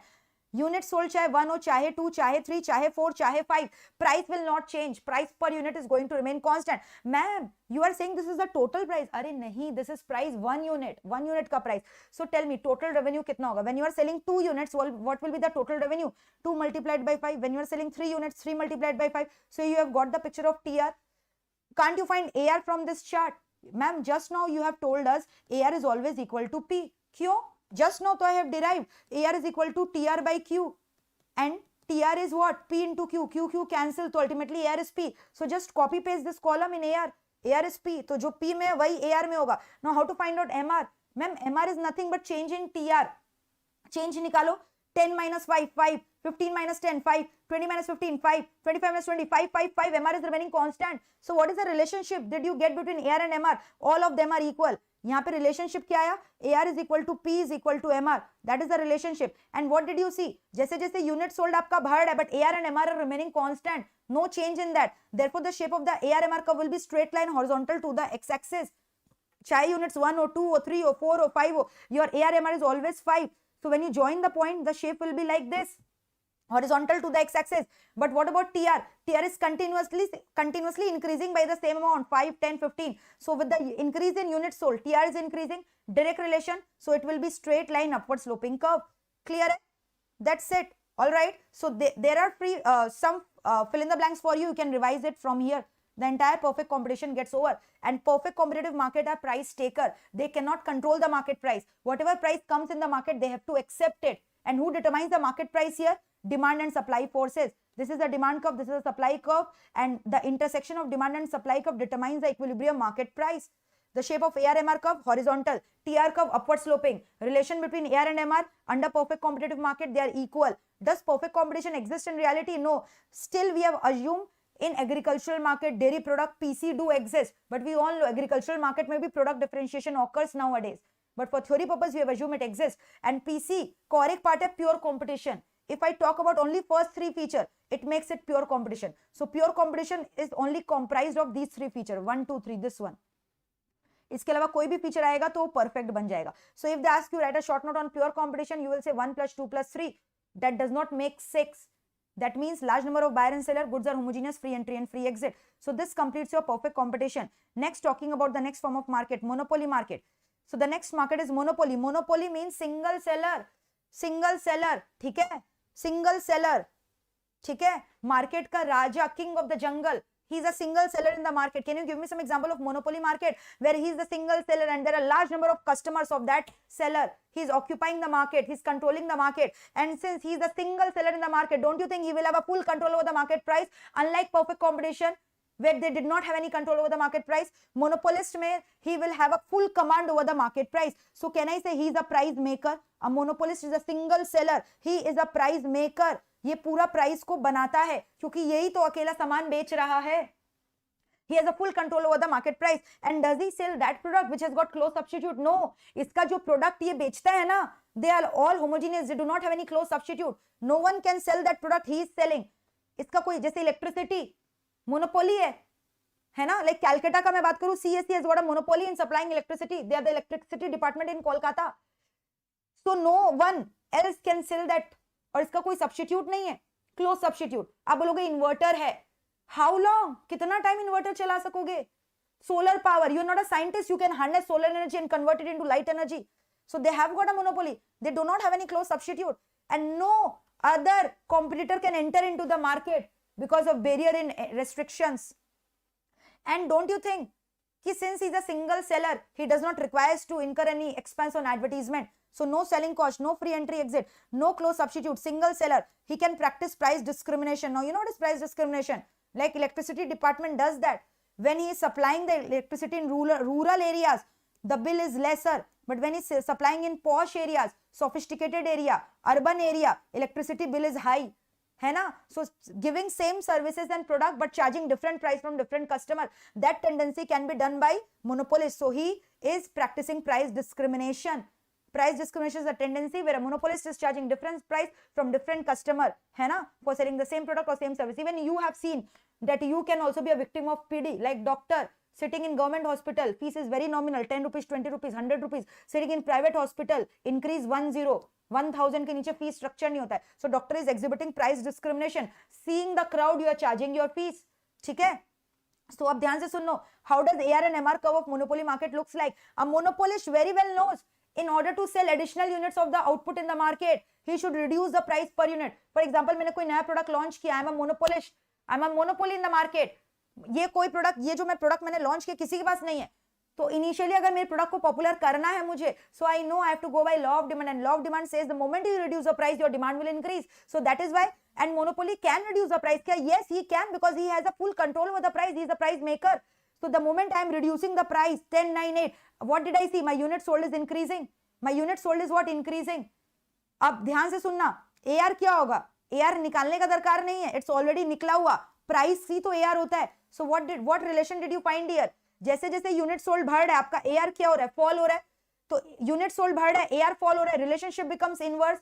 Inverse मतलब downward sloping, and therefore AR curve is downward sloping, and so is MR. MR is also downward, but this time both AR and MR are separate. In fact, AR is greater than MR here. And what about TR? TR निकाल लो multiply करके. You know how to find out total revenue? Don't you know how to find out total revenue? Multiplying what? Price into quantity. You will get TR. ये रहा TR आ गया. So what did you see? TR is initially rising, then becoming constant, and then it is falling. So TR is initially rising, then maximum, then falling. So TR curve shape becomes inverted U shape. Therefore TR looks like this, inverted U shape. Maximum, falling, rising, है ना. And MR at certain point of time when TR is maximum, at that point of time MR will be 0. So MR can touch the x-axis, it can also be negative, but AR can never be 0. AR 0, can you imagine the scenario?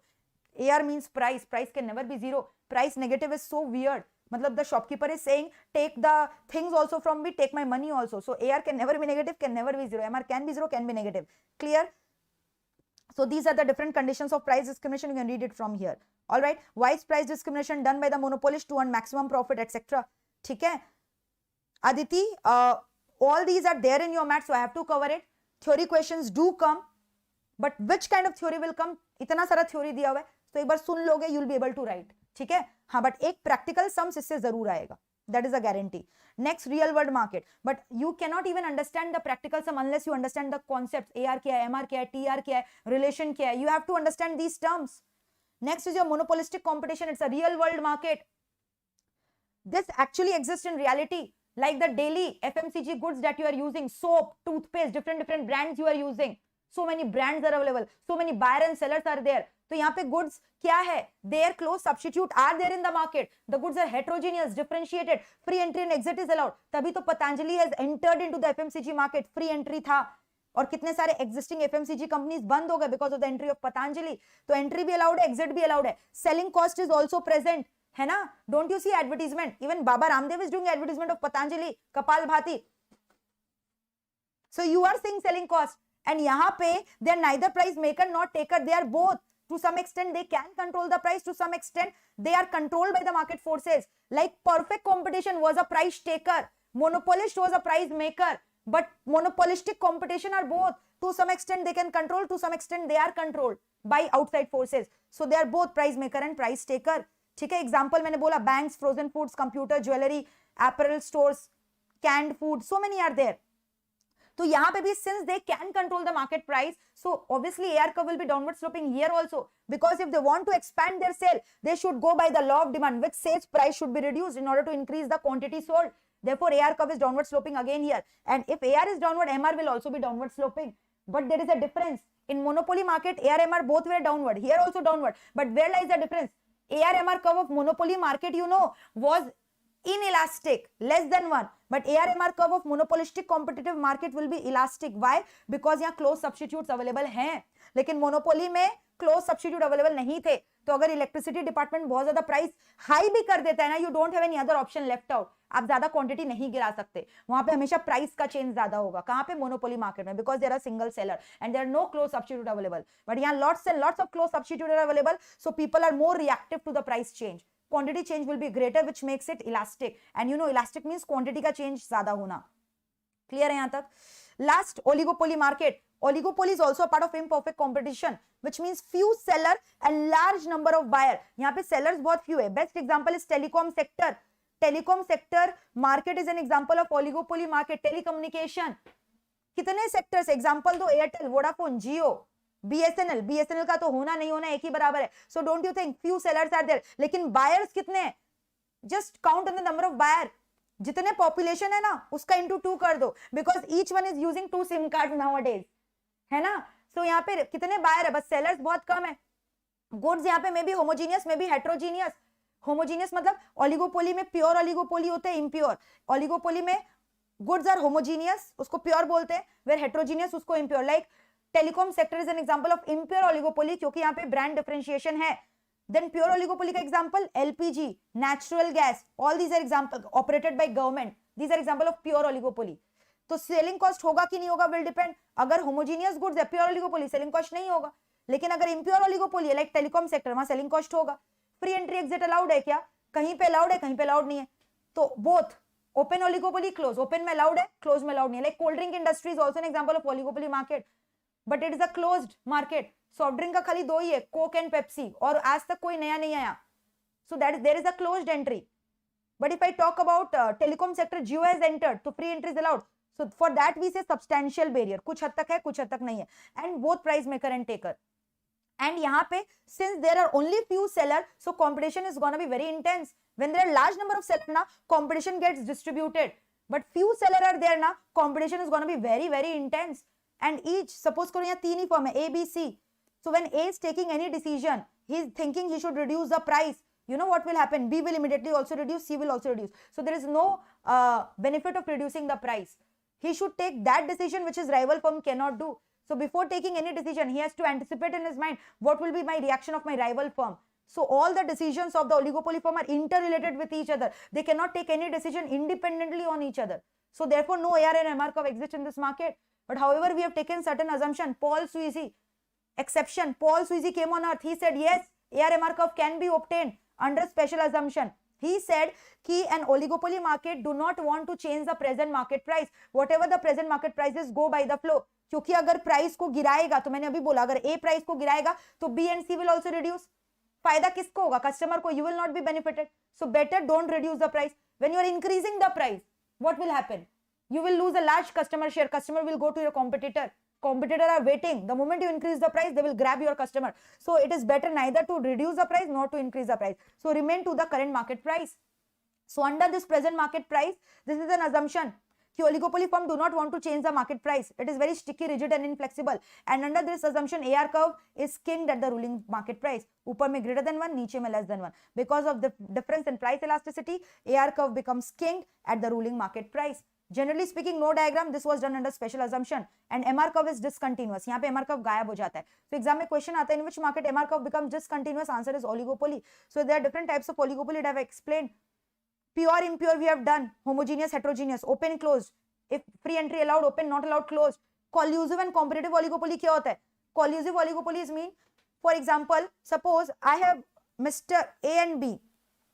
A ने price गिराया, B ने भी price गिराया, दोनों compete कर रहे हैं, फिर इसने और प्राइस गिराया, फिर इसने और. डोंट यू थिंक इनका क्या होगा? लॉस होने वाला है और कस्टमर्स फायदा उठाएंगे because they are jealous of each other. They are continuously reducing the price to win their customers.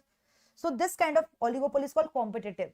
But when A and B come to a common understanding कि whatever the case happens, we shall not reduce the price below ₹100. This is our deadline. इसके नीचे नहीं करेंगे. They have set a benchmark. They have set a limit in terms of reducing prices. Zingnir, in terms of reducing price. That is called collusive. They are acting in understanding with each other, collusion with each other, which happens in nowadays.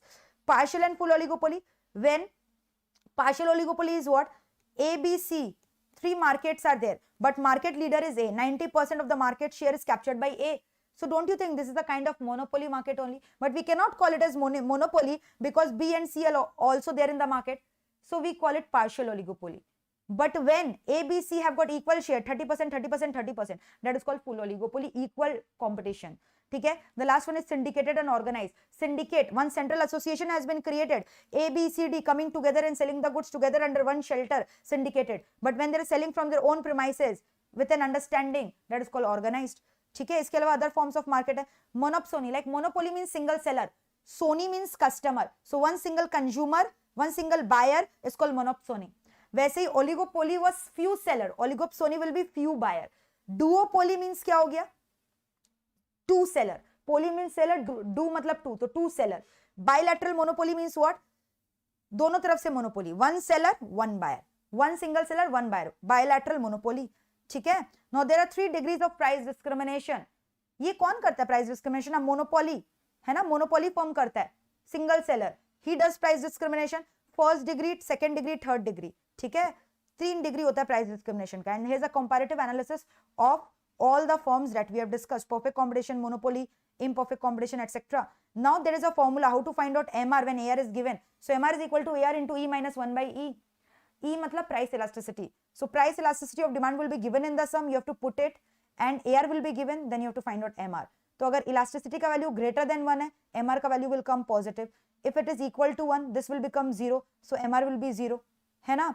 But if it is less than 1, MR will be negative. So this is the relationship. All right. Now the last part, cost. With this theory part will get over and then we'll move on to the sum part. ठीक है? Now ध्यान से सुनना. Cost. Cost can be divided into short run cost and long run cost. If you don't understand this, you will not understand the sums part. तो ध्यान से सुनना. Short run or long run. Very carefully listen to the initial lecture now which I am giving. Cost, short run, long run. Now what is short run and what is long run? Short run में you know what is happening. Some costs are fixed in nature and some costs are variable in nature. Short run cost can be divided into total fixed cost plus total variable cost. Now what is fixed cost and what is variable cost?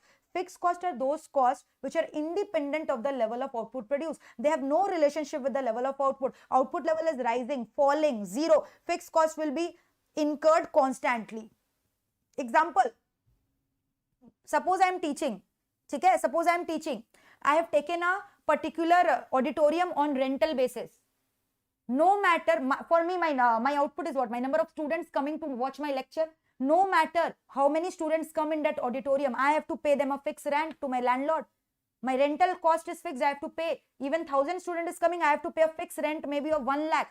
Even 100 students is coming, I have to pay a fixed rent of 1 lakh. And even if I have taken a holiday and went on world tour, I am not teaching for 10 days, then also I have to give him a fixed rent of 1 lakh. So even when my output level is 0, greater, lower, my rental cost has to be gone irrespective of the number of output I am producing in that factory, in that auditorium. So that is why fixed costs are those costs which do not depend upon the level of output. They have got no relationship with the level of output. They are called as fixed cost. Salary of a watchman, again, is an example of fixed cost. Watchman is standing outside the factory gate. Is he bothered in factory how many units of output is getting produced? What will he say? If the output level is high, increase my salary. If the output level is low, reduce my salary. Immaterial. He is getting a fixed salary, 10,000 rupees per month. No matter factory mein kitne goods ban rahe. So again, that is an example of fixed cost. So fixed costs are those costs which have got no relationship with the level of output produced. Can fixed cost be ever zero? Never. Even when the output level is zero, fixed cost has to be incurred. Just now I said you.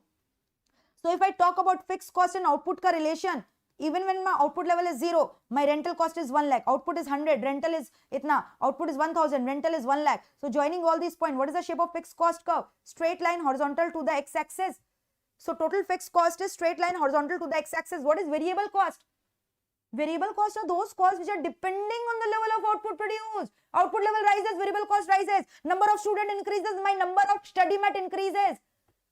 You know the study mat which I give you, the hard copy of the mat which I dispatch you, for that printing cost is there, binding cost is there, delivery dispatch cost is there. So each individual student is studying from each individual mat of mine, right? This is my mat from which I am teaching.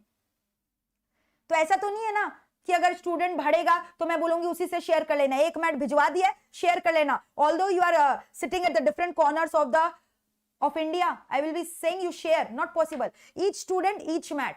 So for me, number of output increasing, mat cost is increasing. That is a classic example of variable cost, right? So the more mats has to be printed when the number of students are increasing, and which is happening daily in case of MEPL in my subject paper number 20. Okay, so that is variable cost. So variable cost are those costs which are depending upon the level of output produced. Example, cost of raw material. Raw material ज्यादा कब लगेगा? जब आप output ज्यादा बना रहे हो. Raw material कब कम लगेगा? जब output आप कम कर रहे हो, है ना? अगर आउटपुट बनाया ही नहीं तो आप रॉ मटेरियल क्यों खरीदोगे? रॉ मटेरियल का खर्चा 0. So variable cost can even be eliminated when you don't produce anything, but fixed cost can not be eliminated. So in the short run you are getting total cost is equal to fixed cost plus variable cost. Clear है? So suppose I am not producing anything, my output level is 0 in the short run. Will any cost be incurred? Yes. My total cost will be equivalent to my fixed cost. Fixed cost has to be incurred. And even when my output level is rising, fixed cost is constant. So which cost is increasing my total cost? अब जैसे जैसे मैं output level बढ़ाऊंगी 1, 2, 3, 4, my variable cost will increase. And because of increase in variable cost, my total cost will also increase. So ultimately, total cost is increasing because of which cost? Variable cost. So now look here, fixed cost, variable cost. Fixed cost independent of the level, variable cost dependent. Output level 0, fixed cost incur होगा. Variable cost 0 with output level 0. Fixed cost straight line. Variable cost कैसा हो गया? Either you can से straight line, क्योंकि output बढ़ है, ये variable है, हाँ, आउटपुट बढ़ है तो वेरिएबल कॉस्ट बढ़ है, इसलिए upward sloping. But the speed of rise is not same because of law variable proportion, so it becomes inverted S shape. So the actual shape of TVC curve is inverted S shape. ठीक है? So can you solve this sum? This is very easy. Can you identify what is the fixed cost when output level is 0? You know variable cost is 0 at that point. यानी whatever cost you are incurring is because of fixed, and once you get fixed, हर जगह fix cost same होगा. You will be able to find out variable cost, total cost minus fix cost कर लो, variable आ जाएगा. Very easy. ठीक है? Next, what is the shape of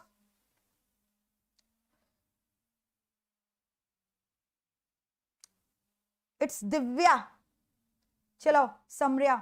okay, marginal cost का shape actual shape U shape होता है, हाँ, लॉ वेरिएबल प्रोपोर्शन की वजह से. बट जब भी आप डायग्राम बनाओगे ना, when you draw all the curves together, you will always see it like a hockey stick. So just now we have discussed, you see total fixed cost curve is like this, horizontal. Variable मैंने बोला inverted is S starting from the origin. Why origin? क्योंकि output 0 तो variable cost भी 0. लेकिन जो total cost है, that is the summation of fixed plus variable ना, that is the summation of fixed plus variable, है ना? So in that case, cost curve will start from a point where the fixed cost is starting, so it will above from the origin and become inverted S. So TC और TVC का जो gap है वो क्या है? Fixed cost, and the gap should remain constant क्योंकि the gap is indicating fixed cost. Are we through with this? Now what is average? सब चीज को आउटपुट लेवल से डिवाइड करोगे तो एवरेज आया जाएगा. तो TC by Q किया तो average total cost is equal to average fixed cost plus average variable cost. Listen to all these formulas, very important for your sums purpose. So how do you get average cost? When you divide all the total cost with the level of output produced. So average total cost is equal to average fixed cost plus average variable cost. So total cost by output level, ठीक है, सब average आ जाएगा. देख रहे हो? Now what is the shape of average fixed cost curve? Average fixed cost कैसे निकल रहा है? Total fixed cost by output से. Now do you realize total fixed cost never changes, remains constant. 1 lakh my rent will remain constant. अब जैसे मान लो 100 रुपया constant. Output level बढ़ रहा है. Fixed cost तो उतना ही रहने वाला. Output level 2 हुआ. Output level 3 हुआ. So what are you getting? This ratio is falling. यानी AFC is falling continuously. Average fixed cost is falling continuously with the rise in the output level. Therefore, it becomes downward sloping. And to be more precise, rectangular hyperbola.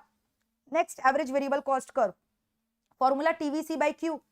So what is happening? When output is rising, total variable cost is also rising. So what will be the impact on the AVC curve? It can rise, it can fall, it can remain minimum. So initially it falls, then reaches its minimum, then it rises because of law of variable proportion. Okay? And minimum point of the AVC curve is the best point. That means you are operating at the minimum point of the cost curve. And what about ATC curve? That is also U-shape because summation of AFC and AVC gives ATC and it makes it U-shape. And when you're operating at the minimum point of the average total cost curve, that is the best point. You know what is the minimum point? Cost सबसे कम है. अगर आपका cost of production per unit is एकदम lowest, that means you're operating at the best point. Marginal मैंने बोला actual में U होता है, but whenever you're going to see, you will see this upward rising portion. So now look at the case. AC era, AVC era. Now can anyone tell me TC और TVC का gap तो constant था, but AC और AVC का gap, do you realize it is falling? Why it is falling? AC और AVC का gap, why it is falling? Can anyone tell me? क्योंकि average cost में से आप average variable हटाओगे तो क्या बचेगा? Average fixed बचेगा और average fixed हमेशा fall करता है, therefore the gap is falling. You know ना? Understanding the formula. Average में से AVC less करोगे तभी तो AFC बचेगा. Fixed plus variable gives you ना total average cost. ठीक है? So are we through with this? So you can revise this table to get a better grip on the formulas. Now what about long run average cost curve? LAC curve, remember just U-shape because of law of returns to scale. Remember LAC curve is known as planning curve and envelope curve. ठीक है? So very quickly we'll do a summary of all the formulas. So total cost short run में fixed cost plus variable cost होता है. ठीक है? अच्छा, marginal cost कैसे निकलता है? Change in total cost करके. So if you add all the marginal cost, don't you think इसको सारे हर एक यूनिट का ऐड कर दोगे तो इससे भी तो total cost आ जाएगा. And one more thing, just now you said average cost आप निकालते हो total cost by output करके. So TC का और एक formula can't you say average cost multiplied by output level. So are we through with all the formulas? So all they have got relationship with each other. ठीक है? फिर उसके बाद total variable cost कैसे निकलेगा? Total cost minus total fixed cost करके. Clear? And also, you know, marginal cost, didn't I tell you the formula is TCN minus TCN minus 1? But ultimately, you know, दोनों में जो fixed part है, that is common, same रहता है. जितना भी आप output produce करो, चाहे n minus 1, तो fixed part is getting cancelled. So marginal cost is nothing but the difference of the variable cost. Marginal cost is nothing but the difference of the total variable cost. So remember, marginal cost is the difference of variable cost. ठीक है?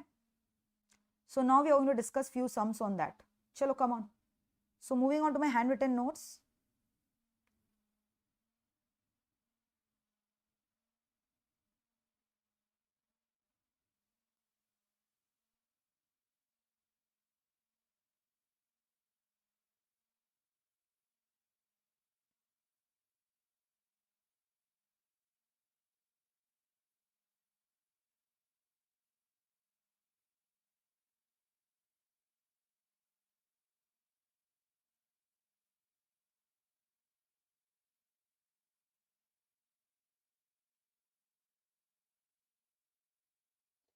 Time for doing the sums. ठीक है? 5 minutes में I will make you revise all the formulas that we have done so far. Very quickly, and then we are going to move on to the sums part. Okay, guys? So focus on the lecture. और ये जो sums part है, I'm saying you again and again, very important. Sums will definitely come in your exams. Come on, guys. Have a look at the quick formulas. And don't worry, I'm going to give you all these things. Don't worry. ठीक है? Come on, let us have a revision of these formulas. चलो आ जाओ. So the important part starts now. I am very much confident sums are going to hit from this part. चलो आ जाओ, revise the formulas. Inform your friends also. Very important topic is gonna start now. चलो, quick formulas. Total cost is summation of fixed cost plus variable cost. You know that. Average cost is total cost by Q. Marginal cost is delta TC by delta Q. Now you know delta TC by delta Q means what? Slope. Change means what? y2 minus y1 by x2 minus x1, that is nothing but the slope formula. And slope means what? Derivatives निकालना. तो अगर आप total cost का derivatives करोगे तो marginal आ जाएगा. So remember one more thing that comes that you have to keep in your mind. Total revenue का अगर आप derivative करोगे तो क्या निकलेगा? Marginal revenue. So derivative of total revenue equation will give you marginal revenue. Derivatives आप करोगे total cost equation का तो marginal cost आएगा. ठीक है? Derivative आप करोगे total profit का तो marginal profit आएगा. So all these things have to be kept in mind. So equation will be given to you. You have to do the first order derivative to get the marginal, because derivative means slope of that particular equation. Okay? Clear है? और marginal का मतलब भी slope ही होता है. तो याद रहेगा, अभी हम लोग सम्स करेंगे. They will give you total cost equation. They will ask you total cost equation से marginal cost निकालो. Very simple. Differentiating the equation with respect to quantity, you will get the value of marginal cost. ठीक है? All right. Average fixed cost you know, TFC by Q, ABC is equal to TVC by Q. All right. So अभी ध्यान से सुनो, relevant for your sums purpose. What did I write here? Total cost का जो ये function है, fixed plus variable होता है. Fixed cost will be always constant, free of unit. Unit पे depend नहीं करता, इसलिए K लिख दिया मैंने. X is my level of output here, but variable cost will be the function of X ना. जितना output बनेगा उतना variable cost बढ़ेगा. So did you understand this particular equation? Come on, tell me. Did you understand this particular equation? Yes, Prashant, the Josh is very, very high. How is the Josh from your side? Chat box में लिख के बताओ. How is the Josh from your side, guys? Very important thing we are discussing. So total cost का formula you are understanding is equal to fixed cost plus variable cost. Variable cost is the function of what? Output level. So that is why ये variable cost denote कर रहा है और ये constant है जो fixed cost denote कर रहा है, which will never change. ठीक है? Now suppose ये total cost का equation है. How will you get average from this? मैंने बोला x is my level of output here, है ना? तो average के लिए आप क्या करते हो? मैंने बोला था divide कर देना output level से. So average fixed cost कैसे निकलेगा? Total fixed cost by output level. So यानी K is my total fixed cost, X is my level of output, so K by X करने से average fixed cost आएगा. वैसे ही ये total variable cost है, X का function divide by X करूंगी तो average आ जाएगा. Got it? So average fixed cost is clear. K by X, TFC constant. This means what? TFC by output only ना. And ABC is equal to function of output है ना? Total variable cost divided by output level. Clear है? ABC का formula. And marginal cost के लिए मैंने क्या बोला? Differentiation करना है total cost के equation को. तो अगर मान लो सम में एवरेज कॉस्ट दिया हुआ है, please listen to me very carefully. If in the sum average cost is given, first you have to find out total cost. How? By multiplying it with the level of output. If level of output is X, multiply the average cost equation with X to get total cost and then find the derivative of total cost equation to marginal cost. Suppose, repeating again, if average cost equation is given in the sum, from average cost you are supposed to find out what? Marginal cost. So average cost का derivative मत कर देना. सबसे पहले आपको पता है marginal cost कैसे निकलता है? टोटल कॉस्ट का डेरिवेटिव करने से. तो एवरेज कॉस्ट से पहले टोटल कॉस्ट निकालना है. How do you get average cost से total cost? Multiplying it with the level of output. So AC को मल्टीप्लाई किया आउटपुट लेवल से total cost and then do the differentiation. First order derivative किया. Are we through with this? Yes or no? Come on, tell me. Similarly मैंने बोला marginal revenue किसका slope होगा? किसका derivative? Total revenue का, function का. Marginal profit के लिए क्या बोला? Derivative of marginal profit. Marginal cost के लिए डेरिवेटिव ऑफ कॉस्ट इक्वेशन. ठीक है? क्लियर है ये सब? एवरेज प्रॉफिट कैसे निकलेगा? Total by output level. Average revenue total revenue by output. Average cost total by output level. Are we through with this? ठीक है? अब देखो सम्स में एक पार्ट आता है जहां पे you have to find out the maximum value और मिनिमम वैल्यू. ठीक है? You have to find out the maximum output और minimum output. So for finding out maximum or minimum point of a particular equation, you should know कि एक equation का maximum या minimum point पे उसका जो slope होता है ना वो zero होता है. And slope का मतलब derivative. समझ में आ रहा है? So यानी first order derivative करोगे at derivative, ठीक है? At maximum or minimum point, slope of the equation is equal to zero, which means derivatives of that equation will be equal to zero. So when you equate that equation का derivative with zero, you will get the value of x output. यानी output is either maximum और minimum at maximum और minimum point. Output का maximum या minimum value निकल जाएगा. ठीक है? You will get the maximum value और minimum value of x when dy by dx is equal to 0. But how to know कि जो वैल्यू निकालना है वो मैक्सिमम वैल्यू की minimum value? How will you know whether this equation whether this slope has reached the maximum point ki minimum point. So for checking that you have to do second order derivative. You have to do what? Second order derivative. Now by doing second order derivative, ठीक है, इस equation को आप फिर second order derivative करोगे. अब second order derivative का value अगर ग्रेटर देन जीरो आया, सेकेंड ऑर्डर डेरिवेटिव का वैल्यू अगर ग्रेटर देन जीरो आया, ठीक है, that means greater than zero मतलब कि अब क्या है, पॉजिटिव वैल्यू, यानी कि पक्का equation has reached it's minimum point. That means equation is minimum. Minimum इसीलिए उसके बाद भरना उसका वैल्यू चालू है, that is why it is greater than zero. But अगर second order derivative का value is less than zero, that means the equation has already reached its maximum point and now the slope is going to decline and therefore the value is coming negative. समझ में आया? So देखो यहाँ पे मैंने क्या बोला, whenever this is the second type of sums that we are discussing. First pattern of sums is clear. You will be given total cost equation या total revenue from which you have to find out marginal या average या total. Secondly we are discussing कि they will ask you ये equation का maximum और minimum value निकालो, x का maximum या मिनिमम वैल्यू निकालो. तो उसके लिए पहले आपको फर्स्ट ऑर्डर डेरिवेटिव करना पड़ेगा मैक्सिमम और मिनिमम वैल्यू निकालने के लिए. अब कैसे पता चलेगा ये जो वैल्यू है ये मैक्सिमम है कि minimum? For that you are supposed to do second order derivative. On doing second order derivative you will come to know whether the equation is maximum और मिनिमम. ठीक है, सो अगर second order derivative is less than zero, उल्टा है, ऐसे confuse मत हो जाना, लेस देन जीरो तो मैक्सिमम क्यों है? अरे ऑब्वियसली ना, यानी कि मैक्सिमम पॉइंट चला गया, अब वैल्यू स्लोप फॉल करने लगे, इसलिए less than zero. Yes, maximum and minimum, maths का मैक्सिमम एंड मिनिमम है. राखी, वेरी गुड. ठीक है, तो पहला स्टेप आप क्या करोगे, जीरो से इक्वेट करोगे, फिर सेकंड ऑर्डर डेरिवेटिव चेक करोगे, लेस देन जीरो है तो मैक्सिमम पॉइंट रीच हो चुका है. मिनिमम के लिए भी वही, इक्वल टू जीरो करोगे, फिर सेकंड ऑर्डर डेरिवेटिव करोगे, ग्रेटर देन जीरो है, यानी कि जो एक्स का वैल्यू आया ना वो minimum, and equation has reached it's minimum point. Clear है? So by doing first order derivative you will get the value of x either maximum or minimum. कैसे पता चलेगा कि this value of x is maximum or minimum? For that you have to do second order derivative. There you will understand whether the function is maximum or minimum, and you have to put the value of x in the equation to get the maximum or minimum value of y. x का value आ गया, अब y का अगर आपको maximum minimum value चाहिए तो x का वैल्यू आपको पुट करना पड़ेगा. यस, सो अब डेरिवेटिव्स अप्लाई करना है, तो अब एक बार मैथ्स का डिस्कशन कर ले. डेरिवेटिव्स का फॉर्मूला, कांस्टेंट का डेरिवेटिव इज ऑलवेज जीरो, है ना, but variable x to the power of n, इसका डेरिवेटिव क्या होगा, n विल गो डाउन. ठीक है, n will come down and n minus one. Suppose करो 5x square is given, how will you find out the derivative of this particular thing?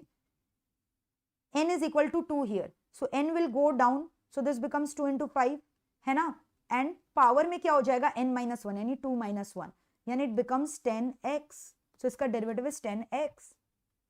Had it been derivative of only 10, it is free of variable. इसका derivative होगा 0. All right. Next formula, total revenue. You know the formula is P into Q. Profit. How do you find out profit? Total revenue minus total cost. ठीक है? Clear है? And all the above computation, X is my quantity या फिर Q is my quantity. So is this logic clear with you guys? अगर ये logic clear है, we are ready to discuss the sums. We are ready to discuss the sums. Shall we start doing the sums, guys? चलो, मैं एक दो sums करवाऊंगी. I will not do many sums. I will do variety of sums. मतलब अलग-अलग sums you will do. For example, let us solve sum number 1. चलो, I am giving you 2 minutes time. Solve करो. These kind of questions you will be finding in your paper. आराम से आप समझ लो 8 to 10 marks का practical questions you will see from this chapter. 8 to 10 marks का practical will come. These kind of sum will come in your paper.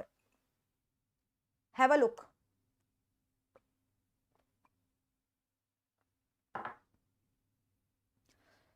What is being given here? Total cost function is given. Find at which level marginal cost attain its minimum. So first you have to find out marginal cost. किसके equation को minimum maximum करना है? Marginal cost के. So first step is to find out marginal cost. So who will get me the value of marginal cost of this equation? So ma'am, just now you have told for finding out marginal cost, we have to do the derivative. Marginal cost is nothing but the slope of the total cost equation. So we have to do the derivative of this equation. ये जो equation दिया हुआ है, आप इसका derivative करके पहले marginal cost निकाल के दो. तो marginal cost का value बताओ क्या आएगा? What will be the value? 3 नीचे आ जाएगा. यहाँ पे 3x square by 3 हो गया. Minus 2 goes down, 10x plus 75. Constant का derivative is 0. So the equation becomes x square minus 10x plus 75. So this is the marginal cost equation that you have obtained. ये marginal cost आया है. अब आपको आगे sums चालू करना है. यानी you know sums में they have not given you directly. This was the one step that you have to do it to get the value of marginal cost. Now you have to check अब marginal cost minimum है कि maximum. So now you have to do first order derivative and second order derivative of this equation. This is your sum. Sum starts from here. ठीक है, तो इसका first order derivative करो. Derivative करके को 0 से इक्वेट करोगे तो you will get the value of x. So x square minus 10x plus 75 का डिफरेंशिएशन आप कर रहे हो, है ना. क्यों डिफरेंशिएशन कर रहे हो? क्योंकि you know at this point MC curve का स्लोप मैक्सिमम या मिनिमम होगा. ठीक है, and you know slope maximum और मिनिमम पॉइंट पे 0 होता है इसका value. So from here after doing the derivatives you can equate it with 0 to get the value of x. So derivative करके क्या है, 2x minus 10 is equal to 0. So x का value is got 5. x 5 आ गया, यानी this will be the maximum और minimum value of x at which marginal cost will be minimum. Now how to check whether marginal cost has attained its minimum value ki maximum value? For that we have to do again derivative of this equation, second order derivative. तो जो derivative किया है इसका second order derivative करना है. So 2x minus 10 का first order derivative कर चुका now, again second order derivative करो तो इसका value क्या आएगा? Tell me what will be the value which you will be getting? 2. 10 का तो constant 0, 2x का derivative is 2, that means it is greater than 0. Greater than 0 means, ma'am, marginal cost has reached its minimum point. Marginal cost has reached its minimum point. So this proves that marginal cost is minimum when x is equals to 5. This proves marginal cost is minimum when output ka value is 5. Have they asked you to find out the minimum value of marginal cost? अगर x का value निकला 5, marginal cost कितना होगा? तो यहाँ put कर दो, x का value 5 है, x का वैल्यू 5 पुट किया तो मार्जिनल कॉस्ट का वैल्यू कितना है? सॉल्व करके बताओ. Putting the value of x in the equation. Marginal cost 5 नहीं है, x का वैल्यू आउटपुट का वैल्यू 5 है. मार्जिनल कॉस्ट कितना आ रहा है? पुट करके बताओ. Solve it for me, solve it for me guys. कितना आ रहा है? 50 आ रहा है क्या? कितना आ रहा है? I think it is coming to 50. What is the value of marginal cost? Marginal cost कितना आ रहा है? Yes, marginal cost कितना आ रहा है? Come on, tell me. 50. Yes, so marginal cost is 50. ठीक है, so marginal cost पूछे, that is 50. और marginal cost minimum कब हुआ? When x is equal to 5. तो अब बताओ, these kind of sums will come for 6 marks, 8 marks. Won't you be able to manage these kind of sum? 5 marks, 4 marks. कर लोगे? ठीक है, चलो.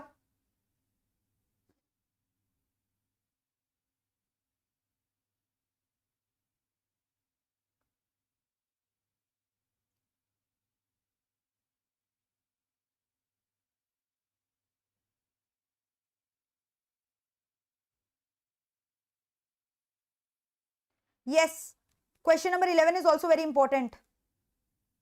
Let us solve this question. Giving you time, read this question and solve it. मैं आपको time दे रही हूं, आप इसको सॉल्व करो. मैं आपको टाइम दे रही हूं, आप इसको सॉल्व करो फटाफट.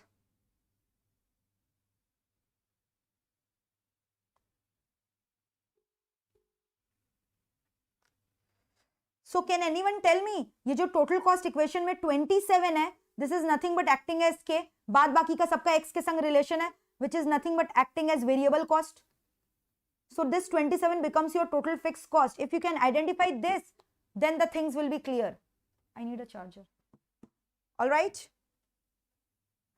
Now solve this. It will be very easy for you. Solve it. So these kind of things are important for your exams. You cannot miss it. Very quickly solve it. So tell me, average total cost, marginal cost, average variable cost, average fixed cost, सब कुछ हमें निकालना है. Won't you be able to manage it? Average cost में तो आपको क्या करना है? बस output level से divide कर देना, and output is indicated by x. Please solve it very quickly. Solve it, guys. Solve it. Yes. Solve it. चलो बताओ. What will be the average cost? Total cost equation is given, you know TC by Q होता है. So 4x cube plus 9x square plus 11x plus 27 को आपको x से divide करना है, divided by x. So what is the equation you are getting? 4x square plus 9x plus 11 plus 27 by x. So this is the average cost that you have got. Yes or no? Yes or no?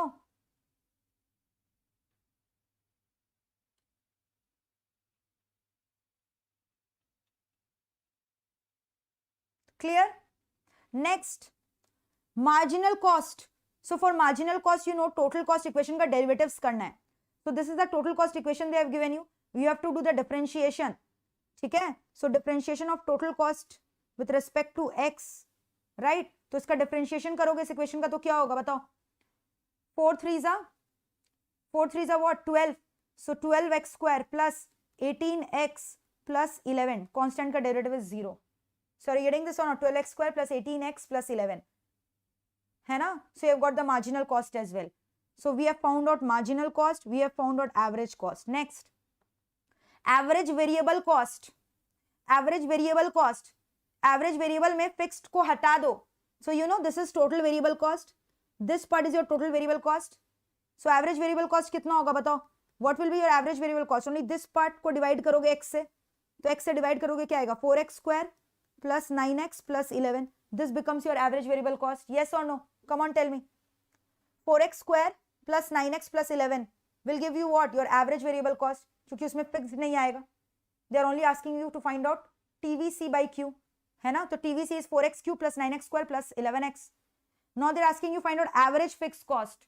So fixed cost कितना था? Which was free of variable, free of output level, no relation with output. 27 was your TFC. TFC was 27. तो average कैसे निकलता है? You divide TFC with output level. So output here is what? X. So 27 by X. 27 divided by X. 27 divided by X. Yes or no? 27 divided by X will be the answer. कर लोगे manage all these kind of sums? Yes or no? Manageable? Not manageable? Done? Not done? Clear? Not clear? बताओ फटाफट chat box में लिख के. Give me your feedback, guys. Give me your feedback. Now very quickly solve question number 1. ठीक है? एक दो sums बस और करवाऊंगी. Then I will leave you with this chapter. The cost function is given here. And you know even वो जो पहला part में objective questions रहते हैं वहां पे भी इस टाइप के sums रहेंगे. So these kind of sums are important. Solve this question. Cost function is given here. What level of output? Average cost is minimum and what level it will be? So this is total cost function. It is given here. Total cost. आपको बोल रहा है average cost को minimum करना है. तो इसको आपको क्या करना होगा? Average cost निकालना होगा. तो average cost निकालने के लिए you know the formula is this. So यानी this equation has to be divided by x level. So when you divide it by x, you will get average cost. So x square minus 4x plus 7 gives your average cost. है ना? Now to check whether it is minimum or maximum, तो you know you have to do first order derivative and second order derivative. है ना? तो first order derivative किया इसका derivative किया इस equation का x square minus 4x plus 7 करके. So doing the derivative, what you are getting? 2x minus 4 and that is equal to 0. यानी x का value कितना आया? 2 आया. So now to check whether equation is minimum or maximum, second order derivative has to be done. So 2x minus 4 का दोबारा आपने derivative किया. So what you are getting? 2 which is greater than 0. यानी पक्का average cost is minimum. कब minimum? When output is equal to 2. Don't get confused. Average cost का value 2 नहीं आया. Output 2 पे average cost minimum है. तो minimum average cost कितना होगा? तो x का value put कर दो in the function of average cost. This was the average cost. Put the value of x here. x को यहाँ पे 2 put कर दो. 2 put करोगे तो कितना आएगा? 2 2 is 4 minus 8 plus 7. So what is the minimum value of average cost that you are getting? कितना minimum value आ रहा है? Come on, tell me. What is the value you are getting, guys? Come on, tell me. कितना value आ रहा है? Yes, 3. So that is the answer. ठीक है? So will you be able to manage all these things in your exam? Super easy. Super easy. कर लोगे ये सब manage? Super easy. So we have done all these bunches of sum which were given in even in your MTP. यही सब type के sums MTP में दिए हुए थे आपके MTP RTP में. ठीक है? तो ये सब मैनेज कर लेना. फिर उसके बाद देखो अगर सपोज करो टोटल कॉस्ट फंक्शन दिया है, टोटल रेवेन्यू फंक्शन दिया है, बोल रहा प्रॉफिट मैक्सिमम है कि मिनिमम, वो निकालो, तो प्रॉफिट कैसे निकालना, how will you find out profit, total revenue minus total cost कर देना फंक्शन का, ठीक है, तो प्रॉफिट आ जाएगा। फिर अब प्रॉफिट को चेक करना है मैक्सिमम है कि मिनिमम है, उसके लिए first order second order derivative कर देना, like this is one kind of sums that I was talking about.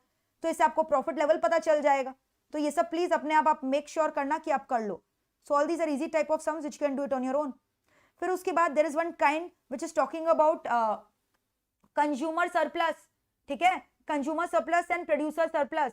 Chances are very low कि कंज्यूमर या प्रोड्यूसर सरप्लस के ऊपर सम्स आएगा, बट अगर बाई चांस आ गया, so you know for that you have to apply integration. Consumer और producer surplus के लिए आपको क्या अप्लाई करना पड़ेगा बताओ, इंटीग्रेशन। तो if you don't know the formula please write down. Consumer surplus का फॉर्मूला क्या होगा, those who have done the formulas with me please tell me what a consumer is willing to pay minus what he actually pays. That is a formula for consumer surplus, you know it. What a consumer is willing to pay minus what he actually pays, है ना, that is a formula for consumer surplus. तो बताओ क्या करोगे, consumer surplus का formula क्या होगा, फटाफट बताओ। कंज्यूमर सरप्लस का फॉर्मूला क्या होगा, what a consumer is willing to pay minus what he actually pays, ठीक है। सो कंज्यूमर सरप्लस का फॉर्मूला इज इजी, कर लोगे मैनेज। तो आपको इंटीग्रेशन करना होगा, इंटीग्रेशन का मतलब समेशन, ऐड कर दिया हमने सब कुछ। All right, so basically suppose करो सिमिलरली प्रोड्यूसर सरप्लस भी वैसे निकलता है। chances are very low कि these kind of sums will come relating to integration, but if it comes, so you have to integrate from पूरा 0th level से, you are finding out summation of marginal utility basically. So whatever is the level of output, maybe x, x3 भी हो सकता है, 5 भी, whatever level of output you are finding out, so इसका derivative करना है, function should be in terms of x, ठीक है, माइनस जो एक्चुअल प्राइस है, जितना आपने एक्चुअल प्राइस पे किया। So this part is depicting your willingness to pay, and this part is depicting your actual expenditure, actual price that you are spending on a particular commodity, ठीक है, what a consumer is willing to pay minus what is actually paying. So these will talk about the sums of consumer surplus. Will you be able to manage this sums on your exams or not, बताओ, कर लोगे manage कि इसके ऊपर भी एक sums करके दिखाऊं? So it will take too much time if we discuss all each and every sums, because as I have said you, मैंने इसमें 13 classes दिया था अपने मेन क्लासेस में. So we have done all these things in detail, but which is not possible at this point of time to do, है ना? तो ये सब अपने आप मैनेज कर लेना अगर आएगा तो. इंटीग्रेशन का फॉर्मूला लगेगा, and I hope you know how to find out integration. Integration में सपोज एक्स एन है, how do you find out the integration of this? Tell me, क्या होगा? एक्स एन प्लस वन, नीचे N plus one, addition हो जाता है. Integrate मतलब summation, ठीक है. ऑल राइट, कर लोगे मैनेज? बताओ, चैट बॉक्स में लिखकर फीडबैक दो. सो chapter 3 is done. Give me your feedback. कैसा लग रहा है? इजी और डिफिकल्ट? इजी और डिफिकल्ट? बताओ फटाफट, इजी और डिफिकल्ट?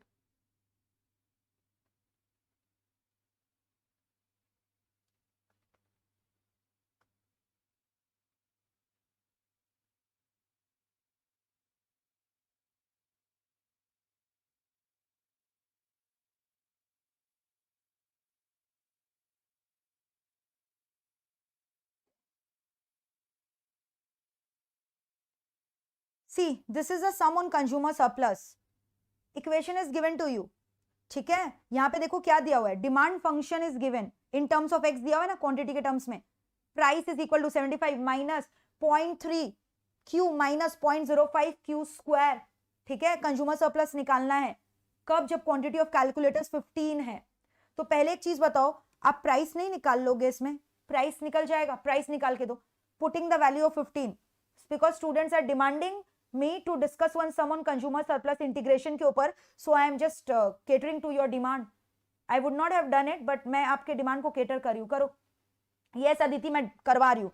कंज्यूमर सरप्लस से क्वेश्चन आएगा तो हाउ विल यू डू? सबसे पहले आप इस पे प्राइस निकालो. निकालो 75 माइनस 0.3, क्यू का वैल्यू इज 15 माइनस 0.05, 15 का स्क्वायर.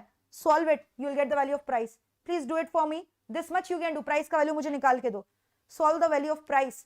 अब कंज्यूमर सरप्लस निकालने के लिए, सो you no this is the price per unit you have got. So actual कितना आपको पेमेंट करना है? 15 कैलकुलेटर्स खरीद रहे हो, यहाँ पे प्राइस आएगा. सो माइनस वाला पार्ट आप समझ गए. माइनस में मैंने क्या बोला था? Price per unit multiplied by number of units purchase. तो यहाँ पे जो प्राइस आएगा मल्टीप्लाइड बाय 15 कैलकुलेटर्स करोगे. बट इस साइड क्या आएगा? जो आपका समेशन होगा मार्जिनल यूटिलिटी का, जितना आपको पे करने का इच्छा है, और विलिंगनेस टू पे, और विलिंगनेस टू पे कैसे आएगा, हर एक कमोडिटी पे आप कितना रुपया देने के लिए रेडी थे, जिसके लिए आपको इंटीग्रेशन करना पड़ेगा। सो इंटीग्रेशन क्या होगा, पूरा 15 कैलकुलेटर्स का, 15 कैलकुलेटर्स का पूरा इंटीग्रेशन होगा, यस और नो। किसका इंटीग्रेशन, इस इक्वेशन का, 75 minus 0.3 Q minus 0.05 Q square, ठीक है। और एक्स नहीं है, क्यू है, तो आप डी क्यू लिख लो, बात एक ही है। तो ये क्या हो गया आपका, विलिंगनेस टू पे आ जाएगा। तो ये निकाल के दो, इसका इंटीग्रेशन निकाल के दो। I want the directly the solution, इसका इंटीग्रेशन निकाल के दो। How will you do the integration of this, ठीक है। अच्छा, price, I have got it, the answer in the chat box. Yes, Prashant is saying 59.25 is the price when 15 calculators are demanded per unit. So willingness to pay निकाल के दो, इसका integration करो, do the integration of this equation. So you no derivative of a constant is zero, integration is opposite of derivative. तो यहाँ variable नहीं है तो वेरिएबल आ जाएगा, इट विल बिकम 75 क्यू, है ना। सिमिलरली इसका इंटीग्रेशन क्या होगा, just now we have discussed 0.3 Q 1 + 1 n + 1 ऊपर 1 स्क्वायर और नीचे भी 2 आ जाएगा, नीचे n + 1 आ जाएगा। वैसे इसका डेरिवेटिव बताओ क्या होगा, 0.05 क्यू क्यूब होगा और नीचे में क्या आ जाएगा बताओ, 3 आ जाएगा। yes or no, clear? so this you have got integration, इसको सॉल्व कर लेना, पुट करके वैल्यू 15, क्यू का वैल्यू 15 एंड ऑल पुट कर लेना, माइनस एक्चुअल प्राइस कितना होगा, 15 कैलकुलेटर्स यू आर परचेजिंग। सो ये पूरा विलिंगनेस आ जाएगा। No you can not expect कि अब मैं क्यू का वैल्यू लिख कर बताऊं कितना आ रहा है, ये वैल्यू आप अपने आप निकाल लेना, ये विलिंगनेस टू पे आएगा। और एक्चुअल प्राइस कितना होगा बताओ, 15 कैलकुलेटर्स एंड ऊपर आपने प्राइस कितना कंप्यूट किया था, बोला 59.25 वाज एक्चुअल प्राइस। तो आप इस दोनों का डिफरेंस निकालोगे, you will get the value of consumer surplus. So have you done the integration, anyone has done the integration of this equation, what is the value you are getting doing the integration? Okay, students are very fast. तो बोला 1035 आया willingness to पे, और actual price इसको solve करके कितना आ रहा है, इसको मल्टीप्लाई करके बताओ कितना आ रहा है, multiplying this by this. I don't have the calculator right now, बीवी में I will sit with the calculator, अभी मैंने कैलकुलेटर नहीं ले रखा, बताओ इसको सॉल्व करके कितना आ रहा है, समवन प्लीज टेल मी कितना आ रहा है। Okay, so the answer is coming to 146.25, this is the value of consumer surplus, ठीक है। so consumer surplus में what we have do, willingness to pay minus actual price we have done, willingness to pay minus actual price we have done, willingness to pay minus actual price we have done, ठीक है। Similarly producer surplus भी वैसे निकलता है, producer what it has actually received, क्योंकि actual receive वहां ज्यादा होगा ना, तभी तो उसका सरप्लस होगा, minus which he was willing to receive. Producer surplus में उल्टा हो जाता है, what is receiving actually should be greater than what is willing to receive, तभी तो उसको प्रॉफिट दिखेगा। Producer surplus that is being discussed from perspective of a seller, all right. So these are the variety of sums which you can get in your exams related with this chapter. So finally we are done with chapter number 3. So one more chapter is left out for BVM, which is very easy, so that we are going to do after a break of 10 minutes. So calls for a break, chapter 3 we have done in details, so break for what is the time right now, okay, so it's 4:13, so we'll be meeting here sharp at 4:25, ठीक है। And then chapter number 4 1 घंटे में thoroughly हम लोग कर लेंगे, and after that BVM, okay. चलो, see you at 4:25 PM sharp here. तो टेक योर रेस्ट, कुछ खा लो, drink some coffee, energy drink, Glucon D is the best energy drink you can have. CMA hub, don't worry, merger and amalgamations का sums भी I am going to discuss, and the pattern can come in your exam, so don't worry, just have faith on me, sit with me for the entire duration of the lecture that I'm going to take here today, and prove that you are highly committed towards your study and towards my lecture. So love you all for your enthusiasm you guys are showing me, it is making me more energetic. So see you in 10 minutes, bye.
So guys, back after the break, let us start the lecture very quickly.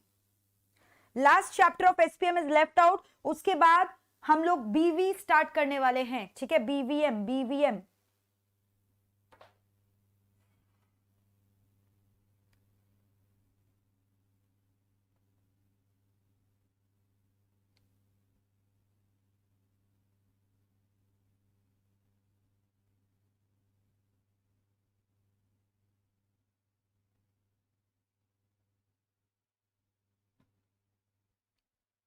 Am I audible?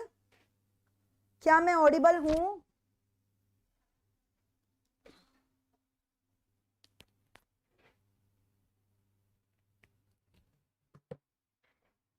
Yes.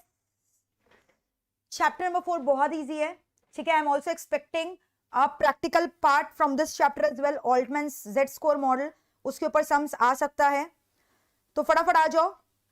Inform your friends to quickly join in, क्योंकि बहुत important chapter अभी हम लोग start करने वाले हैं. Please inform your friends. Inform your friends to join in very quickly. अभी तक लाइक बटन हिट नहीं किया है तो लाइक बटन हिट कर दो फटाफट. Come on. Energy level should be very high.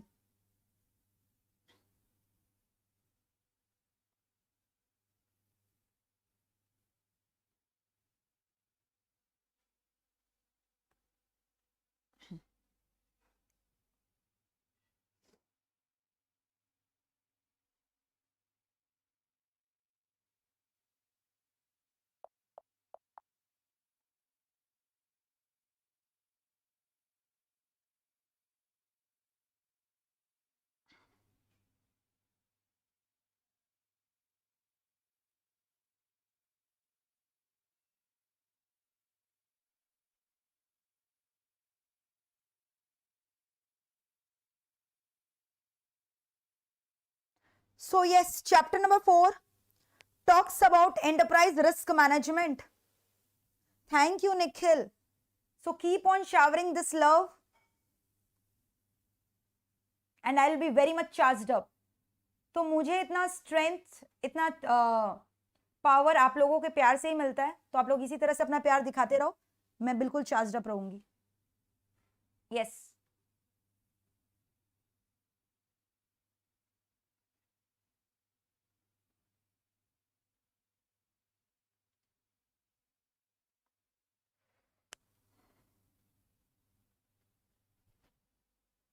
So very quickly join in so that we can start with the next chapter.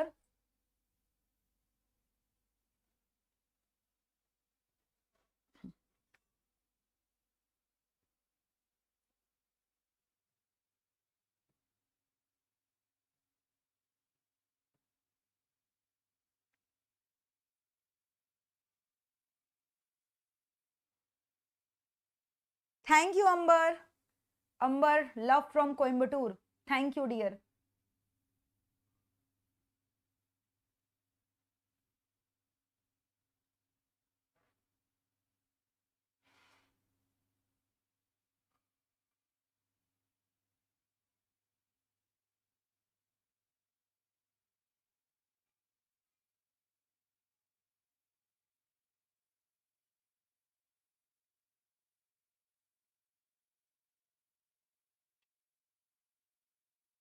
Chalo, let us start. Yes, all the topics of the BVM will be done.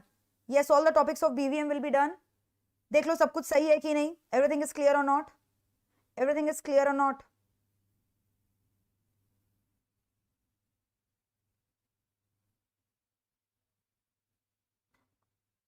So everyone has arrived. Shall I start the session? Yes, energy रहना है बिल्कुल. अदिति एकदम charge up रहना है. Thank you Harika. Saurabh बिल्कुल. मैं merger और acquisition ही BVM का सबसे पहला चैप्टर उठाऊंगी. Once I finish chapter number 4, उसके बाद हम लोग मर्जर और एक्विजिशन ही करेंगे सबसे पहले. ये मेरा प्रॉमिस है, ठीक है?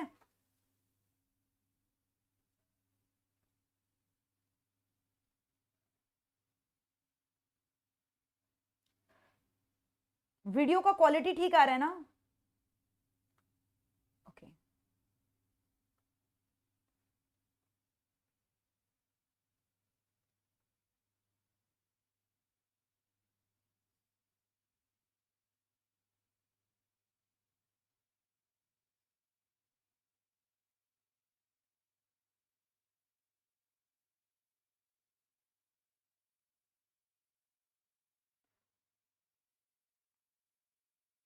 चलो सेशन को चालू किया जाए. Let us continue with the session. Let us continue with the session. Very easy topic, enterprise risk management. बहुत ज्यादा इजी टॉपिक है, बहुत मजा आने वाला है इस टॉपिक को करने में. ठीक है, बहुत ज्यादा इजी टॉपिक है. इसमें हम लोग करेंगे अलग अलग चीजों के बारे में. रिस्क मैनेजमेंट स्ट्रेटजीज क्या है, ठीक है, रिस्क होता क्या है, फिर उसके बाद what are the different types of risk जो कि हो सकता है, फिर उसके बाद अलग अलग बैंकिंग कंपनीज ने रिस्क को ठीक करने के लिए, क्रेडिट रिस्क को, फिर उसके बाद मार्केट रिस्क को हटाने के लिए क्या क्या मेजर्स लिया है. So there are different different types of risk to which your business can be exposed to. So can anyone tell me risk का मतलब क्या हुआ? Deviation in the planned course of action that will lead to a negative consequence, negative impact on your business. उसको हम लोग बोलते हैं risk. Risk मतलब क्या हो गया बताओ? Deviation. ठीक है?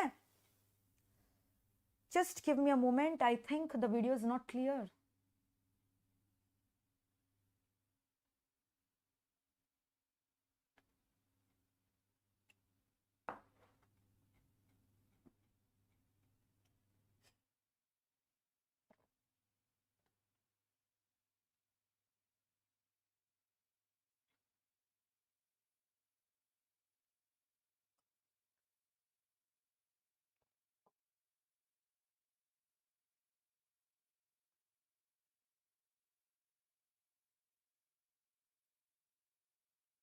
क्वालिटी इज क्लियर ना? क्वालिटी इज क्लियर तो वीडियो इज क्लियर ना? ठीक है. नहीं, मुझे ऐसा लग रहा है कैमरा में कि मेरा चेहरा अच्छा नहीं लग रहा है. ओके चलो, alright, perfectly clear. So let us discuss about enterprise risk management. ठीक है, तो रिस्क का मतलब क्या होता है? मैंने बोला था रिस्क का मतलब क्या होता है? फाइनेंशियल लॉसेस का चांस. ठीक है, due to change in different different factors. तो रिस्क देखने के लिए आपको तीन चीज देखना जरूरी है. एक तो रिस्क होने का चांसेस क्या है, प्रोबेबिलिटी क्या है. अगर ये रिस्क होने का चांसेस 0.0001 है तो आपको डरना ही नहीं उस रिस्क से. उसके लिए आपको ना उसको मेजर करना है, ना उसके लिए रिस्क मैनेजमेंट करना है. So first you have to check what is the probability कि risk can occur, and if that risk is occurring, what is the impact of loss that it is going to create. वो risk अगर हो गया, पहले तो मैंने बोला उसका प्रोबेबिलिटी चेक करो. प्रोबेबिलिटी आपने चेक किया और प्रोबेबिलिटी चेक करने के बाद ये पता चला कि रिस्क हो गया है. अगर वो रिस्क हुआ तो उसका इंपैक्ट क्या है, डिग्री क्या है, ये चेक करो. So probability of risk, impact of risk. ठीक है, probability of risk, impact of risk, and scene check करो, सिनेरियो चेक करो. ठीक है, चेक द सिनेरियो जब ये रिस्क हो रहा है. ये तीन चीज चेक करना जरूरी है. अगर रिस्क होने का प्रोबेबिलिटी हाई है, रिस्क अगर हो गया, उसका एक्सपोजर हाई है, उसका इंपैक्ट बहुत हाई है, और सीन भी ऐसा है कि वो रिस्क हो सकता है, then the risk has to be managed. So for checking the risk you have to check three things: scenario, probability, size of impact. size of impact मतलब होगी एक्सपोजर, कि अगर ये रिस्क हुआ तो इससे एक्सपोजर क्या है. ठीक है, आपका जो इंस्टीट्यूट का मैट है ना, ये चैप्टर बहुत ही बोरिंग फॉर्मेट में वहां पे दिया हुआ है, but I have tried my best कि मैं इस चैप्टर को अट्रैक्टिव बना सकूं with all the digital notes and with all the digital presentation. So you know what is risk? Chance of financial losses due to random changes in the underlying risk factor. Financial losses होने का chance, और you can say deviation in the plan course of action but in a negative manner. So you know from an organization perspective there can be different types of risk. Economic risk हो सकता है, environmental risk हो सकता है, political risk हो सकता है, market risk हो सकता है, inherent risk हो सकता है, external risk हो सकता है, financial risk हो सकता है. ठीक है, operational risk हो सकता है, unsystematic risk हो सकता है, interest rate risk, purchasing power risk. तो कितना सारा risk हो सकता है. मैंने आपको इसके लिए एक पिरामिड दिखाया था, remember that pyramid? देखो, look at this pyramid. So these are the different types of risk. Now how to learn all these risks? इससे क्वेश्चन कैसे आता है? इस पर्टिकुलर टॉपिक से एमसीक्यूज पैटर्न में क्वेश्चन ज्यादा आते हैं. MCQs pattern, you understanding? They will give you the definition and they will ask you कि इसमें से कौन सा रिस्क आइडेंटिफाई करो. 4 ऑप्शन दे देगा. तो ये एक एक चीजों का मतलब आपको पता होना चाहिए. ठीक है, तो एक एक करके हम लोग ये सारे रिस्क के बारे में डिस्कस करेंगे. आ जाओ, सबसे पहले स्टार्टिंग विथ आ जाओ पॉलिटिकल रिस्क. ठीक है, तो पॉलिटिकल रिस्क क्या हो गया? Political risk can be internal political risk, external political risk. Suppose करो एक कंट्री में, इंडिया में आपने अपना कोई बिजनेस खोला, बट ये जो बिजनेस खोला ना, they are not supported by the local authorities, chief minister, इन लोग आपको सपोर्ट नहीं कर रहे हैं. तो ये हो गया इंटरनल रिस्क. एक्सटर्नल रिस्क क्या हो गया? मान लो कि एक कम्युनिटी को बाहर वालों से डर है, मतलब पर्टिकुलर एक एमएनसी है, वो सोच रहा है इंडिया में भी अपना हेड ऑफिस खोलेगा, इंडिया में भी अपना ब्रांच खोलेगा, but then what is happening, the political scenario of India is such कि it is not supporting that particular country. There is political dispute going on between two country, cold war is going on between two country, है ना, like China, US, China, India, cold war is going on between. So obviously अगर China का कोई भी MNC यहाँ के अभी फिलहाल के टाइम में कुछ भी लॉन्च करेगा, so because of political tension between two countries उसका प्रोडक्ट उतना चलने वाला नहीं है. सो समझ में आ रहा है, इट कैन बी इंटरनल और external, and internal political risk can also be created because of religious reward, rebellions नहीं होते जो रिबेल करते कोई पर्टिकुलर एक्टिविटी पे, और एक्सटर्नल आप समझ गए क्या क्या हो सकता है, foreign power etcetera. So these are called as political risk. Next क्या है, country risk. Now country risk is a very broader risk. Before you invest in any country, you have to think in the mind कि वो वहां पे क्या क्या economic conditions ठीक है कि नहीं, वहां पे कंज्यूमर्स आपके खरीदेंगे कि नहीं आपके सामान को, आप पॉलिटिकल रिस्क कैसा चल रहा है. तो country risk is a broader risk कि आपने ऑफशोर में कोई अपना बिजनेस खोलने का सोचा है, या आप ऑफशोर किसी को लेंड करो, तो बहुत सारे रिस्क आ जाते हैं उसके अंदर. कंट्री का अभी प्रेजेंट इकोनॉमिक कंडीशंस कैसा है, क्या कंट्री में रिसेशन चल रहा है, तो वहां पे आप ऑब्वियसली बिजनेस खोलोगे तो आपका बिजनेस ठप होगा. Suppose US is planning to establish industry in India, but now अभी government of India is promoting make in India, skill India. तो जनरली लोग अभी मेक इन इंडिया में बिलीव कर रहे हैं कि होममेड प्रोडक्ट्स हम लोग यूज करेंगे. तो कोई एमएनसी, ग्लोबल एमएनसी आकर अपना यह प्रोडक्ट बेचना चाहेगा तो उसका डिमांड उतना ज्यादा नहीं होगा because of the popularity of make in India concept launched by government of India. तो इसीलिए अभी कोई नया प्रोडक्ट अगर आप खोल रहे हो कि इंडिया में बिलीव करके खोलो, इंडिया में पॉपुलराइज होगा आपका product, so you are wrong. तो आपको देखना पड़ेगा कि कंट्री में कैसा कंडीशन चल रहा है उस time. So they all relates to country risk. Political, sovereign, country risk सब कुछ कवर करेगा. Social risk, economic risk, external risk. मान लो कि कोई कंट्री में फ्लड आ गया, हरिकेन आ गया, उस समय आप सोचो उस कंट्री में अगर खोलोगे बिजनेस, आपका बिजनेस नहीं चलेगा, ठप हो जाएगा. So all these are called country risk. ठीक है, तो country risk is a broader term, more broader than political risk. It includes political, social, economic, सब कुछ इसके अंदर आते हैं. नेक्स्ट मेरा क्या, इकोनॉमिक रिस्क. इकोनॉमिक रिस्क मतलब हो गया कि कंट्री का बिजनेस साइकिल कैसा चल रहा है, बूम है कि रिसेशन. अगर रिसेशन चल रहा है तो बिजनेस फ्लॉप होने वाला है. जीडीपी का ग्रोथ रेट क्या अच्छा है तो बिजनेस हिट होने वाला है. फिर उसके बाद प्रोपेंसिटी टू कंज्यूम क्या है लोगों का परचेजिंग पावर पैरिटी क्या है, स्पेंडिंग का रेशियो कितना है, लेवल ऑफ इंपोर्ट क्या है, लेवल ऑफ एक्सपोर्ट क्या है, कितना डेट आउटस्टैंडिंग, एक्सचेंज रेट का फ्लक्चुएशन, इंटरेस्ट रेट का फ्लक्चुएशन, आपका स्ट्रेंथ क्या है स्पेंडिंग का, स्ट्रेंथ ऑफ कंज्यूमर स्पेंडिंग, आपका परचेजिंग पावर कितना है. तो ये सब किसके अंदर आ जाएगा, इकोनॉमिक रिस्क. ठीक है, नेक्स्ट क्या मेरा बताओ, social risk. Social risk you understand, it's very easy. Social risk talks about the taste and preference of the society in which you are living. Customers का टेस्ट प्रेफरेंस क्या है. For example if I talk about clothing accessories business, you know जब से अक्षय कुमार का movie release हुआ bell bottom movie, people are more inclined to buy that bell bottom pants rather than purchasing narrow fit pant, they are purchasing that bell bottom जिसमें नीचे में bell बना हुआ रहता है. तो अगर आप स्ट्रेट फिट पैंट बेच रहे हो तो आपका बिजनेस ठप हो जाएगा. Why, your business is going to be in doldrum. Why? Because there is a shift in consumers taste and preference and customers forms a part of the society. So all these are social risks, है ना. Education rate कैसा है, role of women in the society कैसा है, religious belief कैसा है, ये सब के सब हो गए social risk. Now what is exchange risk. Exchange risk you understand, exchange rate का फ्लक्चुएशन की वजह से जो होता है, $1 is equal to what is the trading, what is the rate at present, बताओ $1 is trading at how many rupees. तो ये जो ट्रेडिंग रिस्क है ये सब एक्सचेंज रिस्क हो गए. ठीक है, जो फ्लक्चुएट होता है, जो इंपोर्ट एक्सपोर्ट के बिजनेस को भी इफेक्ट करता है. So all these are called exchange risk. Now what is external risk, जो एक्सटर्नली थ्रेट होता है. फॉर एग्जांपल टेररिज्म का डर. ठीक है, ये सब एक्सटर्नल, जो टेंशन चलते रहता है. For example Afghanistan, Pakistan, India, US, ये सब जो टेंशन चल रहा है, इंडिया वर्सेस पाकिस्तान का टेंशन, इजराइल वर्सेस पैलेस्टाइन, और अभी यूएस अफगानिस्तान का टेंशन. तो ये सब क्या हो गया, एक्सटर्नल रिस्क हो गया ना, जो आपके हाथ में नहीं, आप इसको कंट्रोल भी नहीं कर सकते हो. So all this are external risk. ठीक है, फिर उसके बाद बिजनेस रिस्क क्या होता है. No, when you are doing the business,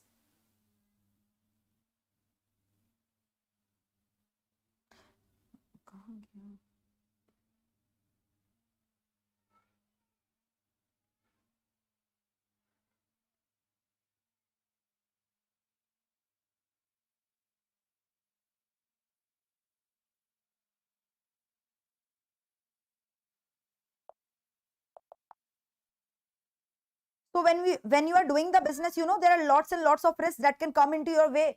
A business risk can be operational risk, technological risk, customer का taste preference change हुआ है. It can be anything, micro factors की वजह से, macro factors की वजह से, supplier कुछ कर दिया, competitor कोई नया आ गया, या फिर political, social, economical, technological. Business risk is a broader term. It includes all the point. ठीक है? So that is called as business risk. Clear है? Business risk क्या होता है? जो आप बिजनेस करने की वजह से जो रिस्क आ रहा है उसको हम लोग क्या बोलते हैं बताओ? Business risk. क्लियर? तो देख रहे हो बिजनेस रिस्क कितना सारा हो गया. प्रोडक्शन की वजह से etcetera, human, regulatory, relationship, technology. मान लो आप कोई मशीनरी से काम करते थे बट उससे भी कोई हाई ग्रेडेड अपग्रेडेड टेक्नोलॉजी लोग लगाने लग गए, तो आपको भी नया चीज करना पड़ेगा, आपका कॉस्ट लगेगा, एक्सपोजर होगा. So these are called business risk. Not is financial risk. Next topic क्या है? Financial risk. फाइनेंशियल रिस्क मतलब डेट इक्विटी रेशियो. ठीक है? मार्केट से ज्यादा लोन ले रखे हो, इंटरेस्ट रेट मान लो चेंज हो गया, you are based you have not catered to fixed rate of interest rate, you have catered to flexible rate of interest, और interest rate आपके adverse situation में चल गया, unfavorable situation में चल गया, तो interest rate on loan which you have taken from the banks, financial institution, they are rising day by day. तो इसकी वजह से आपका liquidity crunch हो गया, working capital requirement satisfy नहीं हो पा रहा है, day to day operations करने में smoothly दिक्कत आ रहा है. So when interest rate is changing, debt leverage is changing, working capital में crunch आ रही है, ये सब क्या हो गए? financial risk हो गए, जो कि business में आ सकते हैं. ठीक है? फिर उसके बाद बोल रहा है there are further two different types of risk which is called as systematic and unsystematic. Now try to understand the difference, क्योंकि आप लोग एसएफएम के स्टूडेंट हो तो आपको पता होना चाहिए सिस्टमैटिक रिस्क वो रिस्क है which can not be eliminated by diversification of shares, by diversification of your portfolio. An investor has to face this systematic risk. Market risk है जो मार्केट के मैक्रो फैक्टर्स की वजह से होता है जिसपे आपका कंट्रोल नहीं है ना. फॉर एग्जाम्पल आपने सपोज करो पूरा सेंसेक्स मार्केट ही कोरोना के आने के बाद तुरंत बेयरिश हो गया था, गिरने लग गया था स्टॉक का प्राइस, तो इसी की वजह से ये फॉल हो रहा है over which you don't have any control. तो पूरा मार्केट, पूरा सेंसेक्स ही फॉल हो रहा है. तो अगर आपका भी कोई इन्वेस्टमेंट लिया हुआ है, कोई शेयर खरीदा हुआ है, तो उसमें भी आपका रिटर्न गिरने लग जाएगा. और ये ऐसा नहीं है कि आप कोई दूसरे कंपनी का शेयर में इन्वेस्ट करोगे तो you could prevent this kind of risk. This risk will happen. Market risk can not be controlled, can not be diverse, can not be change, can not be reduced with the diversification of your portfolio. So ये risk तो होएगा. Systematic risk which relates to market risk. What is happening again and again? ठीक है? तो यही screen touch का problem में होता है. ठीक है? Technology problem. तो आप समझ रहे हो सिस्टमैटिक रिस्क क्या हो गया? इसको आप डाइवर्सिफाई नहीं कर सकते. They are called as non diversifiable risk. ये हो गई मैक्रो इकोनॉमिक फैक्टर्स की वजह से. Purchasing power risk, interest rate risk, market risk, तो ये सबके लिए एप्लीकेबल है, सबका इफेक्ट होगा. सब जितने भी इंडस्ट्री है सबको इफेक्ट होगा. सबका शेयर का दाम एक संग बढ़ेगा या एक संग गिरेगा. बोलते नहीं है सेंसेक्स बियरिश है, बुलिश है, तो बियरिश मींस व्हाट? गिर रहा है. बुलिश मतलब क्या? शेयर का प्राइस बढ़ रहा है. तो ये सबके संग हो रहा है. आप कोई इसके अकेले नहीं हो, लॉस बियर कर रहे हो बेयरिश मार्केट में. Everyone is facing this. But unsystematic risk are those risk which you can control to some extent. They are under your control. ठीक है? ये किसकी वजह से होता है? कंट्रोलेबल फैक्टर्स की वजह से होता है. For example airline sector, airline में अभी स्टॉक का प्राइसेस कंटिन्यूअसली डिक्लाइन हो रही है, आपको पता है. ठीक है? तो आप एयरलाइन सेक्टर में इन्वेस्ट मत करो ना, आप टेलीकॉम सेक्टर में इन्वेस्ट करो जहां पे शेयर का दाम बढ़ रहा है. तो एक इंडस्ट्री अगर गिर रहा है तो उस इंडस्ट्री में आप इन्वेस्ट ही मत करो, दूसरे इंडस्ट्री में इन्वेस्ट करो. तो ये रिस्क आप कंट्रोल कर सकते हो. ये बिजनेस रिलेटेड रिस्क है, उसका बिजनेस का परफॉर्मेंस खराब हो रहा है इसलिए उसका स्टॉक का दाम गिर रहा है. तो ये रिस्क आप कुछ हद तक कंट्रोल कर सकते हो. ठीक है? These are called as what? Unsystematic risk. अगर मान लो एक्साइज ड्यूटी का रेट कोई पर्टिकुलर एक्साइज ड्यूटी का रेट कोई पर्टिकुलर स्टॉक में बढ़ा दिया गया, कोई पर्टिकुलर प्रोडक्ट में बढ़ा दिया गया, तो खाली वही प्रोडक्ट का तो जो शेयर का दाम है वो गिरेगा ना. सारे प्रोडक्ट का दाम तो गिरने वाला नहीं है, सारे सर्विसेज का दाम तो चेंज होने वाला नहीं है. तो आप वो वहां पे डाइवर्सिफाई कर सकते हो, चेंज कर सकते हो, उसको एलिमिनेट कर सकते हो अपना प्रोडक्ट का डाइवर्सिफिकेशन से. So they are called as diversifiable risk. So systematic risk, market risk cannot be diversified, has to be faced by everyone. Unsystematic risk can be diversified. By diversification, you can reduce these kind of risk. ठीक है? Now what is market risk? Market का scenario कैसा चल रहा है? That is called as market risk. Change in demand and supply of the customer, supplier, investor का spending change हो रहा है, investor का mood change हो रहा है, expectation change हो रहा है. मार्केट का पोजीशन कैसा है? या कोई मान लो अर्थक्वेक आ गया है, नेचुरल डिजास्टर आ गया मार्केट में, मार्केट पूरा ठंडा पड़ गया है, पॉलिटिकल सिचुएशन अच्छा नहीं चल रहा है, लड़ाई चल रहा है लोगों के बीच में, इकोनॉमिक कंडीशन अच्छा नहीं है, तो ये सब मार्केट रिस्क हो गया. Economic, social, political, everything is referring to market risk, जिसकी वजह से प्राइस फ्लक्चुएशन हो रहा है. ठीक है? Interest rate risk, you know, interest का बढ़ना या गिरना पूरा इफेक्ट करेगा बॉन्ड का, शेयर का, सबका प्राइस को चेंज कर देगा अगर इंटरेस्ट रेट चेंज होगा, है ना. फिर वैसे होता है purchasing power risk. Purchasing power risk is talking about inflation, अगर महंगाई आएगा, इन्फ्लेशन है ना, इन्फ्लेशन होगा तो आपको पता है क्या होने वाला है। इन्फ्लेशन जनरली कब होता है? जब आपके मार्केट में बूम चल रहा है, लोगों के हाथ में रुपया ज्यादा आ गया, their purchasing power is increasing, their spending is increasing, है ना। सो परचेसिंग पावर रिस्क हो गया, which can be controlled by the government का monetary policy या government का fiscal policy. Government can control this purchasing power is to some extent. ठीक है। default risk क्या हुआ? default risk can be the risk when your debtors, when your customers who have purchased the goods on credit from you are not repaying back your amount, that is called default risk. liquidity risk, जब liquidity का crunch हो गया, you don't have enough liquid assets to meet your day to day operation, day to day liabilities. callability risk when a particular bond is called before the date of maturity.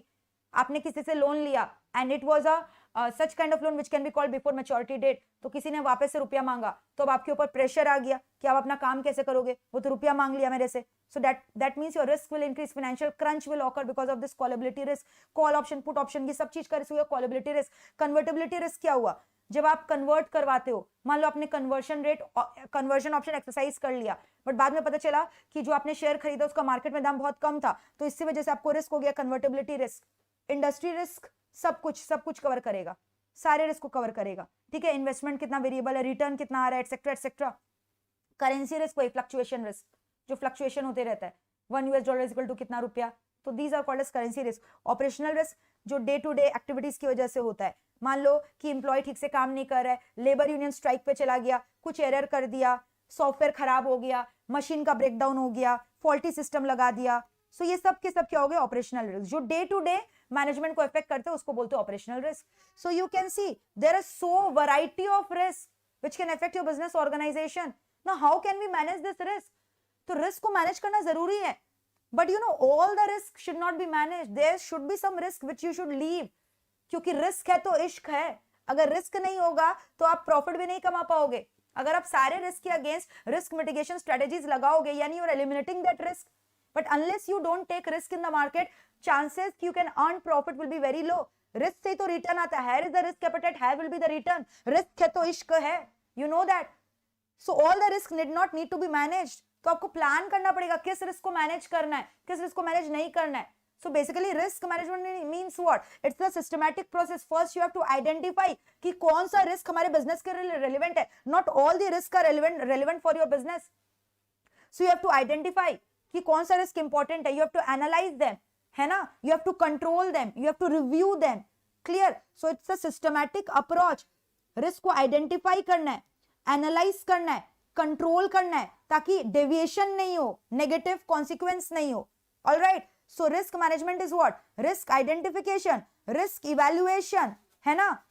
ताकि you can take a risk management strategy, and risk management strategy can include या तो you should accept the risk. I have said you profit तभी होता है जब risk acceptance होता है, लेकिन अगर आपने रिस्क को एलिमिनेट कर दिया, मिटिगेट कर दिया, तो ये सब चीज से प्रॉफिट होने का चांसेस भी कम हो जाता है. Clear? So that is called as risk management. This process is called risk management. ठीक है?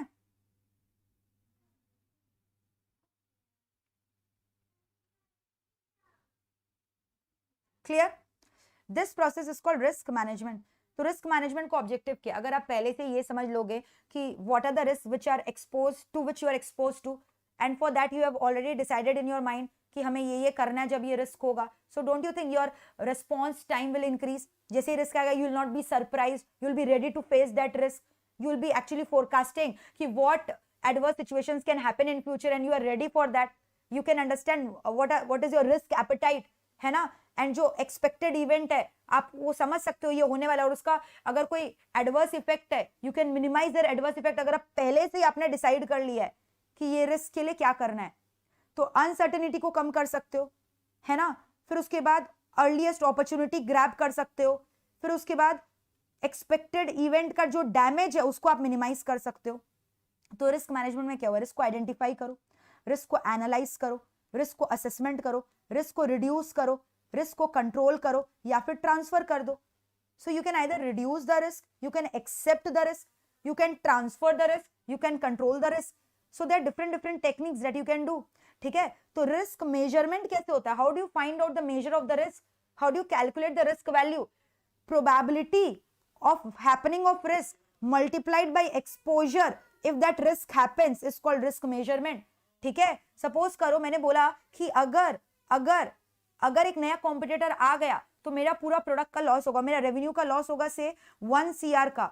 So this is the exposure if new competitor enters into my market. But what is the probability कि new competitor will enter into the market? Probability is 50%. तो exposure कितना हो गया, मैंने risk कितना बोला, मेरे बिजनेस के लिए रिस्क क्या, because on entrance of new competitor 1 crore exposure multiplied by probability of happening which comes to 50 lakhs. So this 50 lakhs is a measurement of risk that I have done. Clear है? Next is risk pooling. What does the word risk pooling means? To create a risk pool. Generally insurance companies does that. Risk pooling का मतलब आप जानते हो क्या होता है? It's an important concept in supply chain management. Risk pooling में क्या हो रहा है? डिमांड का जो वेरिएबिलिटी है, we are reducing that. How are we reducing demand variability? For example, मान लो there is an insurance company है, he is offering insurance policy coverage even in the event of catastrophic event like earthquake, cyclone, hurricane. So whenever earthquake is coming, you know, earthquake से एक business enterprise effect नहीं होगा. This is the general problem. Everyone will be getting affected.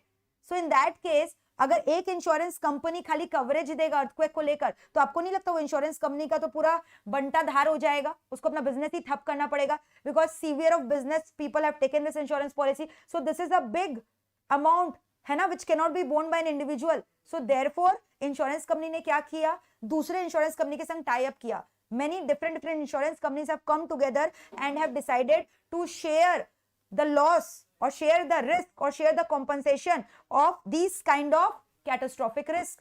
And they're actually doing what they're dividing, they're sharing the risk among different insurance company. So this is called as risk pooling. जैसे घर का खर्चा, अगर family में 4 earning members है तो एक family member क्यों पूरा खर्चा उठाए, तो खर्चा को डिवाइड कर दिया जाता है ना, शेयर कर दिया जाता है ना, so that the burden should not be falling on one single person. That is called risk pooling. ठीक है, इसको क्या बोला जाता है, रिस्क पूलिंग. क्लियर है? सिमिलरली ये सप्लाई चेन मैनेजमेंट में भी होता है. रिस्क को कैसे पूल किया जाता है? फॉर एग्जाम्पल, कस्टमर्स जो है मेरे अलग अलग है, ठीक है, एक पर्टिकुलर लोकेलिटी में, मान लो 3 लोकेलिटी में मैं गुड्स बेचती हूँ, ए बी सी. ए में मैं सिर्फ 100 यूनिट्स बेचती हूँ, बी में 1000 बेचती हूँ, यहाँ पे 2000 यूनिट बेचती हूँ. तो आपको नहीं लगता कस्टमर ए के लिए कॉस्ट ऑफ प्रोडक्शन ज्यादा हो जाएगा अगर मैं वहां बनाऊंगी? तो मैंने तीनों कस्टमर का सामान को एक संग बनाना और एक ही गोडाउन में रखना और वहां से प्लेसमेंट करना है, तो इससे इकोनॉमीज ऑफ स्किल का फायदा होगा, है ना. तो इसी चीज को बोलते हैं रिस्क पूलिंग. ठीक है, क्लियर है? तो वही देखो, मैंने बोला सेंट्रलाइज्ड इन्वेंट्री रखना पड़ेगा ताकि प्रॉब्लम नहीं हो. Negatively correlated market, risk pooling. Clear? फिर risk reduction through diversification. Diversification you know, अलग अलग पोर्टफोलियो में अपना सिक्योरिटीज को इन्वेस्ट करना. फॉर एग्जांपल, ये रहा एक तरफ एक सपोज करो eight this particular point of time, ठीक है, यहाँ पे हम लोग मेजर कर रहे हैं कि एक पर्टिकुलर टाइम में शेयर का रिटर्न कितना है, शेयर का return with reference to time. So in that case यहाँ पे क्या हो रहा है, इनिशियली सपोज करो initially it is falling and then it is rising and then it is falling. So this is the situation. ये एक स्टॉक मार्केट का रिटर्न मैंने दिखाया. अब मैं क्या करूंगी, डाइवर्सिफिकेशन के लिए मैं दूसरा स्टॉक का रिटर्न लूंगी जिसमें उल्टा हो रहा है. दिस इज द केस, यानी when stock price A is falling at that time stock price B is rising, as a result of which balance हो जाएगा. तो अगर मान लो शेयर मार्केट, शेयर बाजार गिर गया, स्टॉक एक कदम गिर रहा है, तो then also I am in a safe hand, मेरा दूसरा स्टॉक मेरे को हाई रिटर्न फेच करेगा, है ना. So this is kind of process called risk को मैंने कम कर दिया. यानी दो सिक्योरिटी, दो स्टॉक जो जिसके बीच में negative correlation, I have invested in that. So invest in a portfolio of negatively correlated security rather than positively correlated security if you want to reduce the variability of return, if you don't want fluctuation. But if you want to take the risk, you have the risk appetite, तो positively correlated में भी करो, ठीक है. Then you are seeing only the one side of the business. समझ में आ रहा है? But if you want less variability of the return, then you should always invest in what? Negatively correlated stock. So that one stock price is falling, then the other stock price is rising, they're balancing each other. So this process is called risk diversification. लेकिन उसमें return आपका कम होगा, return ज्यादा नहीं होगा, हाँ, but जो risk है that will be totally eliminated. Risk will be very low, but return will be also very low. Clear है? So that is called diversification. Easy? All right. अब हम लोग डिस्कस करने वाले हैं नेक्स्ट टॉपिक, रिस्क मैपिंग क्या होता है. This is also very important. Zurich IC2 model, ठीक है. So this is talking about Zurich IC2 model. ध्यान से सुनना. मैप बनाना, क्या चीज का मैप बनाना? रिस्क का. How do you prepare risk map? You know you have to plot it on a graph. Graph में दो वेरिएबल लेना होगा. वन इज प्रोबेबिलिटी, क्या प्रोबेबिलिटी है, क्या चांसेस है कि this particular risk will happen, and if this risk happen, what is the impact of that risk? So basically you have to make a map for this, you have to do a plotting of this. This is important, short note can come on risk mapping. So basically probability कि this risk will happen 20% है कि 30% है कि 40% है, which is called as likelihood, is being taken on the y axis. ठीक है, तो likelihood कि रिस्क होगा is measured on the y axis, and अगर ये रिस्क हुआ तो इसका impact क्या होगा? Impact of risk is measured on the x axis. So you have to write these words. Probability is measured on the y axis and impact अगर ये risk हो गया is to measured on the x axis. So now you tell me क्या होगा? अब यहाँ पे हम लोग अलग अलग लेवल पे मेजर करते हैं. सबसे रेड अलर्ट एरिया कौन सा होगा? सबसे डरावना एरिया कौन सा होगा? सबसे डरावना एरिया कौन सा होगा? बताओ. ये वाला पोर्शन होगा where likelihood is also high, impact is also high, यानी रिस्क होने का chances is also very high, and अगर हुआ तो उसका एक्सपोजर भी बहुत हाई है. So this is very difficult zone, है ना. ये वाला जोन सबसे डेंजरस जोन है. लेकिन जो ये वाला जोन है, this is very light zone. यहाँ पे इतना डर नहीं है. क्यों यहाँ पे डर नहीं है? क्योंकि यहाँ लाइकलीहुड भी कम है और इम्पैक्ट भी कम है. So in this manner you are getting a picture. You can prioritize the risk, which risk is dangerous for you, for which immediately risk mitigation strategies has to be done, and which risk is less harmful for you. So this way you have prepared a map, है ना. तो in this manner क्या किया आपने? Risk को map कर लिया. जैसे रिस्क को मैप किया, डायग्राम बनाया, तो आपको पता चल गया ना कि कौन सा रिस्क डेंजरस है, कौन सा रिस्क लेस डेंजरस है. आप रिस्क को प्रायोरिटी दे सकते हो, रिस्क का रैंकिंग कर सकते हो. ठीक है, रिस्क प्रायोरिटाइजेशन कर सकते हो, रिस्क को रैंकिंग कर सकते हो. तो रिस्क मैपिंग आपको समझ में आया क्या होता है? So basically you are identifying, quantifying and prioritising the risk. मैंने बोला ना, पहले आइडेंटिफाई किया, फिर उसको लाइकलीहुड से मल्टीप्लाई किया, उसके इंपैक्ट से तो क्वांटिफाई किया, उसके बाद आई सेड यू रैंकिंग कर दो, प्रायोरिटाइज कर दो. ये सबसे डिफिकल्ट वाला रिस्क है जो एकदम दोनों के टॉप मोस्ट साइज में था. और ये प्रायोरिटाइजिंग ये जो होता है ना, ये जो मैंने मॉडल बनाया, इसको हम लोग IC2 ज्यूरिच मॉडल बोलते हैं. This was discovered by Zurich, तो इसको ज्यूरिच IC2 प्रोफाइलर भी बोलते हैं. सी, this was a diagram I was talking about. Can you see this red alert area? This is very dangerous type of risk, क्योंकि अब probability of risk is also very high, and if it occurs the impact of risk is also high. ठीक है, this is Zurich IC2 profiler. तो नहीं बना लोगे exam में. Red zone and ये येलो जोन मॉडरेट रिस्क है, and this green zone is talking about low kind of risk. ठीक है, so these are risk mapping. This is called as risk mapping. Alright Rachit, practical is there, don't worry, and it is important. Exam sums आएंगे exams में इस chapter से भी practical. Altman Z score model, will do it, don't worry. Clear है? So risk mapping से क्या फायदा हुआ? अवेयरनेस हो रहा है कौन सा रिस्क डिफिकल्ट है, कौन सा रिस्क को अभी मैनेज करना है, कौन सा रिस्क आप ट्रांसफर कर सकते हो, स्ट्रैटेजीज बना लोगे, रिस्पॉन्सिबिलिटी समझ में आएगा, कौन से इंडिविजुअल को कौन सा रिस्क को कवर करना है, रिस्क कवरेज एरिया समझ में आएगा. तो की रिस्क इंडिकेटर क्या हुआ? रिस्क का मैपिंग किया, आइडेंटिफिकेशन किया, की इंडिकेटर इंपैक्ट देखा हर एक चीज का, रिस्क को प्रायोरिटाइज किया, है ना. क्लियर है? तो अब बोल रहे हैं रिस्क इंडिकेटर्स. जैसे मैन्युफैक्चरिंग एंटरप्राइज में रिस्क इंडिकेटर क्या होगा? क्या क्या चीज से आपको पता चलेगा कि रिस्क हो गया है? प्रोडक्टिविटी लेवल चेक करो, एफिशिएंसी लेवल चेक करो, कॉस्ट पर यूनिट कितना है. आपने पैरामीटर सेट कर दिया कि कॉस्ट पर टन प्रोडक्शन का 2000 होना चाहिए, लेकिन एक्चुअल हो गया 5000, तो risk red alert area start हो जाएगा ना, यानी आपका कॉस्ट ज्यादा हो गया. Suppliers performance, cycle time, lead time ज्यादा हो रहा है सप्लायर का, तो उससे भी डर है कितना लॉस होगा, आपने कंप्यूट करके रख लिया है. तो ये सब क्या हो गया? इंडिकेटर्स.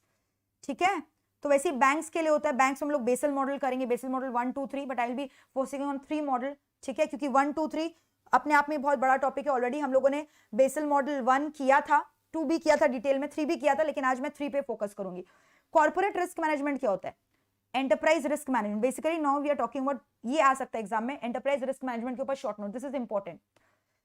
तो पूरा एंटरप्राइज का रिस्क को मैनेज करना, we have already done it. आपको पहले रिस्क को आइडेंटिफाई करना होता है, मेजर करना होता है, एनालिसिस करना होता है, प्रायोरिटाइज करना होता है, and then you have to decide कि which risk mitigation technologies you are going to adopt, techniques you are going to adopt. कि आप रिस्क को ट्रांसफर करोगे, रिस्क को एक्सेप्ट करोगे, रिस्क को शेयर करोगे, कि रिस्क को एलिमिनेट कर दोगे. ये सब अलग अलग स्ट्रेटेजीज होता है ना.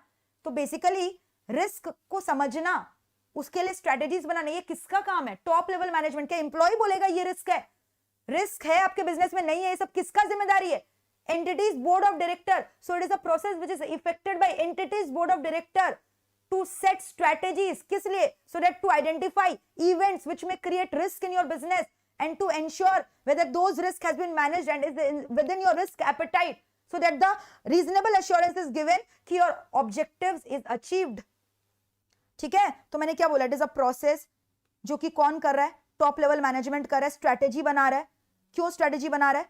पोटेंशियल इवेंट को आइडेंटिफाई करने के लिए, ताकि रिस्क को मैनेज कर सको within the risk appetite, so that the reasonable assurance can be given कि ऑब्जेक्टिव्स कैन बी अचीव्ड. तो ये सारे पॉइंट्स आपको लिखने जरूरी हैं. Thank you Prashant for the appreciation.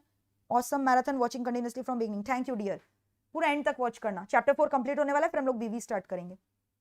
So process affected by entities top level management है ना. क्या कर क्या रहे हैं? टू आइडेंटिफाई पोटेंशियल इवेंट जो कि आपके एंटिटी को इफेक्ट करेगा, सो that the risk can be manage with in your risk apatite, जितना आपका एपेटाइट है. ठीक है, एंड उसके बाद reasonable assurance can be given कि एंटरप्राइज का ऑब्जेक्टिव विल बी अचीव्ड. तो मान लो इसके ऊपर शॉर्ट नोट आता है, तो ये सारे पॉइंट्स नहीं लिख लोगे, फीचर्स है ईआरएम के. ठीक है, so these are the features of ERM. Why to implement ERM? क्यों क्यों रिस्क मैनेज करना? अभी तो ऊपर में पढ़ाया. अगर आप ईआरएम करके रखोगे तो you will B also not surprise. कुछ अगर फ्यूचर में रिस्क हो रहा है तो आपने पहले से उसका केस स्टडी कर बैठा था, ये रिस्क होगा तो हमें ये करना है. तो कॉन्फिडेंस रहेगा, रिस्पॉन्स टाइम आपका बढ़ेगा, तुरंत रिस्पॉन्स कर पाओगे. कॉर्पोरेट गवर्नेंस रहेगा, स्टेक होल्डर्स का कॉन्फिडेंस बढ़ेगा कि नहीं, ये वाला जो बिजनेसमैन है ये तो पूरा रिस्क को देखकर चलता है, तो हमारा पैसा डूबेगा नहीं. कॉर्पोरेट गवर्नेंस प्रमोट होगा, स्टेक होल्डर का कॉन्फिडेंस बढ़ेगा, इन्वेस्टर का कॉन्फिडेंस बढ़ेगा, कॉर्पोरेट कल्चर अच्छा प्रमोट होगा, वेरिएबिलिटी कम होगा, है ना, परफॉर्मेंस में आपका. तो क्या क्या? परफॉर्मेंस वेरिएबिलिटी कंट्रोल होगा, रिस्क को मैनेज कर सकोगे, कॉन्फिडेंस बढ़ेगा स्टेक होल्डर का, कॉर्पोरेट गवर्नेंस अच्छा रेप्यूटेशन होगा, और आप रिस्पॉन्ड कर पाओगे डायनामिक एनवायरनमेंट को, क्योंकि you are already ready with everything. Clear है? तो बोल रहे ईआरएम का फ्रेमवर्क क्या है? ईआरएम का फ्रेमवर्क, तो फ्रेमवर्क में देखो 3 चीज बोला गया है. फ्रेमवर्क में ये बोला गया है सबसे पहला चीज कि जो एंटरप्राइज का बोर्ड ऑफ डायरेक्टर है ना, उसका क्या फिलॉसफी है रिस्क को लेकर. Does he believes in risk management, कि डज ही बिलीव्स जो होगा तब देखा जाएगा, कि पहले से प्रिकॉशन लेकर करना है. और अगर उसका ऐसा माइंडसेट है कि नहीं पहले से हमें प्रिकॉशन लेकर चलना है, so what has he done to promote this risk awareness in the corporate. क्या उन्होंने एम्प्लॉय को ट्रेनिंग दी है रिस्क मैनेजमेंट के ऊपर? So this is talking about internal environment. ठीक है, this is talking about internal environment, philosophy of management. ठीक है, so objectives which are to be achieved, क्या क्या ऑब्जेक्टिव्स है कंपनी का जो उसको अचीव करना है. फिर एंटिटी रिप्रेजेंट करता है कि नहीं रिस्क को. फिर उसके बाद क्या क्या ऑब्जेक्टिव्स, रिस्क कल्चर कैसा ऑर्गेनाइजेशन का. So that's it. तो ये आएगा तो लिख देना. ठीक है, कि what are the objectives company is expected, what are the objectives company is expecting to achieve. ठीक है, कॉर्पोरेट कल्चर कैसा है रिस्क के बारे में, और रिस्क कहाँ पे मैनेज हो रहा है, एट एवरी एंटिटी लेवल, की खाली टॉप लेवल मैनेजमेंट को ही पता है रिस्क के बारे में. क्लियर? रिस्क रिटेंशन क्या होता है? मैंने भी आपको बोला कुछ कुछ रिस्क एलिमिनेट नहीं करना चाहिए. There are some risk which you have to retain, because risk है तो इश्क है, नो रिस्क नो गेन. तो कौन सा रिस्क आप रिटेन कर सकते हो? अभी हम लोग डिस्कस कर रहे हैं कि रिस्क मैनेजमेंट स्ट्रेटजीज में क्या क्या हो सकता है. रिस्क रिटेंशन हो सकता है, रिस्क ट्रांसफर हो सकता है, रिस्क रिडक्शन हो सकता है, रिस्क पूलिंग हो सकता है, रिस्क डाइवर्सिफिकेशन हो सकता है. तो रिस्क रिटेंशन मतलब एग्जांपल मैंने आपको दिया था, अगर आपको याद है, कोरोना जब आया था, now you know everyone has realised this is a part and parcel of our life. So we should accept कि कोरोना होगा ही होगा, और एक बार हो चुका है तो हमारा डर भी कम हो गया कि दोबारा होगा. So you know why have we accepted this risk? क्योंकि प्रोबेबिलिटी कि दोबारा कोरोना हो हैज बिकम वेरी लो, और दूसरा अगर हो भी गया दोबारा तो इंपैक्ट बहुत कम होगा. तो which kind of risk can you retain? Those kind of risk can be retained whose probability of occurrence is very low, and if they occur their exposure is also very low, their loss is also very low.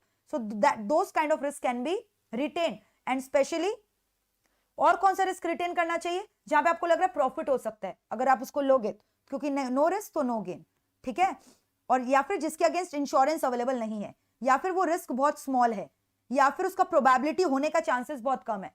वो risk का impact बहुत खतरनाक है लेकिन होने का probability बहुत कम है. ठीक है, तो वही बोल दिया रिस्क को रिटेन करना. रिस्क रिड्यूस कैसे करें? Risk mitigation techniques, there are different different risk mitigation technique, कैसे हम रिस्क को रिड्यूस कर सकते हैं. ठीक है, तो रिस्क रिडक्शन के लिए आइदर आउटसोर्स कर दो. ठीक है, अगर आपको लग रहा है कि ये फंक्शंस में ऑपरेशनल रिस्क बहुत सारे आएंगे, वो फंक्शन को आउटसोर्स कर दो स्पेशलाइज्ड डिवीजन को. There are lot of BPOs are giving this specialised services, so you can do outsourcing. Outsourcing can be done, है ना. या फिर इंश्योरेंस ले लो, वो रिस्क ट्रांसफर में आ जाएगा, ठीक है, insurance will fall under risk transfer, clear, ठीक है। और फिर बोल रहा है कॉन्टिजेंसी एक्शन प्लान पहले से रेडी करके रखो। तो 3-4 चीज हो गया, रिस्क मैनेजमेंट स्ट्रेटेजी आएगा तो आपको क्या क्या लिख कर आना है, रिस्क रिटेंशन, रिस्क ट्रांसफर, ठीक है, और उसके बाद क्या लिख कर आना है बताओ, रिस्क को रिडक्शन, और एक मैंने क्या बोला, रिस्क एक्सेप्टेंस, रिस्क मिटिगेशन। अब रिस्क मिटिगेशन में basically they are talking about वो सब अर्थक्वेक, नेचुरल डिजास्टर, ये सब आ जाएगा। तो क्या होगा, एक अलग से कम्युनिटी इमरजेंसी रिस्पॉन्स टीम बना के रखा जाता है। आपको पता है ना, मैंने बताया था इंडिया का मेट डिपार्टमेंट, बताया था ना, वेदर के ऊपर जो होता है, जो सर्वे करता है कब साइक्लोन आएगा नहीं आएगा, आपको पहले से ही बता देता है। फिर अलग से एक टीम रेडी करके रखता है, CERT team, community emergency response team. कोई डिजास्टर हो गया, अर्थक्वेक हो गया, तो ये टीम ऑटोमेटिकली अपना काम करना चालू कर देगा, प्लेस ऑफ डिजास्टर में पहुंच जाएगा, लोगों को रिकवर करना चालू कर देगा, एम्बुलेंस आ जाएगा, पूरा ये काम करना चालू कर देगा। That is called community emergency response team. और फिर अलग से जो इमरजेंसी टीम होते हैं उन लोग को ट्रेनिंग भी देना पड़ता है इसके लिए, आपको पता है। और इसका प्रॉपरली एक तो मतलब डॉक्यूमेंटेड प्लान बना के रखना पड़ता है जो एक्टिवेट हो जाता है अगर जब रिस्क होता है। तो ये सारे पॉइंट हो गए ये कम्युनिटी एक्शन टीम को लेके। डिजास्टर्स के बारे में बात कर रहे हैं, ये सारे डिजास्टर्स की बात हो गई। देख रहे हो डिजास्टर मैनेजमेंट में क्या करना है, ट्रेनिंग करके रखना पड़ता है। फिर मैंने बोला ये वाला कम्युनिटी इमरजेंसी रिस्पॉन्स टीम बना के रखो, डिजास्टर अगर हो गया, अर्थक्वेक एंड ऑल, ठीक है। फिर उसके बाद मैंने आपको बोला ये पूरा मैप रख के रखो कंट्री का कि क्या क्या है, क्या क्या नहीं हो सकता, पूरा ज्योग्राफिकल। नहीं देखते हो जब कोई फ्लड या साइक्लोन या कोई अर्थक्वेक आता है तो देखते हो प्राइम मिनिस्टर जो है पूरा एरियल व्यू ले रहा है कहाँ का कितना डिस्ट्रक्शन हुआ है। फिर उसके बाद ज्योग्राफिकल इंफॉर्मेशन सिस्टम, वही मेट लाइफ जहाँ पे पूरा लिखा रहता है क्या क्या होने वाला है नहीं होने वाला है, ठीक है। Digital maps and all, aerial photograph, satellite data. So these portions are less relevant, ठीक है। बट फिर भी आएगा तो आपको 3 वर्ड लिख कर आना है। क्या क्या 3 वर्ड लिख कर आना है बताओ, ज्योग्राफिकल इंफॉर्मेशन सिस्टम, जहाँ मेट डिपार्टमेंट के बारे में लिख देना। फिर उसके बाद आपको क्या लिख के आना है बताओ, ट्रेनिंग करके रखना है डिजास्टर मैनेजमेंट के लिए। और ये कम्युनिटी रेडी करके रखते हैं, जो नहीं होते लोकल पीपल लोग, उन लोग को ट्रेन किया जाता है कि कोई बाढ़ आने वाला है, कुछ होने वाला है, तो पहले नहीं बोल देते हैं कि उनको अलग से शेल्टर में ले जाता है, बोलते हैं बिल्डिंग्स खाली कर देना, मत रहना।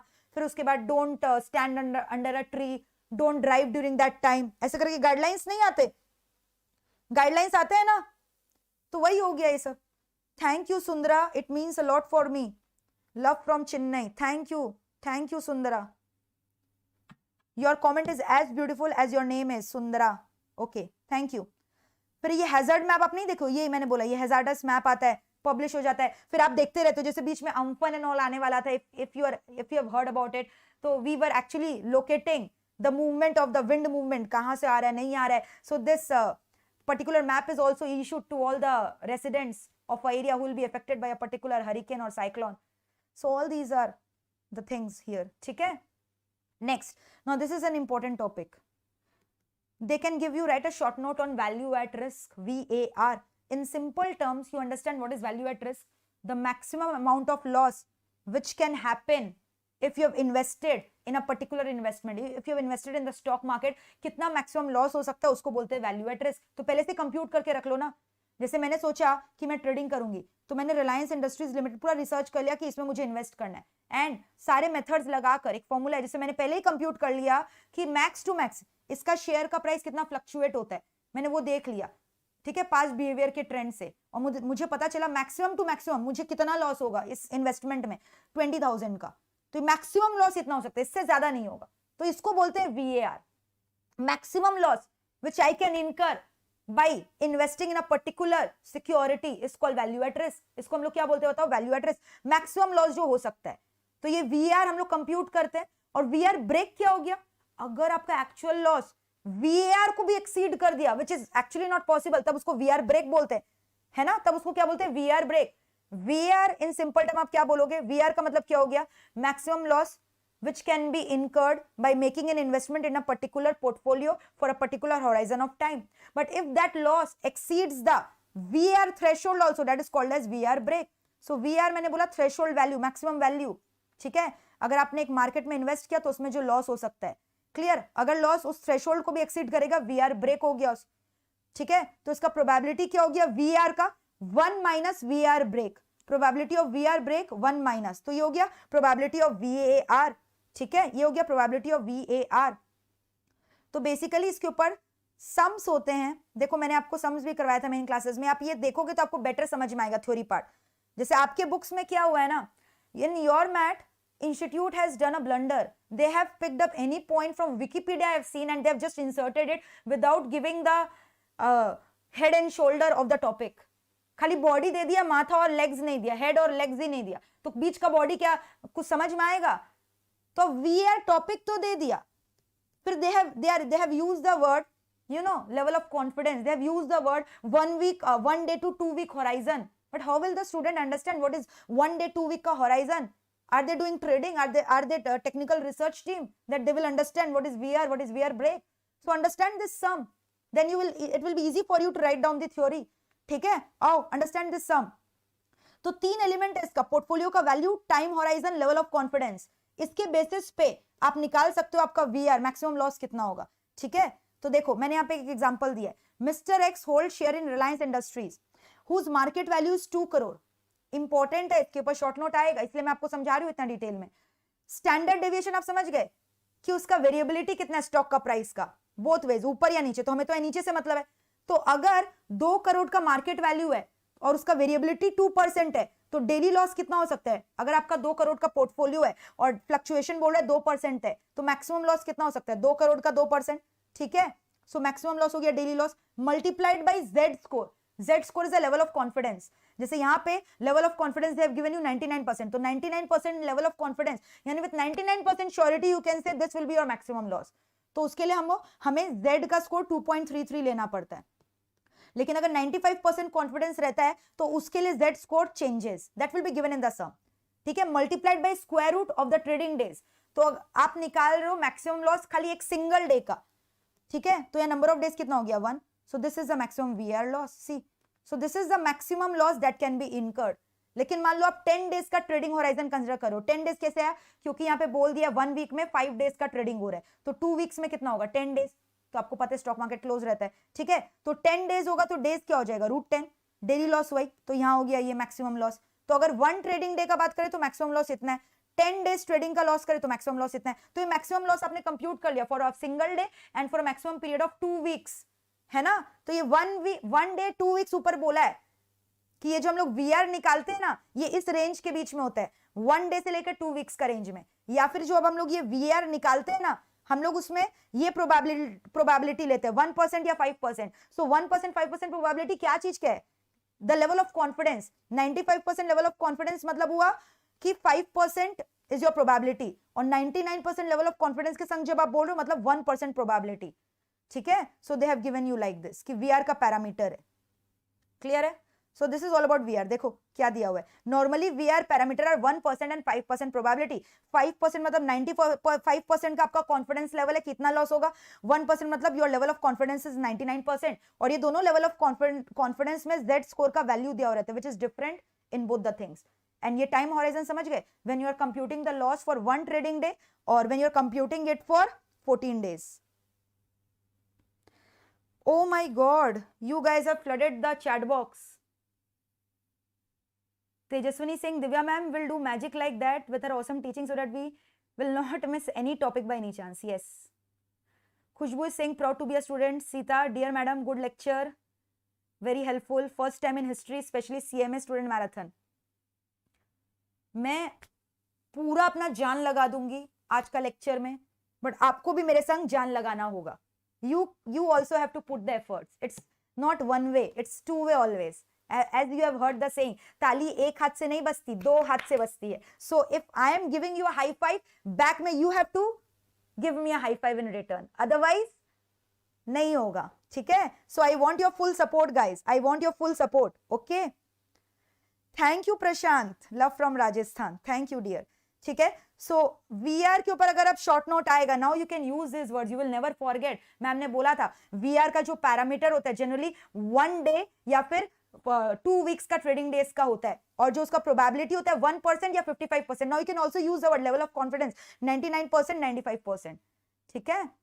सो now you can write it and you can also write VR break क्या होता है? When the loss exceeds the VR limit, that is called VR break. Okay, that is called VR break. Clear? So advantages of VR क्या हो गया?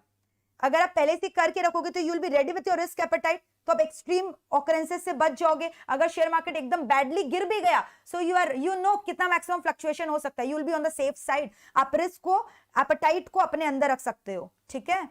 But you know it is very difficult to compute कितना fluctuation होगा। जैसे in the sum it was given 2% fluctuation, but the fluctuation can be very immense if you have invested in a volatile stock जिसका fluctuation is not 2%, some date is 2, some date is 3, so it is very much difficult to compute the actual VR loss, ठीक है। so this is all about VAR, clear है। अब हम लोग discuss करेंगे the next important topic, Basel requirement. so you know this is basically focusing on banking industry. you know what was happening initially, banks लोग क्या करते थे, banks were important for two purposes. They used to accept deposit from the public and they used to give the loan to the public. But sometimes if a person to whom they are giving loan default, then in that case from the person from whom they have accepted the deposit, how will they repay them the money back? So that will lead to what? Losing the confidence of customers in banking transactions. तो इसमें transparency लाने के लिए there was a norm that was introduced which was talking about capital adequacy requirement norms, ठीक है। Capital adequacy requirement norms, capital adequacy, ठीक है, capital adequacy norms were introduced which says कि the bank has to keep itself capital as the minimum capital so that even when the people are doing bad debt, their accounts are being written off as NPA, their customers are being written off as NPA, इसके पास खुद का इतना capital है कि ये जो जिनसे deposit accept किया उनका रुपया वापस से चुका पाएगा। So capital adequacy norms were promoted कि बैंक का खुद का इतना कैपिटल होना चाहिए तभी उनको बैंकिंग रेगुलेशन में बैंकिंग ट्रांजैक्शंस करना अलाउड होगा। So this was introduced firstly in Basel 1 accord, ठीक है। तो यहाँ पे बेसिकली ये कहां पे सबसे पहले आया था बेसल, कहां पे, जापान एंड यूके, ठीक है। तो ये खाली पहले इनिशियली बेसल 1 जब एक्ट आया था it was introduced in only G10 country. देखो there is a big background about it which I have discussed in my main classes but not possible to discuss right here. So Basel norm they first introduced in G10 countries, ठीक है। G10 countries भी मैंने बताया था क्या क्या होता है, उसमें कौन कौन आता है, समझ में आ रहा है। और ये कब हुआ था, जब you know banks were different and security firms were different. When banks were recognized separately and security firms were recognized separately, but nowadays you know banks are maintaining two kind of books, एक में जिसमें banking transactions करते हो और एक trading book. Banks are even doing investment, so there are two types of risk. तो दोनों risk के लिए आप कैपिटल एडुकेसी रख के रखो। there is credit risk as well as there is market risk. Credit risk arising on account of operational activities of banks through the process of giving loan and accepting deposit, and trading risk arises on account of investing in the share market. तो पहले security firms were treated differently, banks के ऊपर different norms were there क्योंकि banks never indulge in security activities, they were only doing accepting deposit and lending of loan, खाली credit risk हुआ करता था, ठीक है। तो अब G10 कंट्रीज के लिए वेटेज दिया गया कि कितना कितना उन्हें कैपिटल एडुकेसी रिक्वायरमेंट्स रखना है for G10 countries. So G10 countries के लिए बोला गया कि अगर G10 कंट्रीज एक दूसरे को लोन दे रहे, एक दूसरे के गवर्नमेंट को लोन दे रहे, तो वहां पे बोला रिस्क वेट विल बी 0%, उसके लिए कोई रिस्क नहीं है। लेकिन अगर G10 बैंक को लोन दिया जा रहा है तो उसके लिए रिस्क वेट 20%, और किसी को भी लोन दोगे G10 कंट्रीज के अलावा then the risk weight was 100%। So the motive was to calculate risk weighted asset. तो हम लोग पहले रिस्क एवरेज वेटेड असेट निकालेंगे, फिर असेट के ऊपर we will apply a percentage 8%, 9%, जिससे मेरे को पता चलेगा मेरा इतना मिनिमम कैपिटल एडुकेसी रिक्वायरमेंट है। सो कैपिटल एडुकेसी कैसे निकलता था, रिस्क वेटेड असेट्स निकालते थे, risk weighted asset multiplied by certain percentage, ठीक है, 9%, 8%, अलग अलग परसेंटेजेस हुआ करता था, जिससे पता चलेगा ये मेरा मिनिमम कैपिटल एडुकेसी रिक्वायरमेंट है, ठीक है। फिर धीरे धीरे बेसल 2 मॉडल आया, बेसल 2 मॉडल इनकॉर्पोरेट्स बोथ। धीरे धीरे Basel 2 model was expanded not only on banking firm but also on security firm, मतलब बैंकिंग फर्म में दोनों चीज आएगा। तो this was divided into 3 pillar, pillar 1, pillar 2, pillar 3। Pillar 1 talks about minimum capital requirements for both. अब यहां पे Basel 2 is also talking about operational risk. Basel 1 basically was only talking about market risk, credit risk. But gradually, when we realized कि even the banking people are doing investment activities, market risk वहां पे भी है। अब जैसे suppose करो there is one customer, he has invested 1 CR with bank and bank has done what? Bank ने 1 CR का रुपया जो है वो शेयर मार्केट में इन्वेस्ट कर दिया, शेयर मार्केट इज वोलेटाइल। अब वो बंदा कस्टमर 1 करोड़ रुपया मांगने आया, बैंक बोल रहा है मैंने डुबा दिया, तो ऐसे थोड़ी चलेगा। आप पहले से ही कैपिटल मेंटेन करके रखो कि कुछ ऊंच नीच होता है तो आपका कैपिटल से आप भुगतान करोगे, तो वो जो ऊंच नीच हो रहा है because of volatility of the share market, that was called as market risk, तो उसके लिए भी कैपिटल मेंटेन करके रखो। और जो ऊंच नीच हो रहा है because of default in loan repayment to the customers to whom you have advanced the loan, that default is called credit risk. And third is operational risk, जो day to day operations का risk होता है, ठीक है, that is called as operational risk. तो तीनों के लिए बोल रहा है minimum capital adequacy requirements maintain करके रखो, clear. And pillar 2 will keep on reviewing कितना adequacy है कि नहीं है. Pillar 3 will talk about market discipline. So I'm not going into the detail. ये बहुत बड़ा टॉपिक है. I have devoted full 3 classes on this topic, which is practically right now not possible. और फिर हम लोगों ने किया था ये तीनों रिस्क का, हम लोग रिस्क वेटेड असेट निकालते हैं और रिस्क वेटेड असेट निकालने का अलग अलग फॉर्मूलाज है, ठीक है. Like I will just give you one instance. For example, yes, if I talk about credit risk, तो क्रेडिट रिस्क निकालने का देख रहे हो 2 अप्रोच है, foundation IRV approach, advanced IRV approach, ठीक है. फिर वैसे मार्केट रिस्क निकालने का अलग अलग अप्रोच है, स्टैंडर्डाइज्ड अप्रोच, एडवांस्ड अप्रोच. सब एक्चुअरीज का पार्ट आप लोगों के बुक्स में घुसा दिया गया, which is absolutely irrelevant. Your institute has gone crazy, ठीक है. But we have done all these things in our classes in detail, है ना. TSA अप्रोच भी मैंने पढ़ाया था, ठीक है. तो but why are we focusing, why I'm giving more emphasis on Basel 3 model, you know why? ये रहा कैपिटल एडुकेसी रेशियो का फॉर्मूला भी दिया हुआ है, रीड कर लेना. क्योंकि बेसल 3 मॉडल इंडिया में अप्लाई किया गया, ठीक है. बेसल 3 मॉडल इंडिया में कब अप्लाई किया गया? 2012 में लाया गया और बोला गया कि 2013 से इंप्लीमेंट होगा, and it will take around 5 to 6 years to implement it completely. So Basel 3 model आ सकता है क्योंकि ये शॉर्ट है, आरबीआई ने रेगुलेशंस दे दिया. ये बेसल मॉडल क्या है? इंटरनेशनल ग्लोबल स्टैंडर्ड है which we are following. Why it is called Basel? क्योंकि हर एक बैंक ये बेसल मॉडल को फॉलो करके अपना खुद बैंक्स का कैपिटल एडुकेसी नॉर्म्स निकालता है, तो ये बेस की तरह एक्ट कर रहा है ना for all the banks for taking decision. That is why it was called as Basel model. So RBI has revealed कि 2012 में they are also going to follow the Basel norms, ठीक है, and which they are going to implement 2013 में, alright, and which will be implemented approximately within a time span of से 2018 तक implement हो जाएगा, ठीक है. तो ये बोला गया, ये आरबीआई ने बोला. तो आरबीआई ने, you have to remember all these things what I am telling. तो आरबीआई ने बोला बेसल 3 नॉर्म में बेसल 2 का जो पार्ट है वो तो कंटिन्यू हो गए, बट यहां पे उसके अलावा 2-3 चीज और बोला गया. 2 रेशियो के बारे में लिख कर आना. अगर बेसल 3 पे शॉर्ट नोट आएगा, you have to use this word, liquidity coverage ratio has to be maintain, ठीक है. Now what is liquidity coverage ratio? Liquid assets, you understand what are liquid assets? Tell me what are liquid assets? Liquid assets क्या होता है? Liquid assets क्या होता है? Net daily cash outflow for 30 days period, which can be easily converted into cash. So बोला कि जो liquid asset है आपका वो ज्यादा होना चाहिए from the net cash outflow which is taking period in a span of 30 days. So this liquid coverage ratio should be more than 100%. It should be more than 100%, which means कि जो liquid assets है इसका value उससे ज्यादा होना चाहिए, ताकि कोई भी कैश आउटफ्लो, कोई भी कॉन्टेंजेंसी हो रहा है, you have sufficient liquid assets in your hand which you can realise and clear off this cash outflow. तो हर एक बैंक एक्सपेक्ट करता है ना उसका आने वाले 30 डेज में कितना कैश आउटफ्लो है और उसका आने वाले 30 डेज में कितना लिक्विड एसेट है. तो ये लिक्विड एसेट जो है नेट कैश आउटफ्लो से ज्यादा होना चाहिए, यानी ये ratio should be greater then 100%. And he also talked about this 3 norm, also talked about net stable funding ratio. Net stable funding ratio. These 2 ratios are important. ठीक है, ये 2 रेशियो के बारे में बात किया. Got it? 2 रेशियो के बारे में बात किया, एक ये वाला रेशियो और एक ये वाला ratio.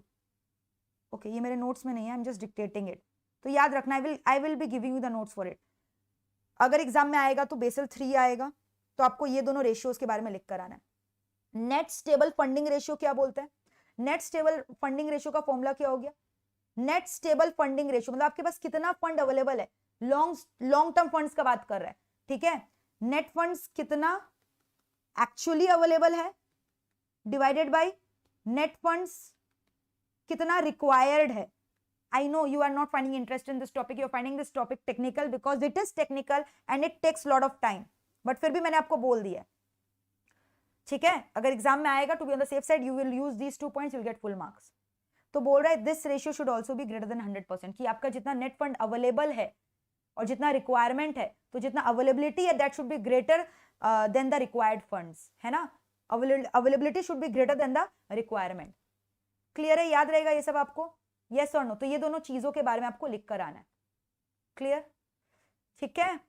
And also they talked about bank leverage ratio, ये रहा सॉल्वेंसी रेशियो. तो बोल रहे जो लिवरेज रेशियो है tier 1 capital by total balance sheet on and off item should be greater than 3%. तो ये देखो, ये रहा 3 रेशियो मैंने बोला, NSFR, LCR and this one bank coverage ratio. Bank coverage ratio should be greater than 3%. So moral of the story is you just have to write these 3 words. ये वाला पूरा चार्ट याद कर लेना. Credit rating should be good, उसी को loan दो corporate borrowers को जिनका क्रेडिट रेटिंग अच्छा है.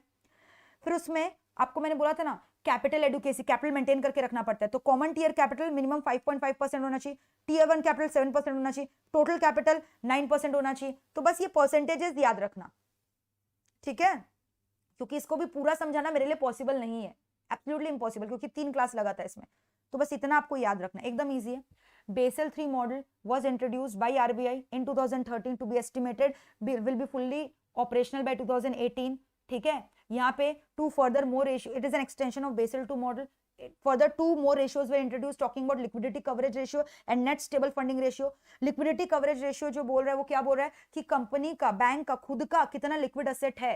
It should be greater than the cash outflows ना for a period of 30 days. So this ratio should be greater than 100%. And next talking about net stable funding ratio, कितना funds आपके पास है और कितना funds आपको चाहिए. तो जितना अवेलेबल है that should be greater than the required funds. ठीक है. And third talking about solvency ratio, उसमें बस इतना लिख देना, bank coverage ratio shall be greater than 3%. Credit rating should be high. And just write this कि यहाँ पे focus was more on common equity. Common equity मतलब हो गया equity share capital plus reserves and surplus. Common equity as a part of total tier 1 capital should be 5.5%. Tier 1 capital as a part of total capital should be minimum 7% and total capital should be 9%.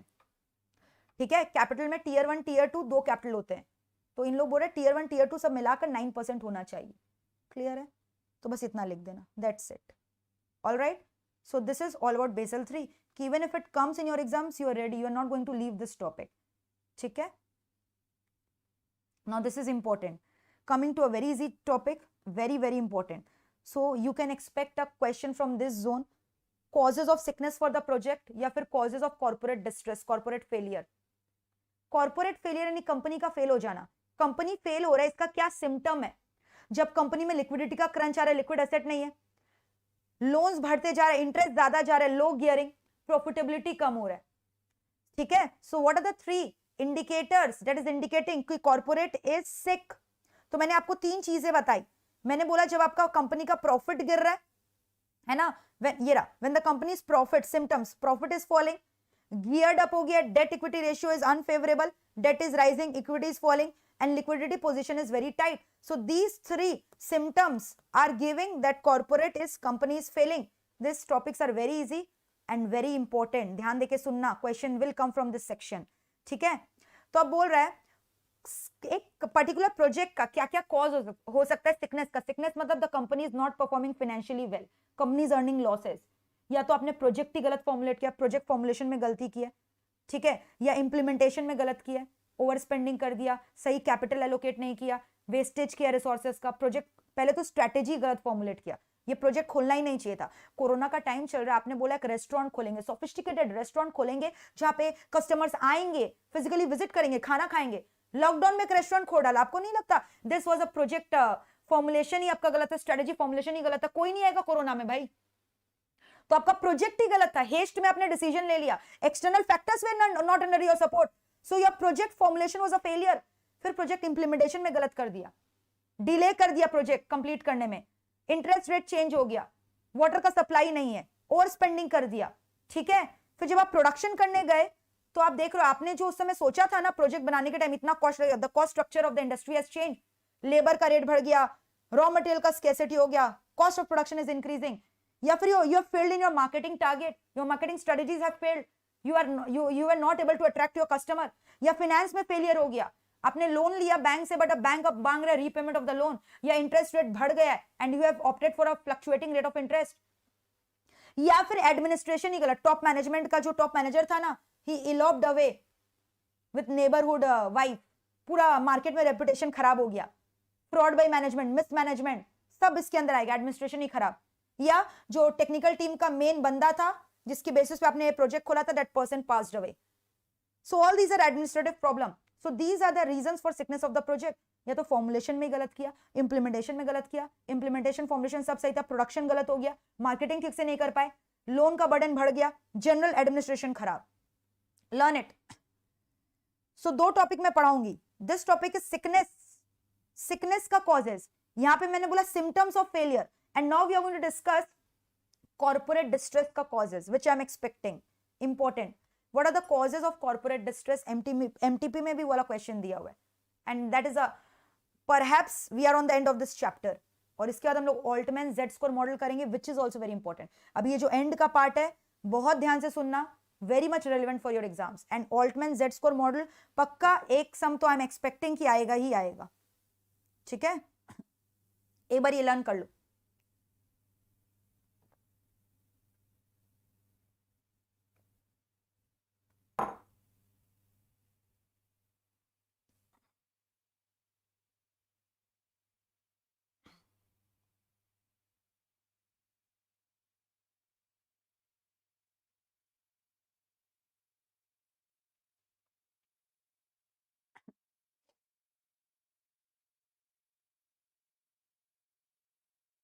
All right.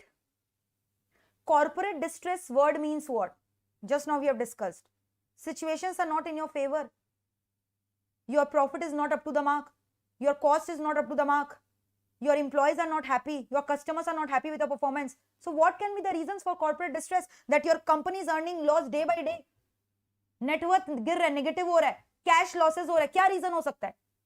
Many reasons can be there. Working capital problems हो सकता है, technological causes हो सकता है, business cycle decline, corona के बाद recession आ गया, corporate economic distress, economic cycle has change, mismanagement, Vijay Mallya आ गया चेयरमैनशिप संभालने के लिए, तो मिसमैनेजमेंट तो होना ही है ना.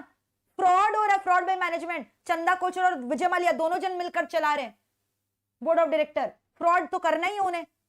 ओवर एक्सपेंशन कर दिया, पागल हो गए, इतना सारा ब्रांचेस खोल दिया ना, you cannot control it properly, over expansion you have done.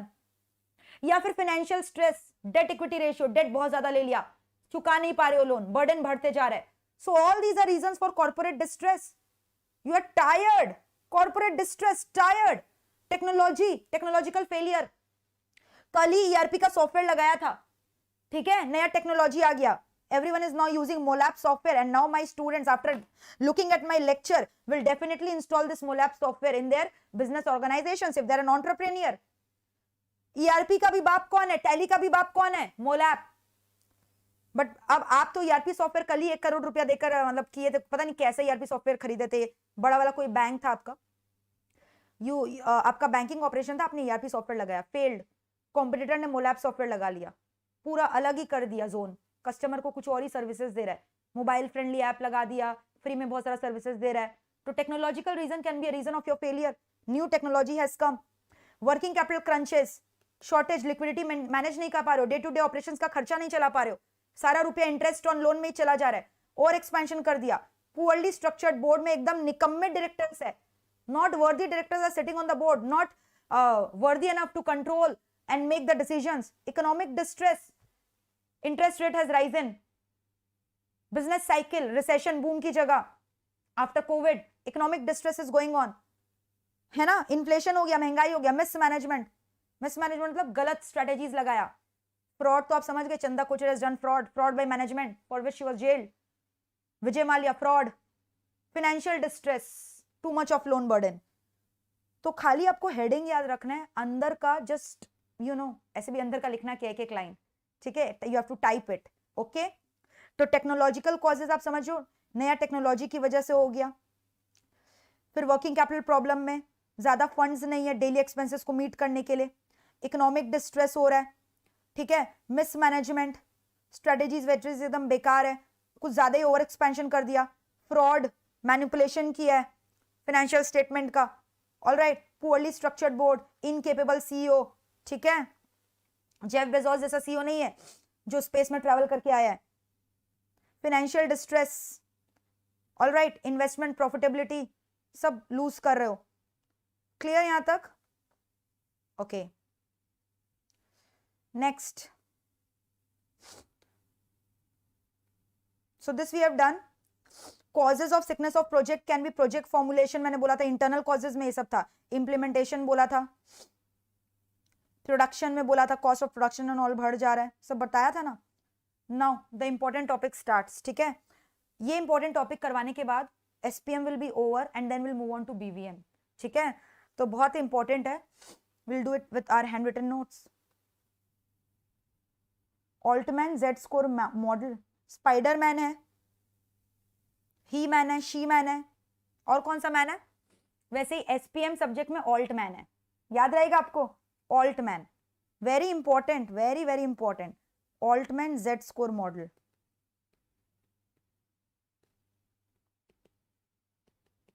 Sums आएगा 6 मार्क्स का, 5 मार्क्स का. So easy, so scoring. We are going to discuss it now.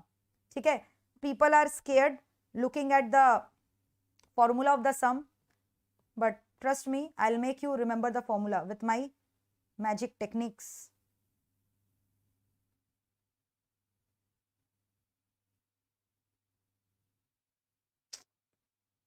This again technological problem crops up.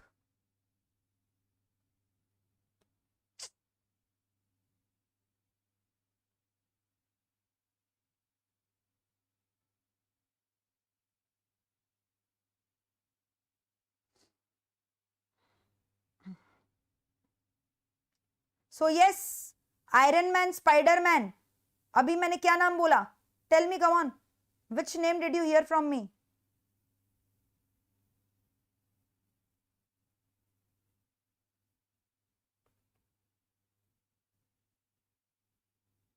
Yes. So there are different models to predict corporate failure. So Altman Z-score model has discovered a model which can predict कि एक company जो है वो fail हो रहा है क्या. तो कंपनी फेल कैसे होगा? अलग अलग चीजों से, अलग अलग इंडिकेटर्स है इसका. मैंने आपको बोला there different indicators how you can predict, जिसमें क्या क्या आएगा? वर्किंग कैपिटल का पोजीशन कैसा है, रिटेन्ड अर्निंग का पोजीशन कैसा है, सेल्स कितना है कंपनी का. ठीक है, फिर उसके बाद कंपनी का नेटवर्थ कितना है, कंपनी का रेगुलर अर्निंग्स कितना है, ईबीआईटी कितना है. तो ये सब अलग अलग इंडिकेटर्स आइडेंटिफाई किए गए. ये इंडिकेटर्स को वेटेज दिया गया. वेटेज देने के बाद जेड स्कोर निकाला गया. फिर जेड स्कोर का लिमिट सेट किया गया कि अगर जेड स्कोर का लिमिट इससे ज्यादा है तो ये फेल्ड फर्म नहीं है, इट्स अ गुड फर्म. अगर इसका वैल्यू इस लिमिट से कम है तो ये ग्रे एरिया में है, इससे भी नीचे है तो ये फेल्ड है. ठीक है, इंसॉल्वेंट होने वाला है. समझ पा रहे?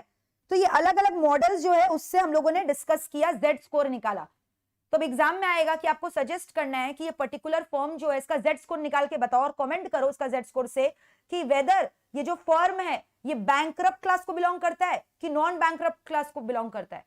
ठीक है, बैंकरप्ट क्लास मतलब non failed firm, sorry non bankrupt class मतलब non failed firm, bankrupt class मतलब फेल्ड फर्म. और दोनों के बीच में when it is difficult to comment कि वो बैंकरप्ट हो चुका है कि नहीं हुआ है, उसको ग्रे एरिया बोलते हैं. उसको क्या बोलते हैं? Grey area. When you are still confused, further investigation has to be done to resolve your query. All right, so there are different models Altman has given. Public company के लिए अलग formula है, प्राइवेट कंपनी के लिए अलग formula है, closely held company बोलते हैं. तो ये 3 सम्स हमें डिस्कस करना है 3 मॉडल्स के ऊपर. तो ध्यान से सुनना, जेड स्कोर का वैल्यू हम लोग कैसे निकालते हैं. फिर talk about public companies, the formula is very easy. 1.2x1 plus 1.4x2 plus 3.3x3 plus 0.6x4 plus 1.0x5. ठीक है, याद करना होगा. 1.2 0.2 से इंक्रीज किया 1.4 आ गया. ठीक है, फिर 2 के बाद 3 आता है 3.3 आ गया. ठीक है, फिर उसके बाद 3 चला गया और उसके बाद 5 और 6, 4 है ही नहीं, 5 लास्ट में 1.0 और फिर उसके बाद यहाँ पे 6.6x4. तो कैसे भी करके आपको याद करना है. प्लीज मेरे संग लर्न करो ये वाला formula, very very important. Public company के लिए ये वाला फॉर्मूला से जेड स्कोर निकलेगा. 1.2x1 plus 1.4x2 3.3x3, x3 के संग 3 है, याद रख लेना ना ऐसे. ठीक है, और फिर उसके बाद 0.6x4 और x5 के संग कोई भी नहीं है, अकेला है वो 1. x5 अकेला है 1. तो 1 2 तो आपको याद रहेगा 1 2. ठीक है, 1 2 स्टार्टिंग में 1 2 है 1.2x1, फिर उसमें 0.2 ऐड किया 1.4x2, 3 में 3 है 3.3, फिर फोर्थ वाला में 0.6 है और लास्ट वाला में कोई नहीं है 1.0x5, तो z स्कोर निकल गया। अब ये x1 x2 x3 x4 x5 क्या वो दिया हुआ रहेगा सब में, मजे का बात सुनो, सब में दिया हुआ रहेगा। x1 इज अ रेशियो, सबसे पहले मैंने क्या बोला, वर्किंग कैपिटल भी चेक करना चाहिए, तो working capital divided by total asset, आपको निकालना नहीं है, ये रेशियो दिया हुआ रहेगा, they will be given you working capital by total asset, ratio will be given. x2 क्या है, retained earning by total asset, याद रहेगा, तो पहला लिक्विडिटी पोजीशन के बारे में बात करें, दूसरा आपका टोटल कितना अर्निंग्स है उसके बारे में, एम्प्लॉइंग बैक ऑफ प्रॉफिट के बारे में बात करें, x3 ऑपरेटिंग प्रॉफिट के बारे में बात करें, EBIT बाय टोटल असेट, सब में नीचे देख रहे हो total asset total asset total asset, लेकिन x4 में नीचे टोटल असेट नहीं है, they are talking about market value of equity divided by book value of total debt. Market value of equity खुद का capital divided by borrowed loan, उसका book value कितना है, और क्योंकि ये पब्लिक कंपनी है इसलिए मार्केट वैल्यू होगा ना इक्विटी का। और x5 में क्या है, again sales position, sales by total asset. तो एक फॉर्मूला में एक चीज कॉमन है, चाहे x1 x2 x3 चाहे x5 x4 को छोड़कर सब में नीचे में टोटल असेट है। x1 में working capital liquidity position, x2 में retain earning by total asset, ठीक है, x3 में EBIT bye total asset, x5 में सेल्स बाय टोटल असेट, बस x4 में ना कंपनी का मार्केट वैल्यू है, नेटवर्थ है, market value of preference share capital plus equity market value divided by book value of borrowed loan, debts, total debt, याद रहेगा, outside liability. तो ये हो गया पांचों। अब यहाँ पे x1 x2 x3 फॉर्मूला नहीं पुट करोगे, z का वैल्यू नहीं आ जाएगा, फिर आप चेक करोगे z का वैल्यू क्या है। अगर z का वैल्यू 2.99 से बड़ा है, if z is 2.99 greater, if z is greater than 2.99 then it is a non failed firm, but if z is less than 1.81 then it is a failed firm, but if z's value is between 2 then it is a gray area. Further investigation has to be done to confirm whether the firm lies in the category of bankrupt class कि non bankrupt class, failed कि non failed class। तो ये values आपको याद रखने पड़ेंगे अगर आपका, और ये कमेंट करना पड़ेगा, इसके ऊपर आप एक सम पक्का एक्सपेक्ट कर सकते हो। अगर z स्कोर का वैल्यू 2.99 से बड़ा है then it is a non bankrupt firm, मतलब good going non failed firm. Less than 1.81 is very bad, failed हो चुका है, बैंकरप्ट है, दोनों के बीच में it is difficult, impossible to comment whether it belongs to the class of bankrupt ki non bankrupt class. Further investigation has to be done for that to identify. Clear है, learn हुआ। चलो अब अगर प्राइवेटली हेल्ड कंपनी दे दिया, chances are very low कि ये वाला sum आएगा, कि the formula is complicated, but अगर आ गया so you have to learn the formula. यहाँ पे formula has change, privately held में क्या होता है ना, you no x1 x2 x3 x5 वैसे ही रहेगा, लेकिन प्राइवेट में तो आपका शेयर्स का ट्रेडिंग नहीं हो रहा मार्केट में, तो यहाँ ऊपर में क्या लोगे, मार्केट वैल्यू ऑफ इक्विटी तो होगा ही नहीं, बुक वैल्यू लेना होगा divided by total liabilities, book value of equity by total liabilities. बस फॉर्मूला में चेंजेस आ जाएगा, fraction 0.717x1 plus 0.847 x2 plus 3.107 x3 plus 0.4220 x4 plus 0.998 x5. This formula is a bit complicated, I agree. So chances are very high कि first formula आएगा आने से, second formula का chances बहुत कम है, बट अगर आ गया तो लर्न कर लो ना, क्या दिक्कत है, इजी है, ठीक है। तो सो this is all about Z score. अब यहाँ पे भी जेड स्कोर का अलग है वैल्यू। अब यहाँ पे क्या बोल रहा है, वहां पे 2.99 था, यहाँ 2.9 है सिर्फ, और वहां 1.81 वाज द लोअर लिमिट, यहाँ द लोअर लिमिट इज 1.23, बात बाकी इज सेम। क्लियर। अब there is one third model जिसके ऊपर हम लोग सम्स करेंगे, जिसको एनसीआर मॉडल बोलते हैं। एनसीआर मॉडल में हम लोग तीन चीज निकालते हैं। We find out three things in NCR model. You know what is NCR? National Council on something economics research, ऐसे करके बोल के कुछ कमिटी है, ठीक है।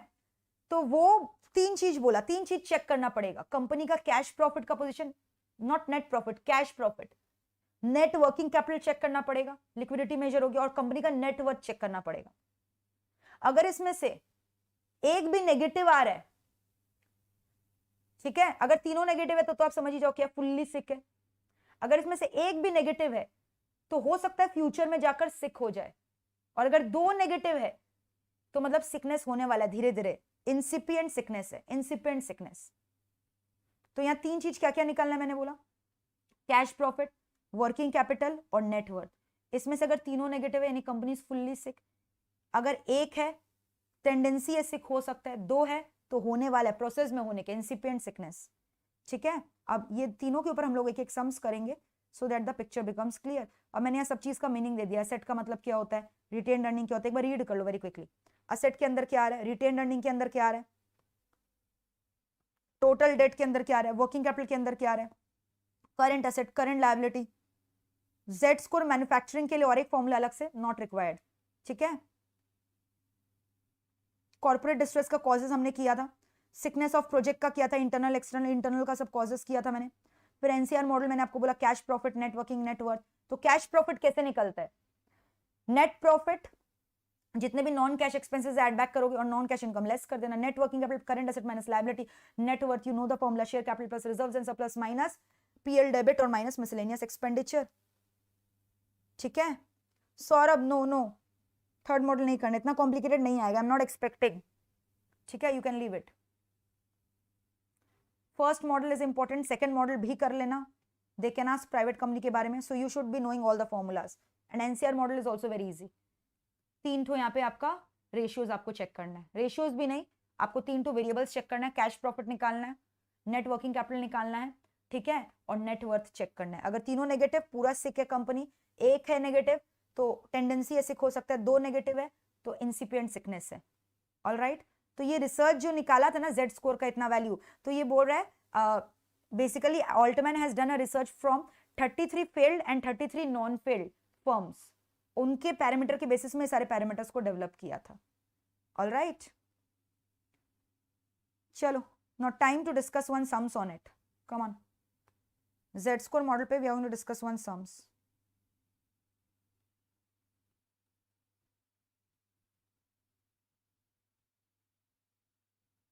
Yes, so these kind of sums comes in your exam.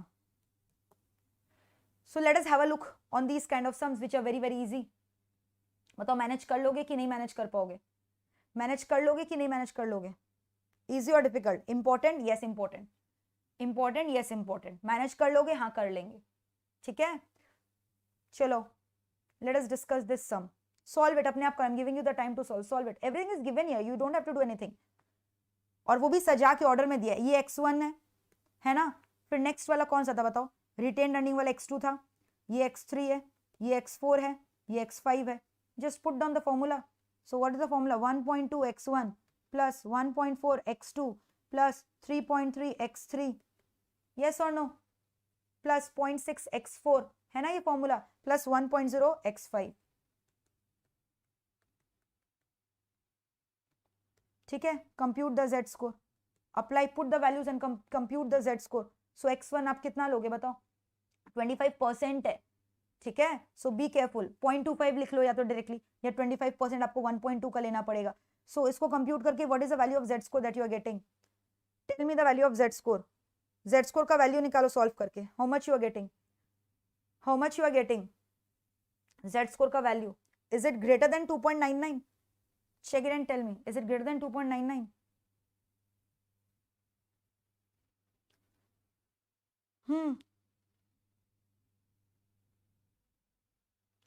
अरे लाइक बटन हिट नहीं किया तो कर दो। कैसे हो आप लोग? खाली लेक्चर का मजा उठा रहे हो, लाइक बटन कौन हिट करेगा? And don't fail to give me a comment in the comment section once the live streaming gets over. Comment नहीं दोगे तो मैं समझूंगी कि आपको मेरा क्लास पसंद नहीं हुआ। जितने भी बच्चे वीडियो देख रहे हैं, I don't want one single student to comment on the comment section, not on the chat box. अगर आपको मेरा एफर्ट वर्थवाइल लगा, वीडियो वर्थवाइल लगा, कमेंट सेक्शन में कमेंट जरूर करोगे जब लाइव स्ट्रीमिंग खत्म होगा। Okay, so what is the value you are getting? Tell me. तो यहाँ पे क्या करना है? 1.2 multiplied by 25% plus 1.4 multiplied by 30% plus 3.3 multiplied by 15% plus 0.6 multiplied by 150% plus 1.0 multiplied by how much? 2 is given ना? हाँ, सॉल्व करके कितना आ रहा value? Yes absolutely correct, 4.115। Absolutely correct Shweta, इसको सॉल्व करोगे 4.115 आ गया, यानी ये ग्रेटर है 2.99 से। यानी यहाँ पे क्या कमेंट करोगे कि एकदम बैंकरप्ट कंपनी नहीं है, नॉन बैंकरप्ट कंपनी है, solvency is good, very good company. ठीक है, क्लियर है? चलो अब हम लोग एक सम्स और करेंगे। ऑल राइट, प्राइवेट कंपनी का कर लेते हैं, क्लोजली हेल्ड कंपनी का आ जाओ, क्लोजली हेल्ड कंपनी का करेंगे। ठीक है, क्लोजली हेल्ड कंपनी का।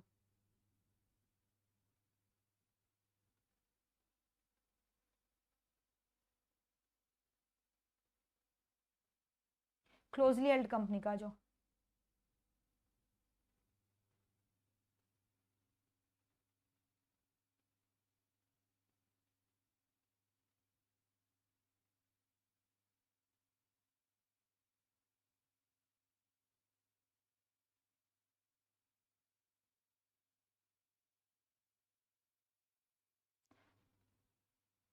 अच्छा एक काम करते हैं, क्लोजली हेल्ड कंपनी का आप घर पे ही कर लेना, एकदम इजी है, ठीक है।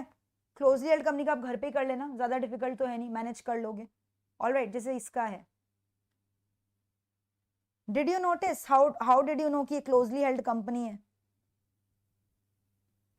Can anyone tell me how did you notice कि क्लोजली हेल्ड कंपनी है? बताओ, हाउ डिड यू नो कि closely held company? Anyone can comment on this, tell me, कैसे पता चला ये क्लोजली हेल्ड कंपनी है? This, yes, did you notice यहाँ book value of equity is given, so book value is an indication कि market value is not given, यानी ये private है। कर लो ना इसको compute once, do it. So I am writing the formula for you. What was the formula Z score का? x1 x2 x3 x4 x5 तो सेम है, बस फॉर्मूला कर लो, फटाफट कर लो ना, मेरे को आंसर खाली बता दो। So I will be satisfied कि I don't want to leave anything, ठीक है। 0.847 x2 था, ये था ना, और क्या था बताओ? 3.107 x3 प्लस 0.420 था, है ना, 0.420, 420 तो ऐसे ही याद रहेगा, 420 is something related with a thief in Hindi, मुहावरे 420, ठीक है। एंड 0.998 x5, जेड स्कोर का वैल्यू निकाल लो। मित्सु, हाउ डिड यू नो कि ये फॉर्मूला यूज करना है? क्योंकि यहाँ देखो book value of equity to book value of total debt दिया हुआ है, तो मार्केट वैल्यू ऑफ इक्विटी होता है ना जब पब्लिक कंपनी का बात करते हैं, तो बुक वैल्यू ऑफ इक्विटी दिया हुआ है, मतलब कि ये इसका मार्केट में ट्रेडिंग नहीं होता है, यानी ये क्लोजली हेल्ड कंपनी है, प्राइवेट कंपनी है, इसलिए पता चल गया। So formula is very easy, 0.717 x1 plus 0.847 x2 plus 3.107 x3 plus 0.420 x4 plus 0.998 x5। एक बार लिख लोगे तो याद हो जाएगा। Once you write, you will be able to relate it. अब यहाँ पे सारे वैल्यूज दिए हुए हैं, आपको दिए हुए हैं ना सब कुछ, ये x1 हो गया, ये x2 हो गया, ये x3, पूरा ऑर्डर में ही दिया हुआ रहता है generally. So very good, students have computed values 4.88. That means greater than 2.9, which means again non-bankrupt company, ठीक है। और फाइनेंशियल डिस्ट्रेस का भी एक है, आप यहाँ पे चेक कर लेना, ये वाला सम खुद से कर लेना। यहाँ पे हमें क्या कंप्यूट करना है? स्टेज ऑफ सिकनेस है कि नहीं है, तो कुछ नहीं है, कैश प्रॉफिट निकाल लेना, नेटवर्थ पोजीशन निकाल लेना, सारे डेटाज यहाँ पे दिए हुए हैं, ठीक है। कैश प्रॉफिट निकाल लेना, और क्या मैंने बोला? नेटवर्थ निकाल लेना, और एक चीज क्या निकालना पड़ता था बताओ? नेटवर्थ, कैश प्रॉफिट, और क्या निकालना था? कैश प्रॉफिट, नेटवर्थ, और एक क्या चीज निकालते थे? फटाफट बताओ भाई। नेट प्रॉफिट निकालते थे, कैश लॉस निकालते थे, और क्या निकालते थे? कैश प्रॉफिट निकालो, नेट वर्किंग कैपिटल, तो निकाल लेना working capital, net worth and cash profit, check कर लेना अपने आप निकाल के, ठीक है, निकल जाएगा, कुछ नहीं है। नेट लॉस दिया हुआ है ना 25.60 है, माइनस में दिया हुआ है, तो इसमें क्या करोगे? डेप्रिसिएशन एड बैक करोगे, नॉन कैश एक्सपेंस है ना, तो +8 कर दोगे, कुछ नहीं है, बहुत इजी है। प्रिलिमिनरी एक्सपेंसेस रिटर्न ऑफ +1.60 कर दोगे, तो भी तो इसका वैल्यू नेगेटिव में ही आएगा, यानी एक तो नेगेटिव है ही इसका। वैसे नेट वर्किंग कैपिटल निकाल लेना, current asset minus current liability करके, करंट एसेट दिया हुआ है, करंट लायबिलिटी दिया हुआ है, लेस करना, वो भी नेगेटिव में ही आ रहा है, तो यानी दो तो हो ही गया, इंसिपिएंट सिकनेस आने ही वाला है। और थर्ड वाला नेटवर्थ, नेटवर्थ कैसे निकलेगा? नेटवर्थ निकाल लो, कुछ नहीं है, या तो total asset minus outside liability करो, नहीं तो directly equity share capital plus reserves and surplus, देख लो, नहीं है, पीएल डेबिट है, पीएल डेबिट लेस कर दो, है ना। इक्विटी शेयर कैपिटल कितना? 20.80 माइनस 40 कर दो, क्लियर, तो ये भी नेगेटिव में चला जाएगा, यानी sickness, sickness, highly sick, fully sick, company is fully sick. So yes, done with this. Chapter number 4 is over and we are through with the syllabus of strategic performance and management. अब हम लोग 15 minute का break लेंगे, 15 minutes का, और फिर हम लोग बीवीएम चालू करेंगे। बीवीएम में ज्यादा टाइम नहीं लगेगा, you know why? Because we will be discussing all the important formula, पूरा प्रैक्टिकल है बीवीएम, इंपॉर्टेंट फॉर्मुलाज डिस्कस करेंगे, फॉर्मुलाज के संग एक एक दो सम्स करेंगे, so that your concept will be fully clear. And you know merger से शॉर्ट आएगा 8 to 10 मार्क्स का, very important. So first of all I will be doing merger and amalgamations with you, ठीक है, merger and acquisitions with you, sorry, target company, acquiring company, swap ratio, very beautiful chapter. That is my favorite chapter of BVM. So we are through. So a big round of applause for all the students who are continuously watching the lecture from 11 a.m. in the morning. Very good. Thank you guys. So it's almost more than कितना घंटा हो गया? You are sitting with me more than I think 6 hours. More than 6 hours it's now. तो you know Shweta, I don't want to give you a break for 30 minutes क्योंकि I want to complete the syllabus very quickly. So I'm giving you 15 minutes break so that we can start with BVM portion and complete it very quickly. So I will try to complete your BVM portion entirely in 2 hours, duration of 2 hours. ठीक है? We'll be discussing important formulas and no worries Saurabh, you just attend my lecture. I will be giving you shortcut formulas for mergers. Just go by that formulas. Full marks नहीं आया तो change my name. ठीक है? चलो. So let us meet after a span of 15 minutes. So let us meet at 6:15 PM. ठीक है? With a fresh start, पूरा practical. इसलिए मैंने पहले पूरा थ्योरी पोर्शन करवा दिया. पूरा प्रैक्टिकल है अब. बहुत मजेदार होने वाला है. गजब का मजा आएगा. पूरा प्रैक्टिकल. बीवी पोर्शन गोइंग टू स्टार्ट. पूरा practical sums will be discussing. बहुत मजा आएगा.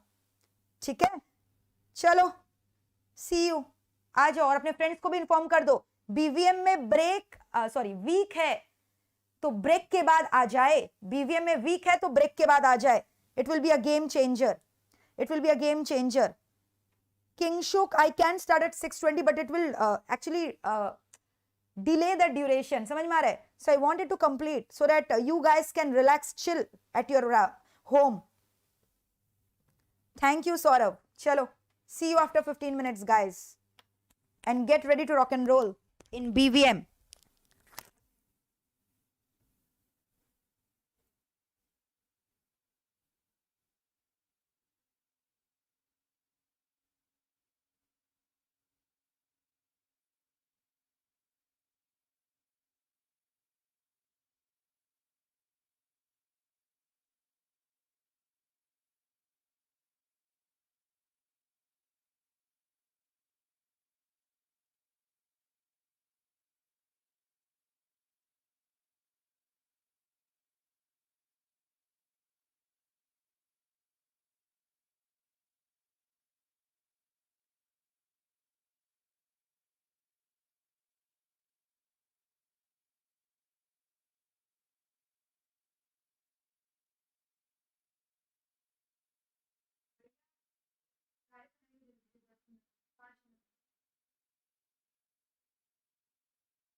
तो जब तक बाकी बच्चे जुड़ जाते हैं, I will just show you my website, हमारे MEPL का website, very beautiful website where you can take the admission. If anyone is seeing this marathon by chance has not, his exams due in December term or in June term, has not yet taken the admission and wants to enroll, www.MEPL Classes में आप जाओगे, ये हमारे website का नाम है meplclasses.com.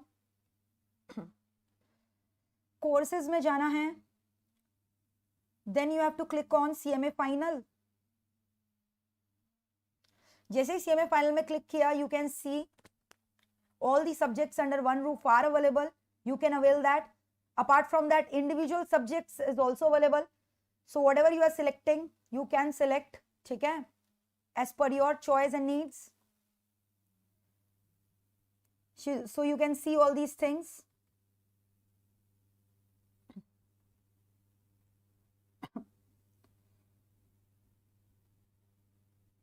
Everything is available here, right?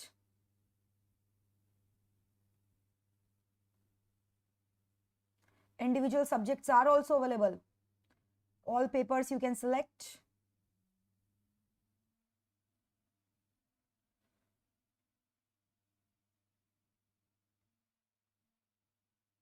And enroll in course में आप admission ले सकते हो, okay? एंड अभी तक MEPL क्लासेस को सब्सक्राइब नहीं किया तो कर दो, नहीं तो नोटिफिकेशंस कैसे मिलेंगे? मोहित अग्रवाल क्लासेस चैनल तो सब्सक्राइब्ड आई सपोज, MEPL वाला क्लासेस चैनल भी सब्सक्राइब कर दो. Alright guys, okay, so let us start with the topic on business valuation model. So hey guys, it's 6:15, फटाफट जुड़ जाओ.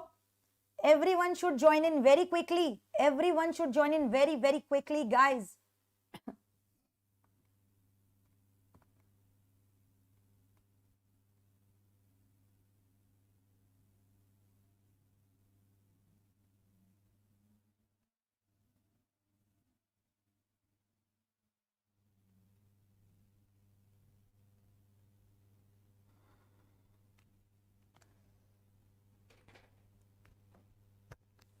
वेरी क्विकली ज्वाइन इन करो, तब तक मैं अपना भी कैलकुलेटर ले आती हूं.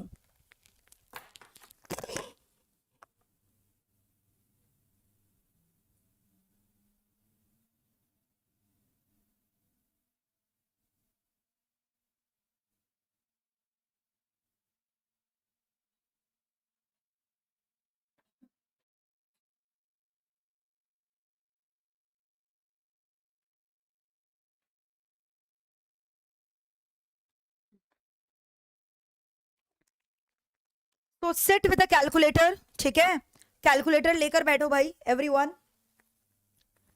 यस, तो कम ऑन वेरी क्विकली. अरे कहां गए सारे बच्चे? सबको खींच के लाओ, फ्रेंड्स लोग को बोलो, थकने से कुछ नहीं होगा. एग्जाम देना है कि नहीं देना है, अच्छा मार्क्स लाना है कि नहीं लाना है, ठीक है. हमारा कमिटमेंट कैसे दिखेगा? स्टार्टिंग में प्रॉमिस किया था मैम को कमिटमेंट दिखाना है. So where is your commitment? Join in very quickly guys, very quickly join in करो. BVM portion is starting and I'm starting with your favorite chapter, merger and acquisitions. बहुत बच्चों को इसमें डर लगता है, but today I'm going to remove this fear from your mind. Please join in करो very quickly so that I can start with the session. Come on guys, come on. Yes. Ready, steady to go, ready to rock and roll, ready with your calculator, ready to rock and roll. बताओ, फटाफट बताओ. अभी तो बहुत मजा आने वाला है. अब तो बस खाली कैलकुलेटर के संग डांस करना है इस तरह से. You just have to play with your hands on the calculator, nothing else. Formulas यहाँ पे है, आपको बस कैलकुलेटर चलाना है. तो अब तो जो हमारा पोर्शन था डिफिकल्ट वाला वो खत्म हो चुका है. अब इजी पोर्शन चालू होने वाला है, BVM, very easy. So starting with the chapter of mergers and acquisition, ठीक है. This is your last chapter but very important chapter. Last chapter in your institute का मैट. रिवीजन में भी बहुत सारे चैप्टर्स बचे हुए हैं, BVM के सारे चैप्टर्स बचे हुए हैं, but will be going very fast in BVM क्योंकि पूरा प्रैक्टिकल है, ठीक है. तो मर्जर वर्ड का मतलब क्या होता है? It is a situation when two or more existing firm combine together to form a new entity, ठीक है. तो मर्जर थ्रू एब्जॉर्प्शन होता है, थ्रू कंसोलिडेशन होता है. What is merger through absorption? What does the word merger through absorption means? Acquiring company ने target company को acquire करके अपने ही कंपनी में समा लिया, अपने ही कंपनी में मर्ज कर लिया. No new entity has been created. So A Limited is the acquiring company, B is the target company. A has acquired B and that has created A only. No new entity has been formed. So that is called merger through absorption. ठीक है? Saurabh, don't worry. I have already said you all the notes will be given to you. Don't worry. Just look at the lecture. Next, a merger through consolidation. A plus B is equal to AB Limited. New entity has been created. That is called as merger through consolidation. So why the entities are merging? To enjoy economies of scale, to make their business large, expansion करने के लिए, tax benefit के लिए, consolidation के लिए, synergies gain के लिए. But sometimes synergies gain नहीं भी होता है. We are just doing it for our expansion, our satisfaction, to grow our company. ठीक है? Sometimes synergy flow, sometimes synergy does not flow. Synergy मतलब क्या आपको extra benefit मिल रहा है by combination, efficiency improvement, etc. Like many pharmaceutical companies come together to form a merger so that the costly research and developmental cost on discovery of new medicine will be reduced. ठीक है? अब इसके बाद यहाँ पे synergy मतलब you understand premium for potential success. Now how do you acquire a company? Suppose you are an acquiring company. So when you are purchasing a target company, you are acquiring a target company. You can purchase that target company. उसका equity shares आप कैसे purchase करते हो? या तो cash में settlement करके या फिर स्टॉक डील करके, यानी अपने कंपनी का शेयर्स उनको दे दिया, यानी उनको अपने कंपनी का शेयर होल्डर्स बना लिया. यानी acquiring company has issued the shares of itself company to the target company के share holder. Now the share holders of the target company are the share holders of the acquiring company, which is called as stock deal. But when they are discharge in cash consideration, that is called as cash deal. But cash consideration small acquisition के लिए applicable है, stock deal बड़े बड़े transactions के लिए. और stock deal के ऊपर ही हमें क्वेश्चंस करना है. ठीक है? So how do you calculate the swap ratio? How do you calculate the swap ratio? What does the word swap ratio means? Swap ratio का मतलब क्या होता है? Swap ratio is number of equity shares which the acquiring company is issuing for every one share of the target company. Suppose करो target company को 2 share issue किया गया. ठीक है? So you know what is the swap ratio? 2:1. So 2:1 means what? Acquiring company A limited का 2 share B limited यानी कि जो टारगेट कंपनी है उसको दिया गया. यानी बी लिमिटेड का 1 शेयर खरीदा गया. किसने खरीदा? एक्वायरिंग कंपनी ने. Who is acquiring company? A limited. And in return of, in exchange of, for every 1 share of B limited, 2 share of acquiring company has been given. Clear? So this is not a good deal for acquiring company but a good deal for a target company, क्योंकि acquiring company को 2 share देना पड़ा उसके 1 share के return में. Clear? So this is how we compute swap ratio. तो swap ratio का मतलब क्लियर करो. swap ratio पहले क्या होता है? swap ratio 2:1 का मतलब 2 shares acquiring company का दिया गया for every 1 share of target company. But when I say 1:2, that means for every 1:2 का मतलब 1 share of acquiring company has been given for every 2 shares of the target company. So it may be defined as number of equity share issued by the acquiring company for every 1 share of the target company. Now how do you compute swap ratio? There are different bases on which you can compute the swap ratio. Either you can compute on comparative analysis of EPS of 2 companies या MPS of 2 companies. ठीक है? या फिर NAV पर share या book value पर share या P ratio के बेसिस पर भी आप निकाल सकते हो swap ratio. So whenever you compute the swap ratio, ये जो सारे टर्मिनोलॉजी मैंने बोले, इसमें ऊपर में टारगेट कंपनी का एमपीएस रहेगा, नीचे में एक्वायरिंग कंपनी का रहेगा. So remember this in your mind. ठीक है? So when I say compute swap ratio on the basis of MPS, market price per share of the target company and the acquiring company, so do remember this. MPS of the target company divided by MPS of the acquiring company will be the formula. यानी swap ratio का formula क्या हो गया? If you are computing it on the basis of market price per share MPS, तो MPS of the target company by MPS of the acquiring company. But if you are computing it on the basis of EPS, earning per share, then it will be EPS of the target company by EPS of the acquiring company. ठीक है? Now you know what is EPS. EPS क्या होता है? Earning per share मतलब क्या? Earnings available for equity share holder divided by outstanding number of equity share. MPS कैसे निकलता है? P ratio multiplied bye EPS. P ratio क्या होता है? MPS by EPS. एनएवी क्या होता है? Total asset minus total liability, outstanding liability by outstanding equity shares. ठीक है? Now look at this example. A acquiring company है, बी टारगेट कंपनी है. ठीक है? तो अब बोल रहा है, look at all this formula, very easy. Merger हो गया, ए ने बी को अक्वायर कर लिया, अब total number of equity share after merger कितना होगा? ऑलरेडी पहले एक्वायरिंग कंपनी का जितना नंबर ऑफ शेयर था प्लस जितना शेयर्स वेंडर कंपनी को बी कंपनी को इशू किया गया ना, और बी कंपनी को कितना शेयर इशू करोगे? जितना बी कंपनी का शेयर्स खरीदा है multiplied by exchange ratio. For example मान लो कि बी कंपनी का 1000 इक्विटी शेयर्स खरीदा है, तो बी कंपनी को कितना शेयर्स इशू करोगे अपने कंपनी का? बी का 1000 शेयर लिया है तो रिटर्न में उसको एक्वायरिंग कंपनी अपना कितना शेयर देगा? How do you get that? Number of shares to be issued to the target company, उसका फॉर्मूला क्या होगा? Number of shares of B company multiplied by swap ratio. Suppose the swap ratio is 2:1, यानी 1000 multiplied by 2, यानी 2000 shares of A Limited has been given to B Limited। यानी originally A Limited का जितना share सब plus अभी जो नया share issue हुआ 2000 will give you total number of outstanding share after merger. ठीक है, now what is the formula of post merger EPS? ये सब फॉर्मूलाज नहीं है, these are the concept. Post merger EPS क्या हो गया? कॉम्बिनेशन के बाद मर्जर के बाद ईपीएस कितना होगा? ए का पहले कितना था बिफोर मर्जर, बी का बिफोर मर्जर कितना था, अगर कोई सिनर्जी गेन है वो भी ऐड कर दो, divided by total outstanding shares of the entire company after merger, और टोटल नंबर ऑफ शेयर आपने यहाँ पे निकाल रखा है, तो आ जाएगा ना post merger EPS. Very easy. वैसे पोस्ट मर्जर एमपीएस कैसे निकलेगा?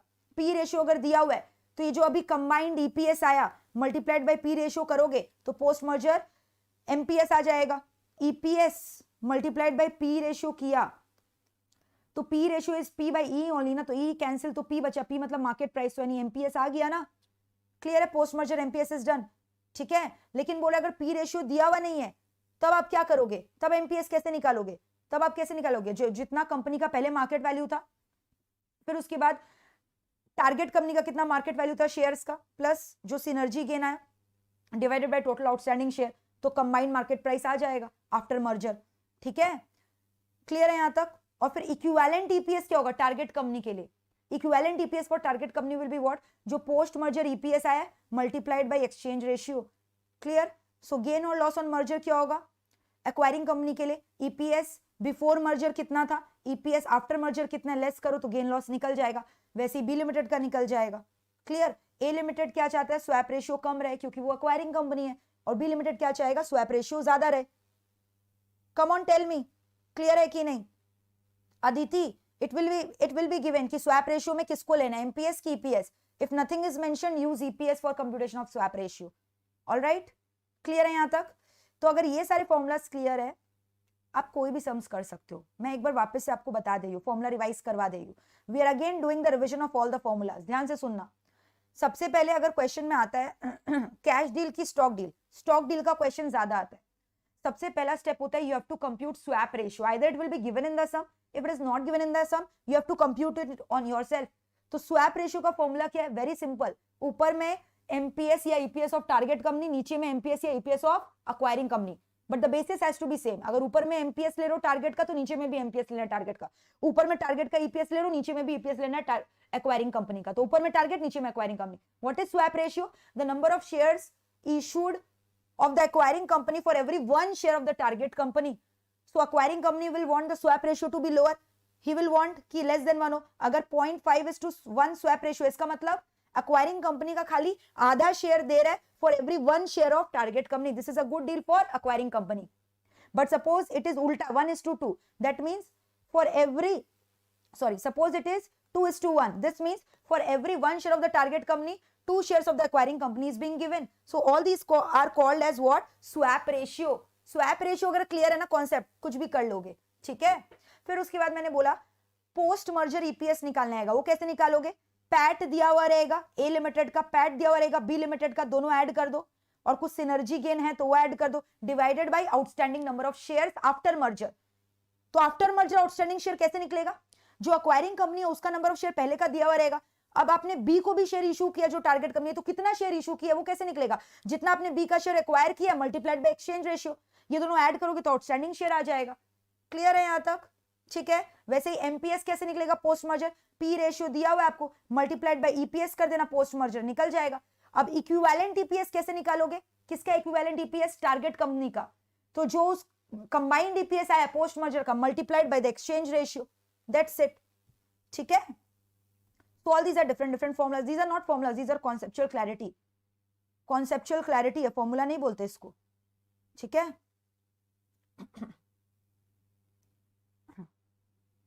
चलो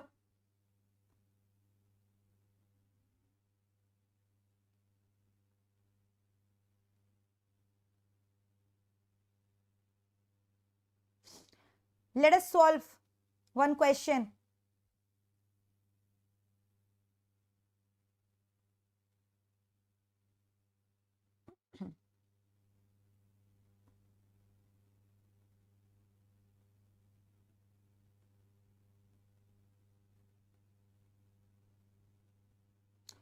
चलो थोड़ा डिफिकल्ट क्वेश्चन करते हैं, डिफिकल्ट नहीं, कॉन्सेप्चुअल क्लैरिटी होगा इस क्वेश्चन से, ठीक है। So let us solve this sum, please read this sum, very easy. दो ठो कंपनी है, फर्म मार्क यानी Mark is an acquiring company clearly given and Mask is a target company clearly given, ठीक है। So acquiring company is Mark and target company is Mask. PAT is given, profit after tax दोनों company का अलग अलग, outstanding share is given अलग अलग, P ratio is given अलग अलग, स्वैप रेशियो निकालना है करंट मार्केट प्राइस के टर्म्स में। बट माय क्वेश्चन इज क्या मार्केट प्राइस दिया हुआ है, नहीं दिया हुआ है, तो पहले मार्केट प्राइस तो निकालो। How do we compute ma'am market price per share? Market price कैसे निकलता है? अभी मैंने बोला P ratio multiplied by earning per share, so P ratio is given, earning per share निकाल लो, ईपीएस कितना होगा, earning per share, total earning divided by total share, so 200 divide by 20 करोगे तो अर्निंग पर शेयर आएगा। 200 by 20 किया तो कितना हुआ, 200 बाई 20 किया तो कितना हुआ, 10 रुपीज हुआ, तो यानी अर्निंग पर शेयर 10 हुआ इस कंपनी का। और टारगेट कंपनी का कितना होगा बताओ, 40 बाई 10 किया 4 रुपीज आया, यानी ईपीएस निकल गया 10 रुपीज 4 रुपीज। अब एमपीएस आ जाएगा, दोनों कंपनी का एमपीएस कितना होगा निकालो, give me the value of MPS, just multiply it with the P ratio, P ratio से मल्टीप्लाई कर दो, बस कुछ नहीं करना है, पी रेशियो 10 ईपीएस 10, तो मार्केट प्राइस 100 हो गया, इसका 5 इसका 4 मल्टीप्लाई किया 20, यानी मार्केट प्राइस कितना आ गया 120। Now they are asking you swap ratio निकालना है मार्केट प्राइस के टर्म्स में। So what was the formula for swap ratio, market price के टर्म में निकालना है बोल दिया, तो स्वैप रेशियो का फॉर्मूला क्या है, market price per share of target company by market price per share of acquiring company, और यहां टारगेट कंपनी कौन है, मास्क है, और अक्वायरिंग कंपनी कौन है, मार्क है। तो बताओ टारगेट कंपनी का कितना हो गया, टारगेट कंपनी का क्या है 20 है ना, और एक्वायरिंग कंपनी का कितना मार्केट प्राइस 100।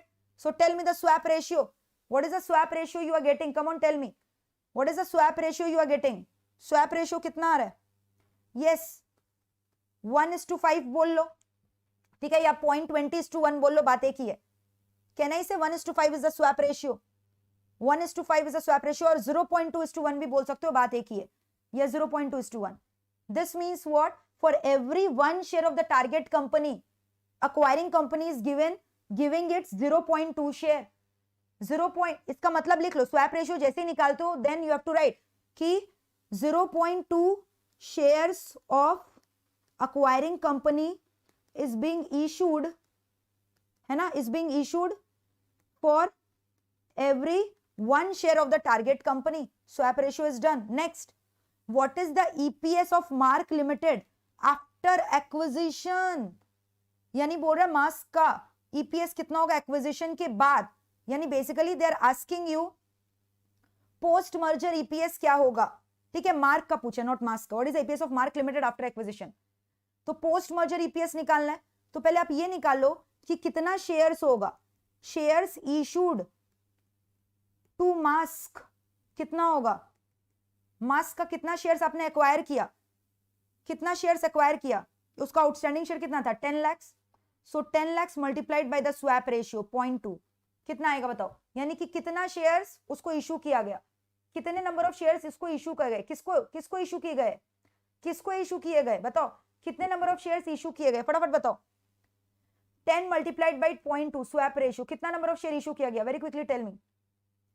और फिर बताओ टोटल नंबर ऑफ शेयर्स कितना हो गया, टोटल शेयर्स कितना हो गया, टोटल शेयर्स कितना हो गया, very quickly tell me. 2 lakh हुआ ना, 10 इंटू मल्टीप्लाइड बाय 0.2 2 लाख, तो टोटल आउटस्टैंडिंग शेयर्स कितना हो गया एक्वायरिंग कंपनी का, पहले कितना था 20 लाख था, और इसको 2 लाख शेयर इशू किया, तो 20 + 2 22 लाख आउटस्टैंडिंग शेयर हो गया, कोई दिक्कत, total number of shares outstanding कितना हो गया 22 लाख, ठीक है।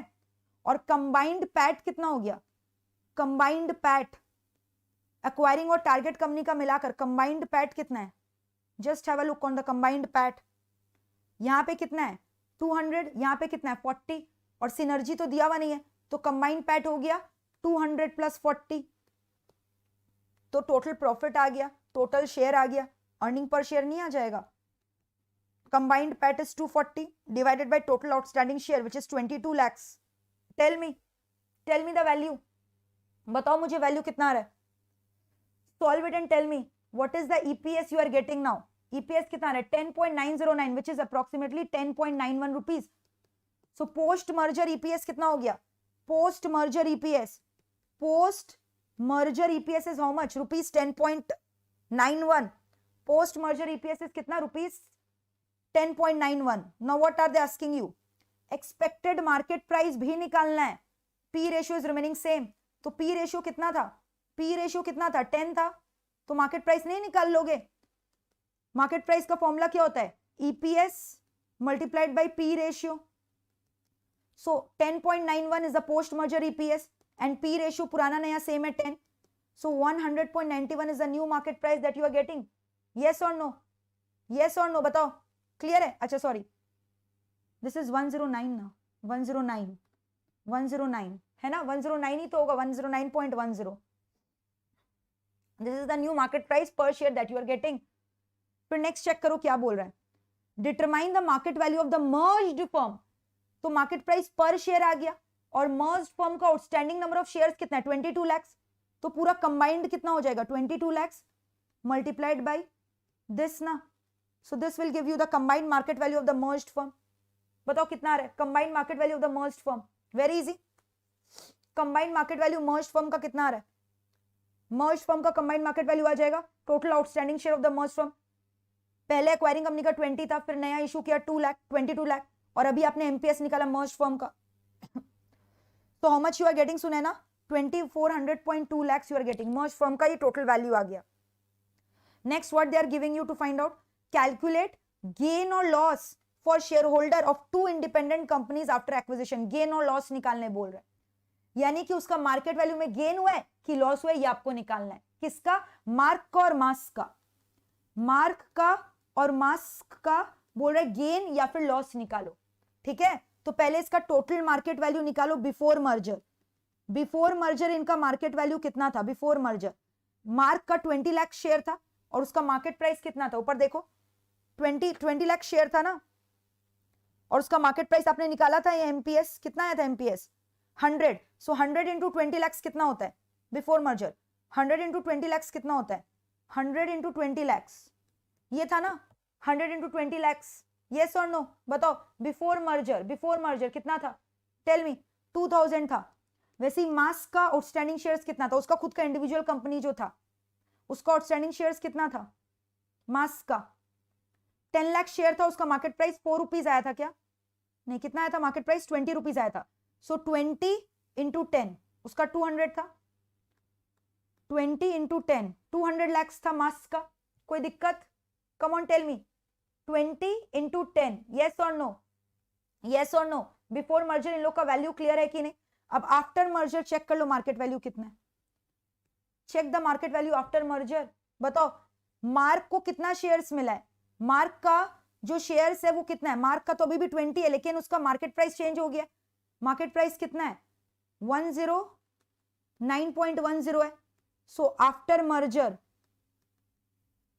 मर्जर मार्केट वैल्यू कितना हो गया, मार्क के पास 20 लाख शेयर है, पहले भी उतना ही था अभी भी उतना ही है, तो आफ्टर मर्जर इसका शेयर का वैल्यूएशन कितना हो गया 20 मल्टीप्लाइड बाय 109.10 कितना आ रहा है, चेक करके बताओ कितना आ रहा है, come on tell me 2182 lakhs आ रहा है क्या, तो देख लो इसको मर्जर से क्लियरली कट दिखा रहा है, गेन हुआ है, बिफोर मर्जर इसका मार्केट वैल्यू कितना था शेयर्स का 2000, अभी 2182, यानी 182 lakhs का गेन हुआ मर्जर से, so gain from merger is 182 lakhs for the acquiring company. Now what about the target company, not target company का खुद का कंपनी तो हट गया, कोई अस्तित्व नहीं है, लेकिन उसको शेयर्स मिला ना एक्वायरिंग कंपनी का, कितना शेयर्स मिला 2 लाख शेयर मिला है ना, और ईच शेयर का वैल्यूएशन कितना है, इतना है, तो यानी इसका कितना हो गया 2 मल्टीप्लाइड बाय यानी 218.2, ठीक है, तो बिफोर मर्जर 200 लाख का वैल्यू था, आफ्टर मर्जर इतना, तो इसको भी गेन हुआ 18.2 लाख का।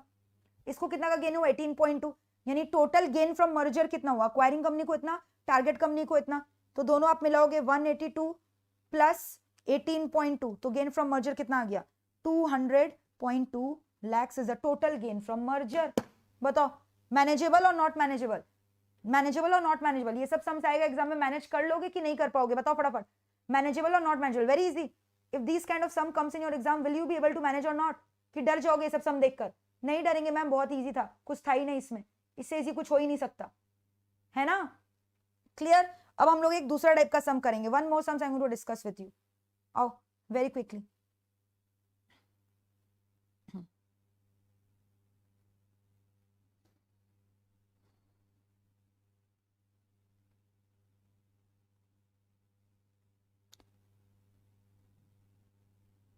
यस, यहां swap ratio is given, swap ratio is given, question number 11 solve करो।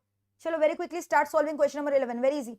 यहां swap ratio is given, think and do, ऐसे बस सॉल्व मत करने लग जाना, सोच समझ के करो, बहुत इजी सम है, करो फटाफट, try to solve it.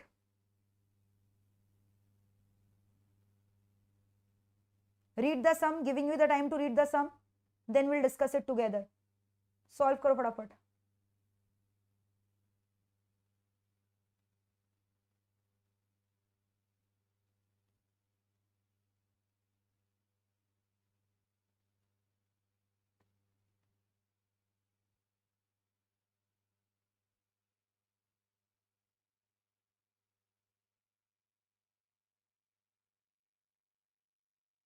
yes solve it. So this means what, 1:2 का मतलब क्या, 0.5 shares is being given for every 1 share of R limited, है ना? तो अब यहाँ पे बोला number of equity share to be issued by Q limited for acquiring R limited. So this is the acquiring company, this is the target company, है ना? Q limited कितना शेयर इशू करेगा R limited को, तो R limited का number of shares दिया हुआ है 1,80,000, यहाँ swap ratio निकालना नहीं, it's given.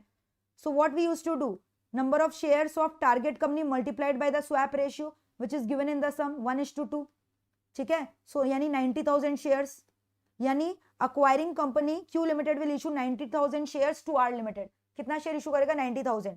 Now they are asking you what is the EPS of Q limited after acquisition, यानी post merger EPS.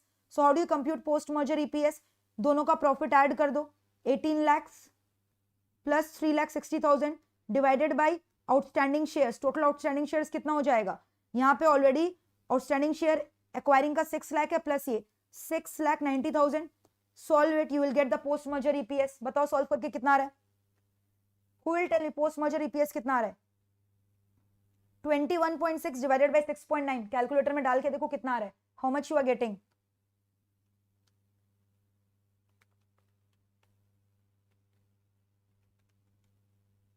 How much, yes 3 very good Kaushiki, 3.13 you are getting, है ना? EPS is this much. Next, determine equivalent earnings per share of R. ये equivalent EPS कैसे निकलता है, मैंने आपको formula बताया था, टारगेट कंपनी के लिए equivalent EPS निकलता है। So equivalent EPS for target company will be what? Post merger EPS जितना आया multiplied by the swap ratio, ठीक है? यानी 3.13 multiplied by swap ratio. What is the swap ratio? 0.5:1. So this will be the equivalent EPS. Tell me equivalent EPS कितना आएगा, equivalent EPS कितना आएगा, equivalent EPS कितना आएगा, बताओ फटाफट, इक्विवेलेंट ईपीएस कितना आएगा, very quickly tell me, equivalent EPS इसका आधा 3.13, yes 1.565, very good Sunaina, this is the equivalent EPS, done. फिर क्या बोल रहा है, what is expected market price per share of Q after acquisition assuming P remains unchanged, तो पी रेशियो इज 10 टाइम्स, है ना? तो यू नो एमपीएस कैसे निकलता है, ईपीएस जो आया पोस्ट मर्जर का मल्टीप्लाइड बाय पी रेशियो, तो post merger EPS is how much 3.13, so 3.13 multiplied by P ratio, P ratio is how much, P ratio is how much 10 times, so multiplied by 10, so what is the value you are getting, 31.30 is the post merger MPS, post merger MPS, yes very easy। Next क्या बोला है, determine the market value of the merged firm, merged firm का market value कितना होगा, merged firm combined firm, तो very easy, total number of outstanding share कर लो, 6,90,000 है, multiplied bye market price of each share 31.30, तो आ जाएगा ना, very simple. How much is the value, what ever it is, that is the answer final. So merger and acquisition पे confidence आ रहा है कि नहीं आ रहा है, बताओ. आर यू गेनिंग कॉन्फिडेंस कि डिफिकल्ट लग रहा है? डिफिकल्ट कि confidence is coming in this particular topic?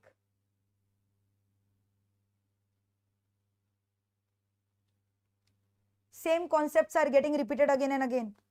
MPS का फॉर्मूला याद रख लो, रामबाण इलाज है. EPS multiplied by P ratio. P ratio given रहता है. ईपीएस पोस्ट मर्जर ईपीएस लेना होता है. पोस्ट मर्जर ईपीएस आता कैसे है? Combined PAT divided by combined number of shares after merger. So that's it. It's repeating, getting repeated, same and same. Same thing is repeated.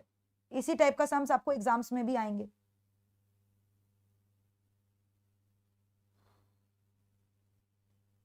Now I'll discuss one more sum on this chapter, after which you are going to switch off to the next chapter. Manageable, confident, these kind of sums are going to come. ठीक है? So you have to have a clear idea about what is swap ratio, PAT क्या होता है, EPS क्या होता है, MPS क्या होता है. If you understand it logically, it is very simple for you. ठीक है? Now we will discuss one sum more.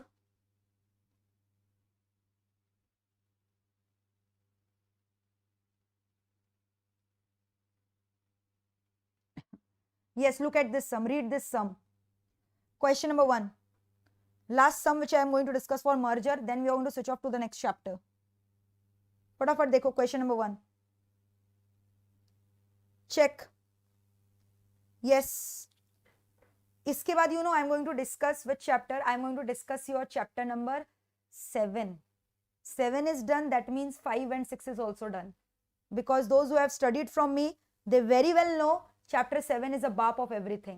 So 7 में different valuation models are there. That is done. Then everything is done.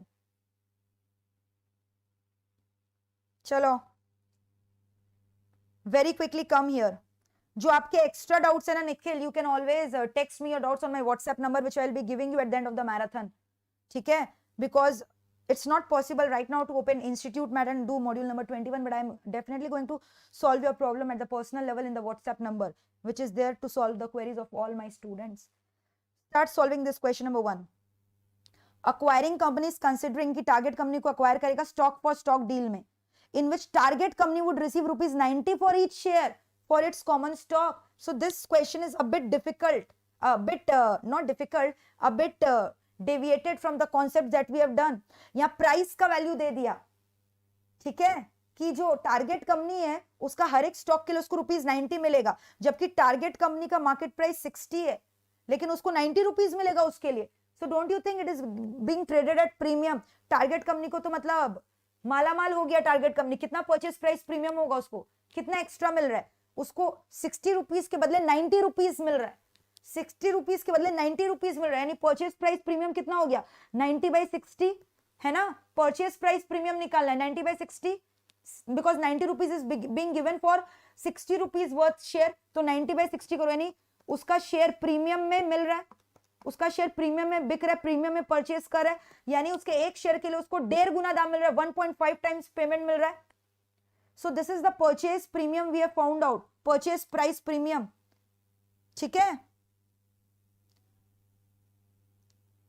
कुछ sums you can not skip Amber, because I have covered in my classes all the each and every question of your module of your institute math, as well as my extra questions, as well as past year papers, but which is not possible in this marathon to be covered. But जितना मैंने concept दिया है उसी के आसपास land करेगा questions आपके exams में.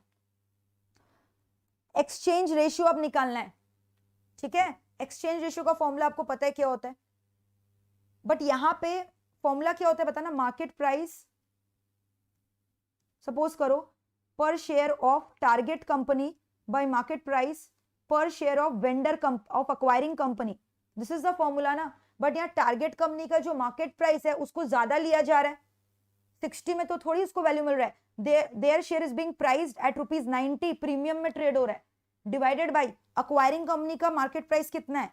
₹50. सो that is why the swap ratio will be 90:50. So this is a tricky question for finding out the exchange ratio. Generally we used to take, agar it had been the normal sum, we would have given 60/50, but in the sum there is a twist. They have given कि the shares are being purchased at rupees 90 per share.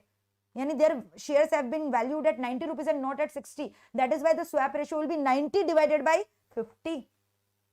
ठीक है, तो 90 divided by 50 करके बताओ swap ratio कितना आ रहा है. So what is the swap ratio you are getting? 1.8. Very good. यानी 1.8 is to 1. यानी for every 1 share of the target company, 1.8 share of the acquiring company will be given, which is an unfavorable deal for the acquiring company. Maybe कुछ synergies and all आएगा. कितना shares issue करना पड़ेगा acquiring company को? यानी target company का shares कितना था 20,000 multiplied by the swap ratio जो 1.8 आया. So number of shares to be issued to the target company कितना होगा बताओ. Number of shares to be issued to the target company कितना होगा, मल्टीप्लाई करके बताओ कितना शेयर्स देना पड़ेगा. टेल मी कितना आ रहा है. Very good Sunaina, 36,000 shares. 36,000 shares. Very good. Next क्या बोल रहा है, पोस्ट मर्जर ईपीएस निकालना है कंबाइंड फर्म का. नहीं निकाल लोगे, सब कुछ तो दिया हुआ है. अर्निंग्स इज गिवन दोनों का, तो 2,50,000 प्लस क्या करोगे बताओ, 2,50,000 कंबाइंड पैट निकालो plus 72,500 divided by outstanding share. इसका 1,10,000 था और अभी नया शेयर्स कितना इशू है 36,000 है ना. So this will give you post merger EPS. How much you are getting combined EPS बताओ कितना आ रहा है इसको सॉल्व करके. I want the figure. Post merger EPS is coming to how much. Post merger EPS is coming to how much. Solving this you are getting how much. What is the value you are getting. कितना आ रहा है बताओ भाई फटाफट. Post merger EPS कितना आ रहा है. Thank you Sunaina. 2.2089 यानी कि 2.21 approximately. Yes you can say 2.21 approximately. 2.21 approximately. So post merger EPS आ गया. Post merger EPS acquiring company का आ गया. ठीक है, post merger EPS of the acquiring company will be same only, this only. ठीक है, प्री मर्जर पी रेशियो बोल रहा है. प्री मर्जर पी रेशियो बोल रहा है. पी रेशियो पहले कितना था. प्री मर्जर पी रेशियो के लिए क्या होगा, price by earnings will be the formula. तो market price per share, earning per share दिया वही तो है. प्री मर्जर पी रेशियो बोल रहे तो दोनों का निकाल लो. Pre merger P ratio, pre merger P ratio कितना होगा बताओ. MPS by EPS. तो एमपीएस इज 50, ईपीएस इज कितना 2,50,000 बाय 1,10,000. 2,50,000 बाय 1,10,000 कितना हुआ 2.27 है ना. Please someone tell me EPS कितना आ रहा था पहले. This divide by this, is it coming to 2.27. 2.27 आ रहा है और ये मार्केट प्राइस है. तो पी रेशियो कैसे निकलता है, प्राइस बाय अर्निंग. यानी 50 डिवाइडेड बाय 2.27 यानी कितना है 22 पॉइंट समथिंग आया.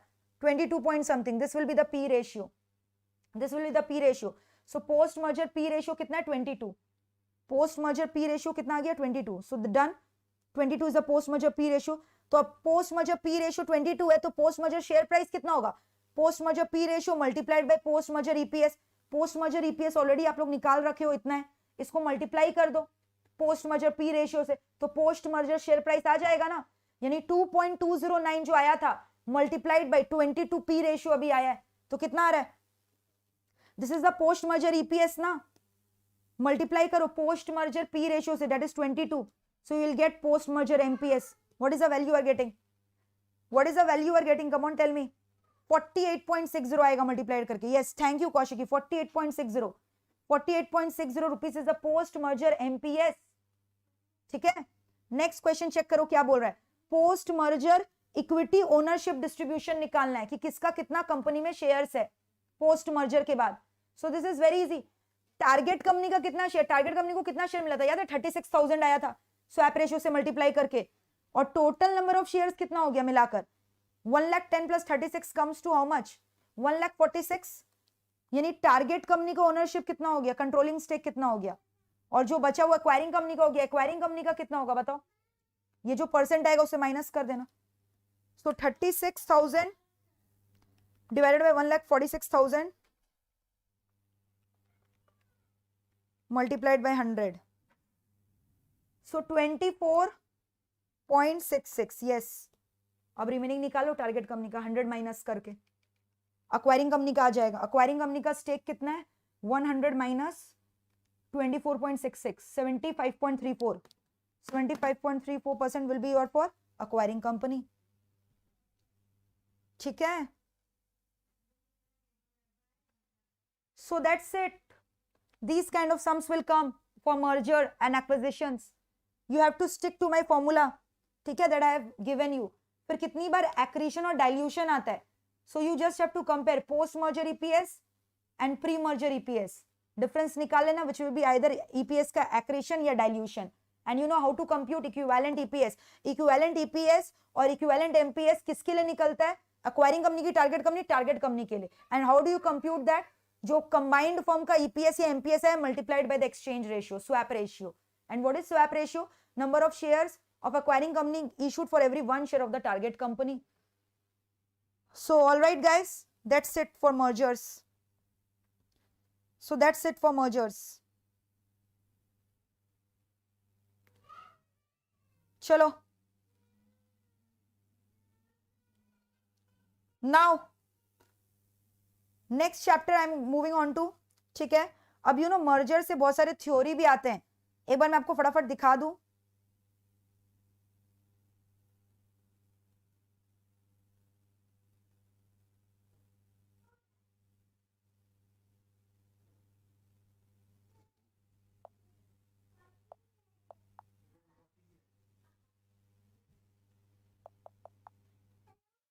They can give you a short note on theory part of merger, ठीक है। So I will be giving you this in my notes, you can follow it. Like they can ask you कि अलग अलग forms क्या, corporate restructuring का, expansion, contraction, corporate control. Expansion में amalgamation, absorption, joint venture. Contraction में आपने एक entity को रिमूव करके हटा दिया, demerger, spin off, split off, divestiture. Corporate control में प्राइवेट इक्विटी एक्वायर किया, इक्विटी बाईबैक एटसेट्रा, ठीक है। ऑल राइट, फिर उसके बाद types of merger, they ask you sometimes in exam. Horizontal merger already याद है, हॉरिजॉन्टल एनालिसिस डिस्कस किया था। तो हॉरिजॉन्टल मर्जर जब सेम इंडस्ट्री में दो कंपनी मर्ज किया, वर्टिकल मतलब टोटली न्यू कंपनी के संग आपने मर्ज किया, दोनों का अलग अलग प्रोडक्ट डोमेन है। फिर वैसे ही कॉन्ग्लोमेरेट, को जेनरिक मर्जर, अमलगमेशन।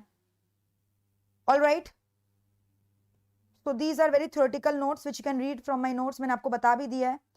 मर्जर किस लिए किया जाता है? मार्केट शेयर के लिए, इकोनॉमीज ऑफ स्केल के लिए, मेरे नोट्स में भी था ऑलरेडी। मेरिट्स और डीमेरिट्स क्या, गेन्स क्या, प्रॉफिट बढ़ेगा, कॉस्ट सेव होगा, मोटिवेटेड रहोगे। पेन्स के एक्सपेंस भी बढ़ सकता है, कल्चरल क्लैश हो सकता है दो कंपनी का, स्टेक होल्डर को डर लगेगा कि उनको कौन सा शेयर मिलेगा नहीं मिलेगा, ठीक है। ऑल राइट, फिर what are the different types of synergy, even a short note can come, कि सिनर्जीज के ऊपर शॉर्ट नोट लिखो तो क्या क्या सिनर्जीज आ सकता है। ऑपरेटिंग सिनर्जी हो सकता है जिससे आपका ऑपरेशनल एफिशिएंसी बढ़ेगा। फाइनेंशियल सिनर्जी, रुपया में कैपिटल, बिजनेस में कैपिटल का डर्थ है। मैनेजेरियल, मैनेजमेंट अच्छे से हो पाएगा। सेल्स सिनर्जी, ठीक है, सेल्स आपका बूस्टअप हो जाएगा इसके बाद। So these kind of synergies can come. All right, synergy का मतलब क्या होता है कि आपको बेनिफिट मिल रहा है। ऑल राइट, फिर उसके बाद दिस इज इंपॉर्टेंट, ये आता है कितनी बार, मर्जर एंड एक्विजिशन का तीन theory, synergy, hubris and agency.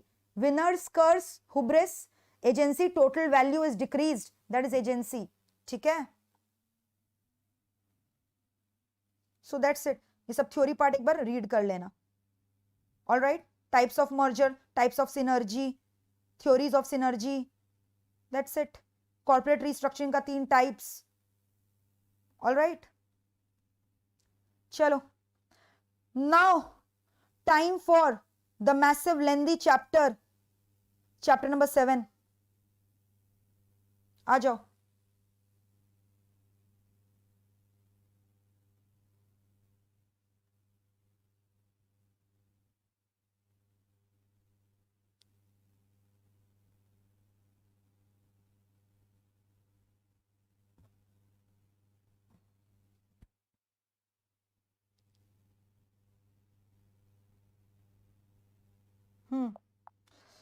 तो वैल्यूएशन चैप्टर में बहुत सारी चीजों का वैल्यूएशन है, like valuation of investment is there, inventory is there, shares is there, goodwill is there. तो उसमें से valuation of share is very important, जिसके ऊपर क्वेश्चंस आते हैं। वैल्यूएशन ऑफ इक्विटी, तो valuation of equity can be done by different methods. Dividend discounting model method is there, with growth, without growth. फिर उसके बाद capitalisation of earnings method is there, discounting of future cash flow method is there, ठीक है। So many methods are there. और फिर उसके बीच में वैल्यूएशन ऑफ गुडविल भी, intangible brand goodwill, net asset taken over method is also there in valuation of equity. Goodwill का भी वैल्यूएशन निकालने के लिए we take NATO method, net asset taken over method. तो ये सारे मेथड को मैंने एक जगह लिख दिया है ताकि हम लोग रिवाइज करके एक दो टाइप सम्स इसका डिस्कस कर लेंगे, ठीक है। So let us have a look on different methods, ठीक है। तो valuation of investment as you know govern by Ind AS 32। Investment का दो classification, current and non current. Current short term share debenture, non current में क्या आ गया, long term bonds etcetera, ठीक है। फिर अब बोल रहा है इन्वेस्टमेंट का कॉस्ट में क्या क्या आता है, परचेज कॉस्ट आता है, ब्रोकरेज फीस आता है, फिर ड्यूटीज प्लस बैंक फी। अब इन्वेस्टमेंट आप जब खरीदते हो तो या तो आपने शेयर इशू कर दिया, उसके एक्सचेंज में लिया बार्टर, या कोई असेट इशू करके लिया। तो वैल्यूएशन कैसे करना है, अगर शेयर इशू करके लिया, इन्वेस्टमेंट खरीदा है, तो फिर हम लोग को फेयर वैल्यू लेना पड़ेगा, market value, not the par value. तब इन्वेस्टमेंट को किसमें वैल्यू करोगे, मार्केट वैल्यू में। और असेट इशू किया तो असेट का फेयर वैल्यू लेना पड़ेगा, ठीक है। फिर वैसे ही बोल रहा है जो इंटरेस्ट रॉयल्टी डिविडेंड्स आप कमाते हो इन्वेस्टमेंट में, that will be charge to profit and loss account, not charge to cost, but pre acquisition dividend interest का ट्रीटमेंट है, that deducted from the cost. उसके ऊपर एक एग्जांपल पढ़ाया था मैंने, ठीक है। फिर carrying amount of investment balance sheet में आप क्या करोगे, अगर करंट इन्वेस्टमेंट है तो लोअर ऑफ कॉस्ट और मार्केट वैल्यू, कॉस्ट और market value whichever is lower, अगर करंट है, शॉर्ट टर्म है। लेकिन अगर long term non current investment है, then it can be valued at cost और रीवैल्यूड अमाउंट, ठीक है। तो कॉस्ट में वैल्यू करना ठीक रहेगा, ओके। रीवैल्यूएशन क्या होगा, जब भी रीवैल्यूएशन करोगे तो आपको पता है उसको ट्रांसफर करना पड़ता है रीवैल्यूएशन रिजर्व में, अगर revalued amount is greater than the carrying amount. अगर लेस है तो पीएल अकाउंट में ट्रांसफर करना पड़ता है, अगर रीवैल्यूएशन रिजर्व नहीं है। इन्वेस्टमेंट अगर सेल कर दिया है तो sale minus cost will give you profit और loss on sale of investment, ठीक है। फिर रिक्लासिफिकेशन भी कर सकते हो, चेंज कर सकते हो आप, करंट एसेट को नॉन करंट एसेट में, या नॉन करंट एसेट को करंट एसेट में, ऑलराइट। फिर स्पेशलाइज्ड इन्वेस्टमेंट एंटरप्राइज बताया गया, म्यूचुअल फंड्स एंड ऑल के बारे में कि उन लोग कैसे वैल्यूएशन करते हैं। No valuation of inventory governed by accounting standard 2। तो अगर ट्रेडिंग कंसर्न है तो उसके लिए इन्वेंट्री में क्या आएगा, फिनिश गुड्स। मैन्युफैक्चरिंग कंसर्न है तो stock of raw material with finish good. Service sector है तो unbilled amount of the client will be the inventory. Inventory का कॉस्ट में क्या क्या आएगा, purchase price plus conversion cost plus other cost, है ना। इन्वेंट्री के अंदर क्या आएगा बताओ, purchase price plus conversion cost plus other cost. अब जैसे यहाँ पे दिया हुआ है रॉ मटेरियल का 10,000 kg 2 रुपया में खरीदा, कैरेज इनवर्ड इतना, आईजीएसटी इतना, कस्टम ड्यूटी इतना, तो सब ऐड करके आपको कॉस्ट निकल जाएगा, ऑलराइट। कॉस्ट ऑफ इन्वेंट्री किसके अंदर है, AS2 गवर्न करता है, ऑलराइट। तो AS2 क्या बोलता है आपको पता है, इस पर AS2 कॉस्ट किसमें वैल्यू होगा, वेटेड एवरेज और FIFO. LIFO is not acceptable under AS2 according standard 2 के हिसाब से, वेटेड एवरेज और फीफो, ठीक है। फिनिश गुड्स का वैल्यूएशन कॉस्ट और NRV whichever is lower. How do you value finish goods, cost और एनआरवी व्हिचएवर इज लोअर। लेकिन जो रॉ मटेरियल्स है, स्टोर स्पेयर पार्ट है, उसको किसमें वैल्यूएशन करना है, कॉस्ट में। जो work in progress raw material है उसको किसमें वैल्यू करोगे, कॉस्ट में, as per according standard 2। But finish goods valued at cost और एनआरवी व्हिचएवर इज लोअर, ठीक है। और इन्वेस्टमेंट का वैल्यूएशन 13 में कवर्ड है, मैंने पूरा डिटेल में ऑलरेडी आपको करवा दिया, एक बार रीड कर लेना। So these were the things. Now the important part start. Valuation of shares, valuation of firm, valuation of equity. तो मैंने आपको इतना सारा मेथड्स का नाम बताया। Dividend discount method is there, net asset method is there, cash flow discounting method is there, earning of capitalisation method is there, dividend yield method is there, price earning multiple method is there. तो किसी के ऊपर भी आ सकता है, किसी के ऊपर भी आपको सॉल्व करने दे सकता है। इतने सारे मेथड्स है, देख रहे हो, dividend discount method, net asset method taken हो, net asset method, cash flow discounting method, earnings of capitalisation method. तो अब एक एक करके सारे मेथड्स के हम लोग फॉर्मूला देखेंगे, ऑलराइट। चलो आ जाओ। डिविडेंड डिस्काउंट मॉडल मेथड है, तो डिविडेंड डिस्काउंट में नो ग्रोथ और विद ग्रोथ है। नो ग्रोथ का मतलब जानते हो, अर्निंग पर शेयर जो भी कंपनी कमा रहे इक्विटी शेयर होल्डर्स के लिए, all the earnings are being given them as dividend, no retention and ploughing back of profit is being done, है ना। ग्रोथ इज जीरो, यहाँ ग्रोथ नहीं हो रहा है, B/R is not there, retention ratio is not there, whatever you are earning you are distributing it as dividend. तो अब यहाँ पे बोल रहे हैं अर्निंग पर शेयर 10 है, तो डिविडेंड भी कितना डिक्लेयर कर दिया, 10, रिटेंशन रेशियो 0 है, ठीक है। तो अगर यहाँ पे अगर आपको मान लो प्रेजेंट वैल्यू निकालना है तो क्या फॉर्मूला करोगे, you know dividend discounting model में फॉर्मूला क्या होता है, A/I, परपेचुटी का फॉर्मूला लगेगा A/I। तो डिविडेंड कितना है, 10 rupees divided by rate of interest, ठीक है। तो जो आपका क्या है यहाँ पे नीचे में, कॉस्ट ऑफ कैपिटल कितना है, cost of equity 15%। What is this cost, this is the minimum expectation of an investor for purchasing this, for investing in this equity share. So 10/15%, ठीक है। तो प्रेजेंट वैल्यू आ गया ना शेयर का 66.67, alright, clear है। अब एक्चुअल मार्केट प्राइस अगर 70 रुपीज है और वैल्यूएशन के हिसाब से इतना आया, तो आपको समझ में आ रहा है स्टॉक ओवर प्राइस्ड है मार्केट में। मार्केट प्राइस 70 बट इसका एक्चुअल वैल्यू कितना रिफ्लेक्ट करे, 66.67, यानी stock is over priced in the market. तो इससे आप स्टॉक का ओवर वैल्यूएशन अंडर वैल्यूएशन निकाल सकते हो। Now with growth, suppose total rupees 10 rupees you are earning and dividend pay out ratio is only 60%, यानी रिटेंशन रेशियो कितना हो गया 40%, यानी डिविडेंड आप खाली 6 रुपीज डिक्लेयर कर रहे हो, यानी ग्रोथ निकालना पड़ेगा. And you know how to compute growth rate if not given in the sum by applying the formula B into R. How do compute growth rate? Applying the formula of B into R, है ना. तो B into R कैसे होता है? Retention ratio multiplied by return on investment. Return on investment given 10%, ठीक है, और उसके बाद तुम्हारा 40% रिटेंशन रेशियो है, तो 40% multiplied by return on equity 10%, you will get the growth rate. 4% growth rate आया. Clear? So you know future dividend आपका कितना होने वाला है ग्रोथ के हिसाब से. अगर प्रेजेंट डिविडेंड इज 6 रुपीज तो फ्यूचर डिविडेंड उसमें ग्रोथ ऐड करोगे, तो ऐसे कर करके मेरा D1 आएगा. क्लियर? और फिर उसके बाद you know if what is the formula for present value of share? D1 divided by KE minus G कर देते हैं अगर ग्रोथ रेट का सम होता है. और ये D1 में क्या रहता है? Growth is included incorporated already. Yes और नो?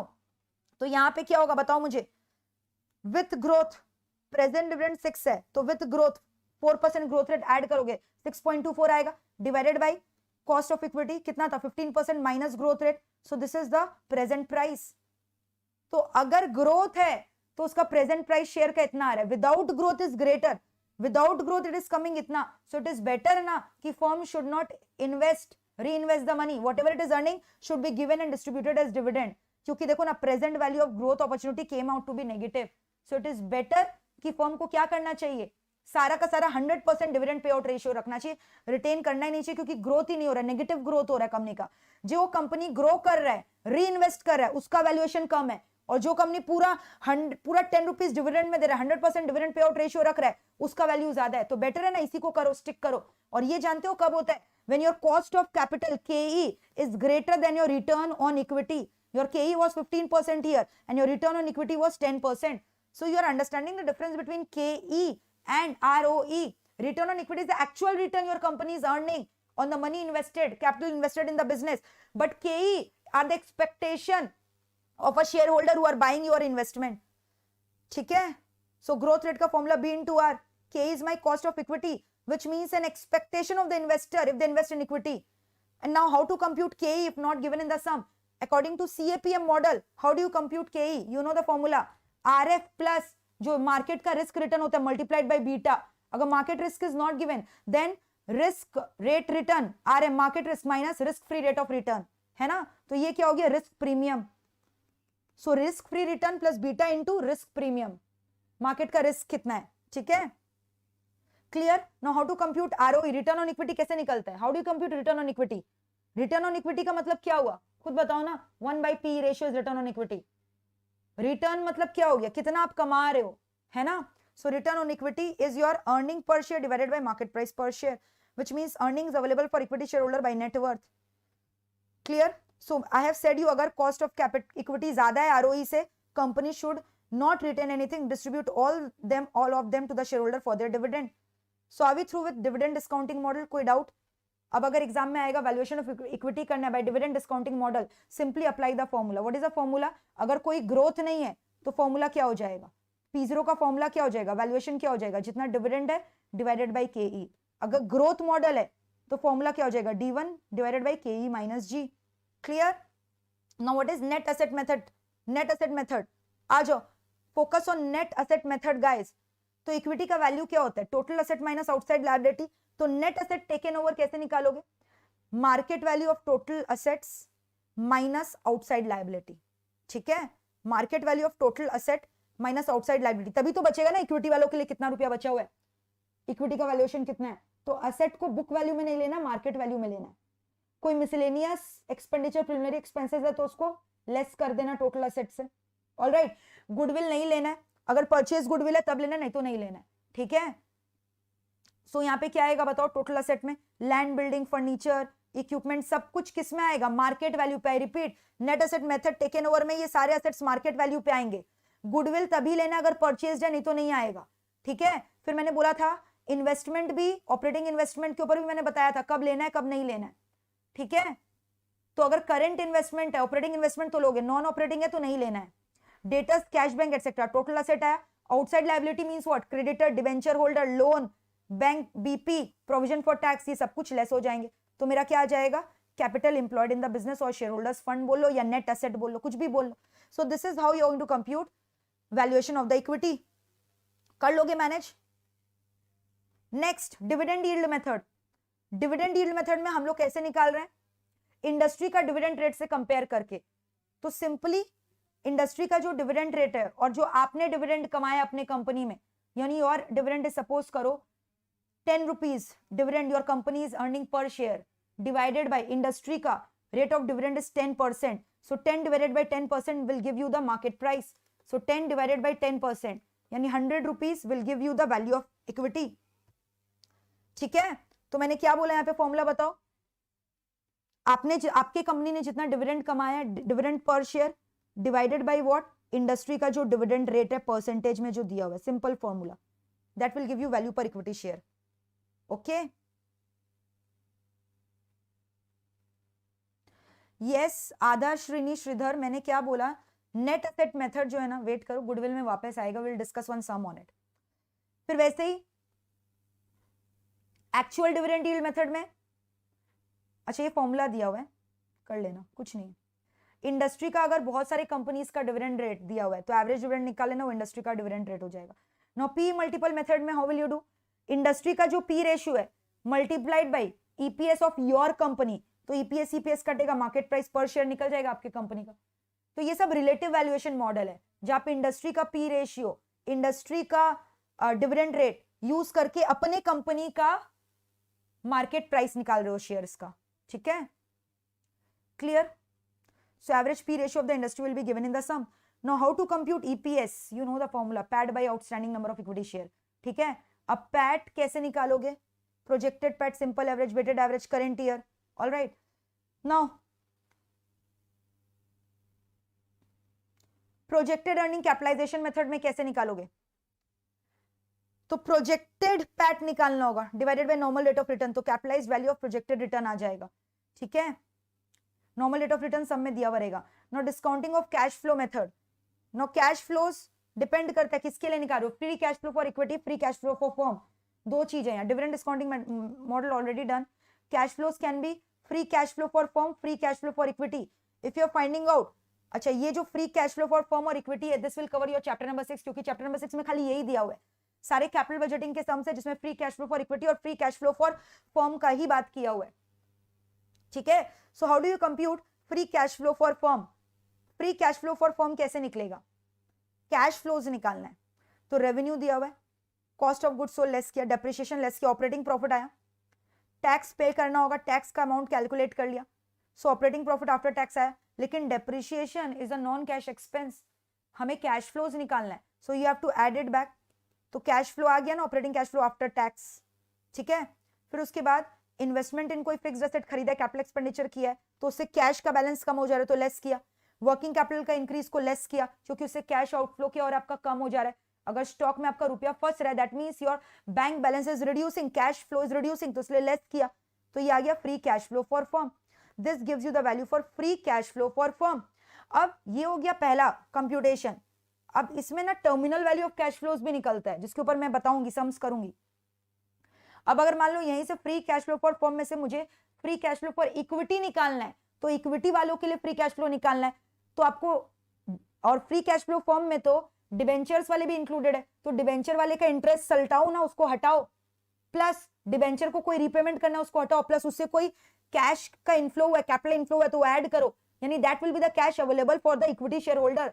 तो free cash flow for firm जो है उसमें से डिबेंचर होल्डर का इंटरेस्ट लेस करो पोस्ट टैक्स, क्योंकि टैक्स का ट्रीटमेंट ऑलरेडी कर दिया, प्लस कोई अगर नेट बोरोइंग्स है तो वो डिबेंचर होल्डर से जो रुपया आया है माइनस जितना आपको पेमेंट करना है डिबेंचर होल्डर्स को। So that will give you free cash flow for equity.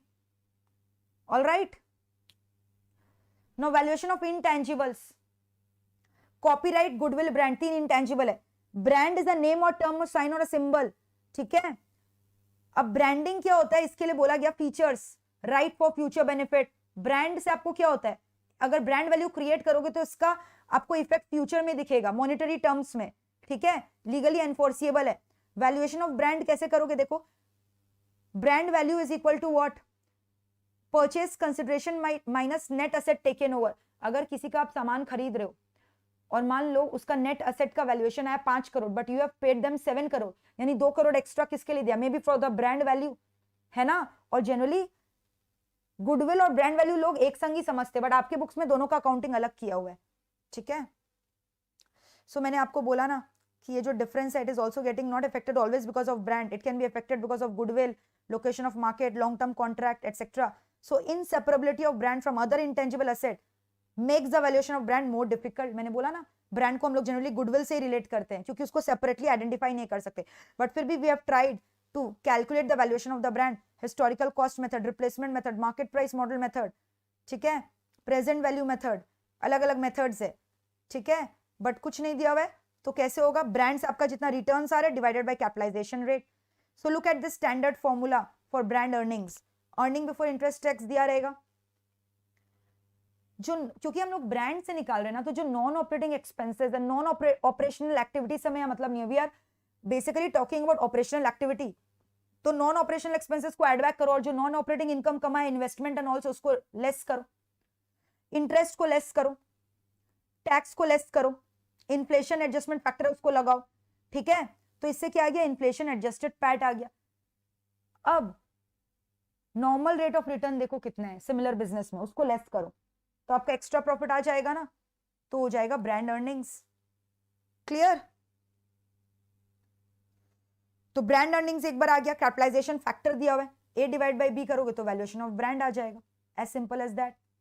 जब जैसे यहाँ पे इन्फ्लेशन एडजस्टमेंट फैक्टर दिया हुआ, इलस्ट्रेशन पैट दिया हुआ अलग अलग ईयर्स के लिए, 2 lakh, 3 lakh, 5 lakh, inflation was 8% for 2018 and 12% for 2019.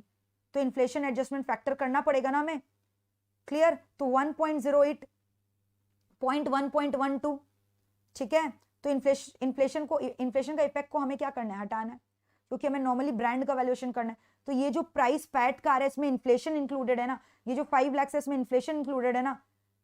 तो ये जो 8% इन्फ्लेशन है इसका इफेक्ट 18 में भी है, 19 में भी है, तो दोनों में से 8% का इफेक्ट को नलीफाई करना है और सिर्फ 19 में से 12% का इफेक्ट नलीफाई करना है. Got the point. तो इसीलिए हो गया इन्फ्लेशन एडजस्टेड पैट. तो अगर इन्फ्लेशन लेकर देखोगे तो अब यहाँ पे तो ये तो इन्फ्लेशन इसमें जुड़ा हुआ है, तो अब ये सारे प्रॉफिट को भी आपको इन्फ्लेशन में कन्वर्ट करना है.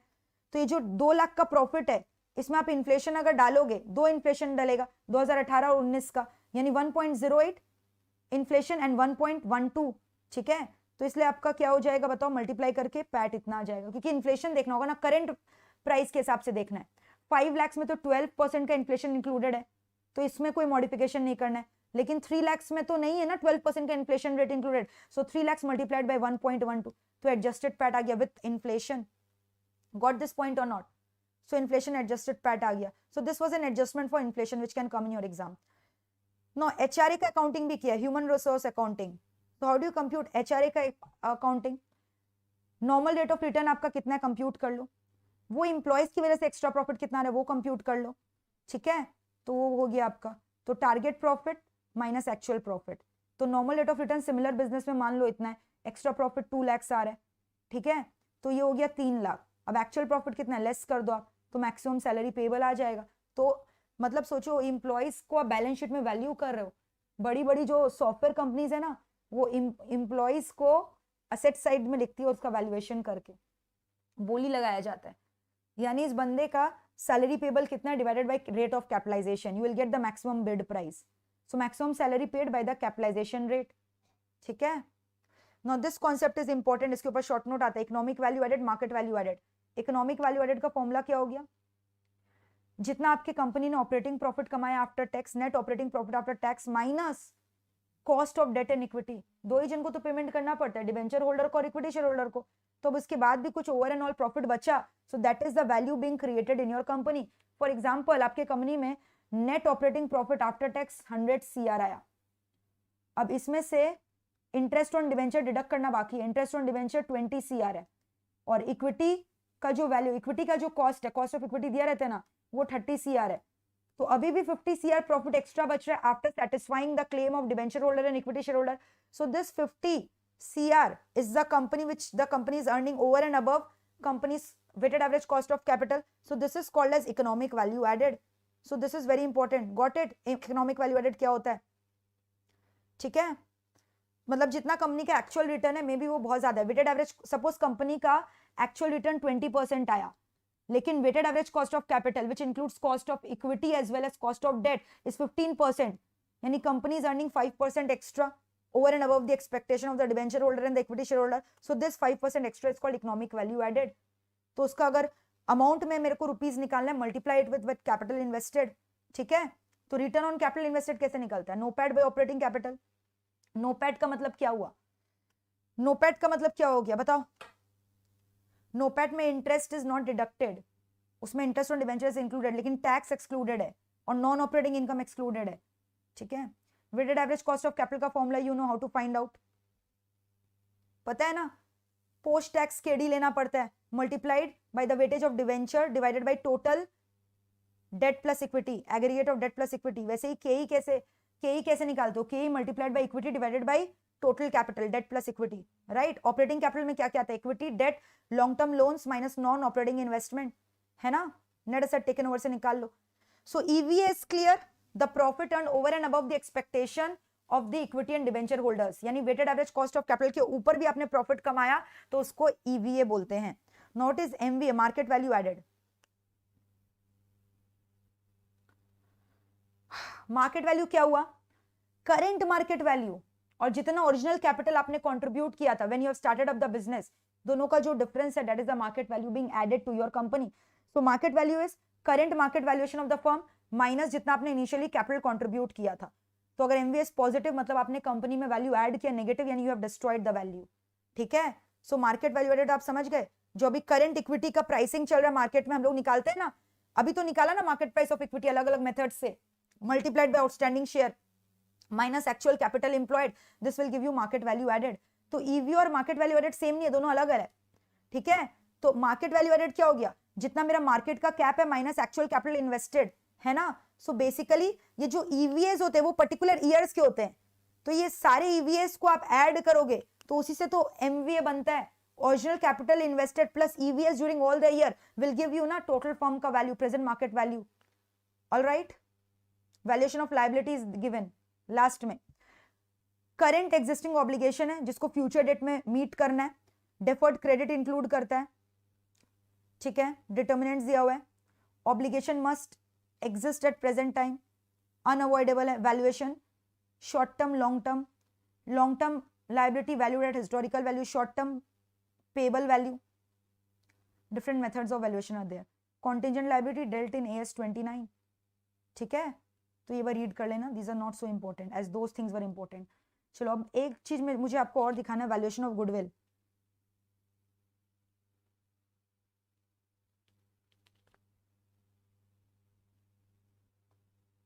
यस, ये गुडविल का वैल्यूएशन कब आता है? वैल्यूएशन ऑफ इक्विटी में, जहां पे हमें गुडविल को भी वैल्यू करना पड़ता है। So now how do you compute goodwill? Goodwill is computed by these four methods, can you सी?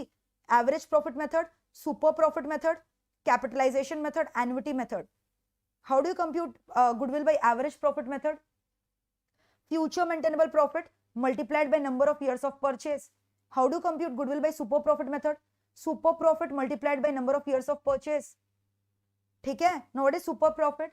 जितना आपका फ्यूचर प्रॉफिट आप एक्सपेक्ट करो minus normal profit, that is called super profit. Normal rate of return minus करते हैं। और normal profit कैसे निकलता है? Average capital employed by multiplied by normal rate of return. Annuity method में पीवी फैक्टर आता है। Capitalization of super profit method में super profit divided by NRoR minus normal capital employed, ठीक है? तो फ्यूचर मेंटेनेबल प्रॉफिट का formula देख लो कैसे निकालोगे। गुडविल के लिए एफएमपी देखना पड़ता है, फ्यूचर में आप कितना मेंटेन करोगे। तो अगर कोई फ्यूचर नॉन मेंटेनेबल एक्सपेंसेस है तो उसको ऐड बैक कर दो, कोई फ्यूचर इनकम आने वाला है उसको भी ऐड कर दो, ठीक है? कोई फ्यूचर में एक्सपेंसेस इनकर होने वाला है तो उसको लेस कर दो। एबनॉर्मल लॉस, एबनॉर्मल गेन मतलब क्या? They are not recurring in nature, तो कोई एबनॉर्मल लॉस इस बार हुआ है तो उसको ऐड बैक कर दो, यानी फायर लॉस हुआ है, फ्यूचर में थोड़ी बार बार फायर लगेगा तो ऐड बैक कर दो, क्योंकि आप ये निकाल रहे हो कि आपका फ्यूचर में जाके कौन सा लेवल ऑफ प्रॉफिट मेंटेन होगा, ठीक है?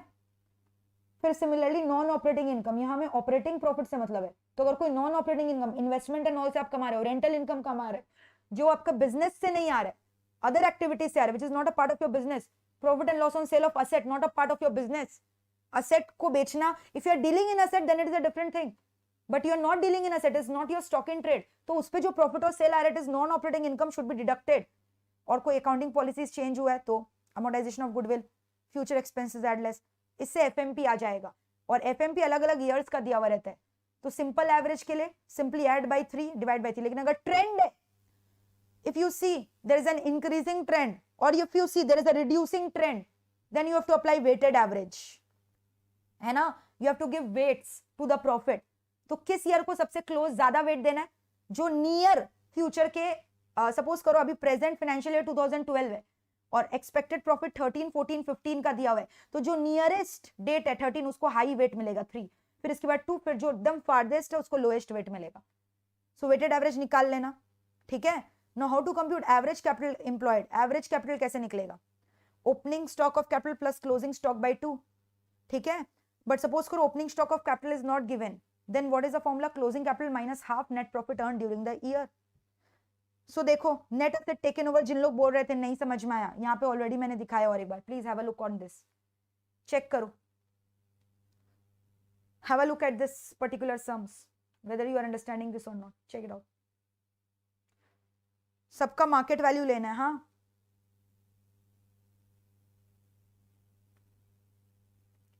Please check it.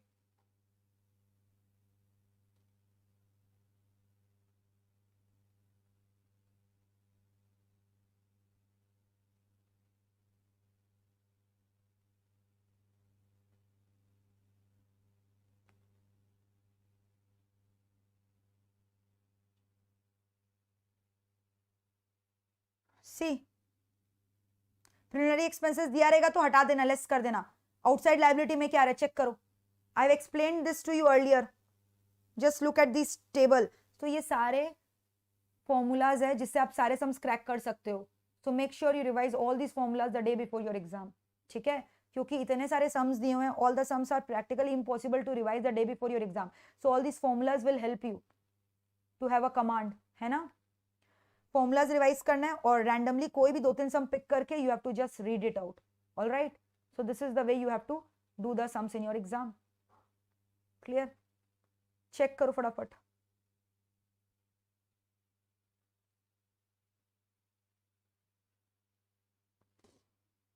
What did I say, read the extra notes. So net asset taken over का मतलब क्या हुआ, कितना रुपया बचा हुआ इक्विटी शेयर होल्डर्स के लिए। तो जितना आपका कंपनी में असेट्स है उसमें से क्लेम्स हटा दो डिबेंचर होल्डर का, आउटसाइड लायबिलिटी का, तो वो बच गया ना, कितना आपका रुपया बचा इक्विटी शेयर होल्डर्स के लिए। तो असेट लायबिलिटी को किस में लोगे, एट देयर मार्केट वैल्यू, है ना, ठीक है। Capital employed total asset minus outside liability minus preference share, ठीक है। और if nothing is mention total asset minus outside liability. अगर normal rate of return percentage on equity है तो प्रेफरेंस शेयर को भी रिड्यूस कर देना। अगर कुछ नहीं दिया हुआ है तो प्रेफरेंस शेयर रिड्यूस मत करना, खाली आउटसाइड लायबिलिटी रिड्यूस होगा इन net asset taken over method, ठीक है। अब यहाँ पे गुडविल भी तो है ना, तो परचेज गुडविल, तो गुडविल का कंप्यूटेशन कैसे करोगे, तो गुडविल का कंप्यूटेशन इसलिए सीखना जरूरी था, ठीक है।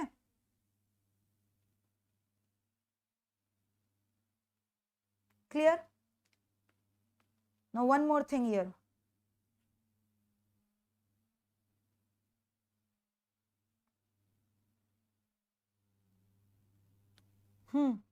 इतने सारे methods we have done, capitalization of earning method, dividend discounting model method, net asset method taken over, discounting of future cash flows method. So which method to be followed when, which method to be followed when, how to know that. अगर small lot of equity shares कोई खरीदना चाह रहा है, he does not have an interest to acquire controlling stake in the company. जैसे आप as an investor Reliance का shares खरीद रहे हो, क्यों, क्योंकि आपको बस इन्वेस्ट करना है, आप थोड़ी रिलायंस के मालिक बनना चाह रहे हो, कंट्रोलिंग स्टेक एक्वायर करना चाह रहे हो। यानी which method will be suitable, dividend yield method, you are only interested in knowing about the dividend of the company, so dividend method will be the best if you just want to acquire a small lot of equity share। लेकिन अगर controlling interest acquire करना है तो cash flow, future cash flow को discount करो present, ठीक है, discounting of future cash flow method, या फिर अर्निंग्स ऑफ कैपिटलाइजेशन मेथड, ये सुटेबल है। और उससे भी मेजर कंट्रोलिंग इंटरेस्ट एक्वायर करना है तो net asset method taken over is the best method. सारे एसेट्स का वैल्यूएशन करो, net asset taken over method will be the very best method, clear है। फिर कुछ कुछ कवरेज रेशियोज दिए हुए हैं, रीड कर लेना। डेट इक्विटी रेशियो का फॉर्मूला क्या है, इसका फॉर्मूला क्या है, तो that you are going to read. चलो, so this was full business valuation का sums that we have discussed, formulas that we have discussed. अब मैं इसके ऊपर आपको एक सम्स करवाऊंगी that will clear you the concept, क्योंकि नेट एसेट मेथड आ सकता है एग्जाम में. You will be asked to compute net asset method taken over. Satish, business valuation में theory is not that important as the sums are. These formulas are. Conceptual clarity is. Okay. Chalo. Now I'll be discussing one sums on that.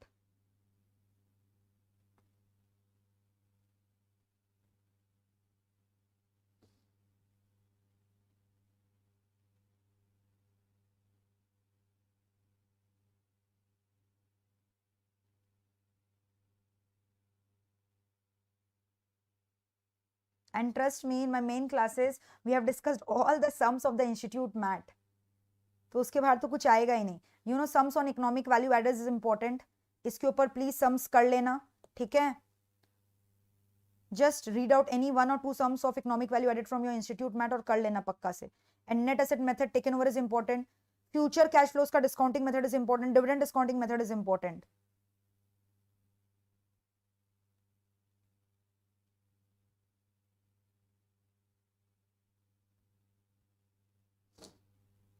So I'm picking up one sums.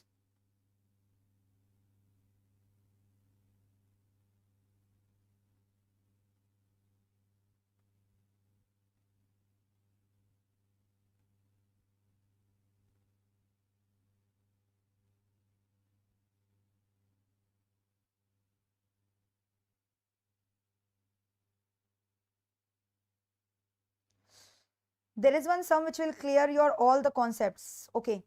Let me do it directly from your institute ka mat, where all the methods have been discussed. Even that sum is in my mat, but unable to spot it. So directly we will discuss it from mat so that time will be saved. Calculation is already given here. Your time is going to get saved. Okay? So let us discuss that.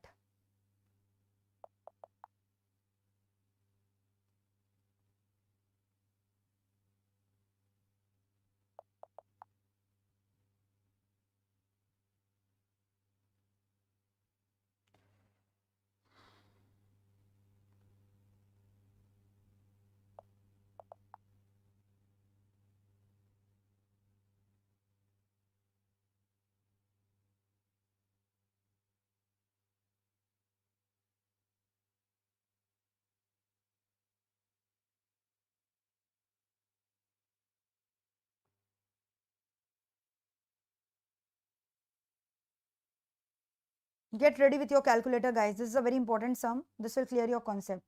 Oh, let us read question number 15. Thank you, Nikhil. Thank you, Nikhil.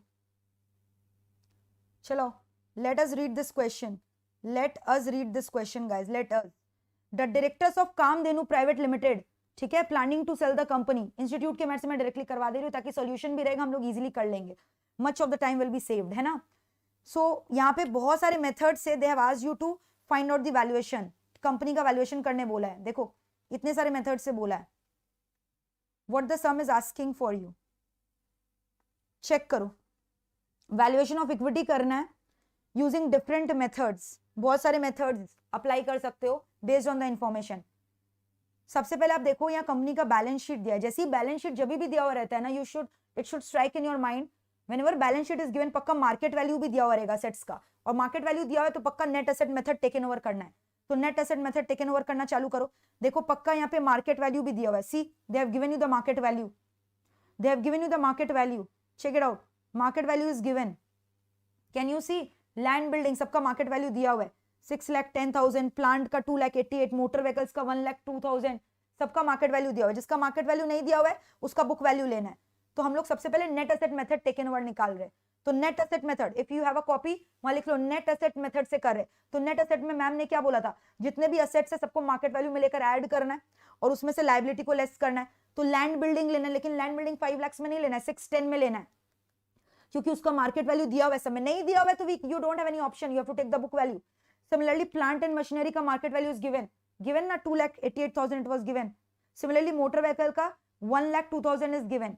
तो land building, plant machinery, motor vehicle तीनों का market value ले लिया. Stock in trade का दिया. Preliminary expenses भी exclude, remember we don't take preliminary expenses. फिर current asset में inventory, stock in trade. Stock in trade में हम लोग का कुछ दिया हुआ नहीं है तो we are going to take this only 1,33,000. Sundry debtor 1,45,000, cash in hand 15,000. तो ये सब ऐड करोगे टोटल असेट आएगा। अब इसमें से क्या करना है, आउटसाइड लायबिलिटी को लेस करना है। आउटसाइड लायबिलिटी में क्या ये आएगा, नहीं, क्या ये आएगा, नहीं, हाँ, लॉन्ग टर्म बोरोइंग्स आएगा, लेस करना, सन्ड्री क्रेडिटर्स आएगा, पीएफटी आएगा, लेस करना, तो ये सब लेस कर दोगे, नेट एसेट टेकन ओवर आ गया। Check it out. सो देखो क्या किया, लैंड बिल्डिंग लिया मार्केट वैल्यू पे, रीवैल्यूड पे, प्लांट मशीनरी लिया, मोटर व्हीकल्स लिया, स्टॉक इन ट्रेड लिया बुक वैल्यू पे, सन्ड्री डेटर्स लिया, कैश एट बैंक लिया, टोटल असेट आया, लेस आउटसाइड लायबिलिटी किया, है ना, तो मेरा क्या आ गया, net tangible asset. Outstanding number of equity share is given 20,000, तो वैल्यू पर इक्विटी शेयर आ गया, valuation of equity done by net asset method taken over. तो बताओ नेट एसेट मेथड इजी कि difficult, very easy, net asset method easy कि difficult, very easy, है ना। So I am just showing of different methods to you where you can find out the valuation of equity. तो equity का valuation आ गया bye net asset method. Second method बताओ क्या बोल रहा है, dividend yield method. So you no dividend yield का formula क्या है, कंपनी का जो एक्चुअल डिविडेंड है डिवाइडेड बाय डिविडेंड का रेट दिया होगा इंडस्ट्री का, इंडस्ट्रीज रेट ऑफ डिविडेंड, तो देखो निकल जाएगा when you do this formula. तो कंपनी एक्चुअली कितना डिविडेंड कमा रहा है, दिस विल बी पक्का given in the sum, check करो, इट हैज बीन गिवन 30,000 का कंपनी डिविडेंड कमा रहा है हर साल, 30,000 का for last 10 years, but I am interested in knowing DPS, dividend per share, they are talking about total dividend. Outstanding shares कितना है company का, आउटस्टैंडिंग शेयर्स कितना है, 2 लाख डिवाइडेड बाय 10 कितना होगा, 20,000, तो डिविडेंड पर शेयर कितना हुआ बताओ, 30,000 divided by 20,000, dividend per share कितना आएगा बताओ, 1.5, यानी डिविडेंड पर शेयर 1.5 आया। अब पक्का देखो डिविडेंड यील्ड रेशियो इंडस्ट्री का दिया होगा सम में, see they have given dividend yield, 3 company का दिया है इंडस्ट्री का, इसका, तो जब 3 कंपनी का दिया तो इंडस्ट्री का एवरेज डिविडेंड रेट कैसे निकलेगा, तीनों का एवरेज निकाल दो, तो 17 अभिलाष का एवरेज है, निंडर का 16.7 है, संजू का 17 है, सो 17 प्लस 16.7 प्लस 17 डिवाइडेड बाय 3, तो बताओ इंडस्ट्री का एवरेज डिविडेंड रेट कितना आ रहा है, इंडस्ट्री का एवरेज डिविडेंड रेट, ठीक है। तो ये देख रहे हो ये सब डेटा कंफ्यूज करने के लिए दिया है, they are just making the sums to look lengthy, you know sums lengthy आपको पेपर में भी दिखाई देंगे, but trust me the calculations will be very simple, super simple, क्योंकि यहाँ पे आपको टाइपिंग करना है, इंस्टीट्यूट आपको ज्यादा लेंदी सम्स नहीं देने वाला है, they are going to give you very easy sums. तो बताओ 17 प्लस 16.7 प्लस 17 डिवाइडेड बाई 3 कितना आया, 16.9% आया, तो ये इंडस्ट्री का डिविडेंड रेट हो गया, और आपकी कंपनी का डिविडेंड पर शेयर कितना है 1.5, तो करो देखो आ जाएगा 1.5 डिवाइडेड बाई 16.9% करोगे 8.87 आएगा, that is value per equity share, ठीक है। तो देखो डिविडेंड रेट कितना है इंडस्ट्री का 16.9% आया ना, तो यानी इक्विटी का शेयर कितना होगा, इक्विटी का प्राइस वैल्यूएशन कितना होगा, equity price dividend per share divided by this rate of dividend percentage में जो आया है, यानी 1.5 divided by 16.9%, how much you are getting, tell me, 8.88 is the valuation per equity share, value per equity share आ रहा है, this is a value per equity share according to you, according to this dividend method, dividend yield method से हिसाब से valuation of equity is coming to this, easy or difficult, very easy। next देखो कौन सा method से solve करने बोला है, P मल्टीपल मेथड, सारे मेथड्स हो जाएंगे यहाँ देखो, P मल्टीपल मेथड में क्या करना है, आपको अपने कंपनी का P देखना है, अपने कंपनी का EPS निकालना है, इंडस्ट्री का P रेशियो दिया है, और आप अपना कंपनी का ईपीएस निकाल लो, मल्टीप्लाई कर दो, हो जाएगा, यस और नो। तो इंडस्ट्री का एवरेज पी रेशियो चेक कर लो क्या दिया हुआ है, व्हाट इज द इंडस्ट्री का एवरेज पी रेशियो, चेक करो, पी रेशियो पक्का दिया हुआ रहेगा, देखो ये रहा, इसका 8.33, इसका 9.17, इसका 10.17, तो एवरेज पी रेशियो कैसे निकलेगा बताओ, तीनों को ऐड करके डिवाइड बाय 3 करो, how much you are getting, so looking at the length of the sums, don't get scared in your exam, I am telling you these sums are very easy, तीनों को add करो, 8.33 plus 9.17 plus 10.17, P ratio कितना आएगा, तीनों को add करके divide by 3 करो, बताओ इंडस्ट्री का एवरेज पी रेशियो कितना आया, 9.22 टाइम्स आया, देखो ऐड करके डिवाइड बाय 3 किया 9.222 आया। अब यहाँ पे ना हम लोग एक्चुअल ईपीएस भी मल्टीप्लाई कर सकते हैं, प्रोजेक्टेड ईपीएस भी मल्टीप्लाई कर सकते हैं, बट क्योंकि यहाँ पे आगे ईयर्स का प्रोजेक्शंस दिया हुआ है, so will be focusing on projected EPS, हम लोग प्रोजेक्टेड प्रॉफिट लेंगे कंपनी का, तो देखो कंपनी का प्रोजेक्टेड प्रॉफिट दिया हुआ है ये रहा, so we will take projected profit, that will give a better picture, so this is the different profits they have given you. ठीक है, अलग अलग प्रॉफिट दे दिया है ये आपको। तो अब यहां पे क्या बोला है देखो, सब में पक्का लिखा है कब से प्रोजेक्टेड प्रॉफिट ले लेना है हमें। Operating profit budget shows estimated after tax profit for the next year will be 85,000 और उसके बाद 5% से इंक्रीज करेगा नेक्स्ट 4 ईयर से। सो ये करंट ईयर ऑफ ऑपरेशन चल रहा है ना। देखो 2015 का बैलेंस शीट है, तो प्रोजेक्टेड प्रॉफिट आप कब से लोगे, कौन कौन से ईयर का, 2016 का, 17 का, 5 ईयर्स तक का लोगे, क्योंकि बोला है 5 ईयर्स तक का, नेक्स्ट 4 ईयर्स तक का, है ना। क्लियर है। तो आपको 16, 17, 18, 19, 20 ये 5 साल का प्रोजेक्टेड प्रॉफिट निकालना है। तो आओ निकाल लो। देखो 16 का 85,000 5% से ग्रो होते जाएगा, तो मल्टीप्लाई बाय 5% करते रहो।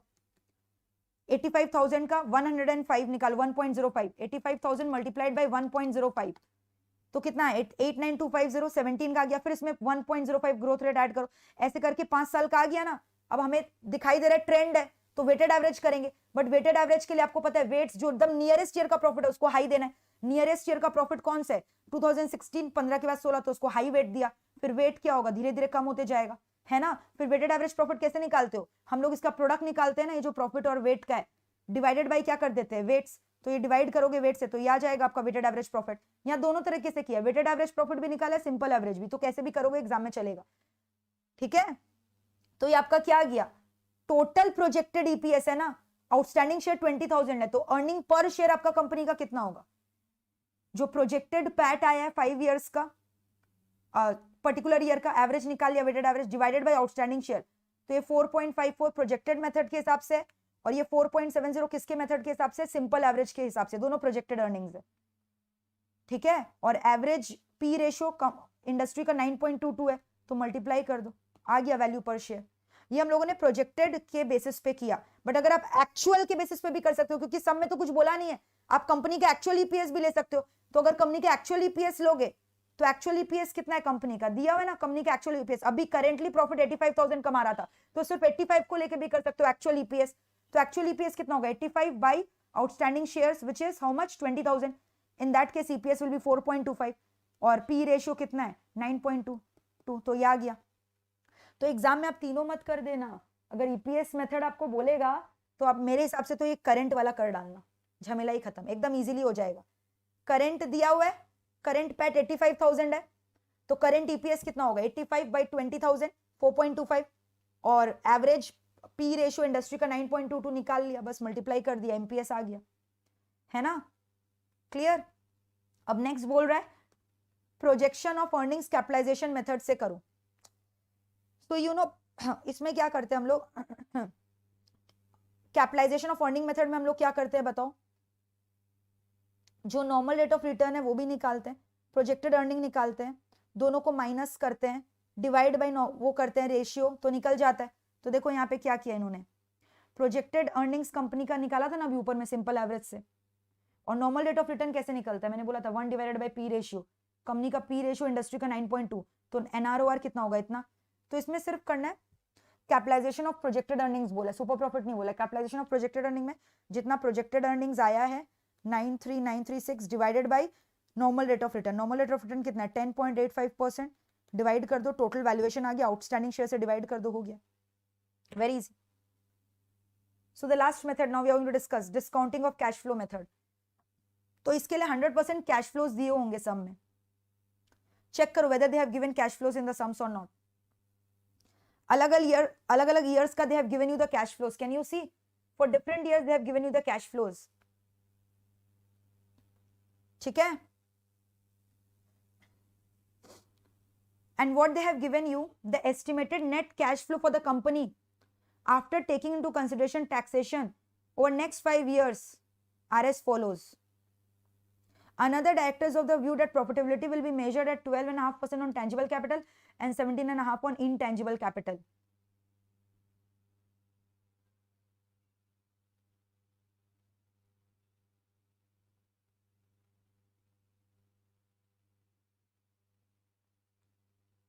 ठीक है, तो अब यहां पे हम लोग ये वाला रेशियो लेके कर रहे हैं, ये वाला रेट ऑफ डिस्काउंट लेकर कर रहे हैं।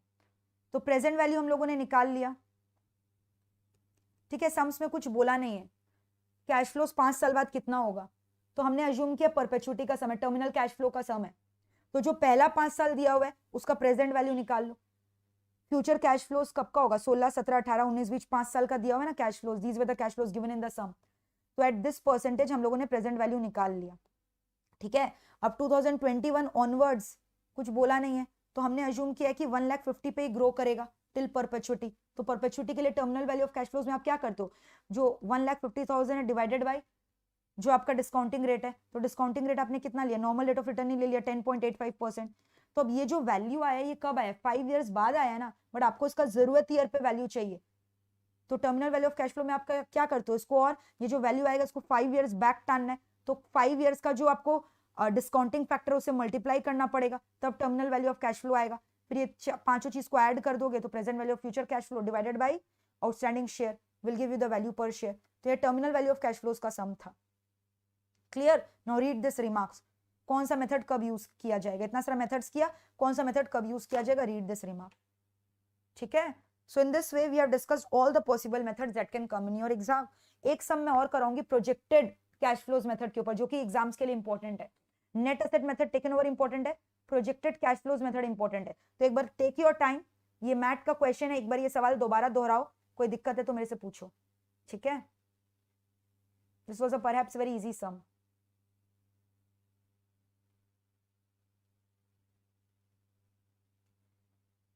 कैश फ्लोज वाला मैंने बोला इंपॉर्टेंट है, टर्मिनल कैश फ्लो और फ्यूचर कैश फ्लो के ऊपर सम्स आता है जो चैप्टर 6 में दिया हुआ है, ठीक है। तो एक उस टाइप का सम्स हम लोग और करेंगे।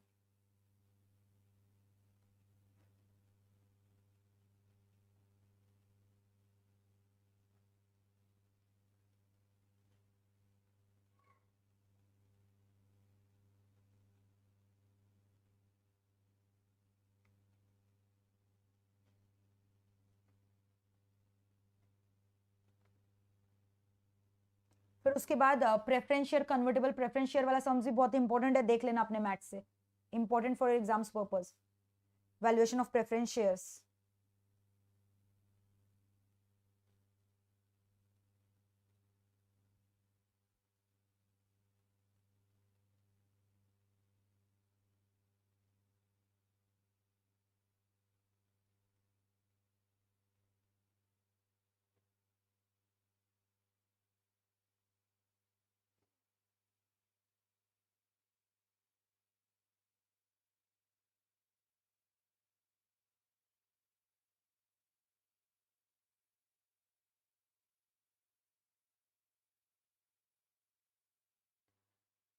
Okay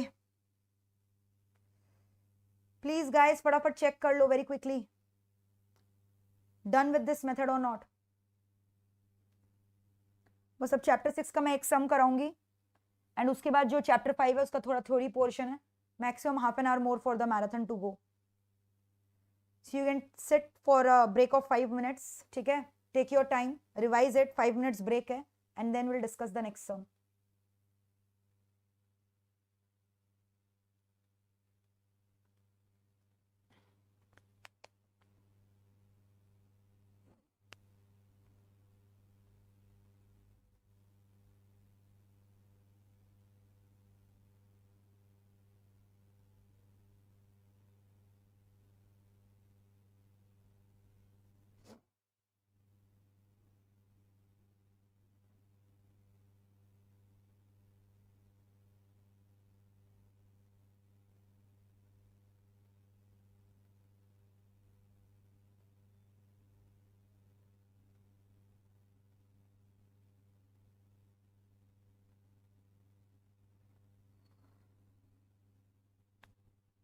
normal rate of return लिया है ना, क्योंकि उसके बारे में कुछ बोला नहीं गया सुने ना, so we have taken normal rate of return की फ्यूचर में जो है हम लोग इतना इतना कमाएंगे। You can also take 17.5%, absolutely correct.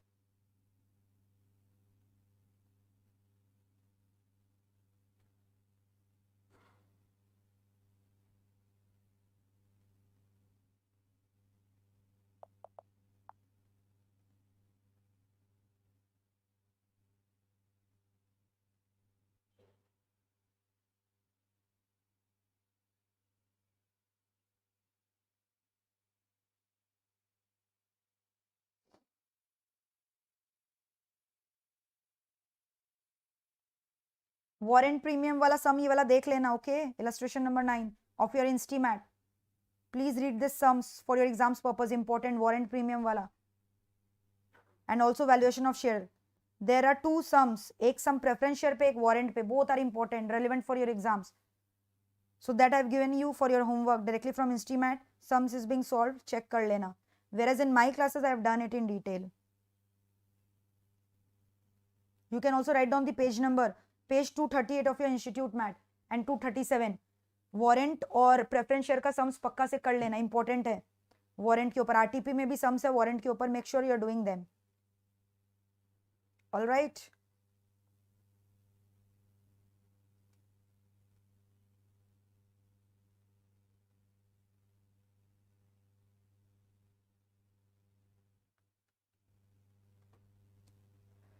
चलो guys, done with the break.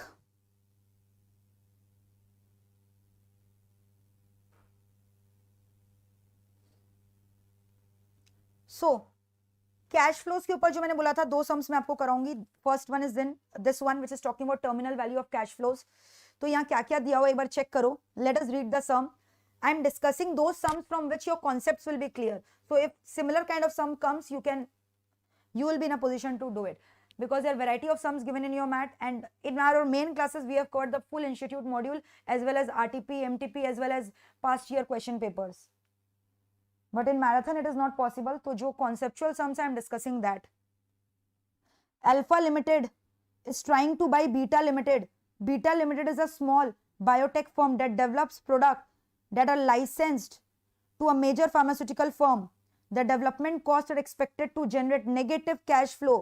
First year में negative cash flow आएगा. The moment you see cash flows, make a chart like this. 1, 2, 3, 4, 5. First year में negative cash flow, तो -10 लिख दिया.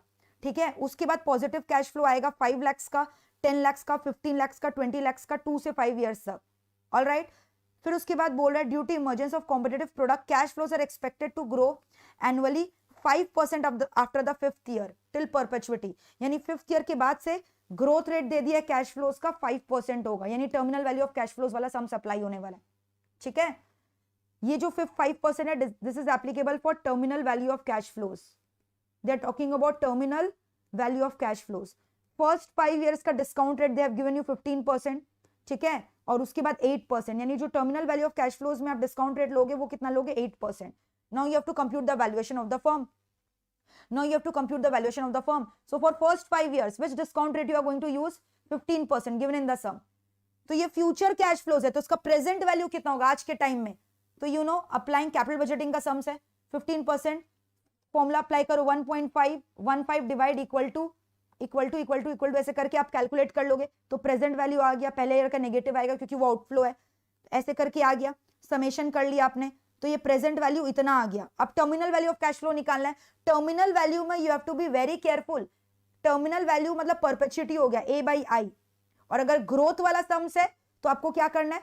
Multiplied by growth. जैसे हम लोग डिविडेंड ग्रोथ मॉडल में करते थे और नीचे में जो डिस्काउंटिंग फैक्टर है I, उसमें ग्रोथ रेट लेस हो जाएगा. तो ये चीज तो पता है. लेकिन ये जो वैल्यू आएगा ये वैल्यू कब आएगा? At the end of the 5th year. लेकिन हमें चाहिए at the end of the 0th year. So you have to pull this back to the 0th year using the discounting factor of the first 5 year which is 15%. तो पहले beyond 5 years के लिए आप कौन सा डिस्काउंटिंग फैक्टर यूज करोगे? 8%. लेकिन जब ये टर्मिनल वैल्यू का कैश फ्लोज का आया प्रेजेंट वैल्यू, वो प्रेजेंट वैल्यू कब है? 5th year के एंड में. लेकिन मुझे 0th year के एंड में चाहिए. तो अब इसको वापस से पुल बैक करना है 5 साल. कौन सा डिस्काउंटिंग फैक्टर लेकर? ये फर्स्ट 5 years का 15% का. This is very important. ठीक है. तो अब ध्यान से सुनो. Terminal value of cash flows हम लोग कैसे निकालेंगे? तो फ्यूचर कैश फ्लो कितना होगा? अभी लास्ट 20 था. फिर ग्रोथ रेट कंसीडर करना होगा ना. Growth rate is how much? 5%. तो यानी 1 प्लस 0.05 ग्रोथ रेट हुआ डिवाइडेड बाय ये future cash flow divided by what? Discounting factor बोला 8% लेने बियॉन्ड 5 years, लेकिन ग्रोथ रेट है 5%. तो नीचे क्या आएगा? 8 - 5. Same concept. No formula has to be rectified. वही डी वाला ही तो कॉन्सेप्ट है. D1/KE - G. वही तो मैंने किया यहाँ पे. तो ये terminal value of cash flow solve करके आया 700 lakh. But this is 700 lakhs where when you are standing where at the end of the 5th year you have done the computation. 5th year के बाद का. So when you are standing at 5th year and then this is the valuation, but you want the value at the 0th year, so you have to pull it back for 5 years, यानी 5th year का discounting factor से इसको क्या करना पड़ेगा, multiply करना पड़ेगा to get the current market, to get the current present value. तो 5th ईयर का डिस्काउंटिंग फैक्टर कितना है आप चेक कर लो। 5th ईयर का discounting rate is already here 2.011, तो ये 700 जो आपको उसको मल्टीप्लाई करना पड़ेगा उससे, ठीक है, डिस्काउंटिंग फैक्टर से। Clear, you will get it, all right, yes और नो, कर लोगे?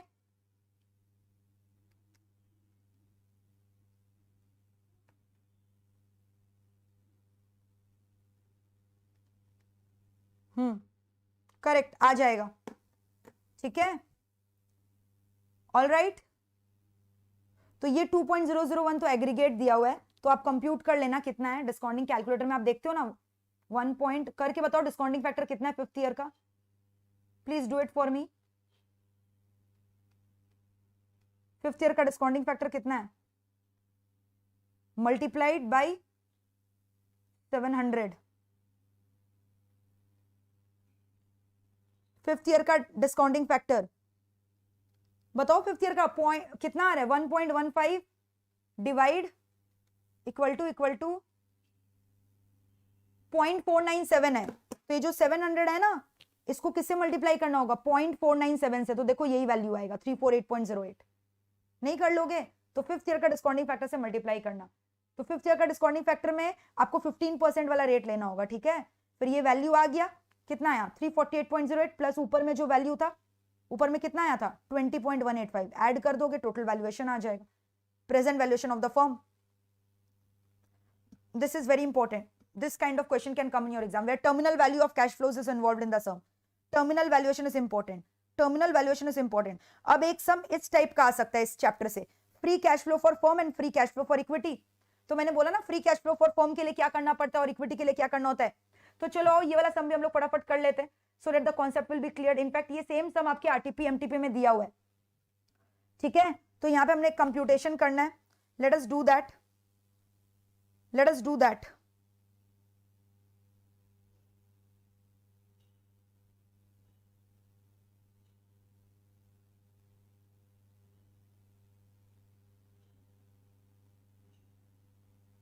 सो what they have given you in the sum check कर लो। बैलेंस शीट दिया हुआ है, इनकम स्टेटमेंट दिया हुआ है, कैश फ्लो स्टेटमेंट दिया हुआ है, सब कुछ ये सब दिया हुआ है, ठीक है। अब free cash flow for firm का फॉर्मूला क्या होता है आपको पता है। फर्म के लिए आप क्या करते हो, जो आपका नेट इनकम दिया हुआ है, जो आपका पैट आया उसमें क्या करोगे, नॉन कैश चार्जेस को एडबैक करना है ना। फिर उसके बाद क्योंकि आप फर्म के लिए निकाल रहे हो, तो फर्म के लिए जो कैश फ्लोज है उसमें इंटरेस्ट ऑन डिबेंचर हम लोग लेस नहीं करते, तो post interest on debenture add back करना है ना। फिर उसके बाद कोई नेट इन्वेस्टमेंट किया तो उसको लेस करना है। और चेंजेस इन वर्किंग कैपिटल, जैसे सपोज करो स्टॉक अगर इंक्रीज हो गया, स्टॉक का वैल्यू 20 से 30, यानी आपका रुपया अटक गया ना स्टॉक में, कैश कम हो गया ना, तो इसलिए हम लोग 10 को लेस कर देते हैं, ठीक है। और अगर क्रेडिटर्स का वैल्यू इंक्रीज हो रहा है तो हम लोग कैश में ऐड करते हैं, क्योंकि हमें उनको अभी करंटली पैसा नहीं देना है, हमारा पैसा बच गया आउटफ्लो होने से। So when liability is increasing you have to add it to your cash, when debtor is increasing you have to reduce it from your cash flow. तो basically net change in working capital यानी current asset minus current liability का जो positive है उसको हम लोग less करेंगे, assuming current asset is greater than current liability. तो free cash flow for firm में देखो क्या हो रहा है, नेट इनकम कितना है चेक कर लो, यहाँ पे दिया हुआ है। नेट ऑपरेटिंग इनकम कितना है, check it out. PNL statement में देखो ये रहा 285, तो net income is given here ना 285, तो आपने नेट इनकम ले लिया 285, ठीक है। अब देख लो नॉन कैश आइटम्स क्या, depreciation is a non cash item, तो आप इसको ऐड बैक करो, 180 को आपने ऐड बैक कर दिया, ठीक है। प्लस इंटरेस्ट चार्जेस अगर है डिबेंचर होल्डर्स का तो वो तो इसमें इंक्लूड होता है ना, तो इंटरेस्ट जितना पे किया उसको भी ऐड बैक करो। लेकिन टैक्स का एडजस्टमेंट ऑलरेडी आपने पैट ले रखा है, तो पोस्ट टैक्स एडजस्टेड फिगर लो, समझ में आ रहा है। और यहाँ टैक्स का रेट पक्का दिया हुआ रहेगा, चेक कर लो। टैक्स का रेट इज गिवन क्या, they are giving 40% is the rate of tax given, ठीक है। फिर उसके बाद net investment, net investment check कर लो कैसे आया आपका। नेट इन्वेस्टमेंट के लिए देखो यहाँ पे नोट दिया हुआ है, नेट इन्वेस्टमेंट आपका कैसे आएगा, please check it out. Net investment see gross fixed asset change हो रहा है 349, तो यानी आपका आउटफ्लो हुआ है कैश का, तो आपने उसको लेस किया, ठीक है। और वर्किंग कैपिटल चेंजेस चेक कर लो कितना हो रहा है, वर्किंग कैपिटल चेंजेस निकाल लो, net changes in the working capital, तो वो वर्किंग कैपिटल चेंजेस को भी आपको डिडक्ट करना है। ऑल राइट, तो देख लो कैसे आ रहा है working capital changes. Balance sheet देख लो, दो ईयर का दिया होगा बैलेंस शीट, तो क्या क्या आएगा बताओ। करंट एसेट में दिया हुआ है कैश, कैश तो नहीं लेते हम लोग, आ जाओ।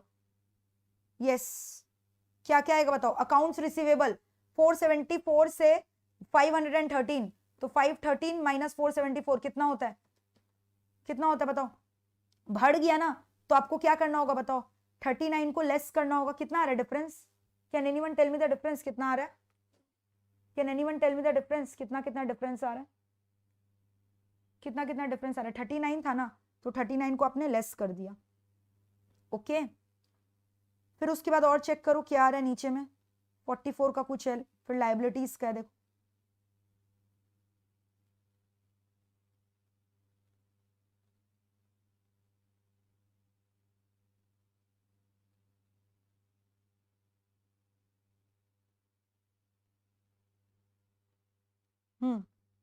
इन्वेंट्री का चेक करो, बढ़ गया है तो लेस होगा। 564 माइनस 520 कितना होता है बताओ, 564 माइनस 520 कितना होता है, फटाफट बताओ भाई, very quickly answer me, chapter complete होने वाला है, ये सब क्वेश्चंस आएगा एग्जाम में, इंपॉर्टेंट है। बताओ चेंजेस इन वर्किंग कैपिटल कितना आ रहा है, 44, तो 44 हमें लेस करना है। अब एसेट तो और बचा नहीं है करंट, अब लायबिलिटी में आओ। करंट लायबिलिटी में क्या किया देखो, अकाउंट्स पेबल, तो अकाउंट्स पेबल अगर इंक्रीज हुआ है तो ये हमारे लिए फायदे का बात है, हमारा कैश बढ़ेगा इसकी वजह से, so this has to be added back. तो कितना डिफरेंस आ रहा है चेक करो, what is the difference amount you are getting, very quickly check it out, what is the difference you are getting, कितना आ रहा है फटाफट बताओ भाई, कितना आ रहा है, how much, how much, 317 minus 295 कितना हो रहा है, 22, तो 22 को ऐड बैक कर दो। एंड फिर उसके बाद और देखो और क्या हो रहा है, टैक्सेस तो लेना नहीं हमें, नोट्स पेबल नहीं आएगा, ठीक है, yes, accrued taxes and expenses दोनों है तो आएगा। 99 माइनस 76 कितना हुआ, 99 माइनस 76 23 हुआ, इंक्रीज हुआ है तो 23 को ऐड बैक कर दोगे। 99 माइनस 76 कितना होता है, 23 होता है ना, 22 थोड़ी होता है, 23 होता है, तो 23 को ऐड कर दोगे, तो 22 23 दोनों लायबिलिटी, करंट लायबिलिटी इंक्रीज हुआ है तो ऐड होगा, और जो करंट असेट मेरा बढ़ा है वो मेरा क्या हो जाएगा लेस, 39 और 44 लेस होगा, और 22 और 23 क्या हो जाएगा, ऐड हो जाएगा। ठीक है, चेक कर लेते हो नीचे, यस, ये रहा, देख रहे हो, ठीक है। तो free cash flow for firm हमारा आ गया इसको सॉल्व करके। अब once you get free cash flow for firm, how will you get free cash flow for equity, equity के लिए क्या करना होगा, जो डिबेंचर होल्डर है उसका इंटरेस्ट को हटाना होगा, और कोई नेट बोरोइंग हुआ है तो उसको ऐड करना होगा, यस और नो। तो देख लो इक्विटी के लिए क्या करना है, तो जितना वैल्यू आया आप चेक कर लो, इंटरेस्ट, इंटरेस्ट है देख लो, इंटरेस्ट और डिबेंचर ऊपर दिया हुआ है पोस्ट टैक्स 130, उसमें से टैक्स रेट लेस किया, प्लस नेट बोरोइंग्स जितना किया, नेट बोरोइंग्स को ऐड कर लो, दिया हुआ सब में नेट बोरोइंग्स, तो आ जाएगा मेरा free cash flow for equity. देख लो net borrowings, you will understand the net borrowings कैसे आया।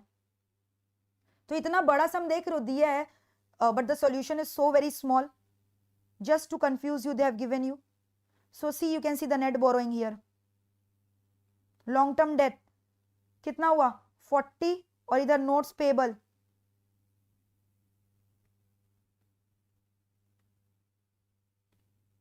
10, net borrowing कितना हो गया 50, can you see net borrowing will be 50, 10 plus 40, ठीक है।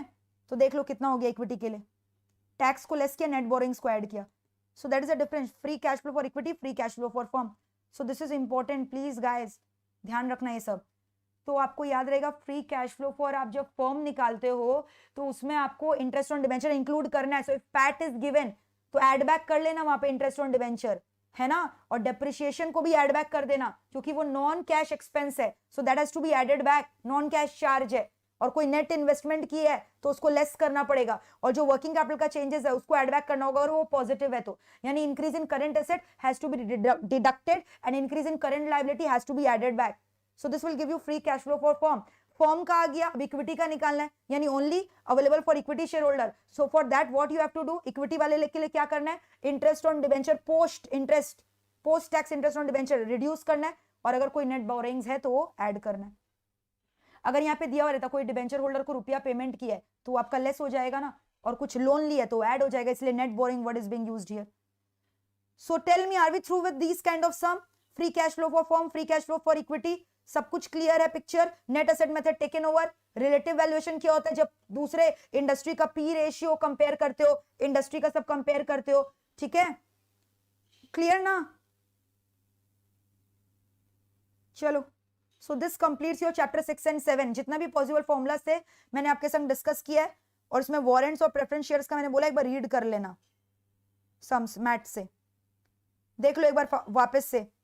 Free cash flow for firm का formula, free cash flow for firm का formula.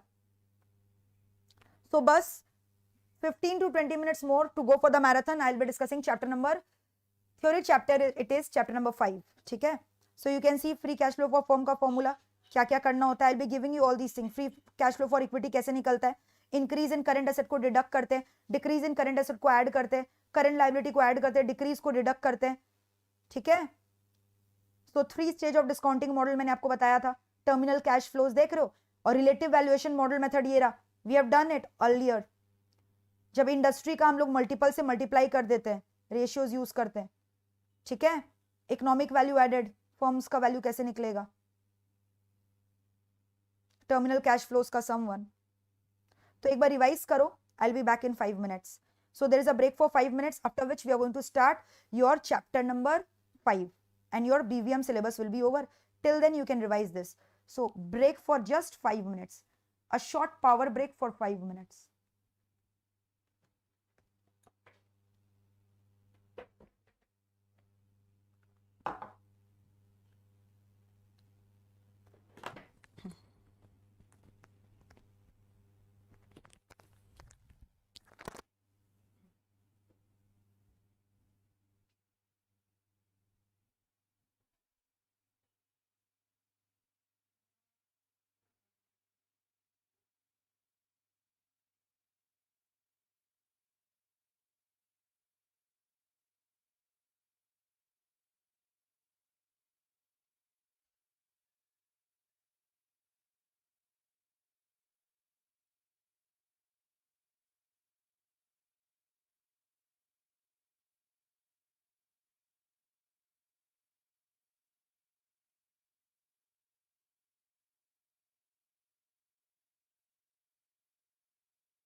Yes, the power break is over, guys. Power break is over. Back to the classes. So how is the Josh? How is the level of confidence? I will not take more than 10 to 15 minutes of you people. ठीक है? मेरे को कर्ज तो नहीं करो ना, ma'am ने जबरदस्ती बैठा रखा है क्लासेस में.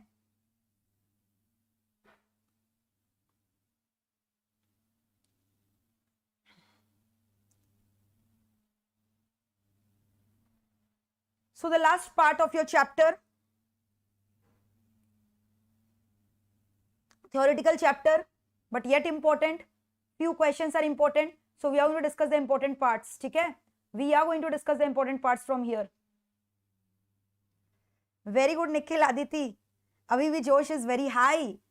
चलो, तो बस आप लोगों का ये फीडबैक देखकर you know my energy level increases tremendously.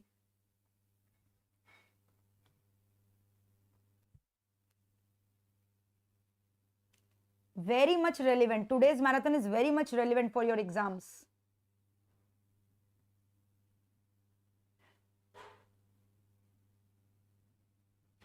Chalo. So, on the verge of completion, finally on the verge of completion, I will take your 10 to 15 minutes more. I will share you this notes of mine for quick revision. Okay? चलो, let us discuss. Thank you प्रशांत. ये जो valuation हम लोग करते किस लिए करते? इतना सारा business valuation model, valuation of equity, फिर उसके बाद valuation of preference share, bonds, intangible. Why are you we valuing the company? या तो आप कोई कंपनी का मर्जर करने जा रहे हो. Before merger don't you think you have to value the target company whom you are merging with? ऐसे ही उसको कर लोगे क्या मर्ज? ऐसे ही कुछ भी परचेस कंसिडरेशन दे दोगे क्या उसको, which is demanding for? So for mergers, for restructuring of your business, है ना, या फिर कोई डैमेज क्लेम करना है उसके लिए, estate planning. Aditi don't worry for that, I will be sharing that strategy for you. Okay? फिर उसके बाद डिवोर्स केसेस में, प्रॉपर्टी में हक मांगने के लिए, शेयर होल्डर डिस्प्यूट सेटलमेंट के लिए, आईपीओ निकाल रहे हो तो देना पड़ता है, सबमिट करना पड़ता है, सेबी को सबमिट करना पड़ता है कि कितना आपका कंपनी का शेयर का वैल्यूएशन, कितना आपका कंपनी का असेट्स है. तो ये सारे पर्पस के लिए आपने आपके कंपनी का वैल्यूएशन करना पड़ता है. मर्जर्स एंड एक्विजिशंस के लिए, रीस्ट्रक्चरिंग के लिए, आईपीओ निकालने के लिए, कोई डिस्प्यूट सेटलमेंट के लिए, नॉन आर्म लेंथ ट्रांजैक्शन के लिए, डैमेज क्लेम्स के लिए, एस्टेट प्लानिंग के लिए, डीम डिस्पोजिशन एट डेथ के लिए. ठीक है? मान लो कंपनी का मालिक मर गया तो अब वैल्यूएशन करना पड़ेगा ना कंपनी का, ताकि क्रेडिटर्स की क्लेम एंड ऑल को सेटिस्फाई कर सके. तो ये सब रीजंस है जब हम लोग वैल्यूएशन करते हैं.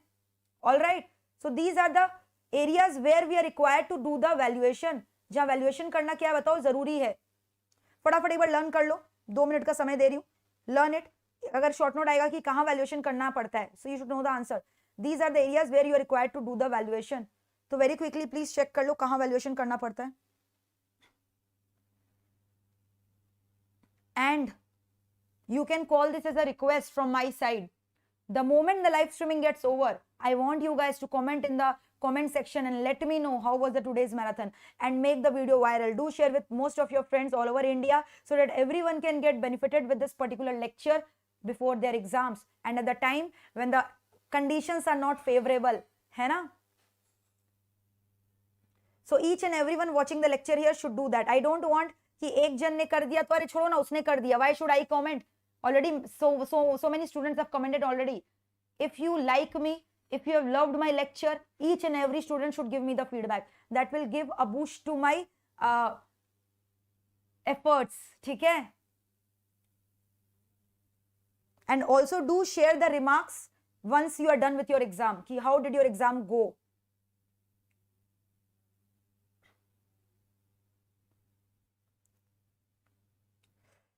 फटाफट देख लो एक बार, लर्न हुआ कि नहीं यहां तक बताओ, लर्न हुआ कि नहीं.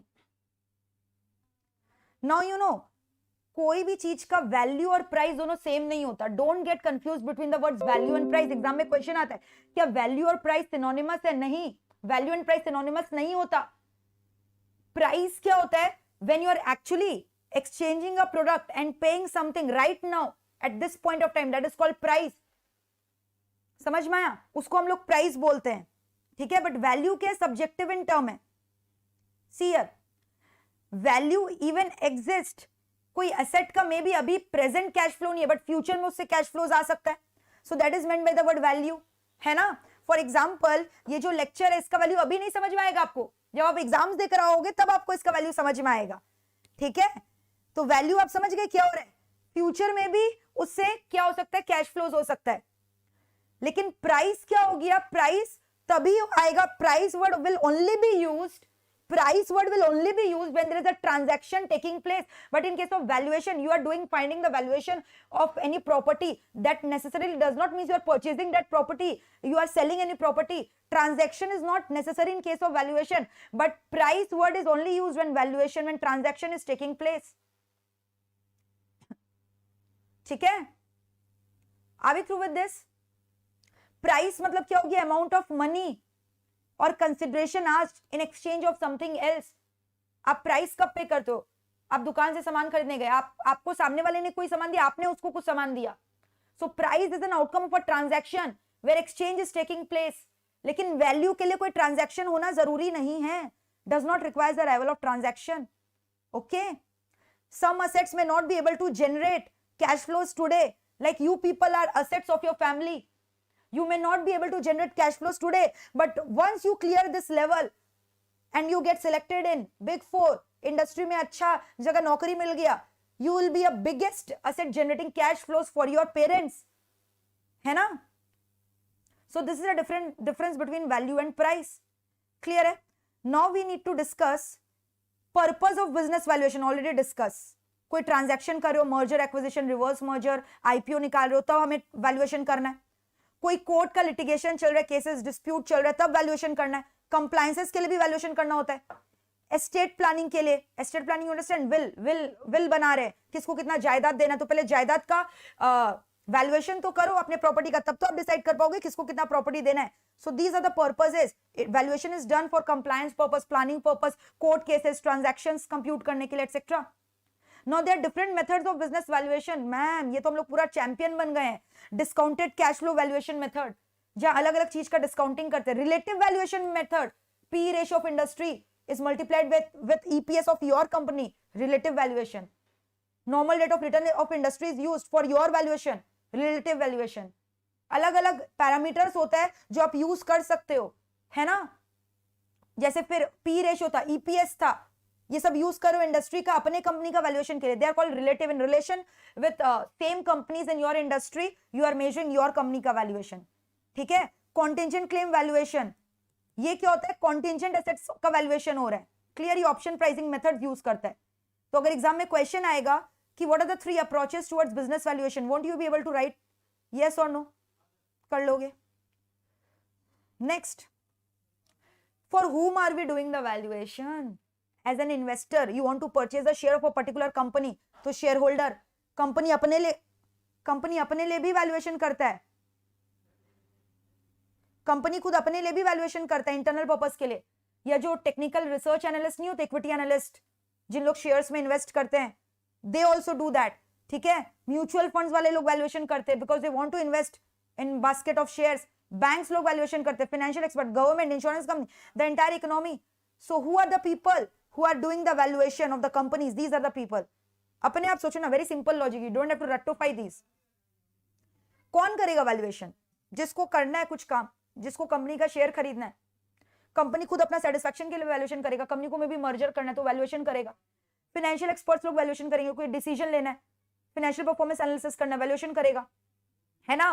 फिर उसके बाद गवर्नमेंट कर सकता है, इंश्योरेंस कंपनी, म्यूचुअल फंड्स, कोई भी कर सकता है वैल्यूएशन, होल इकोनॉमी, क्लियर, ठीक है।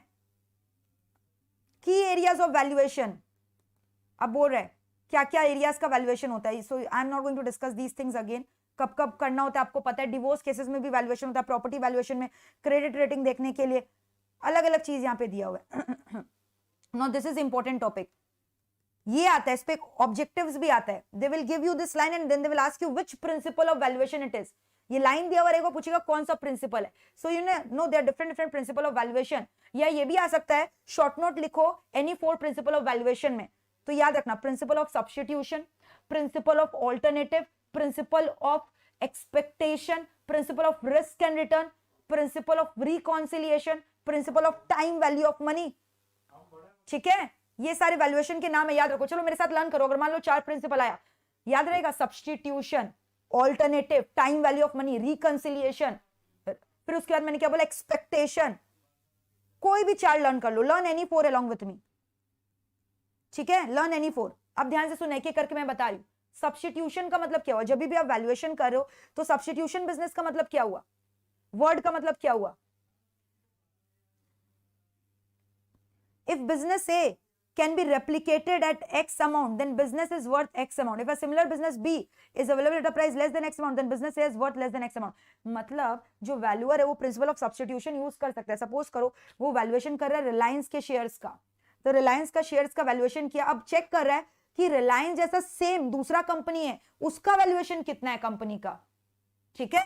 So that is called principle of substitution. तो वो इसका वैल्यू नहीं लेकर इसका वैल्यूएशन देख रहे हैं, अगर लगभग सेम है मतलब कि इसका वैल्यूएशन सही आया है, समझ में? That is called principle of substitution, where X company का valuation is being replaced by Y company का वैल्यूएशन, सब्स्टिट्यूशन इसको बोलते हैं।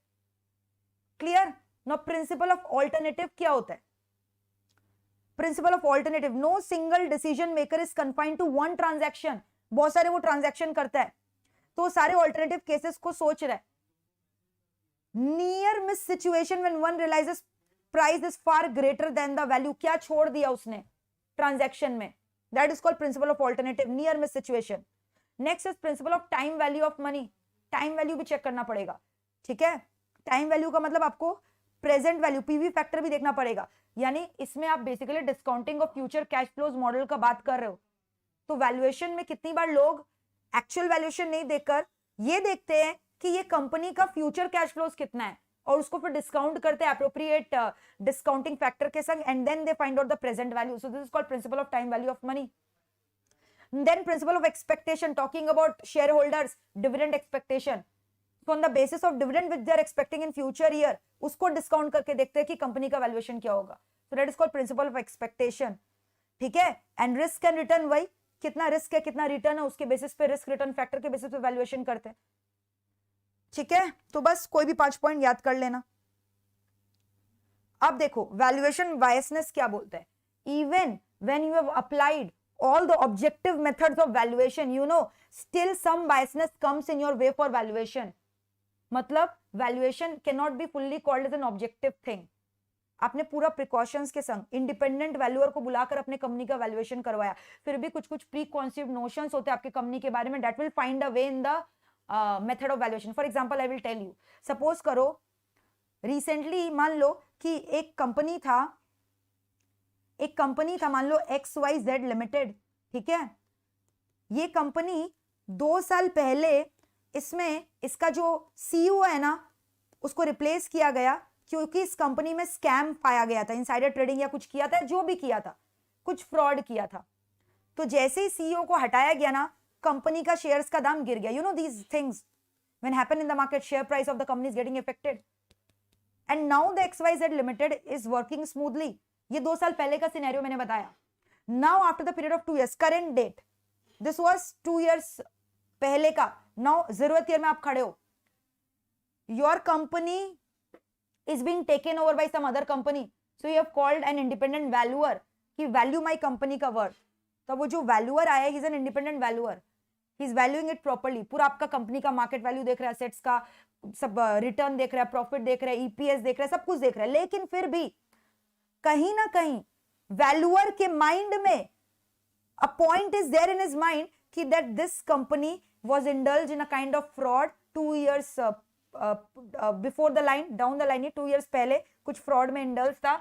तो वो उसके दिमाग में कहीं ना कहीं बैक ऑफ द माइंड में रहेगा, और जिसकी वजह से वो वैल्यूएशन गिरा देगा कंपनी का। So these are the preconceived notions, ideas about a company which comes in the process of valuation, no matter how independently you do the process of valuation. So all these are called valuation biasness. समझ में आ रहा है? These preconceived notion। तो बोल रहे क्या क्या बायसनेस हो सकता है वैल्यूएशन में, what are the sources of valuation bias, क्या क्या वैल्यूएशन आ सकता है, क्या क्या सोर्सेज हो सकता है। ध्यान से सुनना, प्रेस में कोई नेगेटिव पब्लिसिटी हुआ है उसका आ जाएगा, या फिर कोई फाइनेंशियल स्टेटमेंट में कुछ गड़बड़ी की है उसका वो दिखाई देगा, रिफ्लेक्ट होगा, या फिर इंस्टीट्यूशनल फैक्टर। इंस्टीट्यूशनल फैक्टर मतलब जो रिसर्च एनालिस्ट होते हैं उन्होंने कुछ साल पहले बोला था कि ये XYZ लिमिटेड कंपनी का शेयर्स गिरने वाला है, तो ऑटोमेटिकली वैल्यूएशन कम करेगा उस कंपनी का, ठीक है। या फिर कोई पर्सनल ग्रजेस एंड ऑल है तब, ठीक है। तो ये हो गया आपको biasness. Now this is very important, how can you minimize, ये सब क्वेश्चंस आता है शॉर्ट नोट में, how can you minimize valuation biasness. जब कभी भी आप वैल्यूएशन करवा रहे हो तो आपका वैल्यूएशन एकदम रियल ट्रू टर्म्स में रिफ्लेक्ट हो, उसमें किसी का भी प्री कॉन्सेप्ट आइडियाज या कुछ नोशंस या फिर कोई प्रेशर नहीं आए। तो what are the process, you can minimize the biasness in the valuation. There are many process. Institutional pressure को रिड्यूस करो। हम लोग पता है क्या करते हैं, आपको पता है, who are the institutional leader, give me some example, जिसके एक बोली पर you start the share market goes in whatever they are doing.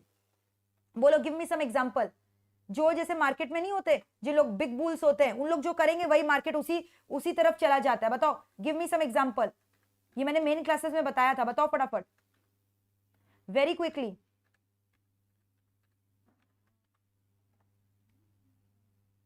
फटाफट बताओ।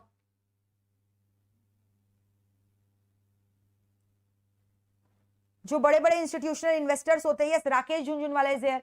If you talk about asset manager, BlackRock, ठीक है, ये सब नाम आपने सुना होगा, ब्लैक रॉक। तो अगर ये जो करेगा सभी कोई वही करने लग जाते हैं, होता है ना ये चीज, यस और नो, दिस हैपेंस और नॉट, दिस हैपेंस और not, we are actually affected by the institutional pressure.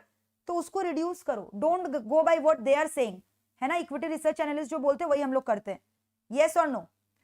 जैसे अगर उन्होंने बोला ये शेयर खरीदो तो सब खरीदने लग जाते हैं, मार्केट में स्कैर्सिटी हो जाता है, शेयर का दाम शूट अप हो जाता है।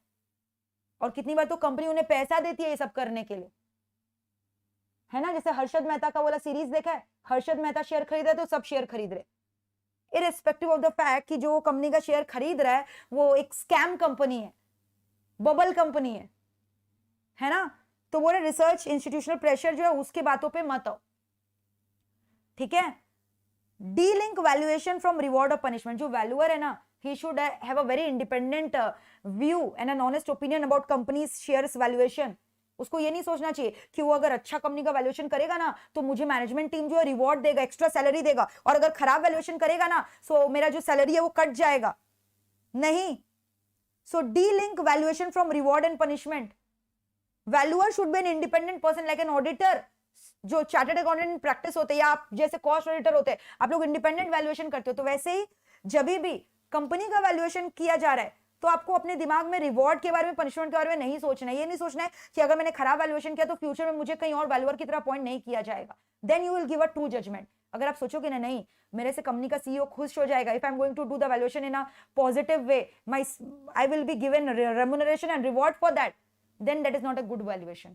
तो a true valuer should not be affected by institutional pressure. Reward और punishment जो है दोनों को डीलिंग करो, कोई प्री कमिटमेंट मत देके रखो। Don't give any pre commitment कि कितना टाइम लगेगा, क्या लगेगा, नहीं लगेगा। पब्लिक में पहले बता मत दो कि क्या होगा नहीं होगा, मैं वैल्यूएशन करो, कोई प्री कमिटमेंट मत दो, किसी को बताओ मत कि ये बंदा मेरा कंपनी का वैल्यूएशन कर रहा है। समझ में आ रहा है? Self awareness, think all the things very logically, पूरा पेस्टल एनालिसिस करो मार्केट का, सारे एनवायरमेंट को देखो, उसके बाद डिसीजन लो and do honest, you should be very honest in your work. So this is very important, this can come. What are the process to minimize the valuation biasness? जो institutional pressure होता है उसको कम करो, don't get affected by that, पूरा honest opinion दो, reward और punishment को डीलिंग करो वैल्यूएशन के प्रोसेस से, कोई प्री कमिटमेंट मत दो कि मैं ये करूंगा वो करूंगा, अवेयर होकर करो, self awareness should be there, ठीक है। So these are the biasness important. No next important question, अच्छा अनसर्टेनिटी इन बिजनेस, अपने आप नहीं लिखो पेस्टल, इतना सारा हम लोगों ने रिस्क नहीं किया, वही सारे रिस्क के बारे में बोला है। कॉम्पिटिटर्स का कुछ रिस्क हो सकता है, social factor, customer, macro economic factor, कोई भी ये सब रिस्क आ सकता है, okay. Next, this part is also very important. What are the myths, misconception about valuation? मतलब लोगों को लगता है कि जो वैल्यूएशन है it is an objective search for the true value. Just now I have said you valuation is not an objective process, it's a subjective process, क्योंकि कुछ ना कुछ बायसनेस, कितना भी आप प्रिकॉशंस लगा लो, वैल्यूअर का जो प्री कॉन्सेप्ट नोशन है, आइडियाज है, फेवरेटिज्म है या कोई बायसनेस है, वो आ ही जाता है वैल्यूएशन के प्रोसेस में।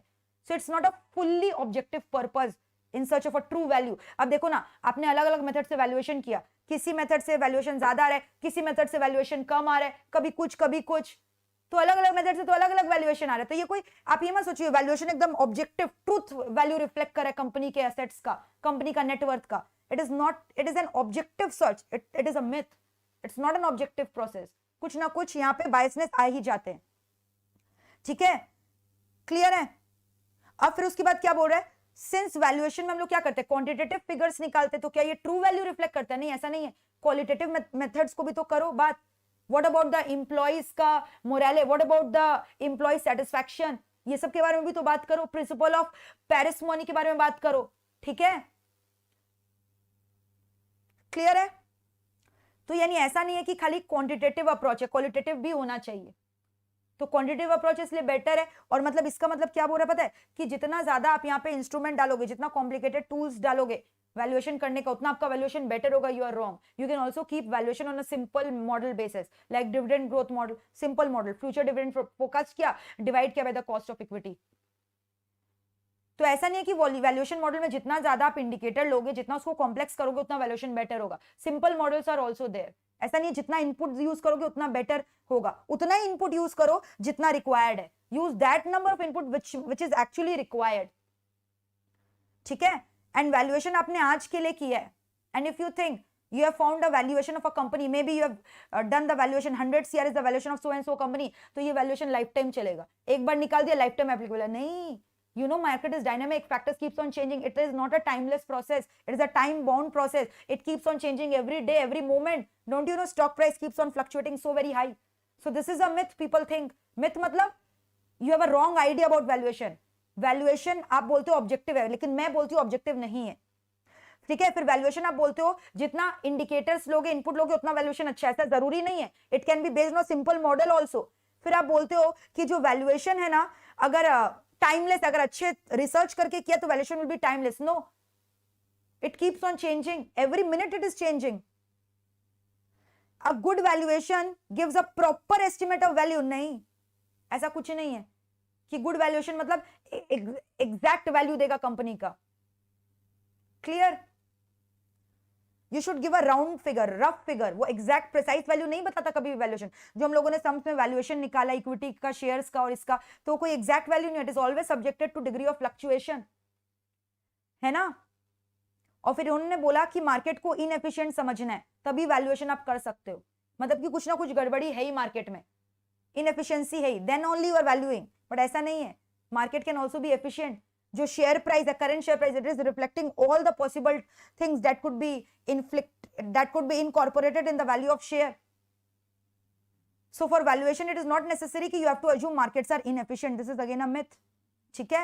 And product of valuation matters and not the valuation, ठीक है। So that's it.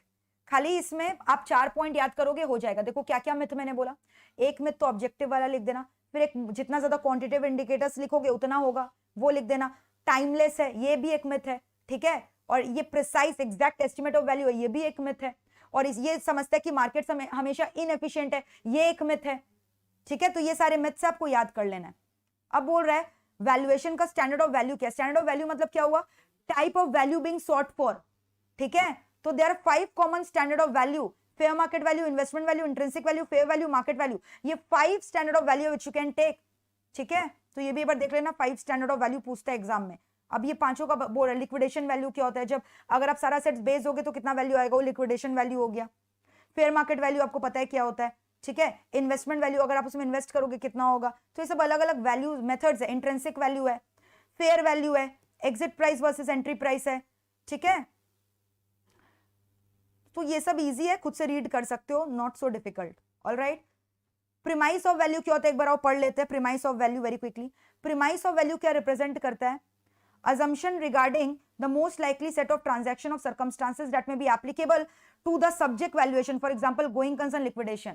जब भी आप वैल्यूएशन करोगे आपको चेक करना पड़ेगा कि वो कंपनी का आप जो वैल्यूएशन करो क्या वो गोइंग कंसर्न कंपनी है कि वो लिक्विडेट होने वाला है। तो ये सारे फैक्टर्स कंसीडर करने के बाद ही आप वैल्यूएशन कर सकते हो, गोइंग कंसर्न है कि वो लिक्विडेट होने वाला है, ठीक है। फिर उसके बाद बोल रहा है apart from going concern and liquidation और भी प्रीमाइसेस ऑफ वैल्यू होता है, assumption होते हैं। Value in exchange, value in use, value in place, value to specific holder, this is also important, ये देख लेना। क्लियर है? सो रोल ऑफ वैल्यूएशन मैंने आपको बोला किस लिए वैल्यूएशन करना होता है पोर्टफोलियो मैनेजमेंट में एटसेट्रा।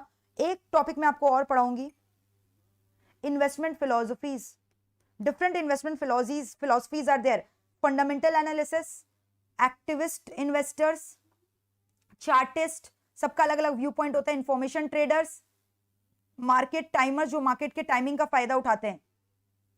ठीक है, सो यू नो यहां पे क्या हो रहा है, फंडामेंटल एनालिसिस कौन करता है, जो बेसिकली क्या करता है बताओ, true value of firm reflect करता है ना, ग्रोथ प्रोस्पेक्ट सब कुछ कंसिडर करके, पूरा कैश फ्लोज को देखकर, रिस्क प्रोफाइल को देखकर वैल्यूएशन करता है, ट्रू वैल्यू होता है।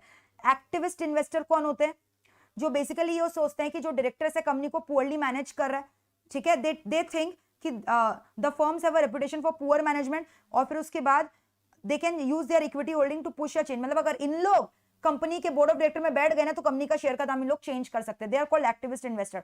चार्टिस्ट कौन होते हैं, जो शेयर का दाम प्रेडिक्ट करते हैं चार्ट्स एंड ऑल बनाकर, आपने देखा ना कितने सारे चार्ट्स एंड ऑल बनते हैं शेयर मार्केट में, ऐसे करके डायग्राम बनते हैं, बियरिश बुलिश मार्केट हम लोग स्पेक्यूलेट करते हैं, अलग अलग टाइप के चार्ट्स बनाए जाते हैं, मैंने चार्ट्स के नाम भी बोले, जिसको टेक्निकल वैल्यूएशन बोलते हैं। फिर उसके बाद टाइमर्स होते हैं जो टाइमिंग का फायदा उठाते हैं, मार्केट टाइमिंग का, इंट्राडे ट्रेडिंग का फायदा उठाते हैं, they are called market timers. And efficient marketers जो बिलीव करते हैं कि जो करंट मार्केट प्राइस है शेयर का वो रिफ्लेक्ट करे, जितने भी पॉसिबल वैल्यू है सब कुछ इसमें करंटली रिफ्लेक्टेड है, मार्केट इज एफिशिएंट। ठीक है, फिर this is also very important, तो मैंने इसका इंपॉर्टेंट पार्ट्स आपको बताया, एफिशिएंट मार्केट हाइपोथेसिस। ठीक है, thank you Ashish for the appreciation. तो अब तो देखो कंप्लीट होने वाला है, तो एनर्जी लेवल ऐसे ही हाई हो जाता है जब लेक्चर एंड में आने लग गया है। आशीष इज सेइंग मैम इतना स्टेमिना कहां से लाते हो, मस्त पढ़ाते हो, God bless you, thank you Ashish and lots of love for you guys, this is very very important, efficient market hypothesis. ठीक है, तो आप जो हाइपोथेसिस करते हो मार्केट का कि वो स्ट्रॉन्ग है कि वीक है कि सेमी स्ट्रॉन्ग है, तीन फॉर्म में आप मार्केट को जो आप इमेजिन करते हो कि क्या मार्केट ने सारे इंफॉर्मेशन को, सारे न्यूज को इनकॉर्पोरेट कर रखा है, यानी स्ट्रॉन्ग फॉर्म, नहीं कर रखा है वीक फॉर्म, थोड़ा किया थोड़ा नहीं किया, सेमी वीक फॉर्म। तो मार्केट का hypothesis can be divided into these three form.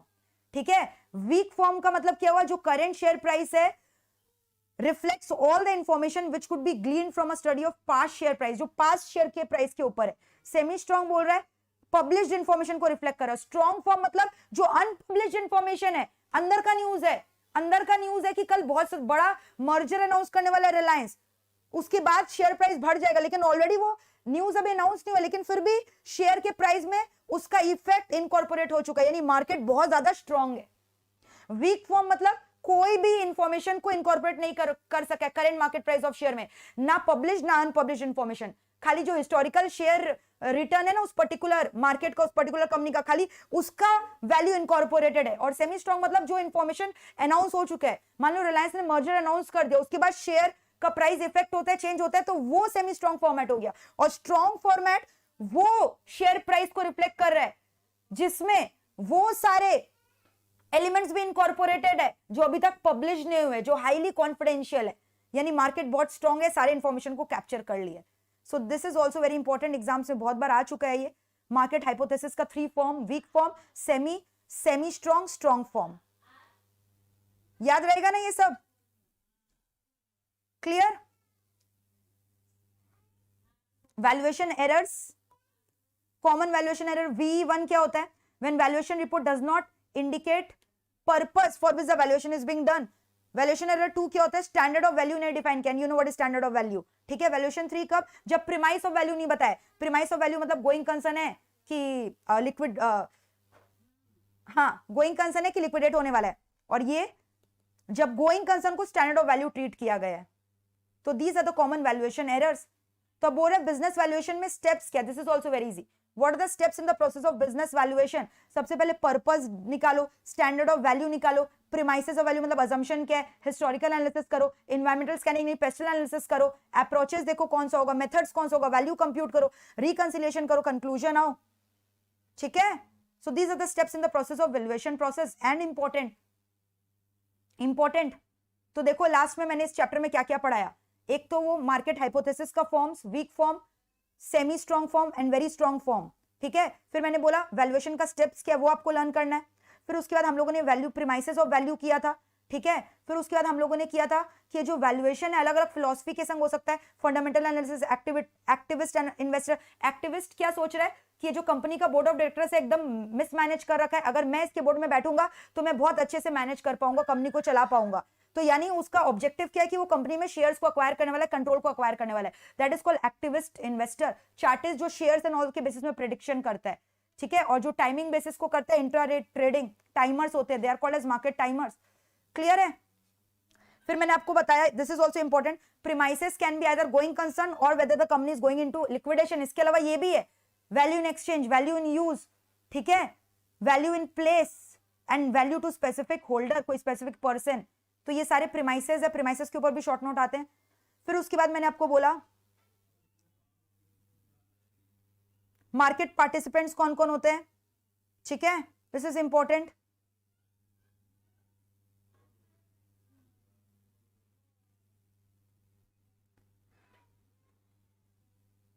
Standard of value, standard of value का मतलब type of value being sought, कि आपको वैल्यूएशन कैसा चाहिए, इन्वेस्टमेंट पर्पस के लिए इंट्रिंसिक वैल्यू चाहिए, फेयर वैल्यू चाहिए, मार्केट वैल्यू चाहिए। तो दोनों अलग अलग टर्म है। स्टैंडर्ड ऑफ वैल्यू में ये आता है, प्रीमाइसेस में क्या आता है मैंने आपको बताया, लिक्विडेशन है कि गोइंग कंसर्न है, एक्सचेंज है, वैल्यू इन एक्सचेंज है, स्पेसिफिक पर्पस है, ठीक है। तो ये सारे वर्ड्स याद रखना, ऑब्जेक्टिव में भी आ सकते हैं, standard of value, value in premises. Alright, clear है। एंड मिथ्स भी इंपॉर्टेंट है, मिथ्स में एनी 4 पॉइंट कि वैल्यूएशन इज नेवर एन, आपको लिखना होगा myth 1 valuation is an objective process, myth 2 the more is the number of quantitative tool the more valuation is better, a well researched valuation is a timeless process, these are the myth। मतलब ये true है कि false statement है, false statement है, myth है ये, ठीक है। And valuation always give the exact valuation, और valuation can be only possible when markets are inefficient, ठीक है। ये सब मिथ्स है। अनसर्टेनिटीज, फिर उसके बाद एक जो वैल्यूएशन बायसनेस आता है उसको कैसे मिनिमाइज कर सकते हो, इंस्टीट्यूशनल प्रेशर को रिड्यूस करके, रिवॉर्ड और पनिशमेंट को डीलिंग करो वैल्यूएशन के प्रोसेस पे, कोई प्री कमिटमेंट नहीं, सेल्फ अवेयरनेस, ऑनेस्ट रिपोर्टिंग करो, ठीक है। These are the methods to avoid valuation biasness. By the way valuation biasness आता कहां से, इंस्टीट्यूशनल प्रेशर से आता है, कोई मीडिया ने कुछ रिलीज कर दिया, या कंपनी का फाइनेंशियल स्टेटमेंट से आता है, ये सब से आपका वैल्यूएशन बायसनेस आता है, सोर्सेस है वैल्यूएशन बायसनेस का, ठीक है। फिर प्रिंसिपल मैंने बोला था इंपॉर्टेंट है, सब्स्टिट्यूशन, ऑल्टरनेटिव, ठीक है, risk and return, reasonable and reconciliation, expectation, क्या चाह रहे हैं लोग। और वैल्यूएशन हम लोग कब कब करते हैं, अलग अलग पर्पस के लिए, कौन कौन करते हैं, share holder, company, government, tax authority, bank, others, है ना। अलग अलग मेथड्स क्या है, contingent claim valuation, relative, discounted, relative valuation you understood, जब इंडस्ट्री का पी रेशियो, इंडस्ट्री का नॉर्मल रेट ऑफ रिटर्न हम लोग कंपेयर करते हैं, चेक करते हैं, है ना। और वैल्यूएशन का अलग अलग रीजंस आपको पता है, वैल्यूएशन और प्राइस दोनों अलग अलग चीज होता है, they are not the same thing. Merger, acquisition, business restructuring, damage claim, estate planning, ये सब चीज के लिए हम लोग वैल्यूएशन करते हैं। So finally we are done with full marathon on SPM and on BVM, full marathon exhausted, done. तो गाइस अगर लाइक बटन हिट नहीं किया है तो लेक्चर में लाइक बटन हिट कर देना जरूर से, and do give me your feedback once the lecture gets over and the live streaming gets off and comment section gets enabled, क्योंकि एक एक जन का कमेंट मेरे लिए मैटर करता है। चैट बॉक्स में कमेंट मत करो निखिल, कमेंट सेक्शन में कमेंट करना जाके, तब मैं आपका फीडबैक पढ़ भी पाऊंगी। और जितना हो सके इस वीडियो को वायरल करो, शेयर करो। And each and every minute you have invested in this marathon, I am saying you definitely you will understand the value of today's marathon when you are going to give your exam। आप exam देने के बाद भी feedback देना, अभी भी feedback देना और एग्जाम देने के बाद भी फीडबैक देना कि आपका एग्जाम कैसा गया। I have tried to cover each and every corner of your chapters in detail, पूरा इंस्टीट्यूट का फुल कवरेज हुआ है। So guys wish you all the very best for your exams, ठीक है। एंड आई होप कि you come out with flying colours, you clear your CMA final level and you become the future cost management accountant, ठीक है। और फटाफट job मिल जाए और खूब पैसा कमाओ and be the richest man on this world. Okay, so all the very best guys, rock your exams and create a positive environment everywhere, because you cannot control over which you don't have any say. So don't regret over the things over which you don't have any control.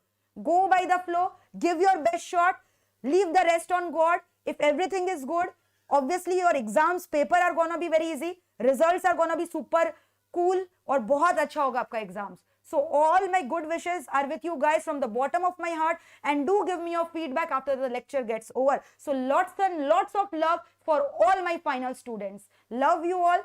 Give your best shot. Take care. Bye bye. और कोई भी doubt है आप मेरे से WhatsApp group में पूछ सकते हो. You have my WhatsApp number and don't worry for the notes. Notes will be given to you by tomorrow morning. ठीक है? In the description box of this video itself. So bye bye. Take care, enjoy your day and keep on studying and don't lose the hard work.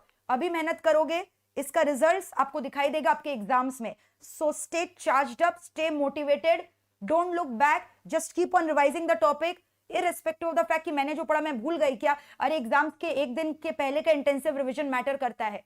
ठीक है? So just go by the flow, keep on studying, don't get demotivated by the negative things in your life. Just stay charged up, positive, क्योंकि अभी आपका focus सिर्फ और सिर्फ exams में होना और आपको एग्जाम्स में बेस्ट मार्क्स लेकर आना है. और आप मैराथन करोगे और पूरा मैंने जितना भी पढ़ा है फॉलो करोगे, ये मेरा गारंटी है. 70+ इस पेपर में आपका आएगा. This is my guarantee.